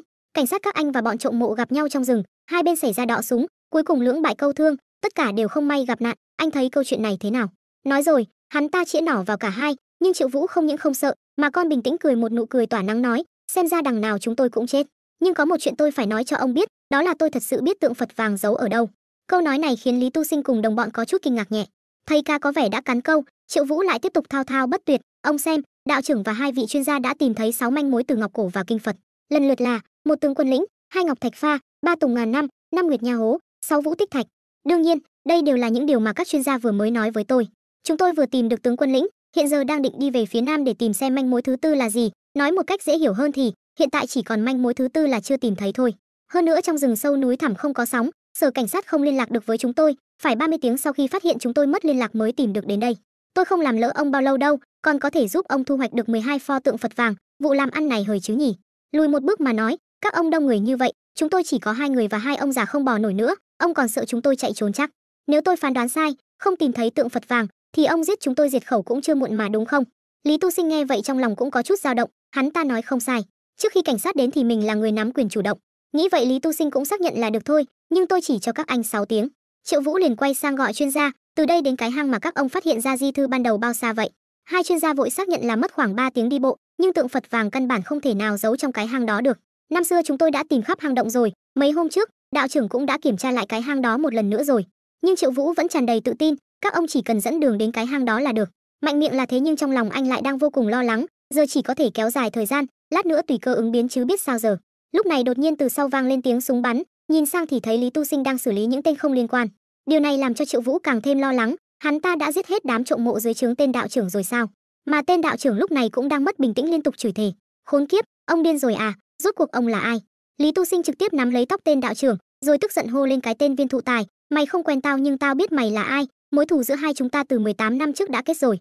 Mày giết sư phụ và muội muội của tao, còn táng tận lương tâm nhét họ vào mộ người khác, mặc cho họ quần áo của người cổ đại. Mày chôn sư phụ hoàng kim của tao ở đâu, còn những văn vật mày cướp của sư phụ tao đâu cả rồi? Triệu Vũ nghe vậy cũng nhận ra, hung thủ vụ án xác nữ cổ trang là cái tên đạo trưởng này. Ngược dòng thời gian về 18 năm trước, lúc đó Viên Thụ Tài chỉ mới 19 tuổi và đang cùng cha đi đào một cái giếng cổ. Nhưng chớ trêu thay, khi cha của Viên Thụ Tài xuống giếng không lâu, đột nhiên từ dưới giếng vang lên một tiếng thét, thì ra dưới giếng xảy ra một vụ sạt lở đất. Tất cả mọi người liền ra sức cố kéo ông ta lên, nhưng cuối cùng thì sợi dây đã đứt và ông già đã ra đi với con cừu lạnh toát. Sau đó Viên Thụ Tài cùng hai người nữa đã đến nhà kho của người phụ nữ để bán đồ trộm mộ. Nhận tiền xong, Viên Thụ Tài lý nhí nói với người phụ nữ, "Chị à, có thể cho thêm chút được không? Em ra chợ hỏi rồi. Cái ngọc bội chúng em tìm được lần trước, chỉ riêng nó đã đáng giá 6-7 ngàn tệ rồi, mà chị cuối cùng chỉ cho chúng em 400 tệ." Người phụ nữ mất kiên nhẫn quay đầu lại, vừa chia tay ra vẫy vẫy vừa nói, "Cậu tự nói là giá thị trường rồi còn gì, có giỏi thì cậu ra chợ mà bán đi, xem ngày mai cậu có bị tóm không." Nói dứt câu thì cô gái định quay đi. Viên Thụ Tài vội tiến lên ngăn người phụ nữ lại, "Em xin chị, bố em mất rồi, dù là tiền mai táng chị cũng nên cho thêm chút chứ." Cách cách lập tức nổi giận chửi mẹ kiếp, "Bố mày chết thì tao phải cho thêm tiền à? Mày coi tao là nhà từ thiện à? Lũ ăn mày thối bọn mày bộ không muốn sống nữa rồi à? Đánh cho tao." Sau một hồi đấm đá, ba người bị vứt ra ngoài cửa như rác. Cách cách ném tiền xuống đất, "Hàng của bọn mày chỉ đáng giá bấy nhiêu thôi, còn chuyện bố mày chết á, liên quan chó gì đến tao." Nhìn những tờ tiền giấy vương vãi trên đất và những tủi nhục phải chịu hôm nay, Viên Thụ Tài thầm hạ quyết tâm, nhất định phải khiến chúng trả giá. Qua một đoạn thời gian nữa, hôm đó Cách cách và chùm xã hội đen Hoàng Kim đang nướng khoai cùng Peter trong nhà riêng, sau một hồi sảng khoái mồ hôi nhễ nhại rồi mệt mỏi ngả xuống giường. Đột nhiên nghe thấy có tiếng động, trong phòng bất ngờ xuất hiện thêm mấy người nữa. Chưa kịp phản ứng, Hoàng Kim đã bị đè xuống giường bóp cổ cho ngạt thở. Cách cách sợ hãi hét ầm lên, nhưng vì là phòng cách âm nên cũng không ai nghe thấy. Viên Thụ Tài lúc này đã mất hết lý trí, tàn nhẫn sát hại hai người. Sau đó có người phát hiện ra đồ đạc trong tủ, "Anh à, anh xem này, toàn là bảo vật, chúng ta giàu to rồi." Mang theo những cổ vật này, mấy người chuẩn bị rời đi, nhưng xử lý thi thể thế nào đây? Viên Thụ Tài đột nhiên nghĩ ra một cách, dù sao bọn chúng cũng là trộm mộ, dứt khoát chôn hai người vào mộ người khác. Như vậy thi thể sẽ rất khó bị phát hiện. Trở lại hiện tại, lúc này Lý Tu Sinh vẫn đang lớn tiếng chất vấn đạo trưởng, "Mày chôn sư phụ hoàng kim của tao ở đâu? Còn những cổ vật bị đánh cắp nữa, đâu hết rồi?" Đạo trưởng cười lạnh, "Ngọc bội và bản đồ ở đây, có bản lĩnh thì tự đi tìm đi. Ông đã biết rõ lai lịch của tôi rồi, ông cho rằng những thứ đó ông nuốt trôi sao?" Lý Tu Sinh giật lấy bản đồ và ngọc bội, "Nuốt trôi hay không là chuyện của tao, mày đừng lo chuyện bao đồng." Rồi đứng dậy ra lệnh cho đàn em, "Mang theo bọn chúng ta đi. Nếu không tìm được 12 pho tượng Phật vàng thì cứ chờ chết đi." Triệu Vũ nhíu mày thầm tự nhủ, nhất định phải tìm cơ hội trốn thoát trên đường đi. Một đoàn người hùng dũng tiến về phía đông của núi Quân Lĩnh. Trên đường đi, Triệu Vũ cẩn thận quan sát xung quanh, mãi vẫn không tìm được cơ hội thích hợp để đánh úp. Đột nhiên, một khẩu súng dí sát vào đầu anh. "Cảnh sát Triệu, anh không định dẫn tôi đến cái hang động mà bọn họ phát hiện ra di thư đó chứ? Đạo trưởng bọn chúng đã lục soát cái hang đó nát nước rồi, nếu thực sự có kho báu, hắn còn rơi vào tình cảnh này sao?" Triệu Vũ nhíu chặt mày, thầm nghĩ tên này thật khó lừa, nhưng vẫn phải cố tỏ ra bình tĩnh. "Theo tôi thấy, nếu giữa cây tùng ngàn năm và hố lưỡi liềm còn một manh mối nào đó, thì chính là cái hang kia. Kho báu chính là giấu trong hang động, đạo trưởng không tìm thấy không có nghĩa là tôi không tìm thấy." Đạo trưởng nghe vậy tức giận hừ một tiếng, "Toàn là nói nhảm, trong cái hang đó không có hố lưỡi liềm, cũng chẳng có đá giọt mưa gì cả, ngoài con sông ngầm ra thì chẳng có gì hết." Lý Tu Sinh cũng phụ họa, "Đúng vậy, kho báu chẳng lẽ lại giấu trong sông ngầm? Khâu Thành dù ngốc đến đâu cũng không giấu kho báu ở nơi bị nước ngập được, đó là tượng Phật vàng đấy." Triệu Vũ tỏ vẻ chắc chắn, "Làm ơn động não suy nghĩ một chút được không, chỉ nhìn vào hiện tại, không nghĩ đến lịch sử à? Khâu Thành đã đúc tượng Phật vàng trong hoàn cảnh nào, là thiên hạ đang đại hạn đó. Để cầu mưa nên Khâu Thái Thú mới liên kết với phú thương địa phương đúc tượng Phật vàng cầu phúc, lúc Khâu Thành giấu kho báu, chỗ đó không có nước, nên đương nhiên sẽ không có con sông ngầm đó rồi. Hắn vốn chỉ vì nhu cầu bất ngờ của bản thân trong tương lai, vì để lại cho mình một đường lui. Hắn đâu có quan tâm đến chuyện vài trăm năm sau có chuyện gì xảy ra hay không. Khâu Thành vì tư lợi cá nhân, ngay cả tượng Phật vàng cầu phúc cho bá tánh cũng dám đánh cháo. Một người ích kỷ như vậy, hắn chỉ có thể nghĩ đến bản thân, giống như hai người các người vậy." Nghe lời Triệu Vũ, Lý Tu Sinh chỉ có thể lựa chọn tin tưởng anh một lần nữa. Rất nhanh bọn họ đã đến hang động, Lý Tu Sinh liền lên tiếng nói, "Được rồi, đến đây thôi nhé, tôi đoán cái ao này không những rất lạnh mà địa hình còn phức tạp, có khả năng còn có cá sấu nữa. Anh không phải là muốn tôi xuống nước cho cá sấu ăn đấy chứ?" Triệu Vũ không khỏi có chút bực bội, nhưng cũng chỉ có thể cứng đầu đáp lại, "Ông gấp cái gì, bây giờ cái ao này có nhiều nước như vậy, nhưng vào thời Minh Triều hạn hán cách đây vài trăm năm, cái ao này là một thung lũng sâu đấy. Tôi dám đánh cược bằng cái đầu của mình, hố lưỡi liềm ở dưới đáy ao này, còn đá giọt mưa thì sẽ nằm trong hố lưỡi liềm. Chỉ cần tôi tìm được đá giọt mưa, thì tượng Phật vàng cũng sẽ tìm được." Lý Tu Sinh đã hiểu ý đồ của Triệu Vũ, tên này rõ ràng là muốn lừa mình xuống nước tìm đường chết. Thế là hắn ta cầm súng lên, tốt thôi cảnh sát Triệu, vậy làm phiền anh đích thân cho chúng tôi chứng kiến kỳ tích. Bây giờ hãy nhảy xuống vớt tượng Phật vàng lên đi. Khi nói, Lý Tu Sinh lộ vẻ hung ác, vì hắn ta biết lời nói của Triệu Vũ căn bản chỉ là suy đoán của anh, mà lúc này ép Triệu Vũ xuống nước, không khác nào tuyên án tử hình cho anh. Không ngờ Triệu Vũ lại sảng khoái gật đầu đồng ý, không vấn đề gì. Dù sao ở đây chỉ có tôi là rõ vị trí của tượng Phật vàng nhất. Anh Kiệt đột nhiên hét lớn, không được Triệu Vũ, để tôi đi cùng anh.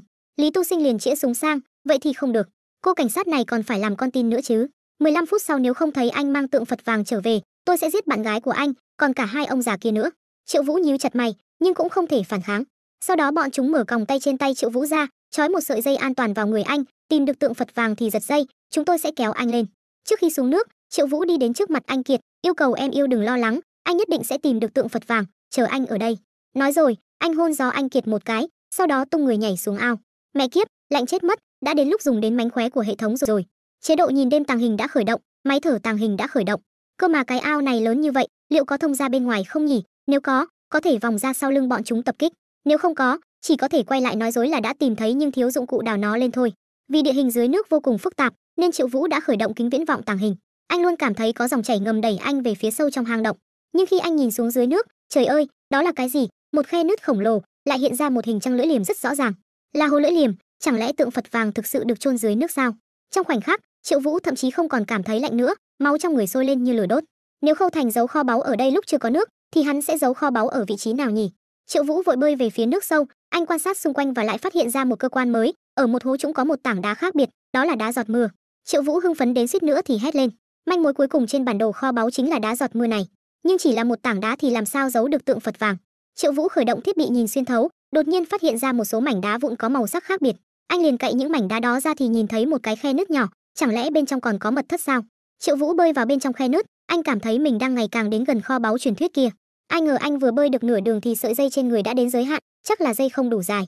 Nếu bọn họ thu dây về mà phát hiện ra mình biến mất, rất có thể sẽ giết người diệt khẩu. Nhưng điều này căn bản không làm khó được Triệu Vũ, anh buộc sợi dây vào một tảng đá lớn rồi tiếp tục bơi vào trong. Sau khi bơi qua một đoạn đường hầm rất dài, cuối cùng anh trồi lên một nơi có không khí. Đập vào mắt anh là một hang đá rộng khoảng 10 mét vuông. Trong hang đá lại cất giấu hàng chục thùng gỗ lớn. Anh trèo lên bờ, nhặt hòn đá đập vỡ khóa đồng, trong thùng gỗ hiện ra rất nhiều vật liệu chống sốc như bông gòn. Sau khi Triệu Vũ bới bông gòn ra, trong nháy mắt ánh vàng rực rỡ, một bức tượng Phật vàng cứng rắn xuất hiện trước mắt Triệu Vũ. Đúng là tượng Phật vàng rồi, lần này Triệu Vũ thực sự ngây người. Ngoài tượng Phật vàng ra còn có rất nhiều vàng bạc châu báu. Chỉ thấy anh túm một nắm châu báu và cười lớn. Sau khi kích động, ánh mắt Triệu Vũ đột nhiên trở nên sâu thẳm, thật là trời không phụ lòng người, đạo trưởng và Lý Tu Sinh, các ngươi chết chắc rồi. Bên trên bờ, đám người của Lý Tu Sinh đang vô cùng sốt ruột, đại ca, hắn xuống nước được 13 phút rồi, còn 2 phút nữa là hết thời gian. Ai mà nhịn thở được mười mấy phút chứ, dây thừng cũng đã thả hết cỡ rồi, thằng đó không chết cóng thì cũng chết đuối rồi.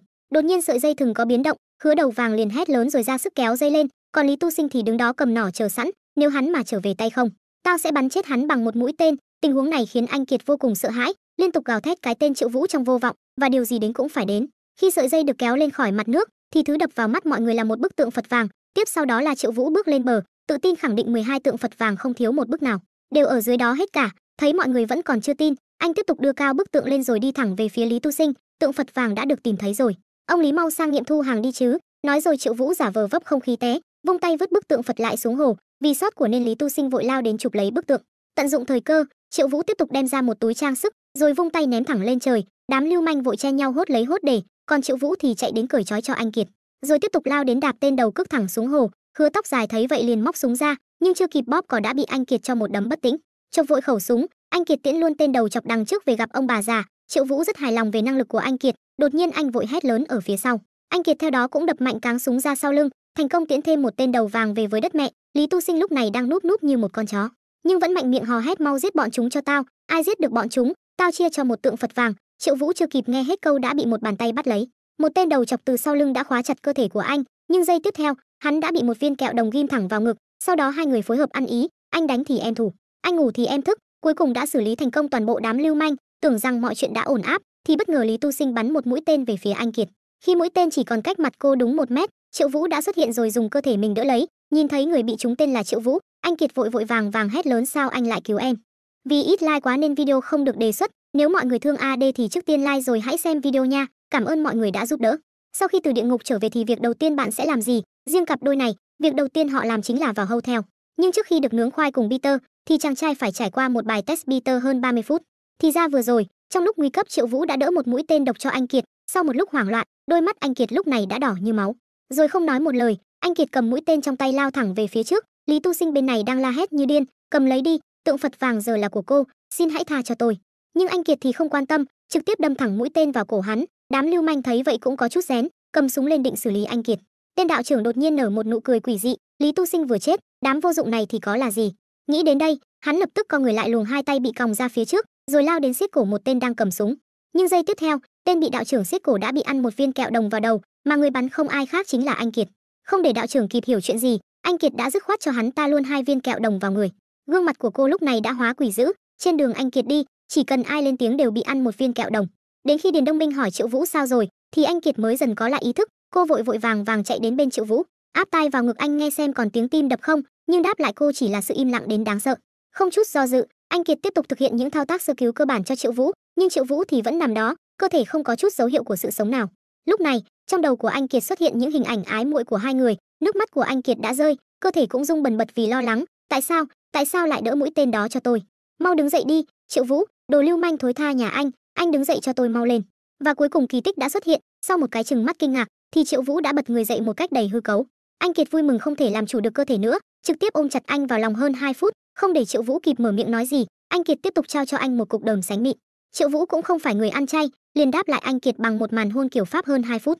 Rất nhanh đội chi viện đã đến, mọi người nhốn nháo cả lên, bên kia còn một người bị thương, trên mặt đất nhiều người thế này, thật sự là do hai người đó làm sao? Bên này anh Kiệt đột nhiên im lặng không lý do, làm cho Triệu Vũ có chút lo lắng, thầm nghĩ, đây là lần đầu tiên cô ấy giết người nhỉ, trong lòng chắc chắn không thoải mái. Nghĩ xong, Triệu Vũ tiếp tục xoa đầu cô trấn an, Miêu đội trưởng đừng suy nghĩ nhiều quá, tình huống lúc đó nếu bọn họ không chết thì chúng ta chết, tôi còn cảm thấy cô ra tay nhẹ quá đấy. Điều quan trọng nhất là hai chúng ta đều còn sống là tốt rồi. Anh Kiệt nghe xong đôi mắt lại ngấn lệ, tay thì điên cuồng cào cấu, miệng thì liên tục gọi Triệu Vũ, em còn tưởng em đã mất anh thật rồi. Triệu Vũ nghe xong thì có chút kinh ngạc, cô ấy vừa rồi biểu cảm đó, cô ấy là lo lắng sợ mình chết sao? Nếu không phải nhờ huyết thanh vạn năng thì căn bản không thể giải được kịch độc trên mũi tên. Nhưng lần này quả thực rất nguy hiểm, sau khi giải độc cũng suýt chút nữa thì toi mạng. Thời khắc cuối cùng là nhờ máy tạo nhịp tim tự động khởi động, nếu không thì mình lại tiếp tục xuyên không nữa rồi. Đột nhiên anh Kiệt hét vào mặt Triệu Vũ, Triệu Vũ anh nghe cho rõ đây, sau này anh còn ngốc nghếch đến mức đỡ đạn cho tôi nữa, tôi sẽ chính tay giết anh rồi tự sát, không có lần thứ hai đâu đấy, biết chưa? Triệu Vũ nghe xong chỉ biết cười bất lực. Hệ thống lại hiện thông báo mới, kỳ ngộ lần này đã hoàn thành, độ hoàn thành 175%, nhận được 10 món đạo cụ hệ thống, xin hãy kiểm tra. Triệu Vũ vội mở phần thưởng lên, thì đập vào mắt anh là một bảng dài như Peter của ai đó, máy mở khóa vạn năng, áo choàng tàng hình, áo chống đạn tàng hình, máy tạo nhịp tim tàng hình, huyết thanh vạn năng, thuốc cầm máu tàng hình, thuốc tăng cường năng lượng, thiết bị che chắn điện, máy theo dõi tàng hình, dựa vào mùi để theo dõi, máy bay tàng hình, bay lên độ cao 30 mét, thời gian duy trì lên đến 10 phút. Đọc xong Triệu Vũ liền nhảy dựng dựng, lần này đạo cụ gần như dùng hết rồi, đang lo đây, giờ thì lại có dùng nữa rồi, ha ha ha. Chuyển cảnh sang phía phân cục R, lúc này sư muội đang thông tin cho anh nắm, cục thành phố đã cử một tổ giám sát kỷ luật đến, phụ trách điều tra vấn đề của cảnh viên trong vụ án lần này. Mấy người dưới trướng Lý Tu Sinh đã nói những lời bất lợi cho đội trưởng Miêu trong lời khai, điều này mới dẫn đến việc tổ giám sát đến điều tra. Trong phòng họp lúc này cũng vang lên tiếng trách cứ, đồng chí Anh Kiệt, với tư cách là đội trưởng đội hình sự, cô chắc cũng hiểu rõ các nguyên tắc của cảnh sát hình sự khi thực hiện nhiệm vụ ngoại tuyến. Vậy mà trong hang động cô đã nổ súng giết chết 2 người, một người khác cũng suýt bị giết, rõ ràng là lạm dụng vũ khí. Dù cho họ đều là tội phạm, cô xuất phát từ lý do phòng vệ chính đáng, nhưng có những tên tội phạm đã hoàn toàn mất khả năng kháng cự, không còn gây ra mối đe dọa cho cô nữa. Hành vi của cô có phải là có thành phần cố ý không? Trong đó có một người còn bị bắn trực tiếp vào đầu.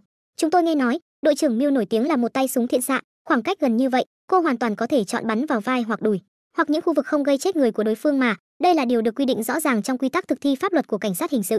Bọn họ còn chưa kịp nói hết câu, thì Triệu Vũ đã đạp thẳng cửa xông vào, làm cho cả căn phòng đột nhiên im bặt trong giây lát. Với máu liều nhiều hơn máu não, anh thẳng thừng chửi lớn cái lũ khốn khiếp hạ lưu các người, mẹ nó là muốn tạo phản à? Không để bọn họ kịp phản ứng, anh tiếp tục tiến đến cầm cốc nước lên, các người đang tra khảo tội phạm đấy à? Chúng tôi ở ngoài kia liều mạng mình chiến đấu, về đến đây còn phải nghe lũ tiểu nhân các người làm nhảm những câu nhảm nhí sao? Nếu không có luật pháp thì ông đây đã đấm chết mẹ chúng mày rồi. Khứa Môi Dày nghe vậy cũng lên tiếng, sao anh lại chửi bậy thế? Anh là cảnh sát à? Thế là chiếc ly trong tay của Triệu Vũ đã vỡ nát, tiếp theo đó là một màn khoe body của anh, nhìn xem vết thương trên người ông đây này. Việc cả hai chúng tôi còn có thể đứng trước mặt các người bây giờ đã là một kỳ tích rồi, động cái não heo của các người lên đi, đặt mình vào hoàn cảnh của chúng tôi mà nghĩ thử xem, lúc đó tôi trúng tên độc, sống chết chưa rõ, chỉ còn lại một mình đội trưởng Miêu, xung quanh toàn là kẻ thù với vũ khí chết người trong tay, nếu không giết chúng thì chúng tôi sống kiểu gì hả? Nghe tới đây thì Khứa Môi Dày mới chịu nhượng bộ, cảnh sát Triệu, anh hãy nghe chúng tôi nói đã, chúng tôi cũng chỉ là làm theo lệnh của cấp trên thôi. Sau đó thì cuộc nói chuyện đã kết thúc bằng một chữ cút từ miệng của Triệu Vũ. Suốt đoạn đường về nhà, anh Kiệt vậy mà lại không nói gì cả, Triệu Vũ là người lên tiếng xóa tan bầu không khí u ám. Không sao, có anh ở đây rồi, không ai dám động vào em đâu. Anh sẽ luôn ở bên cạnh em, nếu em bị đuổi việc, anh cũng xin thôi việc ngay, nếu em phải ngồi tù, anh sẽ đập vỡ cửa kính đồn cảnh sát, rồi cùng em vào tù. Đội trưởng Miêu à, em đừng như vậy nữa được không? Anh đau lòng lắm đó. Nhưng đáp lại lời yêu thương của Triệu Vũ lại là hai chữ dừng xe. Đến khi chiếc xe đã dừng hẳn, thì anh Kiệt lại tiếp tục rưng rưng nước mắt. Em tưởng anh chết rồi, sau khi anh trúng tên độc, em cứ tưởng anh đã chết rồi, em cũng không muốn sống nữa, giống như phát điên, em chỉ muốn giết hết bọn chúng để báo thù cho anh. Được rồi, đừng nói nữa, đừng nói nữa, anh hiểu rồi, anh hiểu hết cả rồi. Chuyển cảnh đến một cái hotel, lúc này anh Kiệt đang đấm yêu Triệu Vũ ở trên giường. Trong vòng 1 phút nữa, nếu anh bị em đánh cho ngã xuống đất, thì sẽ không còn cơ hội nào nữa đâu. Nhưng đáp lại anh Kiệt là một sự im lặng từ Triệu Vũ, làm cho cô vô cùng khó hiểu về sự im lặng này. Đến khi anh Kiệt vừa mới buông lỏng cảnh giác, thì Triệu Vũ lập tức vùng dậy, chỉ sau một cái gập người 90 độ, anh Kiệt đã té sấp mặt nằm sõng xoài trên giường. Không để anh Kiệt kịp có cơ hội phản ứng, Triệu Vũ tiếp tục lao đến định ôm chặt cô vào lòng, nhưng chân của anh Kiệt cũng không phải dạng vừa, liền nhanh thoăn thoắt đạp cho anh một cú đau thấy mẹ. Nhưng với quyết tâm nướng khoai mãnh liệt, Triệu Vũ lập tức bắt lấy cái chân trắng nõn của anh Kiệt, không quên trách móc em đá anh đau quá rồi đấy. Mà anh Kiệt cũng không phải cô gái dễ dãi, liền cười hì hì chê anh yếu sinh lý, bây giờ nhận thua vẫn còn kịp đấy, đừng để té sấp mặt rồi mới nhận thua thì nhục nhã lắm đó nha. Triệu Vũ lúc này gương mặt đã bắt đầu khó chịu, anh Kiệt cũng nhận thức được mình nói có phần hơi quá đáng, liền co chân lên để Triệu Vũ có cơ hội tiếp cận, mà Triệu Vũ cũng không phải là thằng ngu, lập tức đè cô gái xuống nói những lời dơ bẩn. Đội trưởng Miêu, thật ra anh còn rất nhiều tuyệt chiêu lợi hại chưa dùng đến đâu, nếu mà anh dùng sức một chút thì. Không để Triệu Vũ kịp nói hết câu, anh Kiệt đã ghì đầu Triệu Vũ xuống hun chùn chụt, rồi chuyện gì đến cũng phải đến. Khúc này AD xin phép được chiếu hình ảnh, phần tưởng tượng xin phép nhường lại cho mọi người. Khung cảnh chuyển sang buổi sáng, lúc này Triệu Vũ đang cười đắc thắng, vì tối qua vừa phá được cái gì đó AD không tiện nói ra, mà anh Kiệt thì vẫn còn ngượng ngùng, lập tức đẩy anh ra chửi cái đồ lưu manh, vậy mà Triệu Vũ vẫn tiếp tục cười ha hả như ngáo đá. Sau đó TV đột nhiên đưa tin, theo xác nhận của cảnh sát, vào lúc 3 giờ 25 phút sáng nay, một tù nhân bị giam giữ tại nhà tù Vân Châu đã vượt ngục bỏ trốn. Theo thông tin, tù nhân này đột ngột phát bệnh vào đêm khuya, được đưa đến bệnh viện Vân Châu để cấp cứu. Tuy nhiên trong quá trình cấp cứu, tù nhân này đã tấn công cảnh sát và bỏ trốn, đến nay vẫn chưa bị bắt lại. Hiện tại ảnh của kẻ vượt ngục đã được công khai, nhắc nhở người dân chú ý, nếu ai biết thông tin gì của hắn, xin nhanh chóng liên hệ với cảnh sát. Gương mặt của Triệu Vũ đột nhiên tối sầm lại, theo con mắt nhà nghề từng làm trùm xã hội đen của anh, thì tên vượt ngục chắc chắn có đồng bọn tiếp ứng. Nhưng khi nghe anh Kiệt hỏi thì anh liền chối đây đẩy, anh trước đây từng ngồi tù, à không, đây là kinh nghiệm anh đúc kết được khi còn học ở trường cảnh sát. Chìa khóa để vượt ngục thành công là phải có đồng bọn tiếp ứng, nếu không thì trốn ra chỉ có chết mà thôi.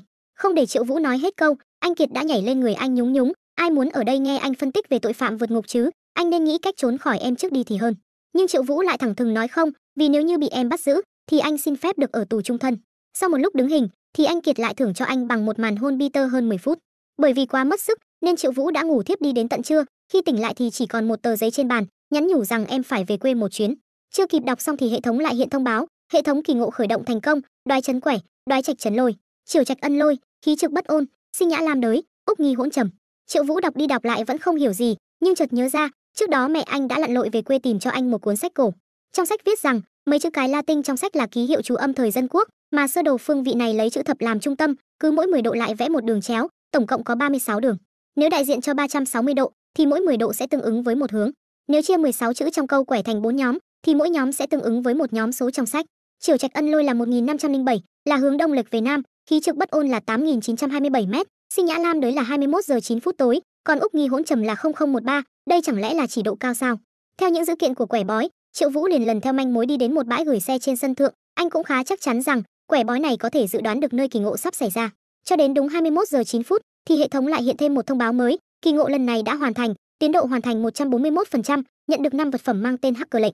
Đạo cụ cấp 1, sau khi sử dụng, từ 10 lệnh hack cố định, tùy ý chọn một lệnh, nó có tác dụng lên máy móc và thiết bị thông minh, có thể phát tán virus, mở khóa mật khẩu, sao chép tệp tin, điều khiển từ xa. Vừa đọc xong thì có một chiếc xe màu vàng chạy tới, sau đó một cô gái tóc bạc từ bên trong xe bước ra. Sau một màn ói sấp mặt, cô gái bất ngờ tiến lại gần lan can, đưa tay xuống cởi giày cao gót, rồi dứt khoát trèo thẳng lên lan can. Thấy mọi chuyện có gì đó không đúng, Triệu Vũ lập tức hét lớn cô đang làm cái chó gì vậy. Cô gái nghe gọi thì giật mình, rồi trượt chân té thẳng xuống dưới, may mắn là Triệu Vũ kịp thời lao tới, bắt gọn cái chân cô gái rồi trực tiếp kéo lên, nhưng vì chỉ bắt được có một cái chân nên cô gái bị kéo cho chàng hảng la oai oái. Đến khi đã đứng vững lại trên sân thượng thì cô gái lại tiếp tục mắc ói, sau đó thì ói xà xà như vòi rồng. Tưởng rằng mọi chuyện đã kết thúc ở đây thì bất ngờ cô gái lao đến ôm chầm lấy Triệu Vũ, rồi khóc sướt mướt kể lại toàn bộ câu chuyện. Hai người đó cứ đuổi theo em mãi, em đã nói với họ là ai dám nhảy từ bãi đỗ xe này xuống thì em theo người đó. Ai dè họ chẳng thèm để ý đến em nữa, lúc nãy em chỉ muốn xem thử, đứng ở đó sẽ có cảm giác gì thôi. Triệu Vũ lúc này đã vô cùng bất lực, ok giờ thì em mau về nhà, rồi bảo bố mẹ tìm bác sĩ khám cho em ngay đi, nói rồi anh quay bước rời đi, nhưng lại bị hai chiếc xe đến chắn trước mặt, một khứa đầu chọc bước xuống gọi tiểu thư, lão gia bảo cô mau trở về nhà. Nhưng cô gái thì vẫn cố chấp nói méo, tôi không muốn về nhà, mấy người cút đi cho tôi, này, cứu tôi đi chứ, bọn họ là người xấu đấy. Triệu Vũ nhìn ngó một lúc thì cũng cạn lời, đây chắc là bảo vệ của nhà giàu nào đó đưa tiểu thư về nhà thôi, liên quan méo gì đến mình chứ. Nhưng khi nghe khứa bảo vệ gọi mình là thằng nhãi, còn Hách Dịch tuyên bố ở đây không có chuyện của mày, cút cho tao càng xa càng tốt, thì dòng máu anh hùng trong anh đã trỗi dậy, trực tiếp dùng 3 đấm đánh gục 3 tên trong tích tắc. Cô gái thấy vậy thì coi anh như siêu anh hùng, liền ôm tay anh vào rú mình khen lấy khen để, thấy anh có vẻ hơi dễ dãi, liền chơi lớn hôn thẳng vào mặt của anh. Mà Triệu Vũ thì đâu phải người dễ bị cám dỗ, liền đẩy cô gái ra xác nhận tôi ăn cơm rồi. Nhưng căn bản là cô gái không để lời anh nói vào tai, tiếp tục lao đến định ôm anh vào rú. Lần này Triệu Vũ đã nghiêm túc, trực tiếp khóa tay cô về phía sau như bắt tội phạm. Cô gái vậy mà lại nghĩ rằng anh đang muốn làm tư thế la hán đẩy xe bò, khiến anh cũng cạn lời với sự vô tri tầm vũ trụ này luôn. Thế là không nhiều lời nữa, anh trực tiếp vứt thẳng cô ta vào cốp xe của đám bảo vệ, sau đó ra lệnh cho bọn chúng mau chở cô ta về nhà. Không cảm ơn thì thôi, khứa bảo vệ còn chửi anh là thằng mất dạy, nhưng Triệu Vũ thì méo quan tâm. Trở về phân cục R, Triệu Vũ lấy điện thoại ra gọi cho anh Kiệt, anh đã đến phân cục rồi đây, em về quê tận 1 tuần luôn à, sao không dẫn anh về ra mắt ba mẹ luôn. Anh Kiệt nghe xong thì đỏ mặt, lắp bắp đáp bây giờ vẫn chưa phải lúc. Đột nhiên có một người đi lướt qua, theo quán tính Triệu Vũ liền quay đầu nhìn sang, thì liền bị anh Kiệt phát hiện vết son môi trên mặt. Nghĩ lại khung cảnh bị cô gái cưỡng hôn, Triệu Vũ mới tá hỏa tìm lý do giải thích. Đột nhiên bên trong phòng vang lên tiếng nói gấp gáp, tôi muốn tự thú, tôi giết người rồi. Vụ án giết người ở khu chung cư Bộ Dầu Mỏ số 2 10 năm trước là do tôi làm, người là do tôi giết, có thể còng tay tôi trước được không? Tôi muốn chụp vài tấm ảnh. Triệu Vũ vì nhiều chuyện nên bơ luôn anh Kiệt, làm cho cô vô cùng tức giận, liên tục gặng hỏi vết son môi trên má anh. Thế là Triệu Vũ lấy lý do có vụ án mới, sau vài câu qua loa linh tinh thì tắt máy, rồi lú cái đầu vô phòng nhiều chuyện tiếp. Bên trong phòng, Trương Cảnh Phong đang chất vấn người đàn ông, anh là Lan Thư Bình phải không? Là cái người đóng vai bố của nam chính trong phim Mùa Tốt Nghiệp, còn là người dẫn chương trình của chương trình ẩm thực lúc 12 giờ. Người đàn ông vội vàng xác nhận là đúng, còn gấp gáp yêu cầu mọi người đừng tốn thời gian điều tra, nghe nói vụ án Miên Lĩnh của các anh đã phá rồi, có thể nhanh chóng định tội cho tôi được không? Sư muội thì lại muốn làm theo đúng quy trình, vụ án giết người ở khu chung cư Bộ Dầu Mỏ số 2 10 năm trước, một người phụ nữ bị đâm chết bằng dao, lúc đó ông là nghi phạm, nhưng vụ án đã kết thúc rồi mà, hung thủ là Phùng Khoát, hiện đang ở trong tù. Lan Thư Bình liền hét lớn không phải vậy, người phụ nữ bị giết đó là bạn đại học của tôi tên Lưu Kiều, Phùng Khoát bị oan, tôi mới là hung thủ thật sự. Không để anh ta kịp nói hết câu, thì Triệu Vũ đã bước vào hét lớn anh nói dối. Anh nói người là do anh giết, vậy anh hãy trả lời câu này đi, lúc anh dùng dao giết người có đeo găng tay không? Vị trí đâm vào đâu? Đâm mấy nhát? Trên dao có dấu vân tay không? Đâm dao ở trong nhà hay ngoài nhà? Thì tôi đeo găng tay, lúc đó đầu óc tôi trống rỗng. Thôi được rồi, nói thật đi Lan ca, Phùng Khoát vừa mới vượt ngục hôm qua, hắn đã bắt cóc vợ hay con của anh rồi đúng không? Rốt cuộc giữa hai người có ân oán gì? Lan Thư Bình nghe vậy cũng bất lực quỳ rạp xuống, rồi thật thà kể lại toàn bộ câu chuyện. Ba người chúng tôi vốn dĩ có quan hệ rất tốt, cho đến 10 năm trước, tại khu chung cư Bộ Dầu Mỏ số 2, khoảng từ 9 giờ 30 phút đến 10 giờ tối, hung thủ xông đến đâm liên tiếp 4 nhát vào bụng Lưu Kiều. Lưu Kiều hẳn là đã nhận ra hung thủ từ bóng lưng của hắn, thế là dùng chút sức lực cuối cùng, để lại tin nhắn trước khi chết. Phùng Khoát từ đoàn làm phim tan làm về, là người đầu tiên phát hiện ra thi thể, liền gọi điện cho cảnh sát và xe cứu thương. Sư muội dựa vào hồ sơ cũng thông tin thêm rằng, Lan Thư Bình quả thật nói không sai. Tài liệu cho thấy năm đó Lưu Kiều cùng Phùng Khoát và Lan Thư Bình, ba người là bạn học đại học có quan hệ trên tình bạn dưới tình yêu. Cho nên Phùng Khoát và Lan Thư Bình đều là nghi phạm giết Lưu Kiều. Nhưng buổi tối xảy ra án mạng, Lan Thư Bình ở nhà hàng gần hiện trường, chủ nhà hàng có thể chứng minh. Lúc đó Lan Thư Bình uống rượu đến 11 giờ với một người bạn học tên Quan Quân còn đích thân đưa Lan Thư Bình về nhà. Vì chứng cứ ngoại phạm này, Lan Thư Bình được loại khỏi diện nghi vấn. Ngày hôm sau khi vụ án xảy ra, các hình cảnh tìm thấy một con dao găm dính máu của Lưu Kiều và dấu vân tay của Phùng Khoát trong ngăn kéo phòng ngủ nhà Phùng Khoát. Cộng thêm dấu vân tay, dấu giày, lông tóc tại hiện trường đều là của Phùng Khoát, cảnh sát liền xác định hung thủ là Phùng Khoát. Sau đó Phùng Khoát bị kết án tử hình, hoãn thi hành, đã nhiều lần kháng cáo nhưng không thành công, về sau thì bị kết án tù chung thân. Vì tay nghề mộc tuyệt đỉnh và biểu hiện tốt, nên sau đó lại được sửa thành 19 năm tù, hiện tại đã qua 10 năm, còn 9 năm nữa là có thể ra tù.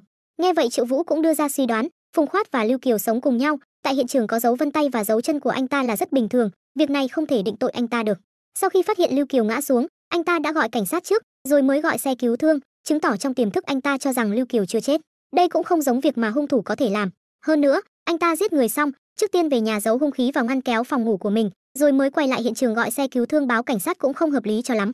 Ý của anh là Phùng Khoát bị vu oan giá họa sao? Nếu hung thủ là vu oan, thì một là phải đeo găng tay khi giết người, hai là phải lau sạch dấu vân tay trên chuôi dao sau khi giết người. Nhưng trên chuôi dao lại có dấu vân tay của Phùng Khoát, cái này giải thích thế nào? Hơn nữa nếu đã vu oan giá họa, sao không vứt hung khí trực tiếp tại hiện trường, tại sao còn phải đem hung khí đến nhà Phùng Khoát làm gì? Muốn vẽ rắn thêm chân sao? Phùng Khoát muốn giết Lưu Kiều thì cũng phải có động cơ chứ, chẳng phải hai người họ đang yêu nhau sao? Sư muội dựa vào tài liệu cũng giải thích, hồ sơ vụ án cho thấy lúc đó Phùng Khoát và Lưu Kiều có bất đồng về chí hướng. Phùng Khoát muốn đến các công ty điện ảnh lớn để phát triển, cưới xin muộn hơn một chút. Lưu Kiều thì lại muốn ổn định ở công ty điện ảnh hiện tại, kết hôn trước rồi từ từ phát triển. Nhưng vì chút bất đồng nhỏ nhặt này mà giết người thì cũng không hợp lý cho lắm. Vậy chẳng lẽ anh ta thật sự bị hãm hại sao? Đối diện với vô số những câu hỏi hóc búa từ đồng nghiệp, Triệu Vũ đành chọn cách im lặng để quan sát tình hình. Trong đầu anh thì không ngừng tự hỏi, người hãm hại Phùng Khoát là Lan Thư Bình sao? Lan Thư Bình ngồi trên bàn thì đang liên tục thở dài, con gái tôi bây giờ đang ở trong tay Phùng Khoát, nếu tôi không đầu thú, hắn sẽ giết con gái tôi, nếu hắn biết tôi báo cảnh sát thì chắc chắn cũng xong đời. Lúc này thì Triệu Vũ mới bắt đầu cất tiếng phân tích, tình huống hiện tại có thể nói lên hai điều, thứ nhất, Phùng Khoát có khả năng bị oan rất lớn. Một người rõ ràng chỉ cần cố thêm 9 năm nữa là có thể ra tù, thì không cần thiết phải gây chuyện để tiếp tục tăng số năm tù của mình lên. Thứ hai, Phùng Khoát vô cùng chắc chắn, Lan Thư Bình chính là hung thủ thật sự giết Lưu Kiều và hãm hại mình. Nhưng sư muội thì lại cảm thấy, từ biểu hiện và phản ứng của Lan Thư Bình, nhìn kiểu gì cũng không giống hung thủ. Đột nhiên có một anh điều tra viên chạy vào, Trương Cảnh Phong vội cất tiếng hỏi, việc khám nghiệm hiện trường vụ bắt cóc thế nào rồi? Là như thế này, con gái Lan Thư Bình mỗi ngày đều đến trường nghệ thuật cạnh khu dân cư học vẽ, không cần phải băng qua những con đường lớn gần đó. Một đứa bé 9 tuổi, mỗi ngày đều tự đi học và về nhà. Vụ bắt cóc xảy ra trên đoạn đường từ nhà đến trường nghệ thuật, thời gian là hơn 8 giờ sáng. Toàn bộ đoạn đường chỉ có khoảng 30 mét, ở lối vào cổng trường là không có camera giám sát, cho nên bọn bắt cóc chắc chắn đã đến xem xét trước. Triệu Vũ liền phát hiện ra điểm bất thường, 8 giờ sáng có rất nhiều người ở hiện trường, muốn bắt cóc một đứa bé 9 tuổi không dễ dàng như vậy đâu. Nếu vậy thì chỉ có một tình huống xảy ra, đó là cô bé quen biết bọn bắt cóc nên mới dễ dàng bị lừa đi. Sư muội lại cảm thấy vẫn chưa hợp lý cho lắm, vì Phùng Khoát mới vừa vượt ngục, làm sao mà quen con bé được. Để giải thích cho câu hỏi này, Triệu Vũ lại đưa ra một giả thuyết khác, việc bắt cóc không nhất thiết phải do đích thân hắn ta làm, có lẽ hắn ta có đồng bọn. Hơn nữa việc vượt ngục vốn dĩ đã khó khăn, không có đồng bọn thì còn khó khăn hơn gấp bội. Sau đó anh tiếp tục quay sang hỏi đồng nghiệp, tình hình cụ thể vụ vượt ngục của Phùng Khoát như thế nào? Là như thế này, đêm Phùng Khoát vượt ngục, không biết đã ăn phải thứ gì mà xuất hiện triệu chứng dị ứng, sùi bọt mép còn bị ngất xỉu. Lính canh ngục đã đưa anh ta đến bệnh viện cấp cứu ngay trong đêm. Sau khi tình trạng bệnh ổn định, cần phải ở lại bệnh viện theo dõi 24 tiếng. Lính canh ngục chịu trách nhiệm canh giữ Phùng Khoát, một người ở trong phòng, người còn lại ở ngoài cửa. Tay phải của Phùng Khoát cũng bị còng vào giường bệnh. Nhưng vì Phùng Khoát có biểu hiện rất tốt trong tù, quan hệ với lính canh ngục cũng không tệ, cho nên lính canh ngục không khắt khe, tất cả đều ngủ quên. Nửa đêm 3 giờ, Phùng Khoát mở còng tay trốn đi. Sau đó kiểm tra lính canh ngục canh giữ trong phòng, phát hiện đã hít một lượng thuốc mê dạng xịt nhất định. Camera giám sát cho thấy, Phùng Khoát đã nhảy cửa sổ trốn đi. Ba thanh ngang của lưới chống trộm cửa sổ hẳn là đã có người cắt đứt từ trước. Khi rời khỏi bệnh viện, Phùng Khoát còn thay quần áo. Trương Cảnh Phong lại có chút thắc mắc, đồng bọn của hắn ta có phải là bạn tù có quan hệ tốt không? Triệu Vũ lập tức bác bỏ, vì anh đã kiểm tra trước đó rồi, trong tù chỉ có 2 phạm nhân cùng khu với Phùng Khoát đã ra tù, một người 85 tuổi, một người bị ung thư gan giai đoạn cuối. Nhưng mà mọi người đừng lo lắng, Phùng Khoát luôn ở trong tù, nếu có đồng bọn thì chắc chắn phải thường xuyên liên lạc với hắn. Rồi Triệu Vũ tiếp tục phân công công việc, Bối Ni, em kiểm tra lại xem có ai thường đến nhà tù thăm hắn không. Trương Cảnh Phong, cậu từ bạn bè người thân gia đình của Phùng Khoát mà bắt đầu điều tra, lật từng gốc gác của bọn họ lên. Vậy bên phía Lan Thư Bình thì sao? Về phần ông ta trước tiên công khai với bên ngoài rằng Lan Thư Bình là hung thủ thật sự, đánh lạc hướng Phùng Khoát để câu giờ. Chúng ta tranh thủ điều tra, nhanh chóng giải cứu bé gái. Tiến độ hoàn thành kỳ ngộ lúc này đã đạt 82%, theo đó Triệu Vũ cũng nhận được một bộ khuếch đại tín hiệu. Chuyển cảnh đến quán ăn sáng gần đồn cảnh sát. Triệu Vũ ngồi hút cháo thôi cũng nhận được kỳ ngộ mới. Đang chuẩn bị ăn cục giò chéo quẩy thì một chiếc xe đột nhiên chạy đến thắng cái két. Rồi một ông quản gia bước đến mở cửa xe, và người bước xuống xe không ai khác chính là cô gái tóc bạc. Triệu Vũ thì lại đang nghĩ về nụ hôn vội hôm đó. Sau một màn uốn éo khoe cặp bưởi 5 roi, thì cô gái cũng đề nghị được bàn một vụ làm ăn lớn. Nếu anh đồng ý, thì chiếc xe này tặng cho anh, cộng thêm lương năm 2 triệu tệ. Triệu Vũ cũng hiểu rất rõ, trên đời chỉ có 2 thứ là từ trên trời rơi xuống, một là nước mưa, còn 2 là cước chim, nên anh thẳng thắn hỏi luôn yêu cầu của cô gái. Thì cũng đơn giản thôi, anh đến làm vệ sĩ riêng tư cho tôi là được rồi. Sau một lúc do dự, Triệu Vũ cũng đứng lên từ chối thẳng thừng, cô tìm người khác đi, tôi không rảnh rỗi như cô nghĩ đâu. Bộ anh còn lăng tăng về vấn đề tiền lương sao? Triệu Vũ lại tiếp tục nói, không, tôi không phải nói về vấn đề tiền bạc, mà vì bây giờ tôi thấy làm cảnh sát vẫn còn khá thú vị. Chuyển cảnh đến phòng của con gái Lan Thư Bình. Lúc này bà mẹ đang ngồi khóc sướt mướt, nhưng vẫn không quên trách con gái mình cẩu thả, hôm qua đến trường nghệ thuật đã quên mang đồng hồ trẻ em, nếu không thì đã có định vị rồi. Để trấn an bà mẹ, sư muội liền đánh trống lảng khen tranh con bé vẽ rất đẹp.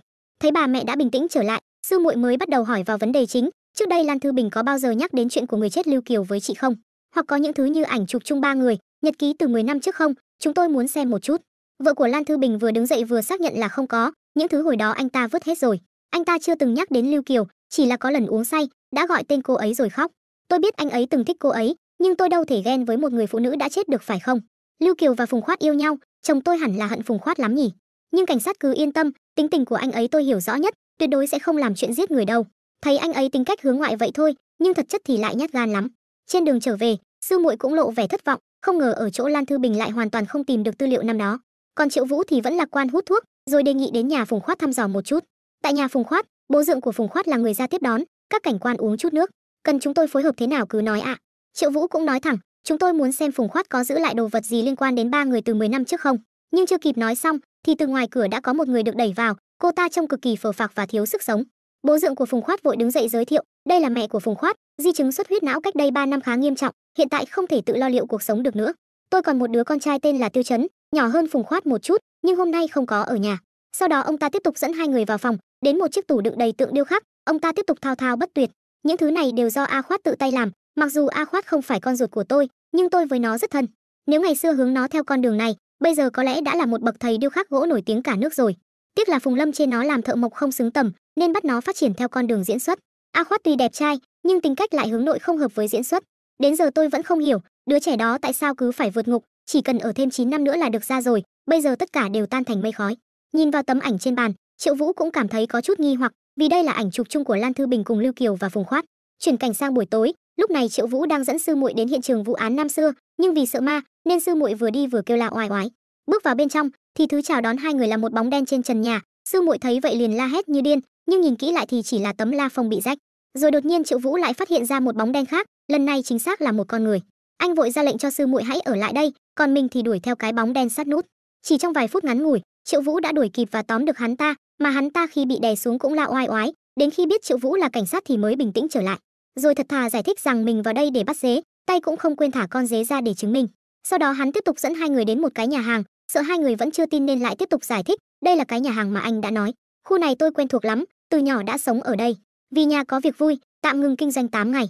Anh đừng thấy chỗ này tồi tàn, người đến ăn ở đây không ít đâu, món ăn kèm làm chuẩn vị, thịt xiên nướng cũng khá tươi, thỉnh thoảng còn có người uống rượu thâu đêm.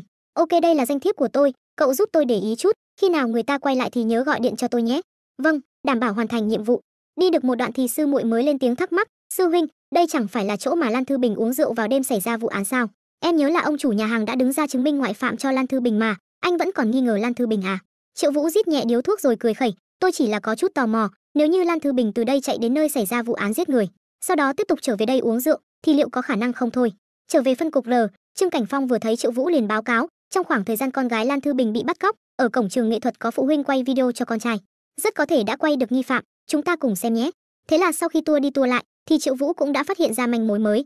Phóng to khung hình lên, lúc này xuất hiện một người phụ nữ đích bự, theo quán tính Triệu Vũ cũng lên tiếng, cái này, hình như tôi đã thấy ở đâu rồi.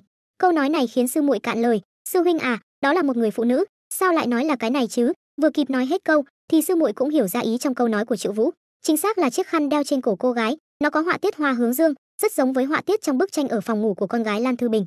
Trương Cảnh Phong liền đưa ra suy đoán của mình, một bé gái có thể vẽ chiếc khăn lụa của ai đó vào tranh của mình, chứng tỏ họ chắc chắn đã tiếp xúc với nhau trong một thời gian dài. Phùng Khoát mới vừa vượt ngục thì làm gì có thời gian làm điều đó. Vậy kẻ bắt cóc con gái Lan Thư Bình căn bản không phải là Phùng Khoát. Gương mặt của Triệu Vũ lúc này đã lộ rõ vẻ nham nhở, trước tiên hãy kiểm tra hành trình của chiếc xe bên cạnh cô ta, rất có thể bé gái đang ở trên xe của cô ta. Sáng hôm sau, Triệu Vũ đang ngủ ngon thì sư muội chạy vào gọi anh dậy, sau đó đưa ra một manh mối cực kỳ quan trọng, chuyện là em luôn tò mò về chiếc khăn lụa này. Bởi vì ngoại trừ những ngành dịch vụ như tiếp viên hàng không, nhân viên ngân hàng, thì bây giờ ít ai đeo loại khăn lụa này nữa, nên em đã tìm kiếm thông tin về nó. Sau đó em đã tìm được thông tin chiếc khăn lụa này là phiên bản giới hạn của Chanel, năm đó chỉ bán ra đúng 10 chiếc. Em nghĩ chúng ta phải tìm cách lần ra tung tích của 10 chiếc khăn lụa này. Hơn nữa, cách thắt khăn lụa của nghi phạm là một kiểu thắt đặc biệt mang đậm nét hoài cổ. Hiện tại, người đeo loại khăn lụa này mà còn dùng kiểu thắt đó thì thực sự rất ít. Sau đó hai người tiếp tục xem những bức ảnh lấy được ở nhà Phùng Khoát, trong lúc đang khen Phùng Khoát đẹp trai, thì bất ngờ Triệu Vũ lại phát hiện ra một manh mối khác. Vậy mà mẹ của Phùng Khoát lại có một chiếc khăn giống như nghi phạm, mà kiểu thắt khăn của bà ta cũng y hệt kiểu thắt khăn của nghi phạm trong đoạn video, làm cho Triệu Vũ có chút bất ngờ nhẹ. Lẽ nào người bắt cóc con gái Lan Thư Bình là Phùng Lâm bị liệt phải ngồi trên xe lăn nhiều năm sao? Vì ít like quá nên video không được đề xuất. Nếu mọi người thương AD thì trước tiên like rồi hãy xem video nha. Cảm ơn mọi người đã giúp đỡ. Vài phút trước, Triệu Vũ cùng sư muội đang xem hình thì tìm được một manh mối quan trọng. Khi đem đi so sánh với hình ảnh được trích xuất từ camera, Triệu Vũ cũng xác nhận 90% đối tượng tình nghi chính là mẹ của Phùng Khoát. Phùng Lâm thương con tha thiết, để gột rửa sự trong sạch cho con trai, rất có khả năng đã lên kế hoạch cho tất cả việc này. Nhưng di chứng xuất huyết não của Phùng Lâm nghiêm trọng như vậy, đừng nói là tự chăm sóc bản thân, ngay cả nói cũng không nói được. Sư muội thì lại không nghĩ vậy, vì theo cô được biết, xuất huyết não không phải là bệnh nan y, điều trị thích hợp vẫn có khả năng hồi phục. Hơn nữa năm đó có tin tức nói bà ấy có chỉ số thông minh rất cao, nhỡ đâu bà ấy đã khỏi rồi thì sẽ không ai nghi ngờ bà ấy nữa. Triệu Vũ vội yêu cầu Bối Ni, cô giúp tôi tra xem tình hình tài sản của Phùng Lâm thế nào, xem tiền của bà ấy đã đi đâu. Trương Cảnh Phong sau khi kiểm tra lại có một phát hiện mới, bác sĩ điều trị chính của Phùng Lâm nói rằng nửa năm trước khi bà ấy bị xuất huyết não, bệnh tình có chuyển biến tốt rõ rệt, Nhưng sau đó Phùng Lâm đã tự mình đổi sang một bác sĩ riêng, vậy nên tình trạng sức khỏe hiện tại, ông ấy không có chút thông tin nào. Thật sự là Phùng Lâm sao? Vượt ngục rồi bắt cóc, còn phải mua xe, trinh sát địa điểm, lừa gạt bé gái. Tuy rằng Tiêu Quốc Phong ít khi về nhà, nhưng ông ấy còn có một người giúp việc riêng chăm sóc Phùng Lâm 24/24. Phùng Lâm làm sao có thể qua mặt người giúp việc để làm những việc này, chẳng lẽ buổi tối đi bắt cóc sao? Hiển nhiên là không được, muốn tiếp cận bé gái chắc chắn phải vào ban ngày. Đối diện với vô số câu hỏi của đồng nghiệp, Triệu Vũ vẫn sáng suốt đưa ra một kết luận, chỉ cần mua chuộc người giúp việc là được rồi. Chuyển cảnh đến siêu thị, lúc này Triệu Vũ cùng sư muội đang theo dõi người giúp việc của Phùng Lâm. Theo thông tin mà anh đã điều tra được, thì trước đây người giúp việc của Phùng Lâm mỗi ngày 10 giờ sáng đều đến đây mua thức ăn, khoảng 10 giờ rưỡi về nhà. Nhưng 2 ngày gần đây, Mai Phương đi mua thức ăn đều đi lúc 8 giờ rưỡi, thời gian trở về vẫn là 10 giờ rưỡi. Nghĩ mà xem, nếu Mai Phương là tòng phạm của Phùng Lâm, ngoài việc mua thức ăn, cô ta còn đi làm gì nữa? Sư muội vừa nghe hỏi đã hiểu ngay, là đi đưa đồ ăn cho con tin, và có khi Phùng Khoát vượt ngục cũng đang ở đó. Thế là hai người tiếp tục theo dõi Mai Phương, ngoài hai người ra còn có Trương Cảnh Phong, sau hơn 15 phút bám đuôi, ba người đã theo Mai Phương đến một căn nhà. Khi Trương Cảnh Phong và sư muội còn đang hoang mang không biết làm gì tiếp theo, thì bên này, Triệu Vũ đã nhanh tay sử dụng thiết bị theo dõi tàng hình và bộ mở khóa vạn năng. Bên trong nhà, con của Lan Thư Bình đang vừa khóc vừa vẽ nguệch ngoạc. Khi thấy Mai Phương vừa mở cửa ra, cô bé vội luồng lách rồi chạy thẳng ra cửa, sau đó thì đụng trúng cái chân của ai đó, may mắn thay, người đó lại là Triệu Vũ, anh vội ra lệnh cho cô bé đừng khóc. Trương Cảnh Phong cùng sư muội cũng bắt đầu lục soát từng phòng, cho đến khi chắc chắn không còn ai trong nhà, thì Trương Cảnh Phong mới tiến đến còng Mai Phương lại. Vì quá sợ hãi, Mai Phương cũng thật thà thú nhận, tôi không hiểu các anh đang nói gì, tôi chỉ là nhận lời người ta trông trẻ thôi mà. Triệu Vũ cũng cảm nhận, ở đây không có quần áo hay đồ đạc gì của đàn ông, ước chừng Phùng Khoát không có ở đây. Nói rồi anh áp sát vào mặt Mai Phương hỏi tiếp, căn nhà này có phải đứng tên cô không, là bà Phùng Lâm cho cô đúng không?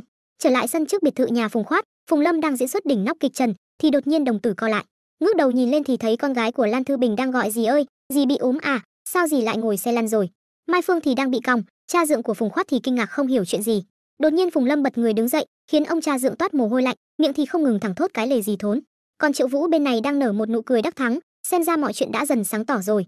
Thì ra vào nửa tháng trước, cô bé đang đi học thì nghe được tiếng ai đó gọi, Phùng Lâm tiếp cận cô bé bằng việc hỏi về một bức tranh này, dì vẽ rất lâu rồi, nhưng cuối cùng chỗ này, dì không biết nên tô màu gì. Cô bé nghe hỏi cũng hồn nhiên hướng dẫn, chỗ này tô một ít màu đậm là được, nhưng đừng dùng màu đen và màu nâu. Ngày hôm sau, Phùng Lâm lại tiếp tục đến tìm cô bé, với lý do muốn cảm ơn cô bé về bức tranh. Phùng Lâm đã tặng cho cô bé một cái bánh kem màu hồng, rồi viện cớ mình rất thích học vẽ, muốn được cô bé hướng dẫn mình nhiều hơn trong tương lai. Phùng Lâm nghe xong thì kinh ngạc, không biết tại sao mà anh lại biết được chuyện này. Nhưng Triệu Vũ thì không quan tâm, tiếp tục hỏi về nơi trốn của Phùng Khoác hiện tại. Thấy Phùng Lâm cố chấp không chịu khai báo, anh liền lấy ra một tấm hình rồi phân tích, bà không nói, tưởng tôi không đoán ra được chắc. Bà và Mai Phương muốn bắt cóc, còn phải mang theo tên tội phạm vượt ngục lái xe lên cao tốc lúc nửa đêm, nguy cơ bị lộ quá lớn. Cho nên tòng phạm của bà ngoài người giúp việc Mai Phương ra, còn có một người nữa, đó chính là chồng của Mai Phương, Trương Hải Ba. Sở dĩ tôi có thể tra ra hắn ta là bởi vì căn nhà giấu bé gái, tên chủ nhà không phải Mai Phương mà là Trương Hải Ba. Tuy rằng Trương Hải Ba chỉ xuất hiện 2 lần trong hồ sơ thăm nuôi Phùng Khoát, nhưng đều là trong vòng 2 tháng gần đây. Đặc biệt là lần cuối cùng, khoảng thời gian Phùng Khoát vượt ngục rất gần. Phùng Khoát bị dị ứng, bà khiến hắn phát bệnh dị ứng để cảnh ngục đưa đến bệnh viện. Tính toán trước khoa phòng mà hắn ta sẽ nhập viện, để Trương Hải Ba làm hỏng cửa sổ chống trộm của phòng bệnh trước. Sau đó đưa bình xịt gây mê và chìa khóa còng tay đã chuẩn bị sẵn cho hắn ta để khống chế cảnh ngục.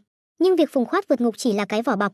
Mục đích thật sự của bà là bắt cóc con gái của Lan Thư Bình, để ép Lan Thư Bình thừa nhận anh ta mới là hung thủ giết người năm đó. Chỉ cần Lan Thư Bình nhận tội, thì Phùng Khoát sẽ được thả tự do ngay. Vừa rồi chúng tôi cũng đã kiểm tra tình hình tài sản của Mai Phương và Trương Hải Ba. Họ còn một căn nhà ở thành phố Y, vậy nên Phùng Khoát hẳn là đang trốn trong căn nhà đó đúng không? Vì Triệu Vũ đã biết toàn bộ sự thật, nên Phùng Lâm cũng thật thà thú nhận mọi chuyện, việc Phùng Khoát vượt ngục, còn có vụ bắt cóc tiểu nữ, đều là một mình tôi làm, không liên quan gì đến Mai Phương và Trương Hải Ba cả. Tôi nhận tội, nhưng xin các anh thả họ ra. Theo đó thì nhiệm vụ kỳ ngộ cũng đã hoàn thành, tiến độ hoàn thành 138%, nhận được 5 vật phẩm trình duyệt ẩn danh, có thể lướt web mà không cần bất kỳ công cụ hỗ trợ nào. Đã tăng cường công cụ tìm kiếm của trình duyệt, có thể tìm thấy nhiều thứ mà các trang web thông thường không thể tìm thấy, hoặc những thứ được mã hóa, hơn nữa còn tự động loại bỏ thông tin không hợp lệ hoặc không chính xác. Sau đó thì mọi người cùng đi ăn mừng. Sư muội vừa ăn vừa thông tin thêm, vừa rồi các đồng nghiệp ở thành phố Y đã gửi tin, đã bắt được Phùng Khoát và Trương Hải Ba, thật không ngờ bà Phùng vì con trai mình lại không tiếc đẩy mình vào tù. Các đồng nghiệp khác cũng có chút không hiểu nổi, Phùng Khoát còn 9 năm nữa là có thể ra tù. Phùng Lâm có phải là hơi mạo hiểm quá không? Đây chẳng phải là lấy tiền đồ nửa đời sau của Phùng Khoát ra làm cá cược sao? Chỉ có thể giải thích là bà ấy có sự nắm chắc tuyệt đối, chắc chắn rằng Lan Thư Bình chính là hung thủ giết Lưu Kiều và hãm hại Phùng Khoát. Triệu Cảnh Phong lại đưa ra một thông tin cực sốc, tôi đã liên lạc với bác sĩ riêng của Phùng Lâm. Ông ấy nói bà Phùng tuy rằng xuất huyết não đã hồi phục gần như hoàn toàn, nhưng cô ấy mắc bệnh ung thư hạch bạch huyết, không còn sống được bao lâu nữa. Điều này khiến sư muội có chút kinh hãi, vội vàng quay sang gọi sư huynh, Phùng Lâm làm như vậy là muốn trước khi chết nhìn thấy con trai được rửa oan, hay là chúng ta giúp bà Phùng một tay đi? Đồng nghiệp áo vàng lập tức xác nhận là không được, tôi không đồng ý lật lại vụ án của Phùng Khoát. Vì nếu chúng ta điều tra lại vụ án này, chắc chắn sẽ đắc tội với những đồng nghiệp hình cảnh từng chủ trì vụ án năm đó. Ông ta bây giờ đã là cục trưởng Hồng Kiến Vinh, người đứng đầu giới cảnh sát thành phố Quy của chúng ta không thể đắc tội được đâu. Nếu phá được án, chỉ chứng minh sai lầm của lãnh đạo lớn, vạch trần điểm yếu của ông ta, ảnh hưởng đến con đường quan lộ của ông ta. Nhưng nếu không phá được, chúng ta sẽ trở thành mục tiêu bị cả giới cảnh sát căm phẫn. Triệu Vũ nghe tới đây thì đập mạnh cái ly xuống bàn, sau đó nghiêm túc xác nhận, tôi đi nói chuyện với lão Hồng đây. Câu nói này làm cho tất cả mọi người điêu đứng, nhưng giây tiếp theo, anh lại cười hề hề xác nhận là nói đùa, rồi xin phép ra ngoài hút một điếu thuốc.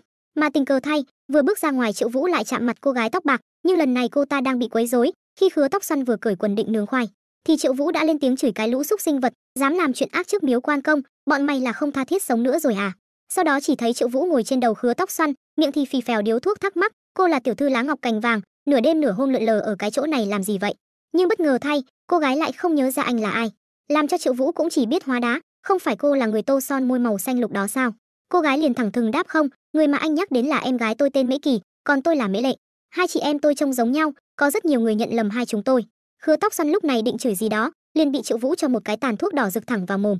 Tưởng mọi chuyện đã kết thúc, không ngờ từ đằng xa tiếp tục xuất hiện vô số ánh đèn, thì ra là viện binh của Khứa Tóc Xoăn. Trong lúc Mễ Lệ còn đang hoang mang, thì Triệu Vũ đã ngồi sẵn trên xe đợi cô xuất phát. Do thừa hưởng được kỹ năng lái xe cấp S ở kiếp trước, nên Triệu Vũ rất tự tin với tay lái lụa của mình. Sau đó chỉ thấy vài chiếc xe đang lao nhanh trên đường, Khứa Lưu Manh tưởng rằng đã có thể bắt kịp anh, nhưng giây tiếp theo, hắn đã bị Triệu Vũ ép cho té sấp cái mặt. Mấy tên lưu manh khác vẫn nghĩ là do anh may mắn, liền áp sát định đạp cho anh ngã, nhưng giây tiếp theo, hắn đã bị anh tông cho gãy xương bánh chè. Lúc này bọn chúng mới nhận thức được vấn đề, khi thấy Triệu Vũ quay lại định đối đầu trực diện, bọn chúng vội vội vàng vàng cong đuôi bỏ chạy vào rừng sâu. Thấy mọi thứ đã ok, Triệu Vũ cũng dừng xe lại rồi gõ vào nón bảo hiểm của Mễ Lệ, vậy mà cô gái lại không nói không rằng, trực tiếp cởi mũ bảo hiểm ra, rồi lao đến hôn anh như những cặp đôi đang chuẩn bị làm liều. Mà Triệu Vũ cũng không phải loại người dễ dãi, lập tức đẩy cô gái ra rồi xác nhận tôi ăn cơm rồi. Mễ Lệ vẫn không chịu bỏ qua cho anh, tiếp tục lao đến kéo tay anh vào rú, còn đề nghị muốn được làm bạn gái của anh, nếu như anh đồng ý thì chúng ta cùng đi hâu theo ngay và luôn. Triệu Vũ nghe xong thì bất lực lần hai, đột nhiên anh nhận được một cuộc gọi đến, là Khứa đi bắt dế hôm trước, hắn thông báo rằng người của nhà hàng đã về rồi. Chuyển cảnh sang phía nhà hàng, Triệu Vũ vừa đến liền hỏi thông tin về Lan Thư Bình, ông bố chồng của cô từng nói, vào ngày xảy ra vụ án, Lan Thư Bình đã uống rượu ở nhà hàng của nhà cô từ 7 giờ tối đến hơn 12 giờ đêm, chuyện này có đúng không? Nhưng câu trả lời của cô gái lại là không, 3 ngày sau khi có người chết, cảnh sát đã đến hỏi chúng tôi. Bố chồng tôi lẩm cẩm rồi, vậy mà lại nói với cảnh sát là người này luôn ở nhà hàng chúng tôi uống rượu, nhưng thực tế anh ta đến lúc 7 giờ rưỡi, ăn đến hơn 9 giờ thì thanh toán rồi đi, tiền vẫn là do tôi thu. Nhưng không lâu sau, anh ta lại quay lại, ngồi lại vào bàn cũ gọi món ăn và rượu. Một lúc sau còn có một người đàn ông khác đến, hai người họ cùng nhau uống đến tận 12 giờ đêm mới chịu đi. Thế anh ta rời đi giữa chừng khoảng bao lâu? Cùng lắm là 6-7 phút, chắc chắn không quá 10 phút, tóm lại là cực kỳ nhanh đã quay lại rồi. Nghe đến đây cái đầu của Triệu Vũ đã cảm thấy nhức nhức, vì nhà hàng và nơi xảy ra vụ án chỉ cách nhau tầm 5 phút đi bộ. Chuyển cảnh sang phía khu chung cư của Lan Thư Bình, vừa gặp Triệu Vũ Lan Thư Bình đã có chút hốt hoảng, nhưng vẫn cố bình tĩnh hỏi thăm qua loa linh tinh. Triệu Vũ thì không dài dòng, trực tiếp đi thẳng vào vấn đề, trước khi Lưu Kiều bị sát hại, anh đã đến nhà cô ấy rồi phải không? Ban đầu Lan Thư Bình có chút sợ hãi, nhưng sau đó cũng thật thà thú nhận, tối hôm Lưu Kiều bị sát hại, tôi vì chuyện công việc mà rất buồn bực, muốn tìm một chỗ uống chút rượu nên đã đến nhà hàng Đậu Đậu, vì chỗ đó gần căn hộ của Lưu Kiều. Uống đến 9 giờ, tôi mượn men rượu đi tìm cô ấy. Lúc đó Phùng Khoát vẫn còn ở đoàn làm phim, tôi biết Lưu Kiều ở nhà một mình. Tôi chỉ muốn nói với cô ấy rằng, Phùng Khoát không chỉ hẹn hò với cô ấy, mà còn lăng nhăng với người phụ nữ khác bên ngoài. Vốn tưởng rằng nói như vậy cô ấy sẽ rời bỏ Phùng Khoát, nhưng cô ấy lại tìm cớ tránh né, nói rằng Phùng Khoát sắp về rồi, nếu bắt gặp thì mọi chuyện sẽ không hay. Sau khi cô ấy nói như vậy, tôi biết dù tôi có nói gì đi nữa, Lưu Kiều cũng không thể thích tôi. Vì vậy lúc đó tôi đã không nói gì rồi rời đi. Chờ đã, người phụ nữ khác anh nhắc đến là ai vậy? Tôi cũng không quen, không phải người trong đoàn làm phim, cũng không phải bạn học của chúng tôi, trông nhỏ hơn chúng tôi nhiều, giống như học sinh cấp 3 vậy. Tôi cũng vô tình thấy Phùng Khoát chở cô ta bằng xe điện thôi, hai người họ trông rất thân mật với nhau. Nghe tới đây Triệu Vũ lại càng thêm hoang mang, hung thủ sát hại Lưu Kiều đã có mưu tính từ trước, ra tay tàn nhẫn và dứt khoát. Còn Lan Thư Bình thì có tình cảm sâu đậm với Lưu Kiều, nhìn thế nào cũng không giống anh ta là hung thủ. Cơ mà người phụ nữ mà Phùng Khoát ngoại tình là ai, hung thủ có khi nào là cô ta không? Chuyển cảnh sang phân cục R, lúc này Triệu Vũ đang chờ thẩm vấn Phùng Khoát. Trong lúc rảnh rỗi anh lại tiếp tục phân tích, người phụ nữ kia là ai, chỉ cần hỏi thằng nhóc Phùng Khoát là biết thôi. Ngoài ra, còn có một chuyện nữa cần hỏi hắn. Đột nhiên Vương Thắng Nghiêu bước ra, nhìn thấy Triệu Vũ liền hét lớn anh đến đây làm gì? Nhưng khi đã bình tĩnh trở lại, cô ta bất ngờ bước đến nâng cằm Triệu Vũ lên, anh đến là để thẩm vấn Phùng Khoát sao? Tôi nói cho anh biết, Phùng Khoát là phạm nhân của chúng tôi, không có sự cho phép của tôi, anh đừng có mơ đến việc thẩm vấn hắn. Triệu Vũ thì cũng không phải dạng vừa, trực tiếp bắt lấy tay cô mặt áp sát, tôi muốn thẩm vấn ai thì còn chưa đến lượt cô ăn nói xả lơ đâu. Bị tấn công bất ngờ khiến Vương Thắng Nghiêu tức giận gầm thét, Triệu Vũ anh đừng tưởng rằng phá được vài vụ án thì cho là mình giỏi lắm, trong mắt tôi, anh thậm chí còn không đáng một xu. Thế là Triệu Vũ đáp lại bằng một cú địch giòn tan, rồi ngoái ngoái lỗ tai gọi đội trưởng Vương, tôi thì không giống cô, tôi coi cô là một cái rắm, còn lỡ tay xả ra mất rồi. Tốt nhất cô đừng cản tôi, vụ án này năm đó kết án vốn dĩ đã có vấn đề. Lần này mà xảy ra sai sót gì nữa thì cô gánh nổi trách nhiệm không? Hết giờ làm thì về trưng não heo ăn nhiều một chút đi nhá, tôi còn có việc đại sự cần phải làm nữa. Bên trong phòng thẩm vấn, Phùng Khoát lúc này đang ngớ người không hiểu chuyện gì. Người phụ nữ ở cùng với tôi sao? Cảnh quan ngài nói đến người phụ nữ nào vậy? Triệu Vũ nghe xong thì bất lực, thằng nhóc này lúc hẹn hò với Lưu Kiều cũng không ít lần vụng trộm đấy nhỉ. Thôi được rồi, anh có bao nhiêu thì cứ khai hết ra đi, kể từ khi bắt đầu quay phim ở thành phố này cho đến khoảng thời gian Lưu Kiều bị sát hại, tất cả những người đã từng yêu đương với anh đem khai ra hết đi. Ban đầu Phùng Khoát có chút e dè, nhưng sau đó cũng thành thành thật thật kể lại, nếu mà là khoảng thời gian này thì chắc chỉ có cô học sinh đó thôi. Hình như cô ấy họ Ngải, tên đầy đủ thì chắc là Ngải Lệ. Có lần tôi từ phim trường về nhà, tình cờ gặp cô ấy ngay trước cửa nhà tôi, hình như cô ấy sống gần nhà tôi.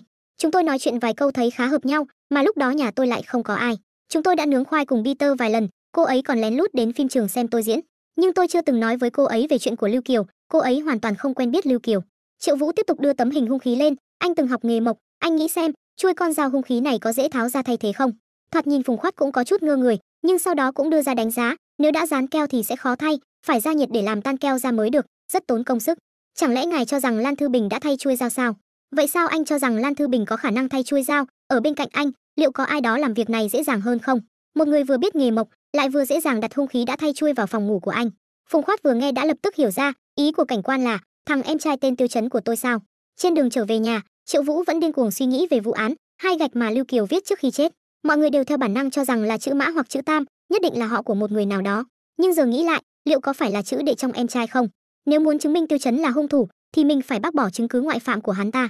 Nghĩ là làm, Triệu Vũ liền đi đến bệnh viện nha khoa, địa điểm được hệ thống kỳ ngộ chỉ điểm từ trước đó. Lời khai năm đó cho thấy vào đêm xảy ra vụ án, Tiêu Chấn và bố là Tiêu Quốc Phong cùng một nhân viên của xưởng mộc đã đến thành phố L để giao hàng. Sau khi vụ án xảy ra mới trở về thành phố Quy, chẳng lẽ họ nói dối? Còn Ngải Lệ mà Phùng Khoát nói, cũng phải tìm ra càng sớm càng tốt. Cơ mà nếu Ngải Lệ sống gần nhà họ, vậy cô ấy có thể quen biết Tiêu Chấn không nhỉ? Chưa nghĩ xong thì Triệu Vũ đã giật mình, phía trước lúc này đang xảy ra kẹt xe rất đông, làm cho Triệu Vũ có chút hoang mang, vì nếu cứ thế này thì sẽ đến muộn giờ xảy ra kỳ ngộ mất. Rồi không nghĩ nhiều nữa, anh lập tức cong chân lên chạy như Usain Bolt, bỗng một tiếng ầm vang lên, rồi một đám người nhốn nháo bu lại hóng chuyện. Triệu Vũ cũng là một trong số đó, vừa nhìn anh liền nhận ra là cô gái tóc bạc, nhưng là Mễ Kỳ hay là Mễ Lệ thì anh không chắc. Còn chưa kịp hết hoang mang thì một tiếng ầm khác lại vang lên, quay lại nhìn thì ối rồi ôi, bây giờ anh đã không còn thắc mắc là Mễ Kỳ hay là Mễ Lệ nữa rồi. Nhìn lên bầu trời, Triệu Vũ đã nhìn thấy một vì tinh tú, à không, là tên hung thủ gây án. Giây tiếp theo, Triệu Vũ vội sử dụng vật phẩm cầm máu tàn hình lên người cô gái, nhưng vì cô ta đã không còn dấu hiệu của sự sống, nên vật phẩm cầm máu tàn hình đã được thu hồi. Sau khi lên sân thượng, nhìn quanh một lúc không thấy manh mối gì, Triệu Vũ vội kích hoạt thiết bị theo dõi tàn hình bằng mùi hương. Ngay lập tức tia khí tức của hung thủ đã xộc thẳng vào mũi anh, men theo hướng mà tia khí tức bay đến, Triệu Vũ lập tức chạy xuống lầu, thì phát hiện bác sĩ trưởng khoa bị đánh cho bất tỉnh. Chạy tiếp xuống dưới lầu, cuối cùng anh chạy đến sát của hai cô gái tóc bạc, thì thấy tia khí tức của tên hung thủ dừng lại ở nhà chờ xe bus. Triệu Vũ tiếp tục chạy đến gần, thì lại thấy một ông chú tóc nâu đang đứng đó chờ xe. Đột nhiên ánh mắt của ông ta chợt thay đổi, rồi nở ra một nụ cười cực kỳ khó hiểu. Giây tiếp theo, ông ta đã chạy tạt đầu một chiếc xe tải. Triệu Vũ còn tưởng rằng ông ta tự tử, vậy mà ông ta vẫn có thể an toàn đứng bên kia đường. Mà Triệu Vũ cũng không phải thanh niên nghiêm túc, trực tiếp giơ cao ngón tay hữu nghị về phía ông ta. Ông ta còn đang thắc mắc không hiểu anh muốn làm gì, thì Triệu Vũ đã đến chỗ cho thuê xe đạp quét mã. Mà Triệu Vũ cũng đâu có ngờ là, trong lúc anh thuê xe đạp thì ông chú kia đã đón được taxi. Trước khi đi ông ta còn chào anh một cách đầy hống hách, mà vì không còn cách nào khác, nên cuối cùng Triệu Vũ vẫn phải dùng xe đạp đuổi theo xe taxi. Chạy không lại, Triệu Vũ quăng chiếc xe đạp của mình thẳng vào chiếc taxi luôn. Vậy mà ông tài xế taxi lại dừng xe, còn tên hung thủ thì rơi vào tình huống khó, chỉ có thể nhảy xuống xe chạy bộ cùng Triệu Vũ. Nhưng chưa đến 30 giây, Triệu Vũ đã có thể tiếp cận và khóa chặt tên hung thủ trong tay. Tưởng rằng mọi chuyện đã kết thúc, không ngờ rằng tên hung thủ rất mạnh, sau một đòn khóa tay cơ bản, hắn ta lập tức vật Triệu Vũ xuống đất chiếm thế thượng phong. Cũng may lúc này anh tài xế taxi kịp chạy tới đòi tiền, hắn ta mới sợ hãi xoay người bỏ chạy. Đến một con phố vắng vẻ, hắn ta bật người bay lên lan can của một căn nhà, rồi từ đó bay lên tầng cao hơn của một căn nhà khác. Hai người điên cuồng rượt đuổi nhau trên nóc những tòa nhà, cho đến khi không còn đường chạy nữa thì hắn ta mới dừng lại. Nhưng giây tiếp theo, hắn ta vậy mà lại liều mạng nhảy thẳng qua tòa nhà bên kia, càng bất ngờ hơn nữa là cú tiếp đất của hắn cực kỳ hoàn hảo. Triệu Vũ nhìn thấy cũng chỉ biết cạn lời, nhưng với máu liều nhiều hơn máu não, Triệu Vũ lại vào tư thế lấy đà, rồi một phát ăn ngay bay thẳng sang tòa nhà bên kia, mà tên hung thủ cũng đã chuẩn bị từ trước, lập tức sử dụng tấm ván hất Triệu Vũ ra khỏi lan can. Trong tình huống ngàn cân treo sợi tóc, Triệu Vũ vẫn kịp thời kích hoạt vật phẩm phi thuyền tàng hình, liền hóa thành người sắt, trực tiếp bay thẳng lên không trung cực kỳ hư cấu. Nhưng khi lên đến nơi, anh lại không thấy tên hung thủ đâu, đi đến nhìn qua cái lỗ, thì thấy hắn ta đã chết không rõ lý do gì. Trở về phân cục R, sư muội vừa đưa nước cho anh vừa khen lấy khen để, lần này tất cả là nhờ anh cả, người này thật sự không dễ bắt chút nào. Hung thủ tên là Cận Siêu, năm nay 47 tuổi, từng là cảnh sát ở thành phố Y, cũng từng nhận được hơn 10 huy chương danh dự. Nhưng 4 năm trước vì một lần tắc trách dẫn đến một tù nhân tử vong, đã bị cách chức rời khỏi đội cảnh sát. Nhưng hắn ta và chị em nhà họ Trần hoàn toàn không có quan hệ gì cả. Câu nói này khiến Triệu Vũ có chút tò mò, không biết chị em nhà họ Trần là ai. Sư muội cũng vui vẻ giải thích rõ, chính là hai người phụ nữ bị ngã lầu, họ là con gái của trùm giày dép Trần Bình Quang. Chị gái 19 tuổi tên là Trần Mễ Lệ, em gái 18 tuổi tên là Trần Mễ Kỳ. Thế là Triệu Vũ tiếp tục nhớ lại những nụ hôn chớp nhoáng, rồi thắc mắc tên hung thủ ngụy trang thành nha sĩ sao? Chính xác, con gà ác luôn, vị bác sĩ nha khoa bị ngất xỉu nói rằng mình bị Cận Siêu dùng thuốc tiêm gây mê. Trần Mễ Lệ hôm đó phải đi chỉnh răng, em gái cô ấy là Trần Mễ Kỳ cũng đi cùng. Cận Siêu giả làm bác sĩ chuốc thuốc mê chị em nhà họ Trần, sau đó kéo họ lên sân thượng, rồi đẩy xuống lầu giết chết. Chúng tôi cũng đã tra ra tài khoản của vợ Cận Siêu, gần đây đột nhiên có thêm một khoản tiền 2 triệu tệ, và số tiền này được chuyển từ tài khoản của một công ty tên là Gia thuộc Doria. Đây là một công ty con thuộc tập đoàn Bách Thế Lợi, dưới danh nghĩa người vợ mà Trần Bình Quang vừa cưới năm ngoái, chắc chắn là cô ta thuê người giết người rồi. Dù sao thì 3 tháng trước, Trần Bình Quang đã đột ngột phát bệnh nhập viện và hôn mê liên tục. Lúc này, nếu Trần Bình Quang và hai cô con gái của ông ta đều chết, thì người hưởng lợi lớn nhất từ khối tài sản hàng chục tỷ tệ chắc chắn sẽ là người vợ trẻ đẹp như hoa khôi của ông ta, Ngải Lệ. Đột nhiên Triệu Vũ giật mình hét toáng lên, rồi vội vàng kiểm tra lại cái tên một lần nữa, không sai vào đâu được, mình nhớ là bạn gái của Phùng Khoát cũng tên là Ngải Lệ. Trường học của người phụ nữ đó và biệt thự nhà Phùng Khoát chỉ cách nhau một bức tường, tên tuổi và vị trí đều rất giống nhau. Chẳng lẽ cô ta là cô bé nhà bên mà Phùng Khoát ngoại tình năm đó? Ngay lập tức Triệu Vũ đã gọi cho Trương Cảnh Phong, nhờ anh ta điều tra thông tin về Cận Siêu và Ngải Lệ. Thấy sư muội có vẻ khá tò mò, Triệu Vũ cũng lên tiếng giải thích ngay và luôn, thuê sát thủ giết người, không ai lại làm sơ hở đến thế đâu. Để Cận Siêu giết người ngay trong phòng nha khoa chẳng phải xong chuyện rồi sao? Sao lại còn chuốc thuốc mê rồi vất vả lôi lên sân thượng đẩy xuống? Giữa thanh thiên bạch nhật lại làm lộ liễu như thế, chuyển khoản còn để lại dấu vết, đưa tiền mặt chẳng phải an toàn hơn sao? Tất cả những điều này dường như đang cố tình nói cho cảnh sát biết rằng Ngải Lệ là hung thủ đứng sau vậy. Sư muội vừa nghe đã hiểu, tức là chỉ cần tra xem sau khi Ngải Lệ bị bắt, ai là người hưởng lợi lớn nhất tiếp theo, thì đó chính là hung thủ thật sự. Sau đó thì Trương Cảnh Phong cũng gọi điện thoại đến, thông báo rằng Cận Siêu đã bị ung thư hạch giai đoạn cuối. Triệu Vũ nghe xong cũng có chút giật mình, vì hắn ta mắc bệnh nan y mà còn chạy cỡ đó, nếu không bị bệnh thì chắc Usam Bôn kêu bằng ông cố nội. Sư muội bên này lại bắt đầu lo lắng, vì Cận Siêu chết thì không còn bằng chứng đối chứng nữa, nên cho dù chúng ta tìm ra được hung thủ thật sự đứng sau, cũng không có cách nào kết tội hắn ta được. Nhưng Triệu Vũ lại rất bình tĩnh, vì căn bản vụ án này không do anh phụ trách, nên anh cũng không muốn quan tâm quá nhiều. Chuyển cảnh sang phía phòng tắm ở phân cục, Triệu Vũ đang ngâm bồn thư giãn, hệ thống đột nhiên hiện thông báo mới. Nhiệm vụ lần này thu được 177 điểm kỳ ngộ, nâng cấp hệ thống tốn 100 điểm kỳ ngộ, ký chủ có muốn nâng cấp lên phiên bản 1.00? Chưa kịp xác nhận, bên ngoài đã vang lên tiếng gọi Triệu Cảnh Quan, nhìn qua mắt mèo, thì ra sư muội đến tìm anh nhờ vả. Sau đó hai người đến phân cục U, sư muội giới thiệu cho anh làm quen đội trưởng mới của mình. Đội trưởng Trương Tử Xuân vừa gặp anh đã khen tới tấp, rồi xin xỏ muốn được anh chỉ điểm cho.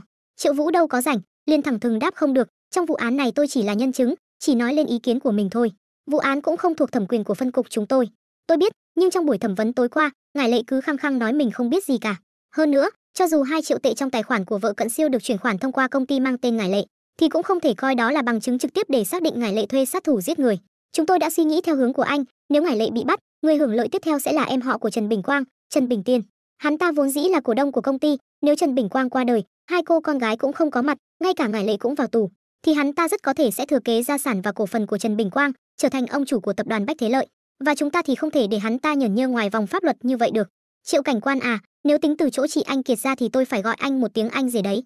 Nghe được 2 chữ anh rể, Triệu Vũ lập tức hào hứng hẳn, rồi nghinh nghinh cái mặt đáp được, nể mặt chị anh Kiệt của cô, việc này tôi có thể giúp. Tôi có một ý này, nhưng thật sự là rất thất đức, cho nên có làm hay không thì tùy thuộc vào các cô. À còn nữa, cô phải giúp tôi làm một việc. Sau đó hai người đến phòng thẩm vấn, sau vài câu dặn dò qua loa, Triệu Vũ mở cửa bước vào. Ngải Lệ ngồi bên trong có chút khó chịu, thắc mắc sao lại đến nữa rồi, các người đã hỏi cả một đêm rồi, còn muốn biết thêm gì nữa sao? Tôi đã nói rồi, quan hệ của tôi và hai chị em kia tuy không tốt, nhưng cũng không đến mức muốn giết họ đâu. Triệu Vũ vẫn điềm tĩnh đi vào, xác nhận rằng hôm nay tôi muốn hỏi cô một chuyện khác, nếu cô nói thật, có lẽ tôi sẽ giúp cô thoát khỏi cáo buộc. Chuyện là 10 năm trước, khi cô học ở trường Thủy Lợi, có quen biết người nào tên là Phùng Khoát không? Thế là Ngải Lệ nổi cáu, anh đúng là ăn nói xà lơ, tôi dựa vào cái gì mà tin anh có thể cứu tôi? Dựa vào việc tôi đã đích thân bắt được hung thủ giết hai chị em kia. Nếu cô không muốn nói chuyện, thì coi như tôi chưa nói gì, tôi đi ngay đây. Thế là Ngải Lệ thành thật khai báo, đúng là tôi có nướng khoai với anh ta vài lần, nhưng sau đó gọi điện thoại thì không ai bắt máy nữa, anh ta đẹp trai lắm. Vậy còn Tiêu Chấn thì sao? Tôi và Tiêu Chấn quen nhau chắc được hơn 1 năm. Trường của tôi và biệt thự nhà anh ta chỉ cách nhau một bức tường, bên cạnh biệt thự có một công viên nhỏ, tôi thỉnh thoảng đến đó chơi, rồi quen Tiêu Chấn. Anh ta thích điêu khắc, đi đâu cũng mang theo một đống gỗ. Tôi thấy rất thú vị, nên dần dần quen biết anh ta. Nhà anh ta thường xuyên không có ai, tôi cũng tò mò về căn biệt thự lớn đó. Có lần Tiêu Chấn dẫn tôi đến phòng anh trai anh ta là Phùng Khoát, Tôi nhìn thấy ảnh của anh trai anh ta, lở miệng khen đẹp trai vu vơ thôi. Tiêu Chấn lại nổi nóng với tôi, hét vào mặt tôi chưa từng thấy anh ta như vậy bao giờ. Sau đó tôi cảm thấy rất tủi thân nên muốn trả thù anh ta, cho nên tôi chủ động đi tìm anh trai anh ta.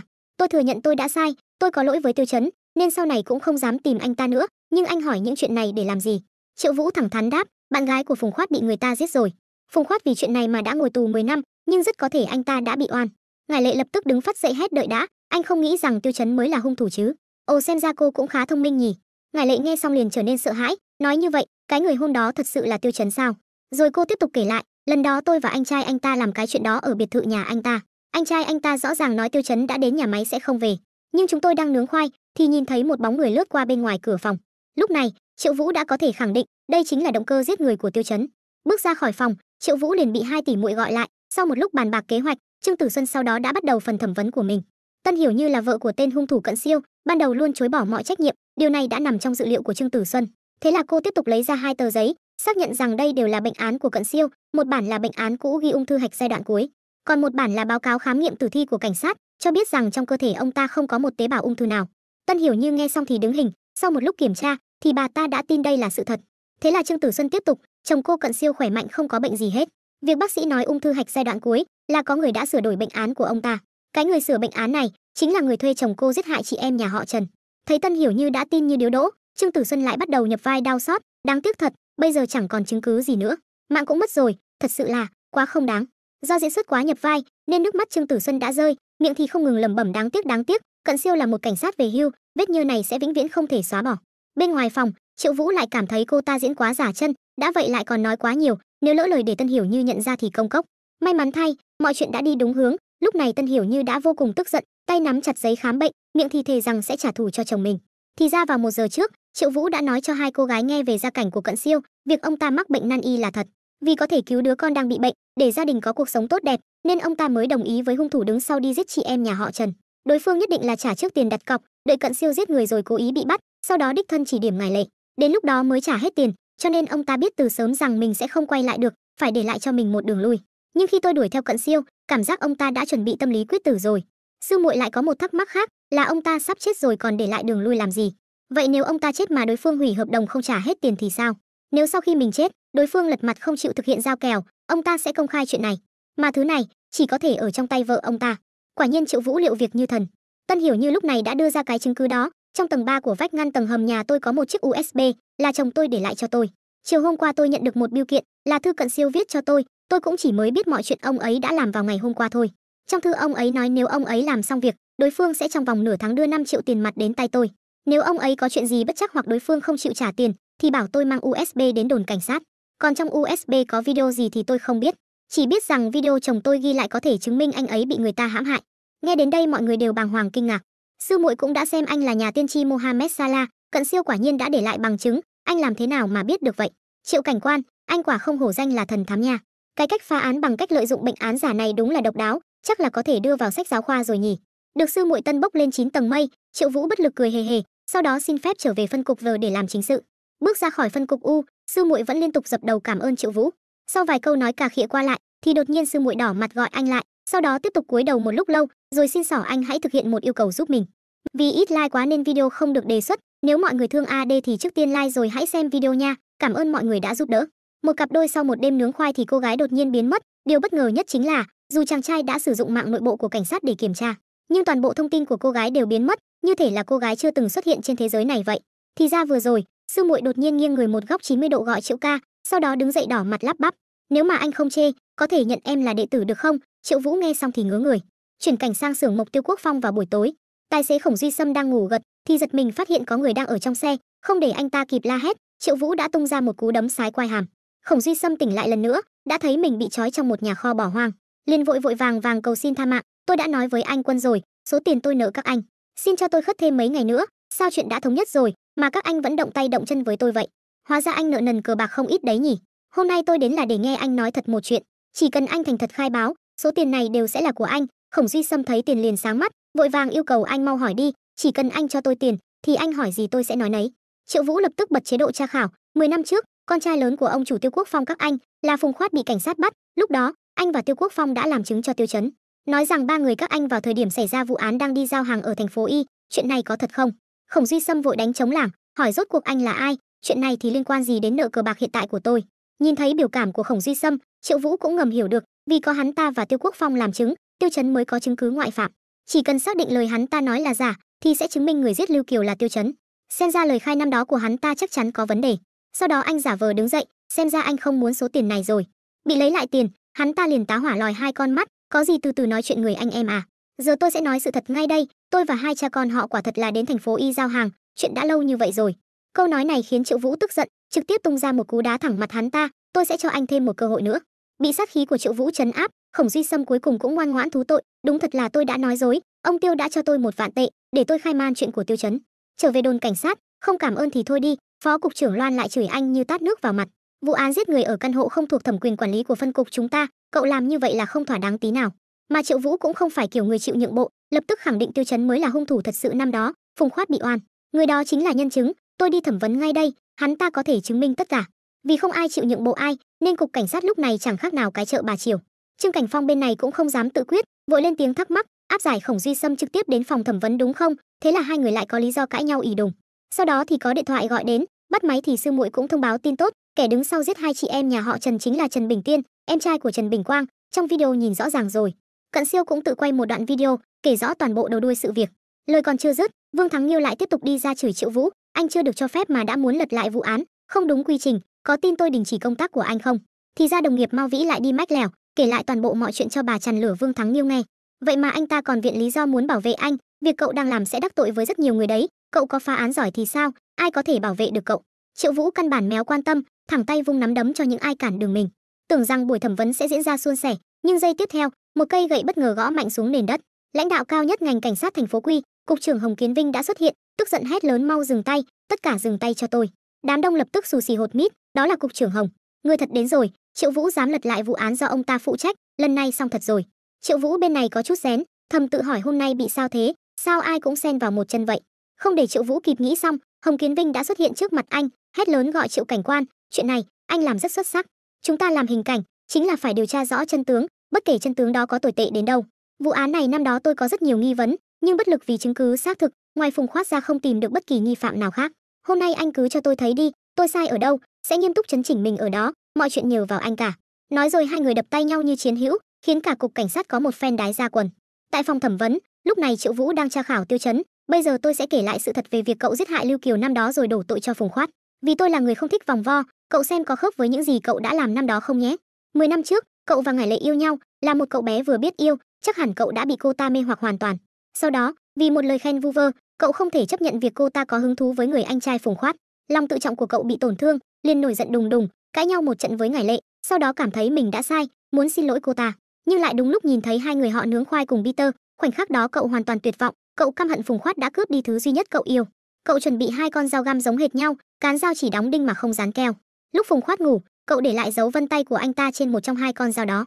Trước khi Phùng Khoát quay phim xong, cậu đến căn hộ của Lưu Kiều, vì cậu là em trai của Phùng Khoát, Lưu Kiều không hề đề phòng nên đã mở cửa cho cậu. Sau khi giết người, cậu tháo lưỡi dao dính máu ra khỏi hung khí, lắp vào con dao có dấu vân tay của Phùng Khoát.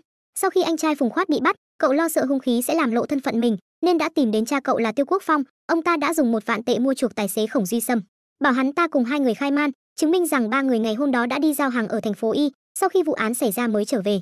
Như vậy là cậu đã có chứng cứ ngoại phạm, tôi nói không sai chứ? Tiêu Chấn.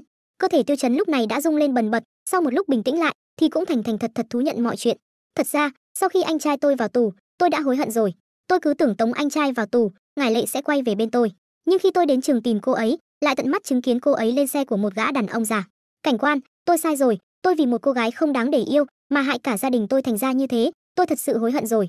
Bên ngoài phòng, Hồng Kiến Vinh cũng bắt đầu có một cái nhìn khác về Triệu Vũ, nếu năm đó tôi có thể giống như Triệu Vũ, suy nghĩ kỹ hơn mọi việc, cẩn thận hơn khi phá án, thì có lẽ đã không gây ra vụ án oan 10 năm này rồi. Theo đó hệ thống kỳ ngộ cũng hoàn thành, mức độ hoàn thành đạt 140%, nhận được 2 phi thuyền tàng hình. Chuyển cảnh sang sân thượng nhà máy nơi Cận Siêu chết. Lúc này trời đang mưa, Triệu Vũ cùng Bối Ni đang kiểm tra lại hiện trường, thì bất ngờ một tiếng á vang lên. Thì ra là Bối Ni bị té, mà cú té này hình như anh em thích lắm thì phải. Sau khi đứng dậy, Bối Ni liền quay sang hỏi Triệu Vũ, đây là chỗ Cận Siêu ngã chết đúng không? Sư phụ thấy vụ án này còn vấn đề gì nữa không? Sau một lúc suy nghĩ, Triệu Vũ xác nhận rằng vẫn còn nhiều nghi vấn. Cục chúng ta đã điều tra ra là Trần Bình Tiên lợi dụng việc Cận Siêu mắc bệnh nan y và gia cảnh của anh ta đang cực kỳ khó khăn, ép buộc anh ta giết hai chị em nhà họ Trần rồi đổ tội cho Ngải Lệ. Tiền công giết người là 5 triệu tệ, 1 triệu tệ tiền đặt cọc trả trước. Cảnh sát cũng đã tìm thấy ở nhà Cận Siêu 2 triệu tệ trong thẻ ngân hàng của vợ Cận Siêu, là do Trần Bình Tiên làm giả thông tin trong hệ thống ngân hàng, không liên quan gì đến Ngải Lệ cả. Theo kế hoạch ban đầu, Cận Siêu sau khi bị bắt sẽ vu oan cho Ngải Lệ tại đồn cảnh sát. Hắn ta cũng không ngờ Cận Siêu lại ghi lại video giao dịch giữa hai người, chứng cứ rành rành. Trần Bình Tiên chỉ có thể nhận tội, Ngải Lệ cũng được vô tội phóng thích. Trần Bình Tiên nói là hắn ta chủ động tìm Cận Siêu, vì hắn ta từng làm cảnh sát, quen thuộc quy trình của cảnh sát, nhưng hắn ta không ngờ Cận Siêu lại chết. Triệu Vũ đột nhiên bảo dừng, không phải Cận Siêu chủ động tìm đến Trần Bình Tiên sao? Có một điểm tương đối kỳ lạ, nếu theo thỏa thuận với Trần Bình Tiên, Cận Siêu sau khi giết người thì cứ đợi bị bắt là được, chạy làm gì? Hơn nữa, khi tôi đuổi theo hắn có rất nhiều cơ hội để trốn thoát, nhưng lại như cố tình đợi tôi đuổi đến vậy. Chính vì hắn chết, chứng cứ giao dịch mới bị cảnh sát đào ra. Bối Ni tiếp tục thắc mắc, lúc đó hắn ta ngã chết như thế nào? Thì lúc đó hắn ta nhấc tấm ván gỗ lên, muốn cản tôi lại. Chắc là tôi đâm vào tấm ván gỗ, lực phản lại đẩy hắn xuống dưới. Vừa nói dứt câu, Triệu Vũ lập tức nhận ra có gì đó không đúng, mình nhớ Cận Siêu khi ngã chết là úp mặt xuống đất, nếu hắn ta bị lực phản lại đẩy xuống thì phải ngã đập đầu xuống đất chứ, chẳng lẽ hắn ta là muốn tự sát sao? Trở về quán ăn, Bối Ni vừa ăn sủi cảo vừa tò mò, sư phụ thầy nghĩ là Cận Siêu tự sát à, nhưng dù hắn ta tự sát thì sao chứ? Thế là Triệu Vũ lại phải giải thích, theo kế hoạch ban đầu, Cận Siêu phải bị cảnh sát bắt rồi đích thân chỉ điểm Ngải Lệ, nhưng nếu hắn ta cố ý tự sát, còn để lại chứng cứ phạm tội của bản thân và Trần Bình Tiên, khiến cảnh sát nhanh chóng tìm ra hung thủ thật sự, thì hắn ta đang cố ý hãm hại Trần Bình Tiên rồi. Đột nhiên, từ đằng sau Triệu Vũ vang lên tiếng cười nói, anh có chút tò mò quay lại nhìn, thì nhận ra là một người shipper. Ngay lập tức đầu anh đã nhảy số, là shipper sao? Mình nhớ là Cận Siêu đã dùng chuyển phát nhanh, thông báo cho vợ vị trí USB chứa chứng cứ phạm tội ở nhà. Nhưng nghĩ ra manh mối gì đó, anh lập tức yêu cầu Bối Ni, bảo đội trưởng các cô điều tra. Tất cả các bưu kiện chưa được giao có điểm đến là người nhà Cận Siêu, dù là trường học của con hay đơn vị của vợ hắn, một kiện cũng không được bỏ qua. Bối Ni liền đồng ý ngay, nhưng vẫn tiếp tục tò mò hỏi, bộ sư phụ cảm thấy hắn ta còn thông tin gì chưa gửi đi sao? Con không hiểu hắn ta làm gì mà phải hãm hại Trần Bình Tiên chứ. À đúng rồi, chẳng lẽ Ngải Lệ đã tìm Cận Siêu trước, rồi phái Cận Siêu cố ý tiếp cận Trần Bình Tiên, như vậy Ngải Lệ có thể thoát khỏi vụ án ngã lầu một cách hoàn hảo, lại có thể loại bỏ hai chị em nhà họ Trần và Trần Bình Tiên, trở thành bà chủ của tập đoàn Bách Thế Lợi. Triệu Vũ thì không vội phân tích, chỉ yêu cầu Bối Ni nói ra nguyên nhân Trần Bình Quang hôn mê. Sau khi ngồi lại ghế, Bối Ni bắt đầu kể lại câu chuyện, lúc đó Trần Bình Quang đang ở nhà Bồ Nhí, khi tắm thì bị ngộ độc khí ga, mà chắc chỉ là một tai nạn thôi, hơn nữa cô Bồ Nhí đó ngày hôm sau đã chết ở bệnh viện. Vì chuyện này quá bê bối rắc rối, nên bên gia đình mới tuyên bố là bệnh đột phát. Cái nhà họ Trần này cũng loạn quá, không biết làm sao mới có thể hiểu rõ nội tình. Sau khi ăn xong, Triệu Vũ dẫn Bối Ni đến tập đoàn Bách Thế Lợi. Người đón tiếp hai người là Lý Sâm, giám đốc của tập đoàn Bách Thế Lợi. Sau vài câu chào hỏi qua loa linh tinh, Triệu Vũ liền trực tiếp đi thẳng vào vấn đề, lần này chúng tôi đến đây là muốn tìm hiểu về mối quan hệ giữa những người trong nhà họ Trần. Ban đầu Lý Sâm có chút kinh ngạc, nhưng sau đó cũng thành thật kể lại, thật ra, nhị gia Trần Bình Tiên, hai chị em Mễ Lệ và Mễ Kỳ, phu nhân Ngải Lệ, thậm chí là cả bản thân Trần Đồng sự trưởng, bất kể ai trong số họ gặp nhau đều như nước với lửa. Nhị gia Trần Bình Tiên và Đồng sự trưởng là anh em cùng cha khác mẹ, vì tranh chấp lợi ích mà quan hệ luôn không tốt. Còn bà chủ Ngải Lệ trước đây chỉ là một bà nội trợ giàu có, rất ít khi can thiệp vào chuyện công ty. Sau khi Đồng sự trưởng hôn mê, mới tham gia vào với tư cách là Đồng sự trưởng thay thế. Cô ta khá là tháo vát, để Trần Bình Tiên không thừa cơ trục lợi, đã nghĩ mọi cách để duy trì sự ổn định của hội đồng quản trị.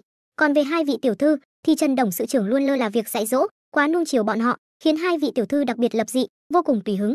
Hai người họ và mẹ kế Ngải Lệ như nước với lửa, còn thường xuyên chọc giận Đồng sự trưởng đến mức nổi trận lôi đình. Mà Đồng sự trưởng và Ngải Lệ cũng luôn có mâu thuẫn, mấy năm gần đây thường xuyên cãi nhau không dứt. Phu nhân thì chê Đồng sự trưởng quá trăng hoa, lại không biết cách quản giáo con cái. Đồng sự trưởng lại chê phu nhân quá lắm lời, quản quá nhiều chuyện không nên quản.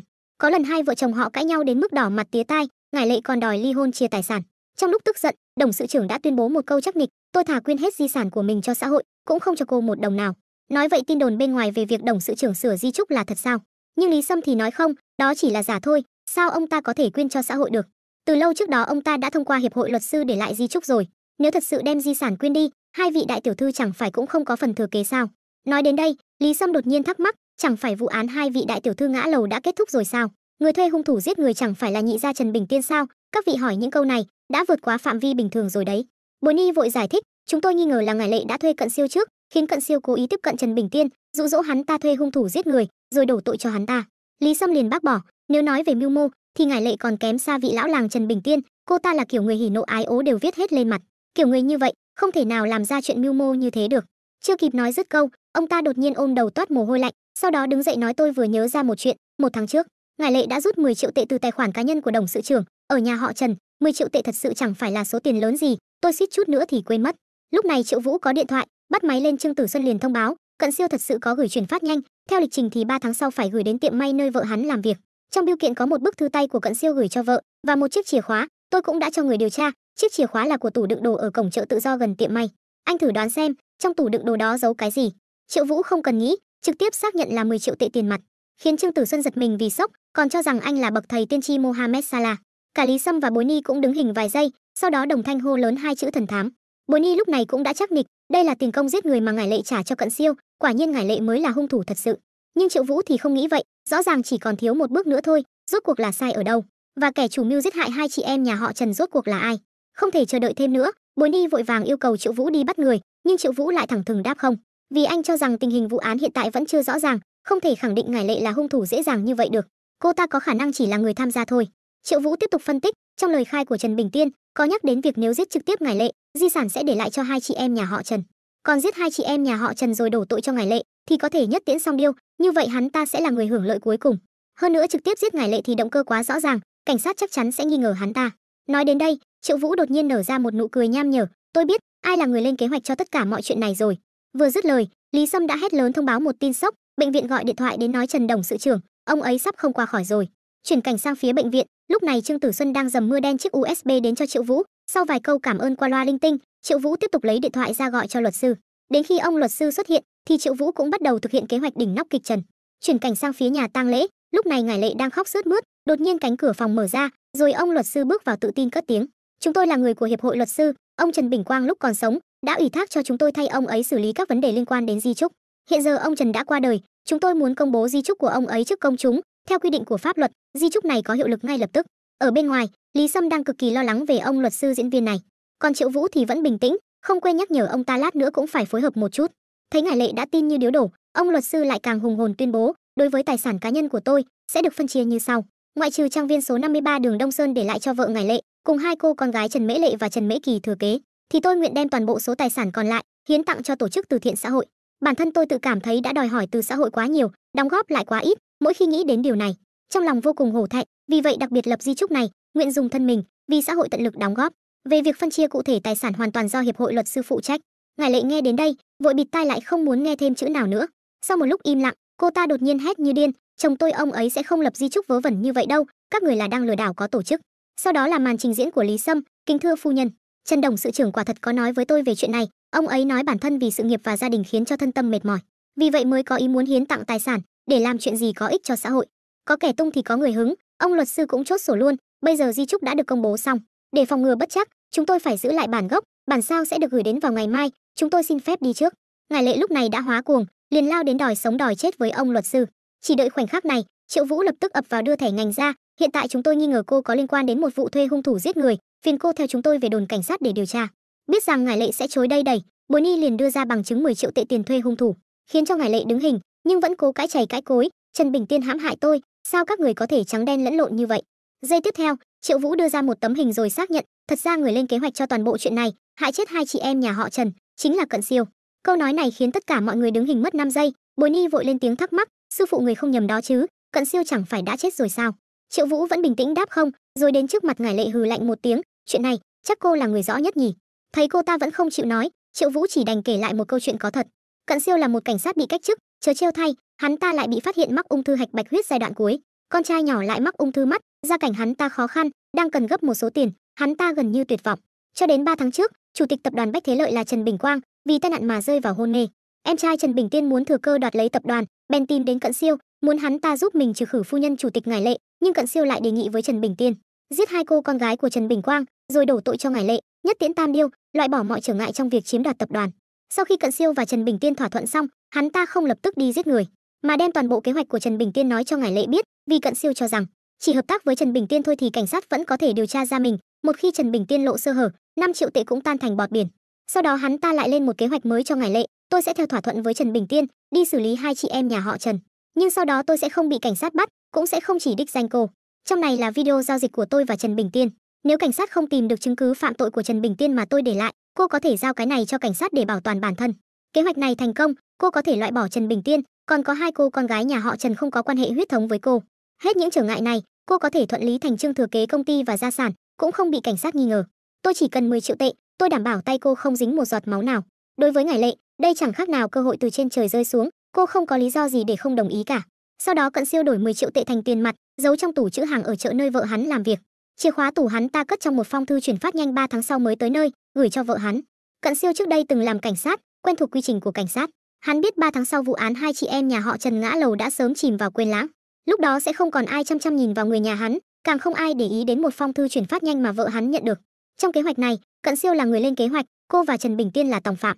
Không có 10 triệu tệ mà cô đưa cho hắn, kế hoạch của hắn căn bản không thể thực hiện được. Bị nói trúng tim đen, Ngải Lệ liền dãy đành đạch đòi sống đòi chết, nhưng giây tiếp theo, con ngươi của cô ta đột nhiên co lại. Thì ra là Triệu Vũ đã lấy ra một chiếc USB, đây là của Cận Siêu đưa cho cô đúng không? Sau khi hai chị em nhà họ Trần ngã lầu chết, cô là nghi phạm số 1 bị cảnh sát thẩm vấn. Một khi cảnh sát không tìm được chứng cứ giao dịch của Cận Siêu và Trần Bình Tiên, cô phải dùng cái này để chứng minh mình không liên quan đến chuyện này. Ngải Lệ lúc này đã phát điên, liên tục chửi thề trong sự tuyệt vọng, con mẹ mày Trần Bình Quang, đồ vô lương tâm, mày thà đem tiền hiến tặng cũng không cho tao, đồ khốn kiếp, mày không phải là người mà. Vừa nói cô ta vừa cào cấu Trần Bình Quang, sau đó thì bị một đám người ngăn cản, khiến cô ta trực tiếp đập đầu vào tủ dụng cụ. Khi đã bình tĩnh trở lại, cô ta mới thật thà thú nhận, 10 triệu tệ của Cận Siêu chính là tôi cho hắn. Tôi ở trong cái nhà này thực sự bị đè nén quá lâu rồi, không một ai thực sự tôn trọng tôi, không ai coi tôi là người nhà của họ. Chồng hôn mê bất tỉnh, để lại cho tôi một mớ hỗn độn, hai đứa con gái không được dạy dỗ kia vừa gặp mặt đã gọi tôi là phò, hận không thể đuổi tôi ra khỏi nhà, thằng em chồng thì lại muốn phái người đến giết tôi. Các người có ai nghĩ đến cảm giác của tôi không? Mấy năm trước tôi đã quen biết Cận Siêu, lúc đó ông ta đến thành phố B điều tra một vụ án, chúng tôi tình cờ gặp nhau rồi nói chuyện hợp ý, nên đã nướng khoai với nhau vài lần. Sau khi tôi đưa tiền cho Cận Siêu, thật ra tôi đặc biệt hy vọng ông ta là một tên lừa đảo, có thể ôm tiền bỏ trốn.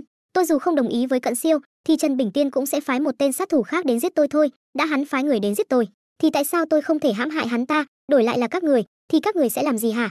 Sau đó cô ta tiếp tục cười như điên. Lão Trần à, giờ ông hài lòng rồi chứ? Giờ ông thực sự là tan nhà nát cửa rồi. Con gái ông chết rồi, ông cũng chết rồi, em trai và vợ của ông cũng ngồi tù, có tiền thì có ích gì chứ? Bước ra bên ngoài, Bối Ni vẫn không ngớt cái miệng. Sư phụ à, cái tên Cận Siêu này thật là lợi hại, có thể nghĩ ra một kế hoạch phức tạp như vậy. Nếu ban đầu hắn không bị cách chức, giờ chắc chắn đã là một cảnh sát ưu tú như sư phụ rồi nhỉ. Mà Triệu Vũ thì vẫn điềm đạm như một vị cao nhân. Chúng ta ngày xưa lăn lộn giang hồ có một câu danh ngôn, gọi là tâm tà thì mọi thứ đều tà, tâm chính thì mọi thứ đều chính. Người dù gặp phải bao nhiêu trắc trở đi nữa, cũng không nên để nó trở thành lý do để giết người. Chứng cứ này cô mau mang về đội đi. Bối Ni vậy mà vẫn tiếp tục thắc mắc, cái USB này là của Cận Siêu, vì sao Ngải Lệ vừa nhìn thấy đã sụp đổ còn nhận tội vậy? Theo tôi đoán thì Cận Siêu đã để lại cho vợ mình một bản video Trần Bình Tiên thuê hắn làm hung thủ giết người. Phần chứng cứ đó được chứa trong một cái USB, vậy cái đưa cho Ngải Lệ có khi nào cũng dùng một cái USB giống hệt như vậy không? Cái này là dùng để dọa Ngải Lệ một chút, để Ngải Lệ hiểu lầm rằng tôi đã tìm thấy cái USB mà cô ta giấu rồi, không ngờ lại đoán trúng. Bối Ni nghe đến đây thì sáng mắt gọi sư phụ, con thật sự quá khâm phục thầy rồi, cái chủ ý thâm độc như vậy mà thầy cũng nghĩ ra được. Quá có tài, đây cũng là một thủ đoạn để đánh sập phòng tuyến tâm lý của Ngải Lệ đúng không? Thế là Triệu Vũ lại bật chế độ cao nhân nói đạo lý, tuy chiêu có táo hay không có táo cũng cứ vác gậy đánh ba cái này của tôi đúng là không được quang minh chính đại cho lắm. Nhưng nếu Ngải Lệ thực sự không hổ thẹn với lương tâm, chúng ta có đánh gãy cả cây táo thì cũng có ích gì. Vậy nên nói, chúng ta không bỏ qua một kẻ xấu, cũng tuyệt đối không làm oan một người tốt, nguyên tắc này mới là lằn ranh đỏ thực sự của những người làm cảnh sát chúng ta. Chuyển cảnh sang buổi tối, Triệu Vũ vừa tập thể dục xong thì Peter cương cứng, anh liền nhớ đến anh Kiệt và lần nướng khoai cùng cô. Đang định lấy giấy vệ sinh ra làm bạn với tay phải, thì đột nhiên bên ngoài vang lên tiếng chuông cửa. Vừa mở cửa ra, thì gương mặt của anh Kiệt đã xuất hiện trước mắt, không để Triệu Vũ kịp mở miệng, anh Kiệt đã lập tức nhào thẳng lên người anh hôn chùn chụt. Ở phòng khách vẫn chưa đủ, hai người tiếp tục nướng khoai trong phòng tắm, rồi đến phòng ngủ, suốt cả đêm mưa gió sấm chớp ì đùng, hai người vẫn thản nhiên bắn pháo bông 8 phát rưỡi. Phần bắn pháo bông là có, còn phần 8 phát rưỡi là AD xạo chó. Chớp mắt trời đã sáng, Triệu Vũ vừa mở mắt đã không thấy anh Kiệt đâu. Nhưng nghĩ lại chuyện nướng khoai cùng Peter tối qua, anh vậy mà đã ứa nước mắt vì sung sướng. Triệu Vũ đột nhiên phát hiện ra gì đó, cầm lên thì chính xác là thuốc ngủ. Cảm thấy có điểm không ổn, Triệu Vũ vội chạy ra ngoài, đảo mắt một vòng lại phát hiện hai chiếc điện thoại trên bàn, mở danh bạ lên thì không thấy một số điện thoại nào. Sau một lúc kiểm tra sâu, thì chiếc điện thoại chỉ còn duy nhất một đoạn video, mở lên thì là bóng lưng của anh Kiệt, kèm theo câu nói đầy đau đớn, "Triệu Vũ, em đi đây, quên em đi. Xin lỗi, em không thể cùng anh đi phá những vụ án treo đó nữa rồi, hứa với em, sống tốt nhé." Triệu Vũ lúc này đã không còn giữ được bình tĩnh, trong đầu liên tục hiện ra vô số những câu hỏi tại sao ngay cả ảnh của mình và cô ấy trong điện thoại cũng không còn, tại sao trên X cũng không có tài khoản của cô ấy, tại sao tất cả những gì liên quan đến cô ấy đều bị xóa hết, rốt cuộc đã xảy ra chuyện gì, tại sao phải làm như vậy, tại sao phải rời xa tôi. Không thể chờ thêm một giây nào nữa, Triệu Vũ lập tức lao thẳng đến phân cục R, rồi nhờ Trương Cảnh Phong kiểm tra vị trí của anh Kiệt. Nhưng bất ngờ thay, hệ thống lại hiển thị không tìm thấy người này, thông tin của anh Kiệt đã bị ai đó xóa sạch. Bất kể là hệ thống nội bộ hay mạng lưới bên ngoài, đều không thể tìm thấy bất kỳ thông tin nào về anh Kiệt. Nếu có người có thể xâm nhập vào điện thoại và máy tính của chúng ta để xóa thông tin của đội trưởng Miêu, thì rắc rối lớn rồi, vì chỉ có chính phủ mới có thể trong thời gian ngắn có mục tiêu cụ thể để xóa nhiều thông tin như vậy. Sư muội liền gọi sư huynh, tôi sẽ lập tức báo cáo với cục trưởng Loan, chúng ta phải thông qua lực lượng chính phủ để tìm. Được, tôi đi điều tra hồ sơ ở cục thành phố ngay đây, ở đây giao lại cho các cậu, anh Kiệt rất có thể gặp phải rắc rối lớn, chúng ta phải nhanh chóng tìm thấy cô ấy. Sau đó Triệu Vũ gọi điện cho Trương Tử Xuân, "Tiểu Trương, anh Kiệt là từ phân cục U ra, bên các cô còn thông tin gì của cô ấy không? Phiền cô giúp tôi hỏi lại cục trưởng với." Sau đó Triệu Vũ tiếp tục gọi cho cục trưởng Liêu nhờ giúp đỡ, rồi đột nhiên anh lại nhớ ra, lần trước anh Kiệt từng nói rằng cô ta ở tầng thứ 6, cửa sổ thứ tư từ bên trái đếm sang. 5 phút sau, anh đã có mặt ở căn nhà đó gõ cửa, nhưng đáp lại là một sự im lặng đáng sợ. Thanh niên nhà bên nghe có tiếng động cũng mở cửa bước ra. Triệu Vũ lập tức xuất trình thẻ ngành, rồi hỏi về thông tin của chủ căn nhà. Nhưng lời đáp tiếp theo khiến anh ngớ người, căn nhà này đâu có ai ở đâu, ít nhất cũng 10 năm không có ai ở rồi. Triệu Vũ tiếp tục đi tìm cục trưởng Liêu, không giúp đỡ thì thôi ông ta lại còn chê trách, hai người yêu nhau lâu như vậy, vậy mà cậu còn không biết nhà cô ấy ở đâu à? Vậy còn các người thì sao? Anh Kiệt lên chức đội trưởng rồi mà, cục các ông bây giờ mới phát hiện ra phòng hồ sơ không có hồ sơ của cô ta. Cô ta là ma chắc, cô ta làm thế nào mà từ phân cục U điều đến phân cục chúng ta được? Cục trưởng Liêu nghe hỏi thì bất lực, lúc đó tôi còn đang làm việc ở dưới kia. Tôi chỉ biết mọi người đều truyền tai nhau rằng anh Kiệt có chỗ dựa vững chắc đến đáng sợ, ngàn vạn lần đừng đắc tội với cô ta. Tôi cũng vừa hỏi cục trưởng Hồng rồi, ông ấy nói là lệnh điều động từ tỉnh xuống, phải thi hành ngay lập tức, ông ấy là cục trưởng cấp thành phố cũng không dám trái lệnh. Câu nói này khiến Triệu Vũ có chút ngờ vực, lẽ nào cô ta đi làm nội gián sao? Không thể nào, mẹ cô ta quan tâm cô ta như vậy, sao có thể để cô ta làm những chuyện nguy hiểm như thế chứ? Triệu Vũ lại lên tiếng gọi lão Liêu, hình như mẹ của anh Kiệt đặc biệt lợi hại, có thể dễ dàng quyết định việc thay đổi nhân sự trong cục cảnh sát đúng không? Cục trưởng Liêu lập tức bác bỏ, vì đâu phải xã hội phong kiến mà một mình hoàng thượng quyết định, anh Kiệt không phải vô cớ mất tích, cô ấy đã cáo biệt cậu chứng tỏ cô ấy có nỗi khổ tâm. Bất kỳ sự thay đổi nhân sự nào cũng đều có quy trình, quy định nghiêm ngặt, bất kể người đó có quyền lực lớn đến đâu, tôi xin nhấn mạnh lại một lần nữa, anh Kiệt không phải vô cớ mất tích, cô ấy đã cáo biệt cậu chứng tỏ cô ấy có nỗi khổ tâm, thế lực có thể xóa bỏ hồ sơ của cô ấy chỉ có thể là người của chính phủ. Ít nhất có thể chứng minh an toàn của anh Kiệt không có vấn đề gì, chính phủ cũng muốn bảo vệ cô ấy. Nếu cậu làm ầm ĩ lên quá thì lại bất lợi cho anh Kiệt đấy. Sau đó Triệu Vũ tiếp tục đến phân cục U, thì được cục trưởng Lương đưa cho một tấm giấy, rồi xác nhận rằng đây là địa chỉ của lãnh đạo cũ ở cục thành phố đã giới thiệu anh Kiệt đến đây. Sau vài lời cảm ơn qua loa linh tinh, Triệu Vũ vội vàng bước ra ngoài, thì chạm mặt của Bối Ni và Trương Tử Xuân. Trương Tử Xuân yêu cầu anh kiểm tra camera hành trình trên xe của anh Kiệt, nhưng việc này Triệu Vũ đã làm rồi, thẻ nhớ của camera hành trình đã bị người ta lấy ra trước đó. Bối Ni tiếp tục đề nghị cùng đi kiểm tra camera giám sát, dù sao thì đội trưởng Miêu cũng đã sống ở đây lâu như vậy, muốn điều tra nhà của cô ấy ở đâu cũng không phải là chuyện khó. Khi ba người chuẩn bị đi điều tra, đột nhiên từ phía trước vang lên tiếng chửi rủa, "Con mẹ các người, tôi không kiện các người bắt nhầm người tốt và phỉ báng đã là nể tình các người rồi, mau chóng mở còng tay cho ông đây. Cơ mà cô em này xinh xắn đấy chứ, có hứng thú đi nướng khoai với anh không? Anh có rất nhiều tiền." Không để hắn ta kịp nói xong, Trương Tử Xuân đã đứng ra chửi mất dạy, "Được mở còng tay rồi thì cút nhanh đi. Đừng tưởng chúng tôi không biết, lần này anh đã thoát tội như thế nào, rồi trước sau gì anh cũng phải rơi vào tay chúng tôi thôi." Hắn ta vẫn bình tĩnh hừ lạnh một tiếng, "Dọa ma à, có bằng chứng không hả? Có bằng chứng thì việc gì phải thả tao ra? Tao đã ngủ với cả đống nữ cảnh sát rồi, chỉ cần đưa tiền ra thôi, bọn chúng đều nóng lòng cởi đồ cho tao. Cô nhóc à, đừng tưởng mặc vào bộ cảnh phục là oai phong lắm." Hắn ta còn chưa kịp nói hết câu, Triệu Vũ đã tung ra một cú tát sấp mặt lờ, làm cho hai cô gái cũng tá hỏa, cái tên ngốc này, hắn ta đúng là muốn tìm cái chết. Sau đó chỉ nghe những tiếng đấm đá ứ hự trong toilet, bên ngoài mọi người thì thay phiên nhau bàn tán, chuyện gì vậy? Cảnh sát Triệu lôi thiếu gia nhà họ Khâu ở Đại Đông Hải vào nhà vệ sinh rồi, đánh hay, hắn ta đã dụ dỗ rất nhiều cô gái, trong đó có một cô gái tự tử bằng thuốc độc suýt mất mạng. Kết quả không biết là bỏ tiền ra hay đe dọa nạn nhân, mà bọn họ đột nhiên đổi hết lời khai rút đơn kiện. Đây là phạm pháp, đừng để xảy ra án mạng, chúng ta có nên cản lại không? Cản cái đầu quỷ nhà cậu, mau đến phòng giám sát cắt cái video giám sát này đi, sau này đừng có nói gì, nếu có ai hỏi thì cứ bảo là bị lỗi. Bên trong toilet, hắn ta sau bị ăn một trận đòn như tử cũng bắt đầu thú nhận, tôi đã dùng thuốc ngủ flunitrazepam, tổng cộng đã chuốc mê 6 cô gái, tất cả là do tôi làm cả. Ngay lập tức, tất cả các cảnh sát liền xông vào định bắt hắn, nhưng thứ mà họ nhìn thấy lại là cảnh hắn ta nhúng đầu trong bồn cầu bất tỉnh nhân sự. Bên phía này, Bối Ni vừa băng bó cho Triệu Vũ vừa thầm nghĩ, sư phụ anh ấy nhất định là vì chuyện đội trưởng Miêu mất tích nên mới có tâm trạng tệ như vậy. Nước mắt Bối Ni đã rơi, miệng thì gọi thỏ thẻ hai chữ sư phụ, người tốt sẽ gặp điều lành. Đội trưởng Miêu nhất định không sao, anh nhất định sẽ tìm được cô ấy sớm thôi. Sau đó Triệu Vũ tiếp tục đến tìm lãnh đạo cũ của cục thành phố, nhưng y tá lại thông báo rằng ông cụ bị bệnh Alzheimer mấy năm nay rồi, chuyện về đội trưởng Miêu sớm đã không nhớ gì cả. Mọi thứ lại rơi vào bế tắc, Triệu Vũ lại cảm thấy tức cái cửa mình, rõ ràng địa điểm của hệ thống kỳ ngộ mới cũng là ở đây, làm sao mới có thể tìm được cô ấy? Chết tiệt, tại sao lúc này mọi đạo cụ hệ thống đều không giúp được gì? Rồi chuyện gì đến cũng phải đến, lúc này kỳ ngộ mà hệ thống nói đã xuất hiện, Đào Giai vừa thấy anh liền gọi cảnh sát Triệu, tay anh sao vậy, tôi xem giúp anh nhé. Triệu Vũ liền đáp không cần, tôi còn có chút việc. Nhưng không để anh kịp nói xong, Đào Giai đột nhiên đỏ mặt tỏ vẻ trách móc, mấy hôm trước tôi có gọi điện cho anh, nhưng anh đều không bắt máy, có phải dạo này anh rất bận không? Vừa dứt lời thì đằng sau đột nhiên vang lên tiếng chửi bới, mẹ nó, đến kim tiêm cũng đâm không vào, làm đau bạn gái tôi rồi, biết chúng tôi là ai không hử? Đào Giai cũng không phải người ăn chay, lập tức hét lớn, anh đang làm gì đấy, Chúng tôi quan tâm các người là ai làm con mẹ gì. Y tá của chúng tôi đang mang thai đấy, anh đánh người tùy tiện, nếu cô ấy có mệnh hệ gì, các anh phải chịu trách nhiệm trước pháp luật. Ô, còn nói về trách nhiệm pháp luật sao? Được thôi, giỏi thì bắt tao chịu trách nhiệm đi. Vừa nói hắn ta vừa lao đến định tác đào dài. Nhưng Triệu Vũ sao có thể đứng nhìn, lập tức bắt lấy cổ tay của hắn chửi mẹ nó. Chẳng lẽ là hệ thống đại ca thấy dạo này mình không vui nên cố ý sắp xếp cho mình vài tình huống để xả giận à? Hôm nay là ngày gì vậy? Tại sao lại có nhiều thằng ngốc đau chứng xuất hiện thế? Coi tôi là người quét rác của xã hội à? Bị đè cho phọt cả cức, vậy mà hắn ta vẫn mạnh miệng chửi thề, còn đòi gọi người đến xử lý Triệu Vũ. Nhưng đúng 10 phút sau, tất cả những tên mà hắn ta gọi đến đều bị Triệu Vũ đánh đến ông bà không nhận ra. Lúc này, hắn ta mới nhận thức được vấn đề, liên tục nói xin lỗi và hứa không dám tái phạm nữa.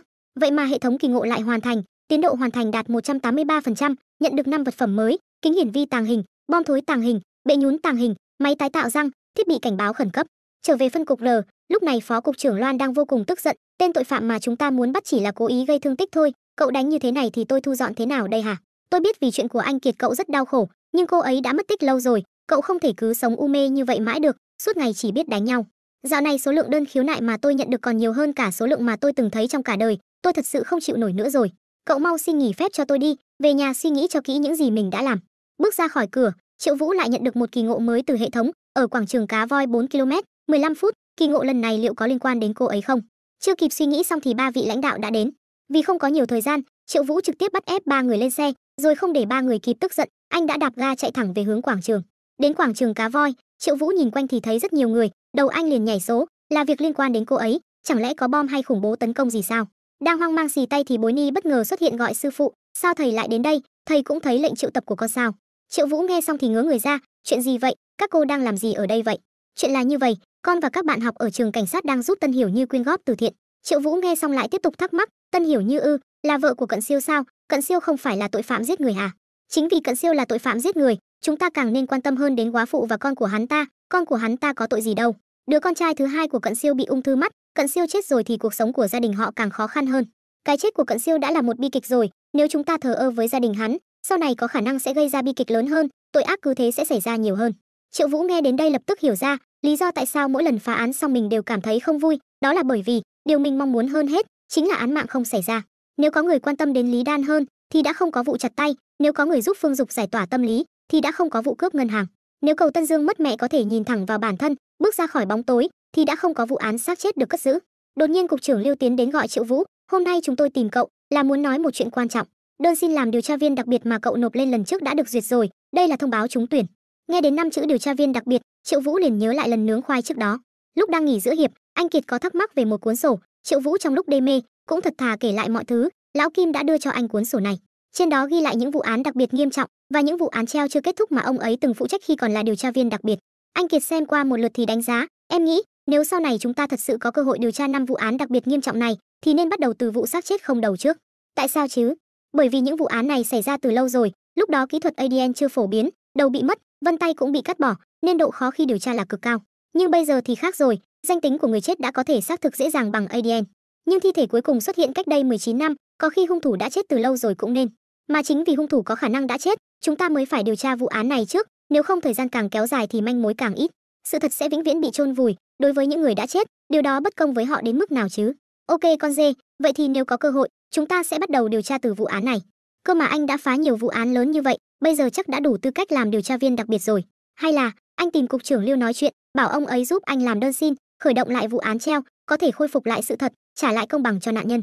Triệu Vũ nghe vậy liền cười nham nhở đồng ý, ngày mai anh sẽ gọi điện cho ông ấy, nhưng bây giờ anh cũng muốn điều tra một sự thật, đó là bộ đồ ngủ của em làm bằng chất liệu gì, mau cởi ra cho anh xem nào. Thế là hai người lại tiếp tục nướng khoai cùng Peter.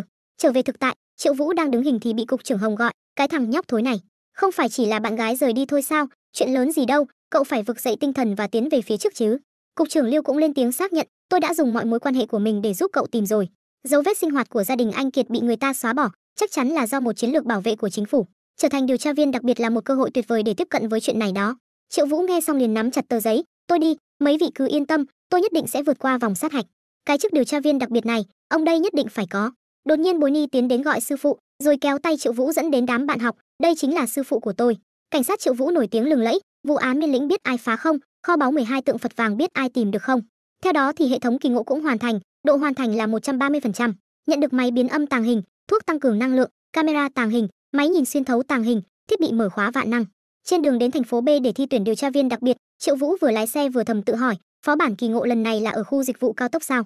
Khi đến khu dịch vụ cao tốc thuộc quyền quản lý của thành phố B, Triệu Vũ đợi một hồi lâu mà vẫn chưa thấy kỳ ngộ xuất hiện. Đột nhiên có thứ gì đó khiến anh chú ý, một người phụ nữ từ trên xe bước xuống, làm cho Triệu Vũ cũng có chút hoang mang, lẽ nào người kích hoạt kỳ ngộ là cô ấy hả?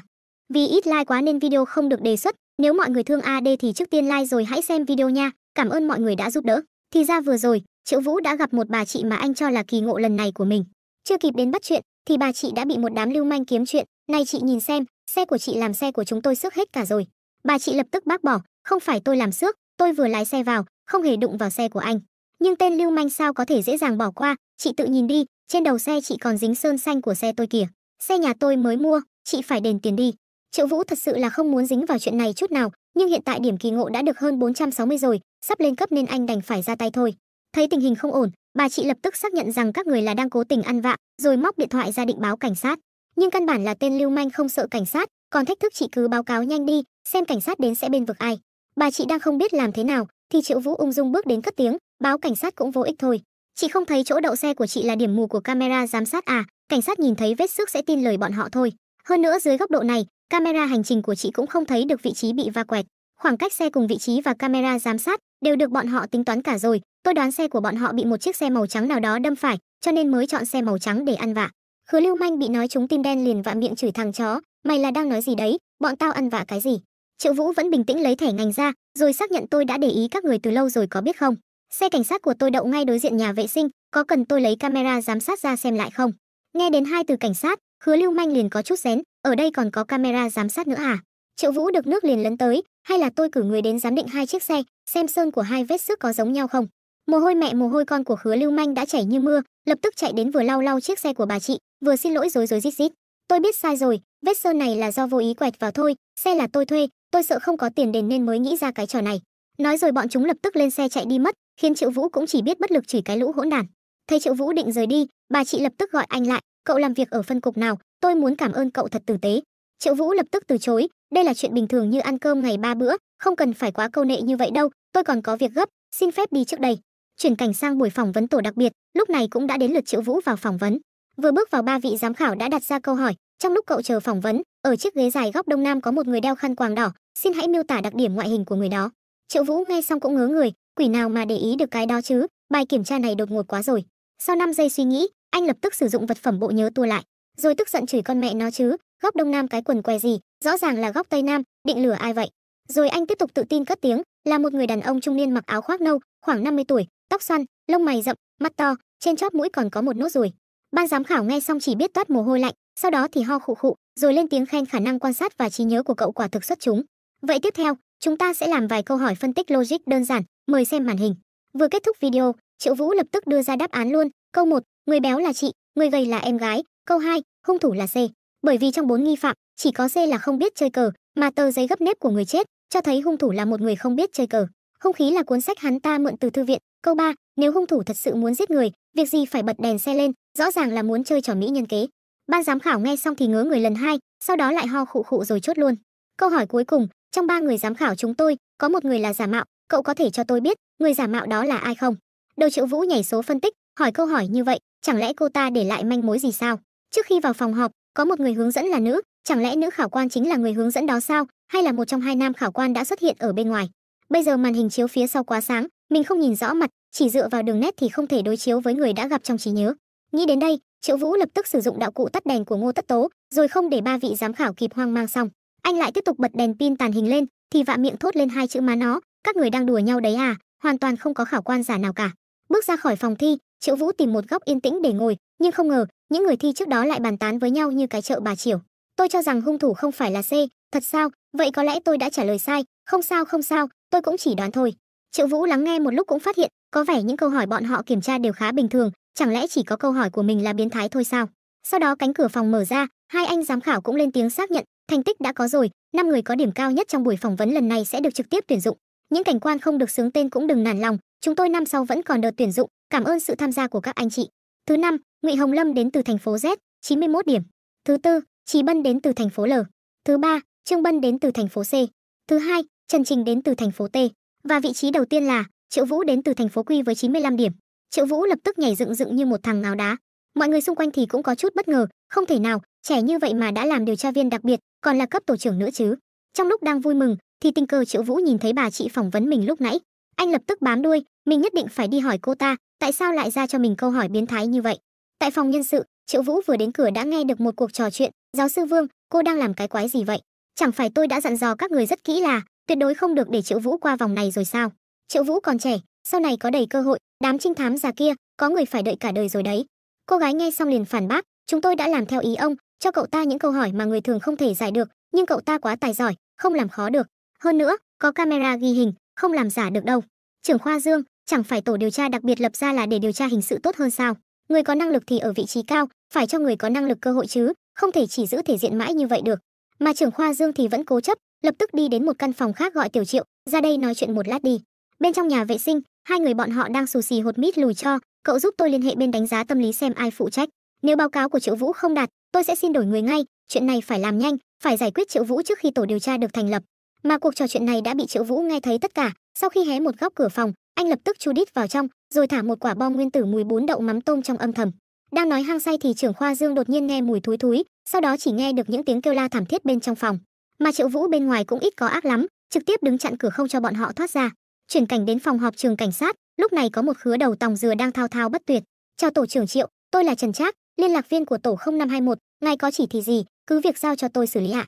Hồ sơ tổ viên của mình ở đây, vì tổ mình đặc biệt thiếu pháp y, nên nếu cần pháp y thì tạm trưng dụng ở địa phương, tổ có đặc quyền này.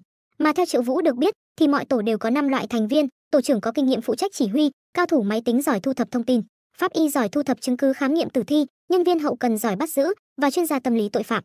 Mà tổ điều tra đặc biệt không chỉ có danh tiếng, quyền hạn còn cao hơn cảnh vụ bình thường.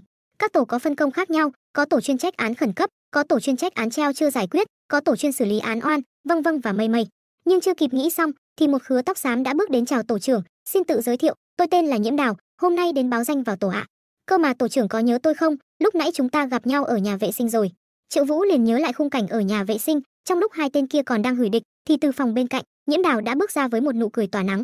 Và vì là chuyện vui nên Triệu Vũ cũng bắt tay anh ta cười nói như hai người bạn chí cốt. Sau đó thì một người tên là Tằng Khả cũng bước vào, rồi tự giới thiệu mình phụ trách thu thập tình báo kim luôn cao thủ máy tính. Anh ta còn chưa kịp nói dứt câu thì một cô gái khác lại hối hả chạy vào với một bộ dáng cực kỳ khó coi. Cô ta gấp gáp giới thiệu mình là Ngô Tú Mẫn, đến báo danh vào vị trí chuyên gia tâm lý học tội phạm. Thấy vậy Nhiễm Đào liền tò mò, cô nương đây là bị sao vậy? Bộ lúc ăn cơm ở nhà ăn, cô để cơm rơi vãi lên người à? Tằng Khả thì lại có một phân tích chuyên nghiệp hơn, trên người chị rõ ràng là bùn đất, gần đây chỉ có chỗ đang sửa chữa bãi cỏ là có bùn lầy, chị ngã ở đó à? Nhưng Ngô Tú Mẫn lại muốn nghe phân tích của Triệu Vũ, thế là giây tiếp theo, Triệu Vũ lập tức đưa ra phán đoán của mình. Quần áo của cô rách vì bị xé, tóc cũng có dấu hiệu bị nắm, chắc là đánh nhau với người ta rồi. Hơn nữa bùn đất trên quần áo không phải là một mảng lớn, mà là dạng bắn tung tóe, vậy nên chắc là lúc cô đi qua đoạn sửa chữa bãi cỏ đó, một chiếc xe ô tô chạy qua bắn bùn lên người cô liền đánh nhau với nữ tài xế đó đúng không? Ngô Tú Mẫn nghe tới đây liền sáng con mắt cứng con chim, nhưng vẫn yêu cầu Triệu Vũ phân tích tiếp. Triệu Vũ vội áp sát mặt cô, thỏ thẻ rằng tôi vẫn còn biết rất nhiều thứ, đại loại như là cô đến giờ vẫn chưa kết hôn, nhóm máu O, cung bọ cạp, đeo kính áp tròng. Câu nói này khiến Ngô Tú Mẫn đứng hình mất vài giây, rồi tiếp tục thắc mắc làm sao anh biết nhiều thế. Thì cũng đơn giản thôi, vì sơ yếu lý lịch của cô ở trong tay tôi đây, thôi không đùa với cô nữa, tôi tên Triệu Vũ, hoan nghênh cô gia nhập tổ đội. Ồ thì ra anh là tổ trưởng đại nhân à, thất lễ thất lễ. Cơ mà tổ trưởng đại nhân của chúng ta chắc chắn có chỗ dựa ở sở hình sự. Hai người kia liền thắc mắc là tại sao? Bởi vì tổ đặc biệt từ xưa đến nay cũng chưa từng có tổ trưởng nào trẻ như vậy. Trước đây tôi cũng đã thi tuyển mấy lần rồi, những tổ trưởng trúng tuyển đều là những ông già sắp chết. Triệu Vũ liền lập tức bác bỏ, tôi lấy danh dự của mình ra để đảm bảo với các người, tôi thi được chức tổ trưởng này tất cả đều dựa vào năng lực của bản thân cả. Đột nhiên có một ông chú đầu sừng trâu bước vào, Trần Trác vừa nhìn liền nhận ra đó là trưởng khoa Ngưu. Thì ra ông ta chính là anh rể của cục trưởng Liêu. Vừa bước vào ông ta đã lên tiếng khen Triệu Vũ tới tấp, nhưng mà vẫn chưa hết, lúc này lại có thêm một người đeo kính bước vào, thì ra là chị gái mà Triệu Vũ đã giúp đỡ lúc sáng. Cô ta bước vào lại tiếp tục khen Triệu Vũ tới tấp tấp, cũng không quên cảm ơn anh về chuyện lúc sáng. Triệu Vũ lúc này chỉ biết bất lực, lần này dù có nhảy xuống sông Hoàng Hà cũng không rửa sạch được nỗi oan này. Nhưng không những không hiểu lầm, bà chị còn nhiệt tình nói chuyện với Triệu Vũ như hai chị em ruột, làm cho trưởng khoa Ngưu cùng Trần Trác cũng méo hiểu chuyện gì. Theo đó thì hệ thống kỳ ngộ cũng hoàn thành, tiến độ hoàn thành đạt 109%, nhận được thiết bị gỡ bom tàng hình. Chuyển cảnh đến cục cảnh sát thành phố G97, lúc này ông cục trưởng đang lên tiếng xác nhận, đây là văn phòng của các cậu, cảnh sát Triệu. Chỗ ở của mọi người, đội đã sắp xếp xong xuôi, lần này tổ đặc biệt đến điều tra án, bất kể là pháp y, giám định, mất tích, quản lý súng ống, các bộ phận vân vân, hễ là những gì các cậu cần đến, chúng tôi nhất định sẽ toàn lực nghe theo sự điều động. Thông báo xong hai người liền rời đi. Sau một lúc tận hưởng những gì mà mình đang có, thì bốn người lại bắt đầu tập trung vào công việc, mà vụ án đầu tiên mà họ muốn phá chính là vụ án xác chết nữ không đầu.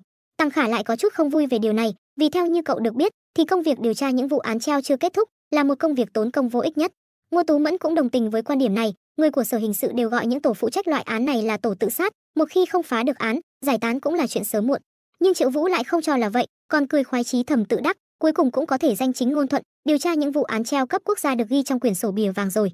Sau đó anh tiếp tục nhớ lại lời hứa với anh Kiệt, rồi tự nhủ với lòng rằng mọi chuyện rồi sẽ có câu trả lời sớm thôi. Chuyển cảnh đến 11 giờ khuya tại khách sạn nơi tổ đặc biệt ở, lúc này Triệu Vũ đang gọi điện cho Bối Ni, cô rất bực mình về việc Triệu Vũ đi không một lời từ biệt. Con vừa mới chuẩn bị học hỏi sư phụ, vậy mà sư phụ lại đột nhiên chạy đi làm cảnh viên đặc biệt, sư phụ nói xem con phải làm như nào đây. Triệu Vũ nghe xong cũng chỉ biết bất lực, sau đó lấy lý do đi điều tra vụ án mới, rồi thẳng thừng tắt máy ngang. Vừa tắt máy xong thì bên ngoài lại vang lên tiếng gõ cửa, mở cửa ra thì nhìn thấy Ngô Tú Mẫn với gương mặt gợi đòn. Không nói không rằng, cô ta lập tức chạy thẳng vào trong, rồi yêu cầu anh mau quản cái người tên Nhiễm Đào kia đi. Anh ta đã làm gì cô thế? Từ lúc ăn cơm đến giờ, anh ta cứ liên tục quấy rối tôi, hoặc là gọi điện thoại, hoặc là nói chuyện khiếm nhã với tôi. Vừa nãy còn gõ cửa phòng tôi, trên đời này sao lại có loại người mặt dày như vậy chứ? Triệu Vũ nghe xong cũng không nhịn được, vạ miệng chửi thề hai chữ má nó, thỏ không ăn cỏ gần hang, Nhiễm Đào quá đáng lắm rồi đấy. Rồi anh bước đến khoác vai cô gọi Ngô Tú Mẫn, đối phó với loại người này tôi có một cách rất hay, đó là tối nay cô cứ ngủ trong phòng tôi. Thấy Ngô Tú Mẫn hình như có vẻ cũng đồng ý, Triệu Vũ liền được nước lấn tới, chỉ cần hai ta lên giường, Nhiễm Đào sẽ không dám làm gì cô nữa, tôi nói không phải sao. Nhưng câu trả lời của Ngô Tú Mẫn là méo, còn trách đám đàn ông ai cũng như nhau cả, tôi đúng là lên nhầm thuyền rồi. Mà đây lại là kết quả mà Triệu Vũ mong muốn, mặc dù Nhiễm Đào không đúng thật, nhưng cô muốn rũ bỏ anh ta, hẳn là có rất nhiều cách. Chạy đến chỗ tôi làm gì, lão tử là tổ trưởng, chứ không phải là bảo mẫu. Đang khoái chí thì lại có cuộc gọi đến, Trần Trác vừa bắt máy liền thông tin, vừa nhận được thông báo từ cấp trên. Tại thành phố P xảy ra sự kiện khẩn cấp, yêu cầu tổ 0521 của các anh lập tức tập hợp đến thành phố P. Trở về quá khứ, tại công viên thành phố P vào 8 giờ tối, một người đàn ông đang chạy bộ trên đường thì bất ngờ bị một cây búa tạ gõ thẳng vào đầu. Sợ rằng ông ta chưa chết, tên hung thủ còn gõ thêm vài phát nữa cho chắc ăn. Theo điều tra của cảnh sát, thì phần sau gáy của nạn nhân đã bị đánh ít nhất 6 lần. Dựa theo hình dạng vết thương, có thể phán đoán hung khí là một cái búa lớn. Hôm kia, người chết thứ hai tên là Lục Hiểu Hồng, là nhân viên phòng thí nghiệm của nhà máy dược phẩm, sau khi tan ca đêm đã bị phóng hỏa thiêu chết khi đang ngủ trưa tại căn hộ. Sáng sớm hôm qua, người chết thứ ba là Trương Khải Bân, đến văn phòng đầu tiên để làm gấp công việc kiểm nghiệm lô thuốc khẩn cấp, đã chết vì trúng độc. Có người đã trộn thành phần amoni nitrat vào hộp trà, mà anh ta có thói quen uống trà vào buổi sáng. Trước đó, ban lãnh đạo nhà máy dược phẩm đã nhận được một bức thư nặc danh đe dọa, yêu cầu nhà máy dược phẩm chi trả cho hắn 5 triệu tệ, nếu không sẽ giết một nhân viên trong nhà máy mỗi ngày. Nhà máy dược phẩm luôn cho rằng đó là trò đùa ác ý, cho đến khi xuất hiện người chết đầu tiên. Chúng tôi cho rằng hung thủ rất hiểu rõ về quy luật sinh hoạt của người chết và chế độ làm việc của nhà máy dược phẩm, cũng rất có thể là nhân viên hoặc cựu nhân viên của nhà máy dược phẩm. Nhưng chưa kịp nói xong thì một cấp dưới đã kinh ngạc gọi đội trưởng, vừa rồi, hội đồng quản trị nhà máy dược phẩm nhận được tin nhắn do hung thủ gửi, yêu cầu vào 2 giờ chiều phải đặt tiền vào thùng rác ở cửa thang cuốn của tòa nhà thương mại. Trở về phòng giám sát, Triệu Vũ đang tìm manh mối thì đột nhiên Nhiễm Đào chạy vào gọi tổ trưởng, đội trưởng Lý Lạc Vân dẫn đội đến tòa nhà thương mại để bố trí mai phục rồi, chúng ta không đi sao? Triệu Vũ lập tức xác nhận là không cần, hành động giao tiền chuộc lần này, cảnh sát sẽ không có thu hoạch gì đâu. Câu nói này khiến Ngô Tú Mẫn lại càng thêm tò mò, buộc Triệu Vũ phải giải thích rõ ràng rằng hung thủ lên kế hoạch rất chu đáo, sẽ không chọn nơi nhận tiền ở khu vực trung tâm ồn ào như vậy đâu. Tổng cộng có 3 người chết, 3 người các cậu mỗi người đi điều tra một người đi. Tăng Khả liền xung phong đi điều tra vụ án trúng độc do uống trà. Ngô Tú Mẫn thì xung phong điều tra vụ án bị thiêu chết, vì đó chính là người phụ nữ duy nhất bị giết. Sau đó, Ngô Tú Mẫn tiếp tục quay sang cà khịa Nhiễm Đào, còn cậu thì sao, lúc quan trọng sao lại không nói gì, sợ thua rồi à? Thế là Nhiễm Đào tự tin chắc nịch, tôi đi điều tra vụ bị búa đánh, để cô thấy khả năng của tôi, nếu cô mà phá án trước tôi thì tôi sẽ theo họ cô suốt đời. Khi Triệu Vũ chỉ còn lại một mình thì đầu anh lại tiếp tục nhảy số, hung thủ giết mỗi người đều có kế hoạch tỉ mỉ. Vụ án này không giống như một người làm, có lẽ là một băng nhóm. Sau hơn 30 phút thì mọi người cũng đã set up xong mọi thứ, nhân viên nhà máy dược phẩm cũng đã bỏ 5 triệu tệ vào thùng rác. Giờ chỉ còn đợi hung thủ đến, rồi lập tức bắt giữ hắn là được, nhưng bất ngờ thay, đột nhiên có một khứa tóc dài đi đến, rồi thẳng tay vứt chiếc bật lửa đang cháy vào thùng rác, làm cho Triệu Vũ cũng có chút kinh hãi, lại dám đem tiền đốt hết luôn à? Trở về phân cục, lúc này cục trưởng đang vô cùng cay cú vì bị chơi một vố lớn. Một đồng nghiệp khác cũng thông tin thêm, thùng rác đã được bôi chất xúc tác cháy, cho nên khi bật lửa ném vào, lửa liền bùng lên ngay lập tức, 5 triệu tệ cơ bản là cháy hết sạch. Hơn nữa bình chữa cháy gần thùng rác hình như đã bị động tay động chân, toàn bộ đều trống không, chúng tôi phải lấy bình chữa cháy từ tầng khác mới dập được lửa. Thế còn tên vô gia cư kia thì sao? Hắn ta đúng là một người vô gia cư, còn có chút vấn đề về trí tuệ. Hắn ta nói có người đưa cho hắn một cái bật lửa và 500 tệ để hắn làm như vậy, hắn ta còn tưởng đó là một trò đùa. Cục trưởng nghe xong cũng có chút lo lắng, vì việc đốt tiền rõ ràng là để trả thù, hung thủ này hận nhà máy dược phẩm đến tận xương tủy, cứ như thế này sẽ xuất hiện nạn nhân thứ tư mất. Nhưng Triệu Vũ lại có một suy nghĩ khác, Vụ án này được thực hiện quá tỉ mỉ. Hung thủ phải hiểu rõ các quy định và thông tin nội bộ của nhà máy dược phẩm, nắm bắt thói quen sinh hoạt của người chết, thiết kế ra kế hoạch đốt 5 triệu tệ, gửi thông tin tống tiền chính xác đến các nhân viên cấp cao của nhà máy dược phẩm. Lẽ nào thứ đối diện với chúng ta là một băng nhóm tội phạm công nghệ cao như Triệu Khánh sao? Lúc này hệ thống cũng phát kỳ ngộ mới, yêu cầu Triệu Vũ nửa đêm đến bệnh viện tâm thần, còn phải ngồi dưới chân tường đợi 30 phút. Triệu Vũ còn đang hoang mang không hiểu méo gì, thì một thứ gì đó đã lọt vào mắt của anh. Thì ra bên trên tầng lầu có một cô gái đang đu dây như người nhện. Đến khi cô gái vừa đặt chân xuống đất, thì Triệu Vũ đã lập tức tiếp cận từ phía sau. Không để Triệu Vũ kịp lên tiếng chào hỏi, cô gái đã lập tức búng chân chạy về phía bức tường. Sau một cú bắn tên móc mỏ neo, cô gái đã có thể bay qua một bức tường cao hơn 3 mét. Mà Triệu Vũ thì sao có thể để cô ta thoát, lập tức kích hoạt thiết bị bật nhảy tàng hình. Đến khi anh đã lơ lửng trên không trung thì mới nhận ra là mình không thể tiếp đất với độ cao này. May mắn thay, khi anh chỉ còn cách mặt đất khoảng 1 mét thì hệ thống tự động bật chức năng đệm, nhưng vì phía trước là vị trí của cô gái đang đứng nên Triệu Vũ đã ngã thẳng vào người cô ta luôn. Cô gái theo quán tính liền đạp anh ra, nhưng Triệu Vũ cũng không phải dạng vừa, lập tức bắt lấy chân cô gái kéo lên cao. Đang định giải thích rõ mọi chuyện thì cô gái bất ngờ đấm thẳng vào Peter của anh, khiến cái cừng cổ của anh có hơi khó nuốt. Tưởng rằng mình đã có thể chạy thoát, nhưng không ngờ Triệu Vũ vẫn rất quyết tâm, vung mạnh tay trực tiếp nắm lấy chiếc túi của cô ta. Nhưng vì sức kéo quá lớn nên chiếc túi lập tức đứt dây, thứ rơi ra vậy mà lại là những vỉ thuốc, làm cho Triệu Vũ cũng có chút bất ngờ. Không nghĩ nhiều nữa, Triệu Vũ lập tức đuổi theo cô gái như hình với bóng. Cô gái lại nhảy qua bức tường, Triệu Vũ lại tiếp tục đuổi theo, nhưng đột nhiên cô gái lại đứng bất động như đang sợ hãi điều gì đó. Triệu Vũ tưởng rằng cô đã biết quay đầu là bờ, nhưng giây tiếp theo anh lại nhìn thấy hai con chó Béc Dê đang nhe nanh vuốt. Anh vội yêu cầu cô gái hãy đứng im, vì nếu chạy thì tụi nó sẽ đuổi theo cắn người ngay. Cô gái căn bản là không chịu nghe, lập tức bỏ chạy để anh đứng mũi chịu sào. Cho đến khi không thể chạy được nữa, cô gái mới năn nỉ anh hãy đỡ mình nhảy qua bức tường. Mà Triệu Vũ đâu phải là thằng ngu, đỡ cô nhảy qua rồi để chó cắn tôi hay gì. Thấy tình hình không ổn, Triệu Vũ lập tức sử dụng đạo cụ nước hoa tàng hình. Sau khi xịt vào người, nó sẽ tạo ra mùi giống như những con heo 3 ngày chưa tắm, khiến thú dữ lập tức tránh xa. Và đúng như mong muốn, con chó sau khi ngửi lập tức kêu ẳng ẳng, đến cả Triệu Vũ còn không chịu được nói gì là con chó. Thấy cô gái sắp bị con chó còn lại cắn, anh lập tức lao đến ôm chầm lấy cô. Con chó sau khi ngửi thấy mùi của anh, lập tức kêu ẳng ẳng rồi chạy thẳng vào trong rừng. Cô gái không cảm ơn thì thôi đi, vậy mà còn quay sang chửi anh là cái thứ ở dơ, lại còn dám ôm tôi sao? Bộ anh muốn giết người bằng mùi thúi này à? Thấy Triệu Vũ lơ là cảnh giác, cô gái liền lập tức tung chân chạy thẳng vào rừng, nhưng lần này Triệu Vũ lại không đuổi theo, mà trực tiếp trở về xe của mình. Vì lúc nãy, trong lúc tiếp xúc da thịt, Triệu Vũ đã nhanh tay đặt camera tàng hình lên người cô gái, nên bây giờ anh chỉ việc ngồi xem cô gái sẽ làm gì tiếp theo. Việc đầu tiên cô ta làm sau khi trở về nhà là cởi hết quần áo trên người ra, rồi chạy thẳng vào nhà tắm. Thế là Triệu Vũ lại được xem một bộ phim mang tên Khe suối nhỏ dưới đồi núi chập trùng. Nhưng khi vừa tắm xong thì có một đám người đã xông thẳng vào phòng cô gái liền nhanh chân nhảy thẳng ra cửa sổ. Nhưng tên kia đã nhanh hơn một bước, lập tức bắt lấy tay cô, rồi tung ra một cú tát phọt cả nước miếng. Thấy cô gái đã chịu ngồi yên, lúc này hắn ta mới bắt đầu lên tiếng chửi, con mẹ nó, mày đúng là chán sống rồi. Tôi muốn gặp nhị gia, tôi sẽ tự mình giải thích với ông ấy, chuyện đó không phải do tôi làm. Nhưng hắn ta thì méo tin, còn thông tin thêm rằng nhị gia sớm đã vào nhà đá, chỗ dựa của mày tiêu rồi, muốn sống thì khôn hồn mau giao hàng ra đây, bằng không đừng trách tao không khách sáo. Thấy cô gái vẫn cố chấp không chịu giao hàng ra, hắn ta liền yêu cầu đàn em kiểm tra hàng của cô gái. Không phải các cậu vẫn luôn muốn nhìn ngắm cơ thể của Thôi Lệ Châu sao, bây giờ thì có thể làm điều đó được rồi. Đám đàn em nghe vậy lập tức xông lên, nhưng đột nhiên lại ngửi được có mùi thúi thúi. Rồi một tên định bước ra ngoài mở cửa xem là thứ gì, thì bị cánh cửa đập cho sấp mặt lờ. Triệu Vũ sau đó cũng tự tin bước vào, sau khi xác nhận mình là cảnh sát, anh lập tức đưa tay vào túi quần, khiến đám lưu manh sợ teo buji, lập tức cong giò bỏ chạy vì tưởng anh định móc súng. Nhưng thứ Triệu Vũ móc ra lại là một cái bật lửa, anh cũng chả hiểu bọn chúng sợ cái chó gì. Cô gái khi biết anh là cảnh sát, lập tức sợ hãi định trùng vội, Triệu Vũ thì sao có thể để chuyện này xảy ra, lập tức lao đến túm lấy áo cô gái. Nhưng vì lực vướng quá mạnh, nên cái áo đã rách ra làm 2 phần, cũng may là vẫn có thể che lại phần nhạy cảm, nếu không tay AD đã đút vào túi quần rồi. Vậy mà cô gái vẫn không bỏ cuộc, sau khi nắm lấy chiếc màn cửa trong tay, cô tiếp tục nhảy ra cửa sổ định bỏ trốn, nhưng lại bị Triệu Vũ túm gọn cái chân, chổng đầu xuống đất chu đít lên trời.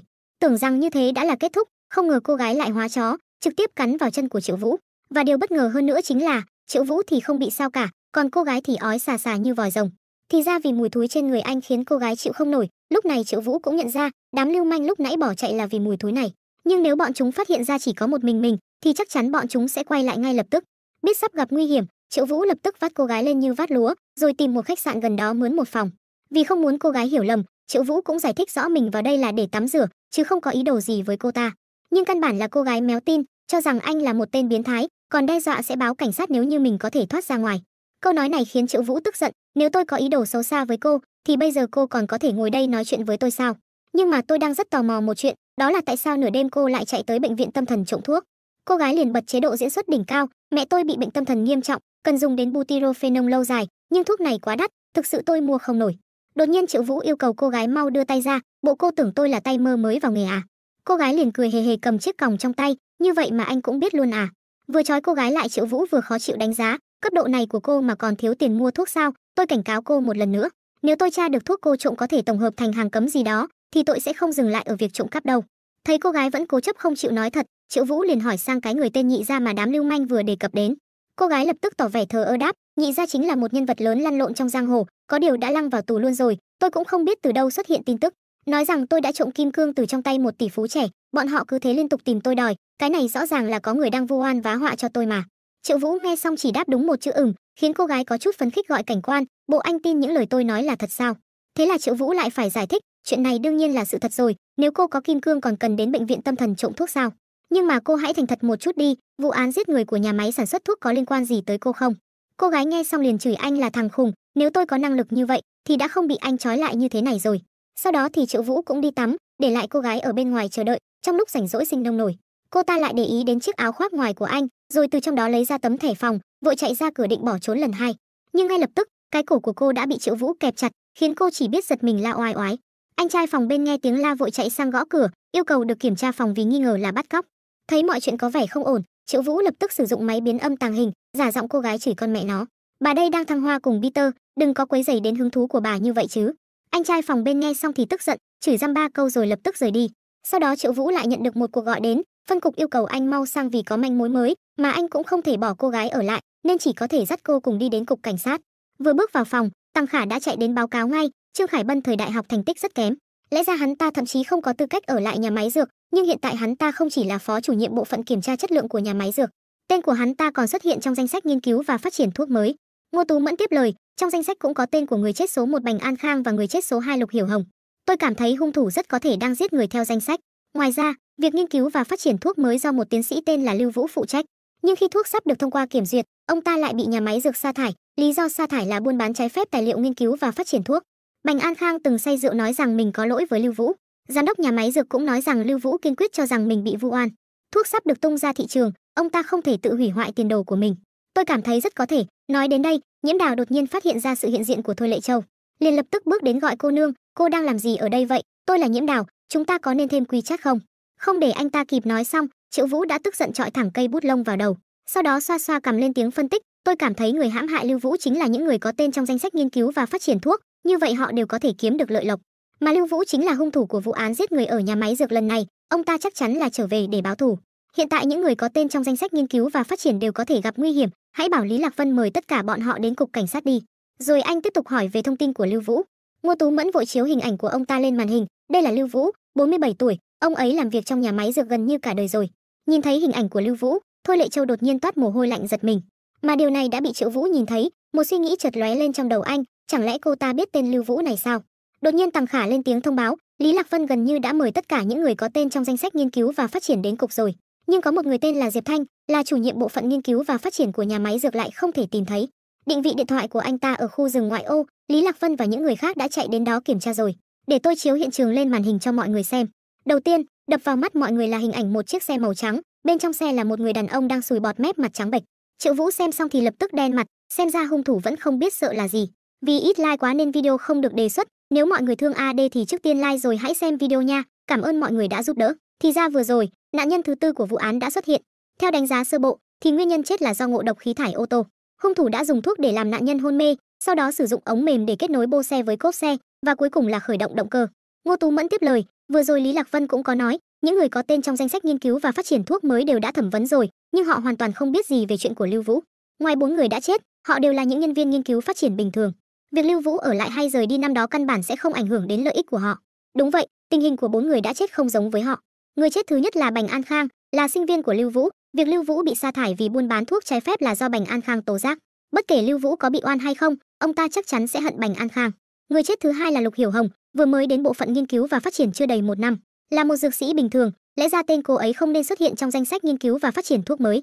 Người chết thứ ba là Trương Khải Bân, trước đây không thuộc tổ nghiên cứu và phát triển của Lưu Vũ, nhưng danh sách nghiên cứu và phát triển cuối cùng không chỉ có tên anh ta, mà anh ta còn được điều đến bộ phận kiểm tra chất lượng làm cấp trên, nên được xem là người hưởng lợi lớn nhất. Chính những người này đã liên kết hãm hại Lưu Vũ, nên Lưu Vũ mới muốn giết bọn họ. Nhưng Triệu Vũ lại cảm thấy, có lẽ còn có nhân vật cấp cao hơn tham gia vào việc hãm hại Lưu Vũ, vì chỉ dựa vào đám người trong bộ phận nghiên cứu và phát triển thì khó có thể lật đổ Lưu Vũ. Nghe vậy, Nhiễm Đào đề xuất đi sàng lọc hết lãnh đạo nhà máy dược, xem còn ai có hiềm khích với Lưu Vũ không. Lúc này Triệu Vũ chợt nhớ ra, có lẽ Thôi Lệ Châu có quen biết với Lưu Vũ, nhưng không để Triệu Vũ kịp nghĩ xong, thì một đồng nghiệp đã đến tìm Triệu Vũ, rồi thông báo rằng cô gái tên Thôi Lệ Châu muốn tìm anh. Triệu Vũ vừa mới ngồi xuống ghế, cô gái đã ấp úng đề xuất muốn cùng anh giao dịch một chuyện, mà Triệu Vũ cũng đã đoán trước được, liền lập tức thắc mắc, cô thật sự quen biết Lưu Vũ à? Thôi Lệ Châu cũng thật thà kể lại, tôi không biết hắn ta tên gì, nhưng tôi chắc chắn đã từng gặp hắn ta. Hơn nữa tôi còn biết hắn ta hiện tại chắc chắn đang ẩn náu trong trụ sở chính của chúng tôi. Tôi chỉ muốn nhờ anh xác nhận xem Mã Cường hiện tại có thực sự là đang ngồi tù không, và vấn đề của anh ta có nghiêm trọng không. Triệu Vũ lại thắc mắc về cái tên Mã Cường, hắn có phải là nhị gia mà các người nhắc đến không? Đúng vậy, chỉ khi xác định rằng anh ta không thể ra ngoài được nữa thì tôi mới có thể kể hết mọi chuyện cho anh nghe. Ok con dê, quy tắc giang hồ mà. Nói rồi Triệu Vũ tiêu xoái bước ra ngoài. Sau hơn 10 phút kiểm tra bằng hệ thống nội bộ cảnh sát, thì kết quả cuối cùng mà Triệu Vũ có được là nhị gia của các người không chỉ phạm tội mà còn bị người ta chém, đang được cấp cứu trong bệnh viện. Đồng nghiệp bên đó còn nói với tôi rằng dù có cứu được cái tên nhị gia đó đi nữa thì tỷ lệ trở thành người thực vật của hắn cũng lên tới 90%. Cho nên cô cứ yên tâm đi, tên trộm đầu sỏ sẽ không còn gây phiền phức cho cô nữa đâu. Giờ thì hãy kể cho tôi nghe cô đã gặp Lưu Vũ khi nào và sao huyệt của các người nằm ở đâu. Thôi Lệ Châu nghe vậy thì mạnh dạn lên tiếng, khoảng 3 ngày trước là lần đầu tiên tôi gặp hắn, hôm qua còn gặp một lần nữa. Còn vị trí thì tôi phải tự mình dẫn các anh đi mới được. Đó dù sao cũng là sào huyệt của bọn trộm, nên dù tôi có nói cho anh vị trí cụ thể thì anh cũng không tìm được đâu. Đến lúc đó bọn chúng lại men theo đường nhỏ mà trốn mất. Triệu Vũ chốt đơn luôn, được thôi, dù sao trên người cô vẫn còn camera của tôi, nên dù có chạy đằng trời thì tôi vẫn sẽ tìm được. Sau đó Thôi Lệ Châu tiếp tục đề cập đến một người tên Bàng Dũng, hắn ta là sư huynh của cô, nhưng thường ngày luôn thèm thuồng cái cơ thể nuột nà của cô. Mà bây giờ không có nhị gia chống lưng nữa, cô gái rất sợ mình sẽ xảy ra chuyện, nên yêu cầu Triệu Vũ cử người đi theo, rồi một mẻ tóm gọn đám lưu manh đó về. Mặc dù Triệu Vũ còn chút nghi ngờ về Thôi Lệ Châu, nhưng anh cũng muốn cho cô ta một cơ hội, vì nếu có thể chiêu mộ cô ta về dưới trướng, thì có lẽ công việc phá án sẽ thuận lợi hơn nhiều. Thế là tổ điều tra đặc biệt cũng bắt đầu hành động, theo chân của Thôi Lệ Châu, mọi người đã đi đến một cái chợ đầu mối lớn. Lúc này đội trưởng cũng có chút bất ngờ, vì đám trộm cướp vậy mà dám đặt sào huyệt ở nơi đông người thế này. Nhưng Nhiễm Đào thì lại cho rằng chỗ này tứ thông bát đạt, quá thích hợp để vận chuyển và buôn bán đồ ăn trộm. Hơn nữa ở đây chỗ nào cũng là lối ra, một khi đánh động, chắc chắn chúng sẽ chạy rất nhanh. Thôi Lệ Châu đột nhiên dừng lại, rồi xác nhận rằng không thể tiến xa hơn được nữa. Bọn chúng có hệ thống báo động, tiến xa hơn nữa sẽ bị phát hiện ngay. Sau cánh cửa kia là sào huyệt của bọn chúng, giờ này chắc hầu hết mọi người đều ở đó. Chúng ta chia làm hai đường, một đường đột kích trực diện, còn đường còn lại, cảnh quan Triệu hãy đi theo sau tôi đi. Ở đây còn có một đường hầm bí mật, phải canh giữ chỗ đó, nếu không bọn chúng sẽ dễ dàng chạy trốn. Rồi Thôi Lệ Châu tiếp tục dẫn mọi người đi đến hầm gửi xe, sau đó xác nhận đây chính là lối đi bí mật của bọn chúng. Thấy Triệu Vũ đã tin tưởng mình, Thôi Lệ Châu liền đề nghị muốn được mở còng tay ra, vì nếu trong trạng thái này thì lát nữa sẽ rất dễ bị bọn chúng tóm được. Triệu Vũ thì đâu phải thằng ngu, lập tức từ chối với lý do cô rất điếm thúi, đang định hỏi tại sao cô có thể mở còng tay ở trong khách sạn, thì bất ngờ từ đằng xa có tiếng hét lớn, cơm đã đến rồi, chúng ta mau chạy ngay đi. Không để bọn chúng kịp nói hết câu, Triệu Vũ cùng các đồng nghiệp đã lao đến điên cuồng đấm đá, đến khi nhìn về hướng Thôi Lệ Châu thì cô ta đã trốn đi mất từ bao giờ. Không nghĩ nhiều nữa, Triệu Vũ lập tức bật camera tàng hình lên xem, thì thấy Thôi Lệ Châu đang ở trong một cái cống thoát nước, nhưng vì thời gian camera chỉ duy trì được 12 tiếng nên sau đó đã không thể xem được gì nữa. Vì sợ Thôi Lệ Châu sẽ gặp nguy hiểm, Triệu Vũ lập tức đi tìm nắp cái cống thoát nước đó, và may mắn thay, chưa đến 5 phút thì anh đã tìm được nó. Vừa bước xuống cống, một mùi vừa thúi vừa hăng lập tức xộc thẳng vào mũi của anh, đi thêm một đoạn nữa, anh liền phát hiện ra Thôi Lệ Châu, nhưng cô ta lại đang ở bên kia của hàng rào, mà cô ta qua đó bằng cách nào thì không ai biết được. Thấy Triệu Vũ đã đến, Thôi Lệ Châu lập tức lên tiếng trêu chọc, anh rất muốn biết tôi mở còng tay bằng cách nào đúng không? Vậy thì tôi sẽ thị phạm trực tiếp cho anh thấy nhé. Nói rồi cô ta lập tức bẻ khớp tay róp róp, sau đó thì nhẹ nhàng rút tay ra khỏi chiếc còng. Triệu Vũ trông thấy thì chỉ biết há hốc mồm kinh ngạc, cô ta vậy mà lại biết uốn dẻo nữa cơ à. Giây trước Thôi Lệ Châu còn vô cùng đắc ý, nhưng giây tiếp theo gương mặt của cô đã lập tức biến sắc, vì bên kia hàng rào, Triệu Vũ đang dùng súng chĩa thẳng vào mặt cô. Vậy mà Thôi Lệ Châu vẫn bình tĩnh hôn gió Triệu Vũ một cái, rồi tự tin xác nhận anh chắc chắn sẽ không dám bắn tôi đâu. Nói rồi cô lập tức chạy đi, để lại Triệu Vũ với hàng vạn câu hỏi tại sao cô ta lại chạy trốn, là sợ mình không giữ lời hứa sao, hay là trên người cô ta đang dính một vụ án khác. Còn có cái tên Lưu Vũ kia nữa, có lẽ căn bản không ở đây, con nhóc này chắc chắn biết chỗ này có đường hầm để trốn, mới sắp xếp cho mọi người ở đây để chặn bọn chúng giúp cô ta. Trở về cục cảnh sát, Nhiễm Đào lúc này đang vô cùng tức giận, vì bị Thôi Lệ Châu lừa một cú quá đau. Cái tên Bàng Dũng đó căn bản không quen biết Lưu Vũ, sao huyệt trộm cướp và Lưu Vũ cũng chẳng có quan hệ gì, đều là do cô ta bịa ra. Cô ta chẳng qua là muốn lợi dụng chúng ta tiêu diệt băng đảng của Bàng Dũng, dọn sạch kẻ thù của mình rồi tiện thể trốn thoát. Cơ mà nói đi cũng phải nói lại, cô ta trông cũng xinh xắn, dáng người cũng đặc biệt đẹp nữa. Tổ trưởng Anh tận mắt nhìn thấy, cô ta chui qua cái song sắt hẹp như vậy sao? Cho dù cô ta biết uốn dẻo, thì hai quả bưởi của cô ta cũng không thể lọt qua cái khe nhỏ xíu đó được. Triệu Vũ nghe xong cũng cảm thấy hợp lý, vì trà bá lửa như vậy thì chui qua kiểu méo gì. Chuyển cảnh đến phòng thẩm vấn của cục cảnh sát, lúc này Triệu Vũ đang ngồi thẩm vấn Bàng Dũng. Vì quá sợ hãi nên hắn ta cũng thành thật kể lại mọi chuyện. Khoảng 1 tháng trước, có một Hoa Kiều hồi hương đã mua một căn biệt thự trong khu biệt thự đường Hồ An. Trong biệt thự còn đặc biệt lắp đặt một cái két sắt cực kỳ đắt giá. Chúng tôi đoán những thứ trong két sắt đó đáng giá không ít, nên đã lên kế hoạch chuẩn bị hành động. Nhưng đột nhiên phát hiện bị sư muội nhỏ nhà mình là Thôi Lệ Châu nhanh chân đến trước, chúng tôi tức đến chết đi được, nên chạy đi tìm cô ấy tính sổ. Nghe đến đây, Triệu Vũ mới nhận ra, chiếc két sắt mà hắn ta nói là chiếc két sắt cô Lì nó. Mình nhớ nó rất chắc chắn, thuốc nổ cũng không phá được.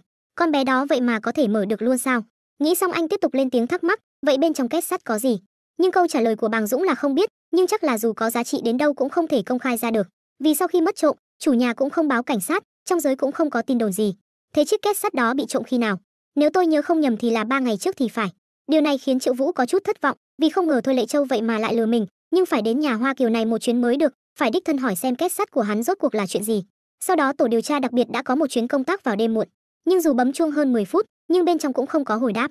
Theo thông tin mà Tằng Khả có được, thì biệt thự này là thuê mướn, thời hạn thuê mướn là 1 năm, chủ thuê tên là Tô Hải Phong. Không chút do dự, Triệu Vũ liền móc điện thoại ra gọi thẳng cho Tô Hải Phong, và bất ngờ thay, tiếng chuông điện thoại của hắn lại vang lên ngay trong nhà. Tằng Khả còn đang hoang mang không biết làm thế nào, thì Triệu Vũ đã đá cửa xông thẳng vào bên trong. Mặc dù biết đây là hành động xâm nhập gia cư bất hợp pháp, nhưng vì Triệu Vũ là cấp trên của mình, nên Tằng Khả chỉ có thể nghe theo mệnh lệnh của anh. Sau một lúc kiểm tra, Ngô Tú Mẫn cũng cảm thấy có điều bất hợp lý, ở đây không có một chút bụi bặm nào, giống như có người cố ý dọn dẹp mỗi ngày vậy, đừng nói cái người tên Tô Hải Phong này bị bắt cóc rồi đấy nhé. Tằng Khả cũng phát hiện chiếc điện thoại hắn để lại là một chiếc điện thoại đời cũ, liền đề nghị muốn được ra ngoài cửa xem thử camera có những gì. Thấy không còn manh mối gì nữa, Triệu Vũ liền quyết định lên tầng 2 điều tra tiếp. Bước vào một căn phòng, Ngô Tú Mẫn liền phát hiện ra chiếc két sắt trong câu chuyện của Bàng Dũng.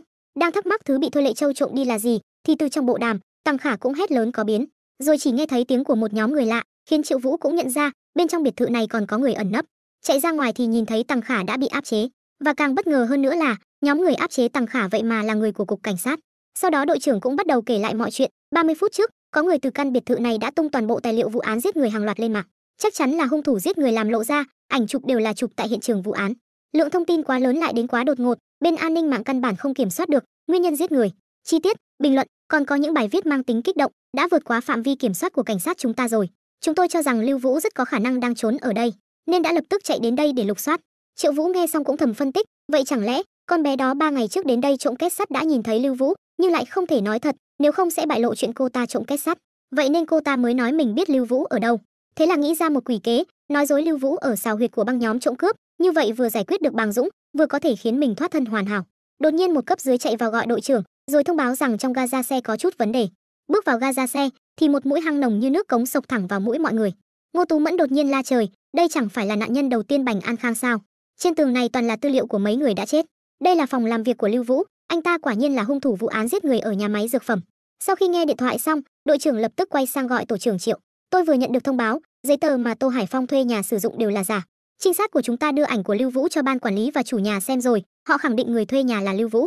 Nhưng Ngô Tú Mẫn lại có chút không tin, vì cô cho rằng kế hoạch trả thù phức tạp như vậy thì không thể do một mình hắn ta làm được. Rồi một anh đồng nghiệp tiếp tục thông báo, tất cả thông tin trên mạng đều được truyền ra từ đây. Chưa kịp nghe xong thì Nhiễm Đào lại gọi điện đến, tổ trưởng, anh không phải bảo tôi điều tra lãnh đạo nhà máy có khả năng hãm hại Lưu Vũ sao? Có một phó xưởng trưởng tên là Hàn Chấn Hải là cấp trên trực tiếp của Lưu Vũ, khi xét duyệt chức danh, hắn ta muốn Lưu Vũ thêm tên mình vào danh sách nghiên cứu thuốc mới. Nhưng Lưu Vũ không những không đồng ý, mà còn đứng giễu cợt hắn ta một trận. Từ đó về sau hai người cũng trở mặt với nhau. Giờ nguy hiểm là cái tên Hàn Chấn Hải này đã biến mất rồi, tôi tìm thế nào cũng không thấy hắn ta. Vừa nghe dứt câu thì Tằng Khả lại đột nhiên hét lớn, anh có hiểu quy tắc thao tác không đấy? Nhỡ đâu hung thủ cài đặt chương trình, anh vừa động vào chuột là tài liệu bị xóa hết thì sao? Lời Tằng Khả nói vậy mà lại thành sự thật. Lúc này trên màn hình đang hiển thị còn 27 giây. Hệ thống cũng xác nhận đã phát hiện được bom C4, nhận thức được tính nghiêm trọng của vấn đề. Triệu Vũ lập tức yêu cầu mọi người mau chạy ra khỏi đây. Mọi người nghe lệnh lập tức chạy thẳng ra bên ngoài, còn Triệu Vũ thì vẫn cố nén lại một chút để chụp lại tất cả những thông tin trên bức tường. Đến khi màn hình hiện còn 8 giây thì Triệu Vũ mới cuống cuồng bỏ chạy ra bên ngoài. Không chết người trai khói lửa mà chết người em nhỏ Hậu Phương, Triệu Vũ đã thành công thoát ra an toàn, còn Ngô Tú Mẫn là người chạy ra trước đó, vậy mà lại bị vụ nổ làm cho bất tỉnh nhân sự. Trên cổ cô còn bị một miếng kính đâm thủng, một đồng nghiệp thấy vậy vội vàng chạy đến định cầm máu, thì bất ngờ nhìn thấy cảnh Triệu Vũ trực tiếp rút miếng kính ra, khiến cho anh ta tá hỏa hét anh điên rồi à, đó là động mạch chủ, nếu rút ra có thể khiến cô ấy tử vong ngay lập tức đấy. Nhưng căn bản là Triệu Vũ đết quan tâm, vội yêu cầu đồng nghiệp mau băng bó lại cho cô ta ngay đi. Mà trong lúc băng bó, anh đồng nghiệp cũng có chút khó hiểu, vì vết thương của Ngô Tú Mẫn đã không chảy máu nữa, giống như máu đột nhiên được cầm lại từ bên trong vậy. Thì ra Triệu Vũ đã dùng thuốc cầm máu tàng hình, nên mới vô cùng tự tin mà rút miếng kính ra như vậy. Sau đó anh đem điện thoại của mình cho đội trưởng xem xác nhận rằng tôi đã chụp ảnh bằng điện thoại di động, tư liệu về Hàn Chấn Hải mà Lưu Vũ thu thập được trên tường tầng hầm vừa nãy.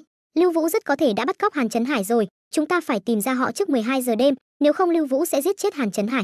Đội trưởng nghe xong cũng toát mồ hôi lạnh kiểm tra, rồi cũng có chút bất lực nhẹ, vì những tư liệu này không có thủ đoạn giết người cũng không có vị trí chính xác. Rốt cuộc hắn ta sẽ giết người ở đâu đây? Triệu Vũ lại tiếp tục phân tích, trong gara của Lưu Vũ có dấu lốp xe còn mới, nên hắn ta chắc chắn có xe. Nhiễm Đào đã từng nói với tôi rằng Hàn Chấn Hải đã mất tích 2 ngày rồi, Lưu Vũ đã bắt cóc anh ta từ 2 ngày trước. Ý anh là Lưu Vũ luôn giấu Hàn Chấn Hải trong biệt thự, vậy có thể hắn ta 30 phút trước đã gửi tài liệu giết người lên mạng tại biệt thự, rồi lái xe của mình rời đi. Triệu Vũ lập tức yêu cầu mọi người mau đi tra camera ở tiểu khu, xem thử Lưu Vũ ngồi xe gì ra ngoài. Trên đường, anh đội trưởng cũng lên tiếng thông báo, 25 phút trước, Lưu Vũ lái xe ra khỏi khu dân cư theo hướng tây nam. Chúng ta đã thông báo cho bộ phận giao thông thực hiện kiểm soát giao thông, dốc toàn lực truy tìm hướng đi của chiếc xe đó. Đầu dây bên kia đột nhiên thông tin thêm, cảnh sát giao thông thông qua camera giám sát phát hiện xe của Lưu Vũ đã lái vào làng, làm cho đội trưởng có chút tò mò, không hiểu hắn ta là muốn đi đâu. Lúc này, Tăng Khả cũng lên tiếng nói thêm, trước đó tôi có điều tra được Lưu Vũ bình thường rất thích câu cá, có khi nào hắn ta đi về phía hồ không? Nhưng đội trưởng lại không cho là vậy, vì hắn ta bây giờ là muốn giết người rồi bỏ trốn, nên sao có tâm trạng mà đi câu cá được. Ý của tôi là, sau khi vụ án giết người ở nhà máy dược phẩm bắt đầu, 4 nạn nhân đã bị đánh chết, thiêu chết, đầu độc chết, hun chết, vậy có khi nào anh ta muốn dìm chết người thứ 5 không? Thế là đầu dây bên kia lại có manh mối mới, chuyên gia dấu vết vừa nãy nói trên con đường nhỏ dẫn vào rừng, xuất hiện dấu vết lốp xe trùng khớp cao độ với loại xe của Lưu Vũ. Chúng ta đã nhìn thấy chiếc xe khả nghi ở bờ hồ, trên xe hình như là có người. Ok con dê, các cậu phải chú ý ẩn nấp, tuyệt đối đừng đánh rắn động cỏ, chúng tôi đến ngay. Lời còn chưa dứt thì bên phía khu rừng đã vang lên tiếng động lớn, làm Tăng Khả có chút giật mình buông luôn tay lái, rồi từ đằng xa, một đám khói trắng bốc lên như một cái nấm khổng lồ. Không chần chờ thêm nữa, ba người liền chạy đến hiện trường xảy ra vụ nổ. Sau khi ngọn lửa được dập tắt, Tăng Khả kiểm tra thì phát hiện một cái xác bị cháy khô sau cốp xe. Tăng Khả vội thắc mắc người trong cốp xe là ai, thì Triệu Vũ tự tin khẳng định đó là Lưu Vũ. Theo đó thì hệ thống kỳ ngộ cũng đã hoàn thành, mức độ hoàn thành đạt 119%, nhận được áo chống cháy vô hình, chống chọi hỏa hoạn, thời gian duy trì 10 phút. Vì quá mệt mỏi, ba người tiếp tục rủ nhau đi tắm suối nước nóng, nhưng mục đích thật sự là đến nhìn tụi con gái tắm. Tăng Khả lúc này cũng thông tin thêm, kết quả so sánh ADN của sở cảnh sát đã có rồi, người chết bên trong xe ô tô đúng là Lưu Vũ. Tại sao Lưu Vũ lại tự sát? Chẳng lẽ hắn ta đã sớm muốn cùng Hàn Chấn Hải đồng quy vu tận sao? Cho dù Lưu Vũ không có cơ hội tống tiền được khoản tiền chuộc khổng lồ, nhưng hắn ta vẫn có cơ hội chạy trốn. Tôi luôn cảm thấy vụ việc này còn có uẩn khúc, Lưu Vũ có lẽ còn có đồng bọn khác. Lưu Vũ giết người là vì có thâm thù đại hận với người chết và nhà máy dược phẩm, tự sát cũng có thể quy cho việc sợ tội. Nhưng đồng bọn thì có mục đích gì chứ? 5 triệu tệ đều đã bị đốt rồi, rõ ràng đây không phải là vì tiền mà. Chẳng lẽ Lưu Vũ tự sát là để che giấu cho đồng bọn của mình sao? Hắn ta chết, cảnh sát sẽ không truy cứu đồng bọn của hắn ta nữa sao? Vụ án này thật sự quá kỳ lạ. Sau vô số những phân tích sơ bộ, vậy mà vẫn không nghe thấy Triệu Vũ nói gì, vì quá tò mò, Nhiễm Đào vội lấy chiếc khăn trên mặt Triệu Vũ xuống, thì thấy Triệu Vũ đang ngủ say như chết, khiến hai người cuống cùng cả lên. Má ơi, thế này mà cũng ngủ được à? Không được, đây không phải là chỗ để ngủ, tổ trưởng quá mệt rồi, chúng ta khiêng anh ấy vào phòng nghỉ ngủ đi. Đột nhiên Triệu Vũ lên tiếng phân tích, 4 ngày chết 6 người, đốt tiền và gây cháy nổ, động tĩnh lớn như vậy, chỉ dựa vào một mình Lưu Vũ là một tiến sĩ y học, căn bản không thể thực hiện được hành động giết người dày đặc và chính xác đến vậy. Nhất định có người khác đã lợi dụng sự thù hận của Lưu Vũ, tạo ra vụ án giết người tại nhà máy dược phẩm một cách nhanh chóng này, đến khi lợi dụng xong rồi thì giết người diệt khẩu. Tăng Khả lại thắc mắc tiếp, Lưu Vũ cũng bị người khác lợi dụng sao? Nhưng bọn họ tại sao lại làm như vậy? Có lợi ích gì sao? Chuyện này thì tôi chưa chắc, nhưng nhà máy dược phẩm đã niêm yết ở nước ngoài rồi, là một tập đoàn doanh nghiệp lớn có giá trị sản lượng hàng năm đạt hàng chục tỷ, bất kỳ chuyện gì cũng đều có thể liên quan đến lợi ích. Nhiễm Đào, ngày mai cậu đi tìm một địa điểm thích hợp để làm căn cứ của chúng ta. Văn phòng của sở cảnh sát địa phương không thể ở lại được nữa, khách sạn chúng ta ở cũng phải đặc biệt lưu ý. Anh lo sợ sở cảnh sát có nội gián sao?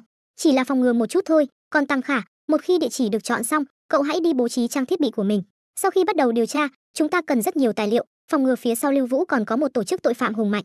Còn bây giờ thì mọi người hãy ngủ một giấc cho thật đã, vì tương lai còn có một trận chiến khó khăn phải đánh nữa đấy. Chuyển cảnh đến căn cứ mới của tổ điều tra đặc biệt, lúc này mọi người đang chăm chỉ sắp xếp lại đồ đạc, còn Triệu Vũ thì đang thầm phân tích. Cô gái đó có khả năng đã trộm đồ trong két sắt của Lưu Vũ, nếu có thể tìm được cô ta, có lẽ sẽ giúp ích cho vụ án. Đối với một tên trộm cấp độ như cô ta mà nói, vì mấy ngàn tệ tiền bán thuốc còn con căn bản không đáng, rốt cuộc tại sao lại phải đến bệnh viện tâm thần trộm thuốc chứ? Đột nhiên Tăng Khả gọi tổ trưởng, tôi vừa hỏi bệnh viện tâm thần rồi, họ phản hồi là gần đây hoàn toàn không có vụ mất trộm thuốc nào. Nghe xong Triệu Vũ cũng có chút bất ngờ, rồi thầm nghĩ số thuốc mà Thôi Lệ Châu trộm được vẫn còn trong phòng khách sạn của mình. Nếu số thuốc đó quan trọng, cô ta rất có thể sẽ quay lại lấy. Giờ lại đến lượt Ngô Tú Mẫn gọi tổ trưởng, thuốc ở trong phòng khách sạn của anh, vậy anh và cô gái đó đã ở riêng với nhau một đêm rồi sao? Vậy, hai người có làm cái kia kia chưa? Rồi Ngô Tú Mẫn bắt đầu liên tưởng đến những hình ảnh cực kỳ đen tối, làm cho Nhiễm Đào khó chịu hét lớn có thôi đi không, đã là lúc nào rồi mà còn hóng hớt nữa, nghe không hiểu à? Thôi Lệ Châu rất có khả năng quay lại khách sạn trộm thuốc đó, chúng ta phải nhanh chóng quay về bắt cô ta thôi. Trở về khách sạn, mọi người vừa bước vào đã thấy căn phòng như bị lật tung lên. Ngô Tú Mẫn cũng cảm thấy cô gái đó gan cũng lớn thật. Tổ trưởng, anh rốt cuộc tìm đâu ra cái đồ kỳ lạ thế này vậy, lại còn dám quay lại khách sạn nơi cảnh sát ở để trộm đồ, thật là bội phục. Camera giám sát đã quay được rồi, 20 phút sau khi chúng ta triệt phá ổ trộm cắp, Thôi Lệ Châu đã vào phòng của anh, 1 phút sau rời đi với một cái ba lô. Giờ tôi sẽ ra ngoài xem thử, xem có thể tìm ra hướng đi của con bé đó không. Triệu Vũ bên này liền trầm tư phân tích, mục đích là vì thuốc sao, tại sao phải mạo hiểm quay lại khách sạn để trộm thuốc chứ? Lúc đó người bỏ thuốc lại cũng là cô ta mà, lẽ nào những vỉ thuốc này chính là đồ cô ta trộm ra từ két sắt của Lưu Vũ ư? Lưu Vũ là chủ quản nghiên cứu và phát triển dược phẩm, trong két sắt của hắn ta cất giấu thuốc cũng hợp lý. Bây giờ vẫn phải tìm cách tìm được cô gái đó mới được. Sau đó Triệu Vũ đã đến chợ thú cưng, đây chính là địa điểm mà hệ thống phát kỳ ngộ mới. Đang chiêu chiêu thì chiếc xe đằng trước bất ngờ tăng tốc, do không xử lý kịp nên xe của Triệu Vũ trực tiếp đụng trúng xe đối phương. Còn chưa kịp tức giận xong thì chiếc xe đằng trước lại bất ngờ tăng tốc, khiến Triệu Vũ tức đỏ cả mặt, lập tức phi xe đuổi theo. Dù đã khẳng định mình là cảnh sát, rồi yêu cầu đối phương mau dừng xe, nhưng hắn ta vẫn bơ đẹp Triệu Vũ, khiến anh đang tức lại càng tức gấp đôi. Rồi không do dự, Triệu Vũ lập tức sử dụng đạo cụ tăng tốc tàng hình, mục tiêu là chiếc xe rửa đường, trực tiếp khiến nó tăng tốc đâm sầm vào chiếc xe 7 chỗ. Thấy mọi chuyện đã ổn áp, Triệu Vũ lập tức bước đến, rồi từ trong xe lôi ra một khứa đầu vàng, trái một đấm, phải một tát, chân cũng tung ra một đá, thế là tên đầu vàng đã bất tỉnh nhân sự. Khi Triệu Vũ mở cửa xe ra một lần nữa, thì một cặp đôi đang bị trói cũng lập tức bỏ ra. Cô gái khi được cởi băng keo bịt miệng ra, thì lập tức hét lớn cứu mạng, có người muốn giết người đây này. Đang định cởi trói cho cô gái, thì đột nhiên từ phía sau Triệu Vũ xuất hiện một chiếc xe. Sau đó chỉ thấy một đám lưu manh tay cầm gậy bước xuống, khứa lái xe thấy vậy cũng lên tiếng mách, rồi yêu cầu hãy đánh chết mẹ nó cho tao. Nhưng chưa đến 30 giây, đám côn đồ hung hăng lúc nãy, bây giờ đã bất tỉnh nhân sự nằm đo đường. Khứa bị trói lúc này cũng đã được cởi trói, liền lao đến ôm chân của Triệu Vũ gọi anh trai, sau này anh hãy làm vệ sĩ cho tôi đi, theo tôi lăn lộn đảm bảo anh sẽ có tiền đồ. Mà cô gái bên này thì đang tức giận gọi Mã lão đán, nói cho anh biết, hai chúng ta chia tay rồi, đi theo anh ngay cả cái mạng cũng sắp giữ không nổi rồi, mặt mũi của tôi đều đã bị anh làm mất hết rồi, sau này tôi còn mặt mũi nào gặp ai nữa. Vậy mà hắn ta vẫn mặt dày đáp không sao đâu em yêu, chụp thì cứ chụp đi, ngày mai hai ta sẽ là người nổi tiếng, cứ chờ mà hốt fan thôi. Bất ngờ Triệu Vũ đi đến nắm lấy đầu hắn ta, rồi thắc mắc cậu là Mã lão đán gì cơ? Sao, bị danh hiệu của tôi dọa sợ rồi à? Mã lão đán ở Trương Bình, trên giang hồ không ai không biết, bố tôi chính là nhị gia nổi tiếng lừng lẫy. Thế cậu có quen ai tên Thôi Lệ Châu không nhỉ? Trở về đồn cảnh sát, lúc này Mã lão đán vừa cười nham nhở vừa kể lại, không giấu gì anh, lúc trước tôi từng dùng tiền để dụ Thôi Lệ Châu rồi, nhưng cô em này không ăn mềm cũng không ăn cứng, nên đến giờ vẫn chưa bị ai nướng khoai cả, cơ mà ngực cô ta cũng khá lớn đấy. Tôi chưa từng thấy trong đám con gái làm trộm cắp lại có ai ngực to đến vậy, người cũng thật sự là xinh đẹp nữa chứ.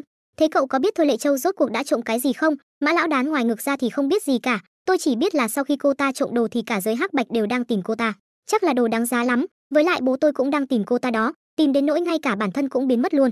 Triệu Vũ đột nhiên nghiêm giọng, theo tôi được biết, sau khi Thôi Lệ Châu trộm két sắt, còn lẻn vào bệnh viện tâm thần trộm thuốc, nếu đã trộm được đồ có giá trị rồi, còn trộm thuốc làm gì? Nhưng bệnh viện tâm thần nói là họ căn bản không có vụ mất trộm thuốc nào. Ồ cái này thì tôi biết nè, trong bệnh viện tâm thần có bác sĩ thu mua thuốc giá cao, những thứ bọn họ trộm được từ bệnh viện lớn đều đem đến đó tiêu thụ. Bệnh viện tâm thần là một địa điểm ít người lui tới, kiểm tra không nghiêm nên rất dễ mua bán những thứ này, không phải cô ta đến đó trộm thuốc mà là đi tiêu thụ hàng ăn trộm đấy. Triệu Vũ nghe xong thì giật mình, thì ra là vậy, thứ mà Thôi Lệ Châu trộm được từ két sắt của Lưu Vũ vốn tưởng rằng là vô giá, mang về mới phát hiện chỉ là một đống thuốc. Để đổi thuốc lấy tiền, cô ta đã bán chúng cho bác sĩ ở bệnh viện tâm thần, nhưng sau khi bán thuốc xong, cô ta bỗng nhiên nghe được tin tức gì đó, nhận ra rằng những loại thuốc đó có thể có giá trị khác, cho nên mới mạo hiểm lẻn vào bệnh viện tâm thần, rồi lại trộm thuốc về. Cô ta đã mạo hiểm quay lại khách sạn để trộm thuốc, có lẽ là muốn dùng những loại thuốc đó để đổi lấy giá trị lớn hơn. Ai muốn giao dịch với cô ta thì người đó sẽ có liên quan đến vụ án giết người hàng loạt. Rồi Triệu Vũ tiếp tục lên tiếng thắc mắc, bố cậu mất tích khi nào, mất tích như thế nào? Mã lão đán cũng thật thà kể lại, khoảng 3 ngày trước, bố tôi dẫn theo một đám người đi tìm Thôi Lệ Châu, nhưng tìm tới tìm lui, chẳng biết thế nào, bố tôi lại mất tích từ hôm đó luôn. Đầu tiên là Thôi Lệ Châu trộm đồ, sau đó là bố cậu mất tích, rồi đến kho hàng nhà cậu bị tịch thu. Thế người ta bắt cậu là vì lý do gì? Chuyện này tôi cũng không rõ, cơ mà kho hàng bị cảnh sát tịch thu, trong đó đang giữ hàng của Hợp Thắng đấy. Bố tôi lại mất tích nữa, đám người của Hợp Thắng lo chúng tôi giở trò lừa hàng của họ, cho nên mới muốn bắt tôi đi. Sau một lúc suy nghĩ, Triệu Vũ cũng lên tiếng xác nhận thế này, nếu cậu có thể giúp tôi tìm được Thôi Lệ Châu, tôi sẽ suy xét tha thứ cho cậu một lần. Vâng thưa cảnh sát, tôi có thể dốc toàn lực giúp ngài tìm, nhưng nếu cha tôi vẫn chưa tìm được thì tôi cũng không dám đảm bảo đâu nha. Triệu Vũ lập tức nghiêm giọng chửi ngu dốt, tên nhóc cậu sao bây giờ vẫn chưa nghĩ rõ vậy? Nếu có thể tìm được Thôi Lệ Châu, nói không chừng sẽ có thể tìm được luôn cha của cậu, bởi vì bọn họ đang ở cùng nhau mà. Nói như vậy rồi mà Mã lão đán vẫn ngáo ngáo, bố tôi tuy coi Thôi Lệ Châu như con gái ruột, nhưng giữa hai người họ tuyệt đối không có tư tình, Thôi Lệ Châu không thể làm mẹ kế của tôi được. Lời này khiến cho Triệu Vũ tức muốn lòi cục cức, con mẹ nó thằng óc chó, trong não cậu chứa toàn bã đậu thôi sao? Ý tôi nói là ở cùng một chỗ chứ không phải là chuyện đó, hiểu chưa hả trời đất quỷ thần thiên địa hội ơi.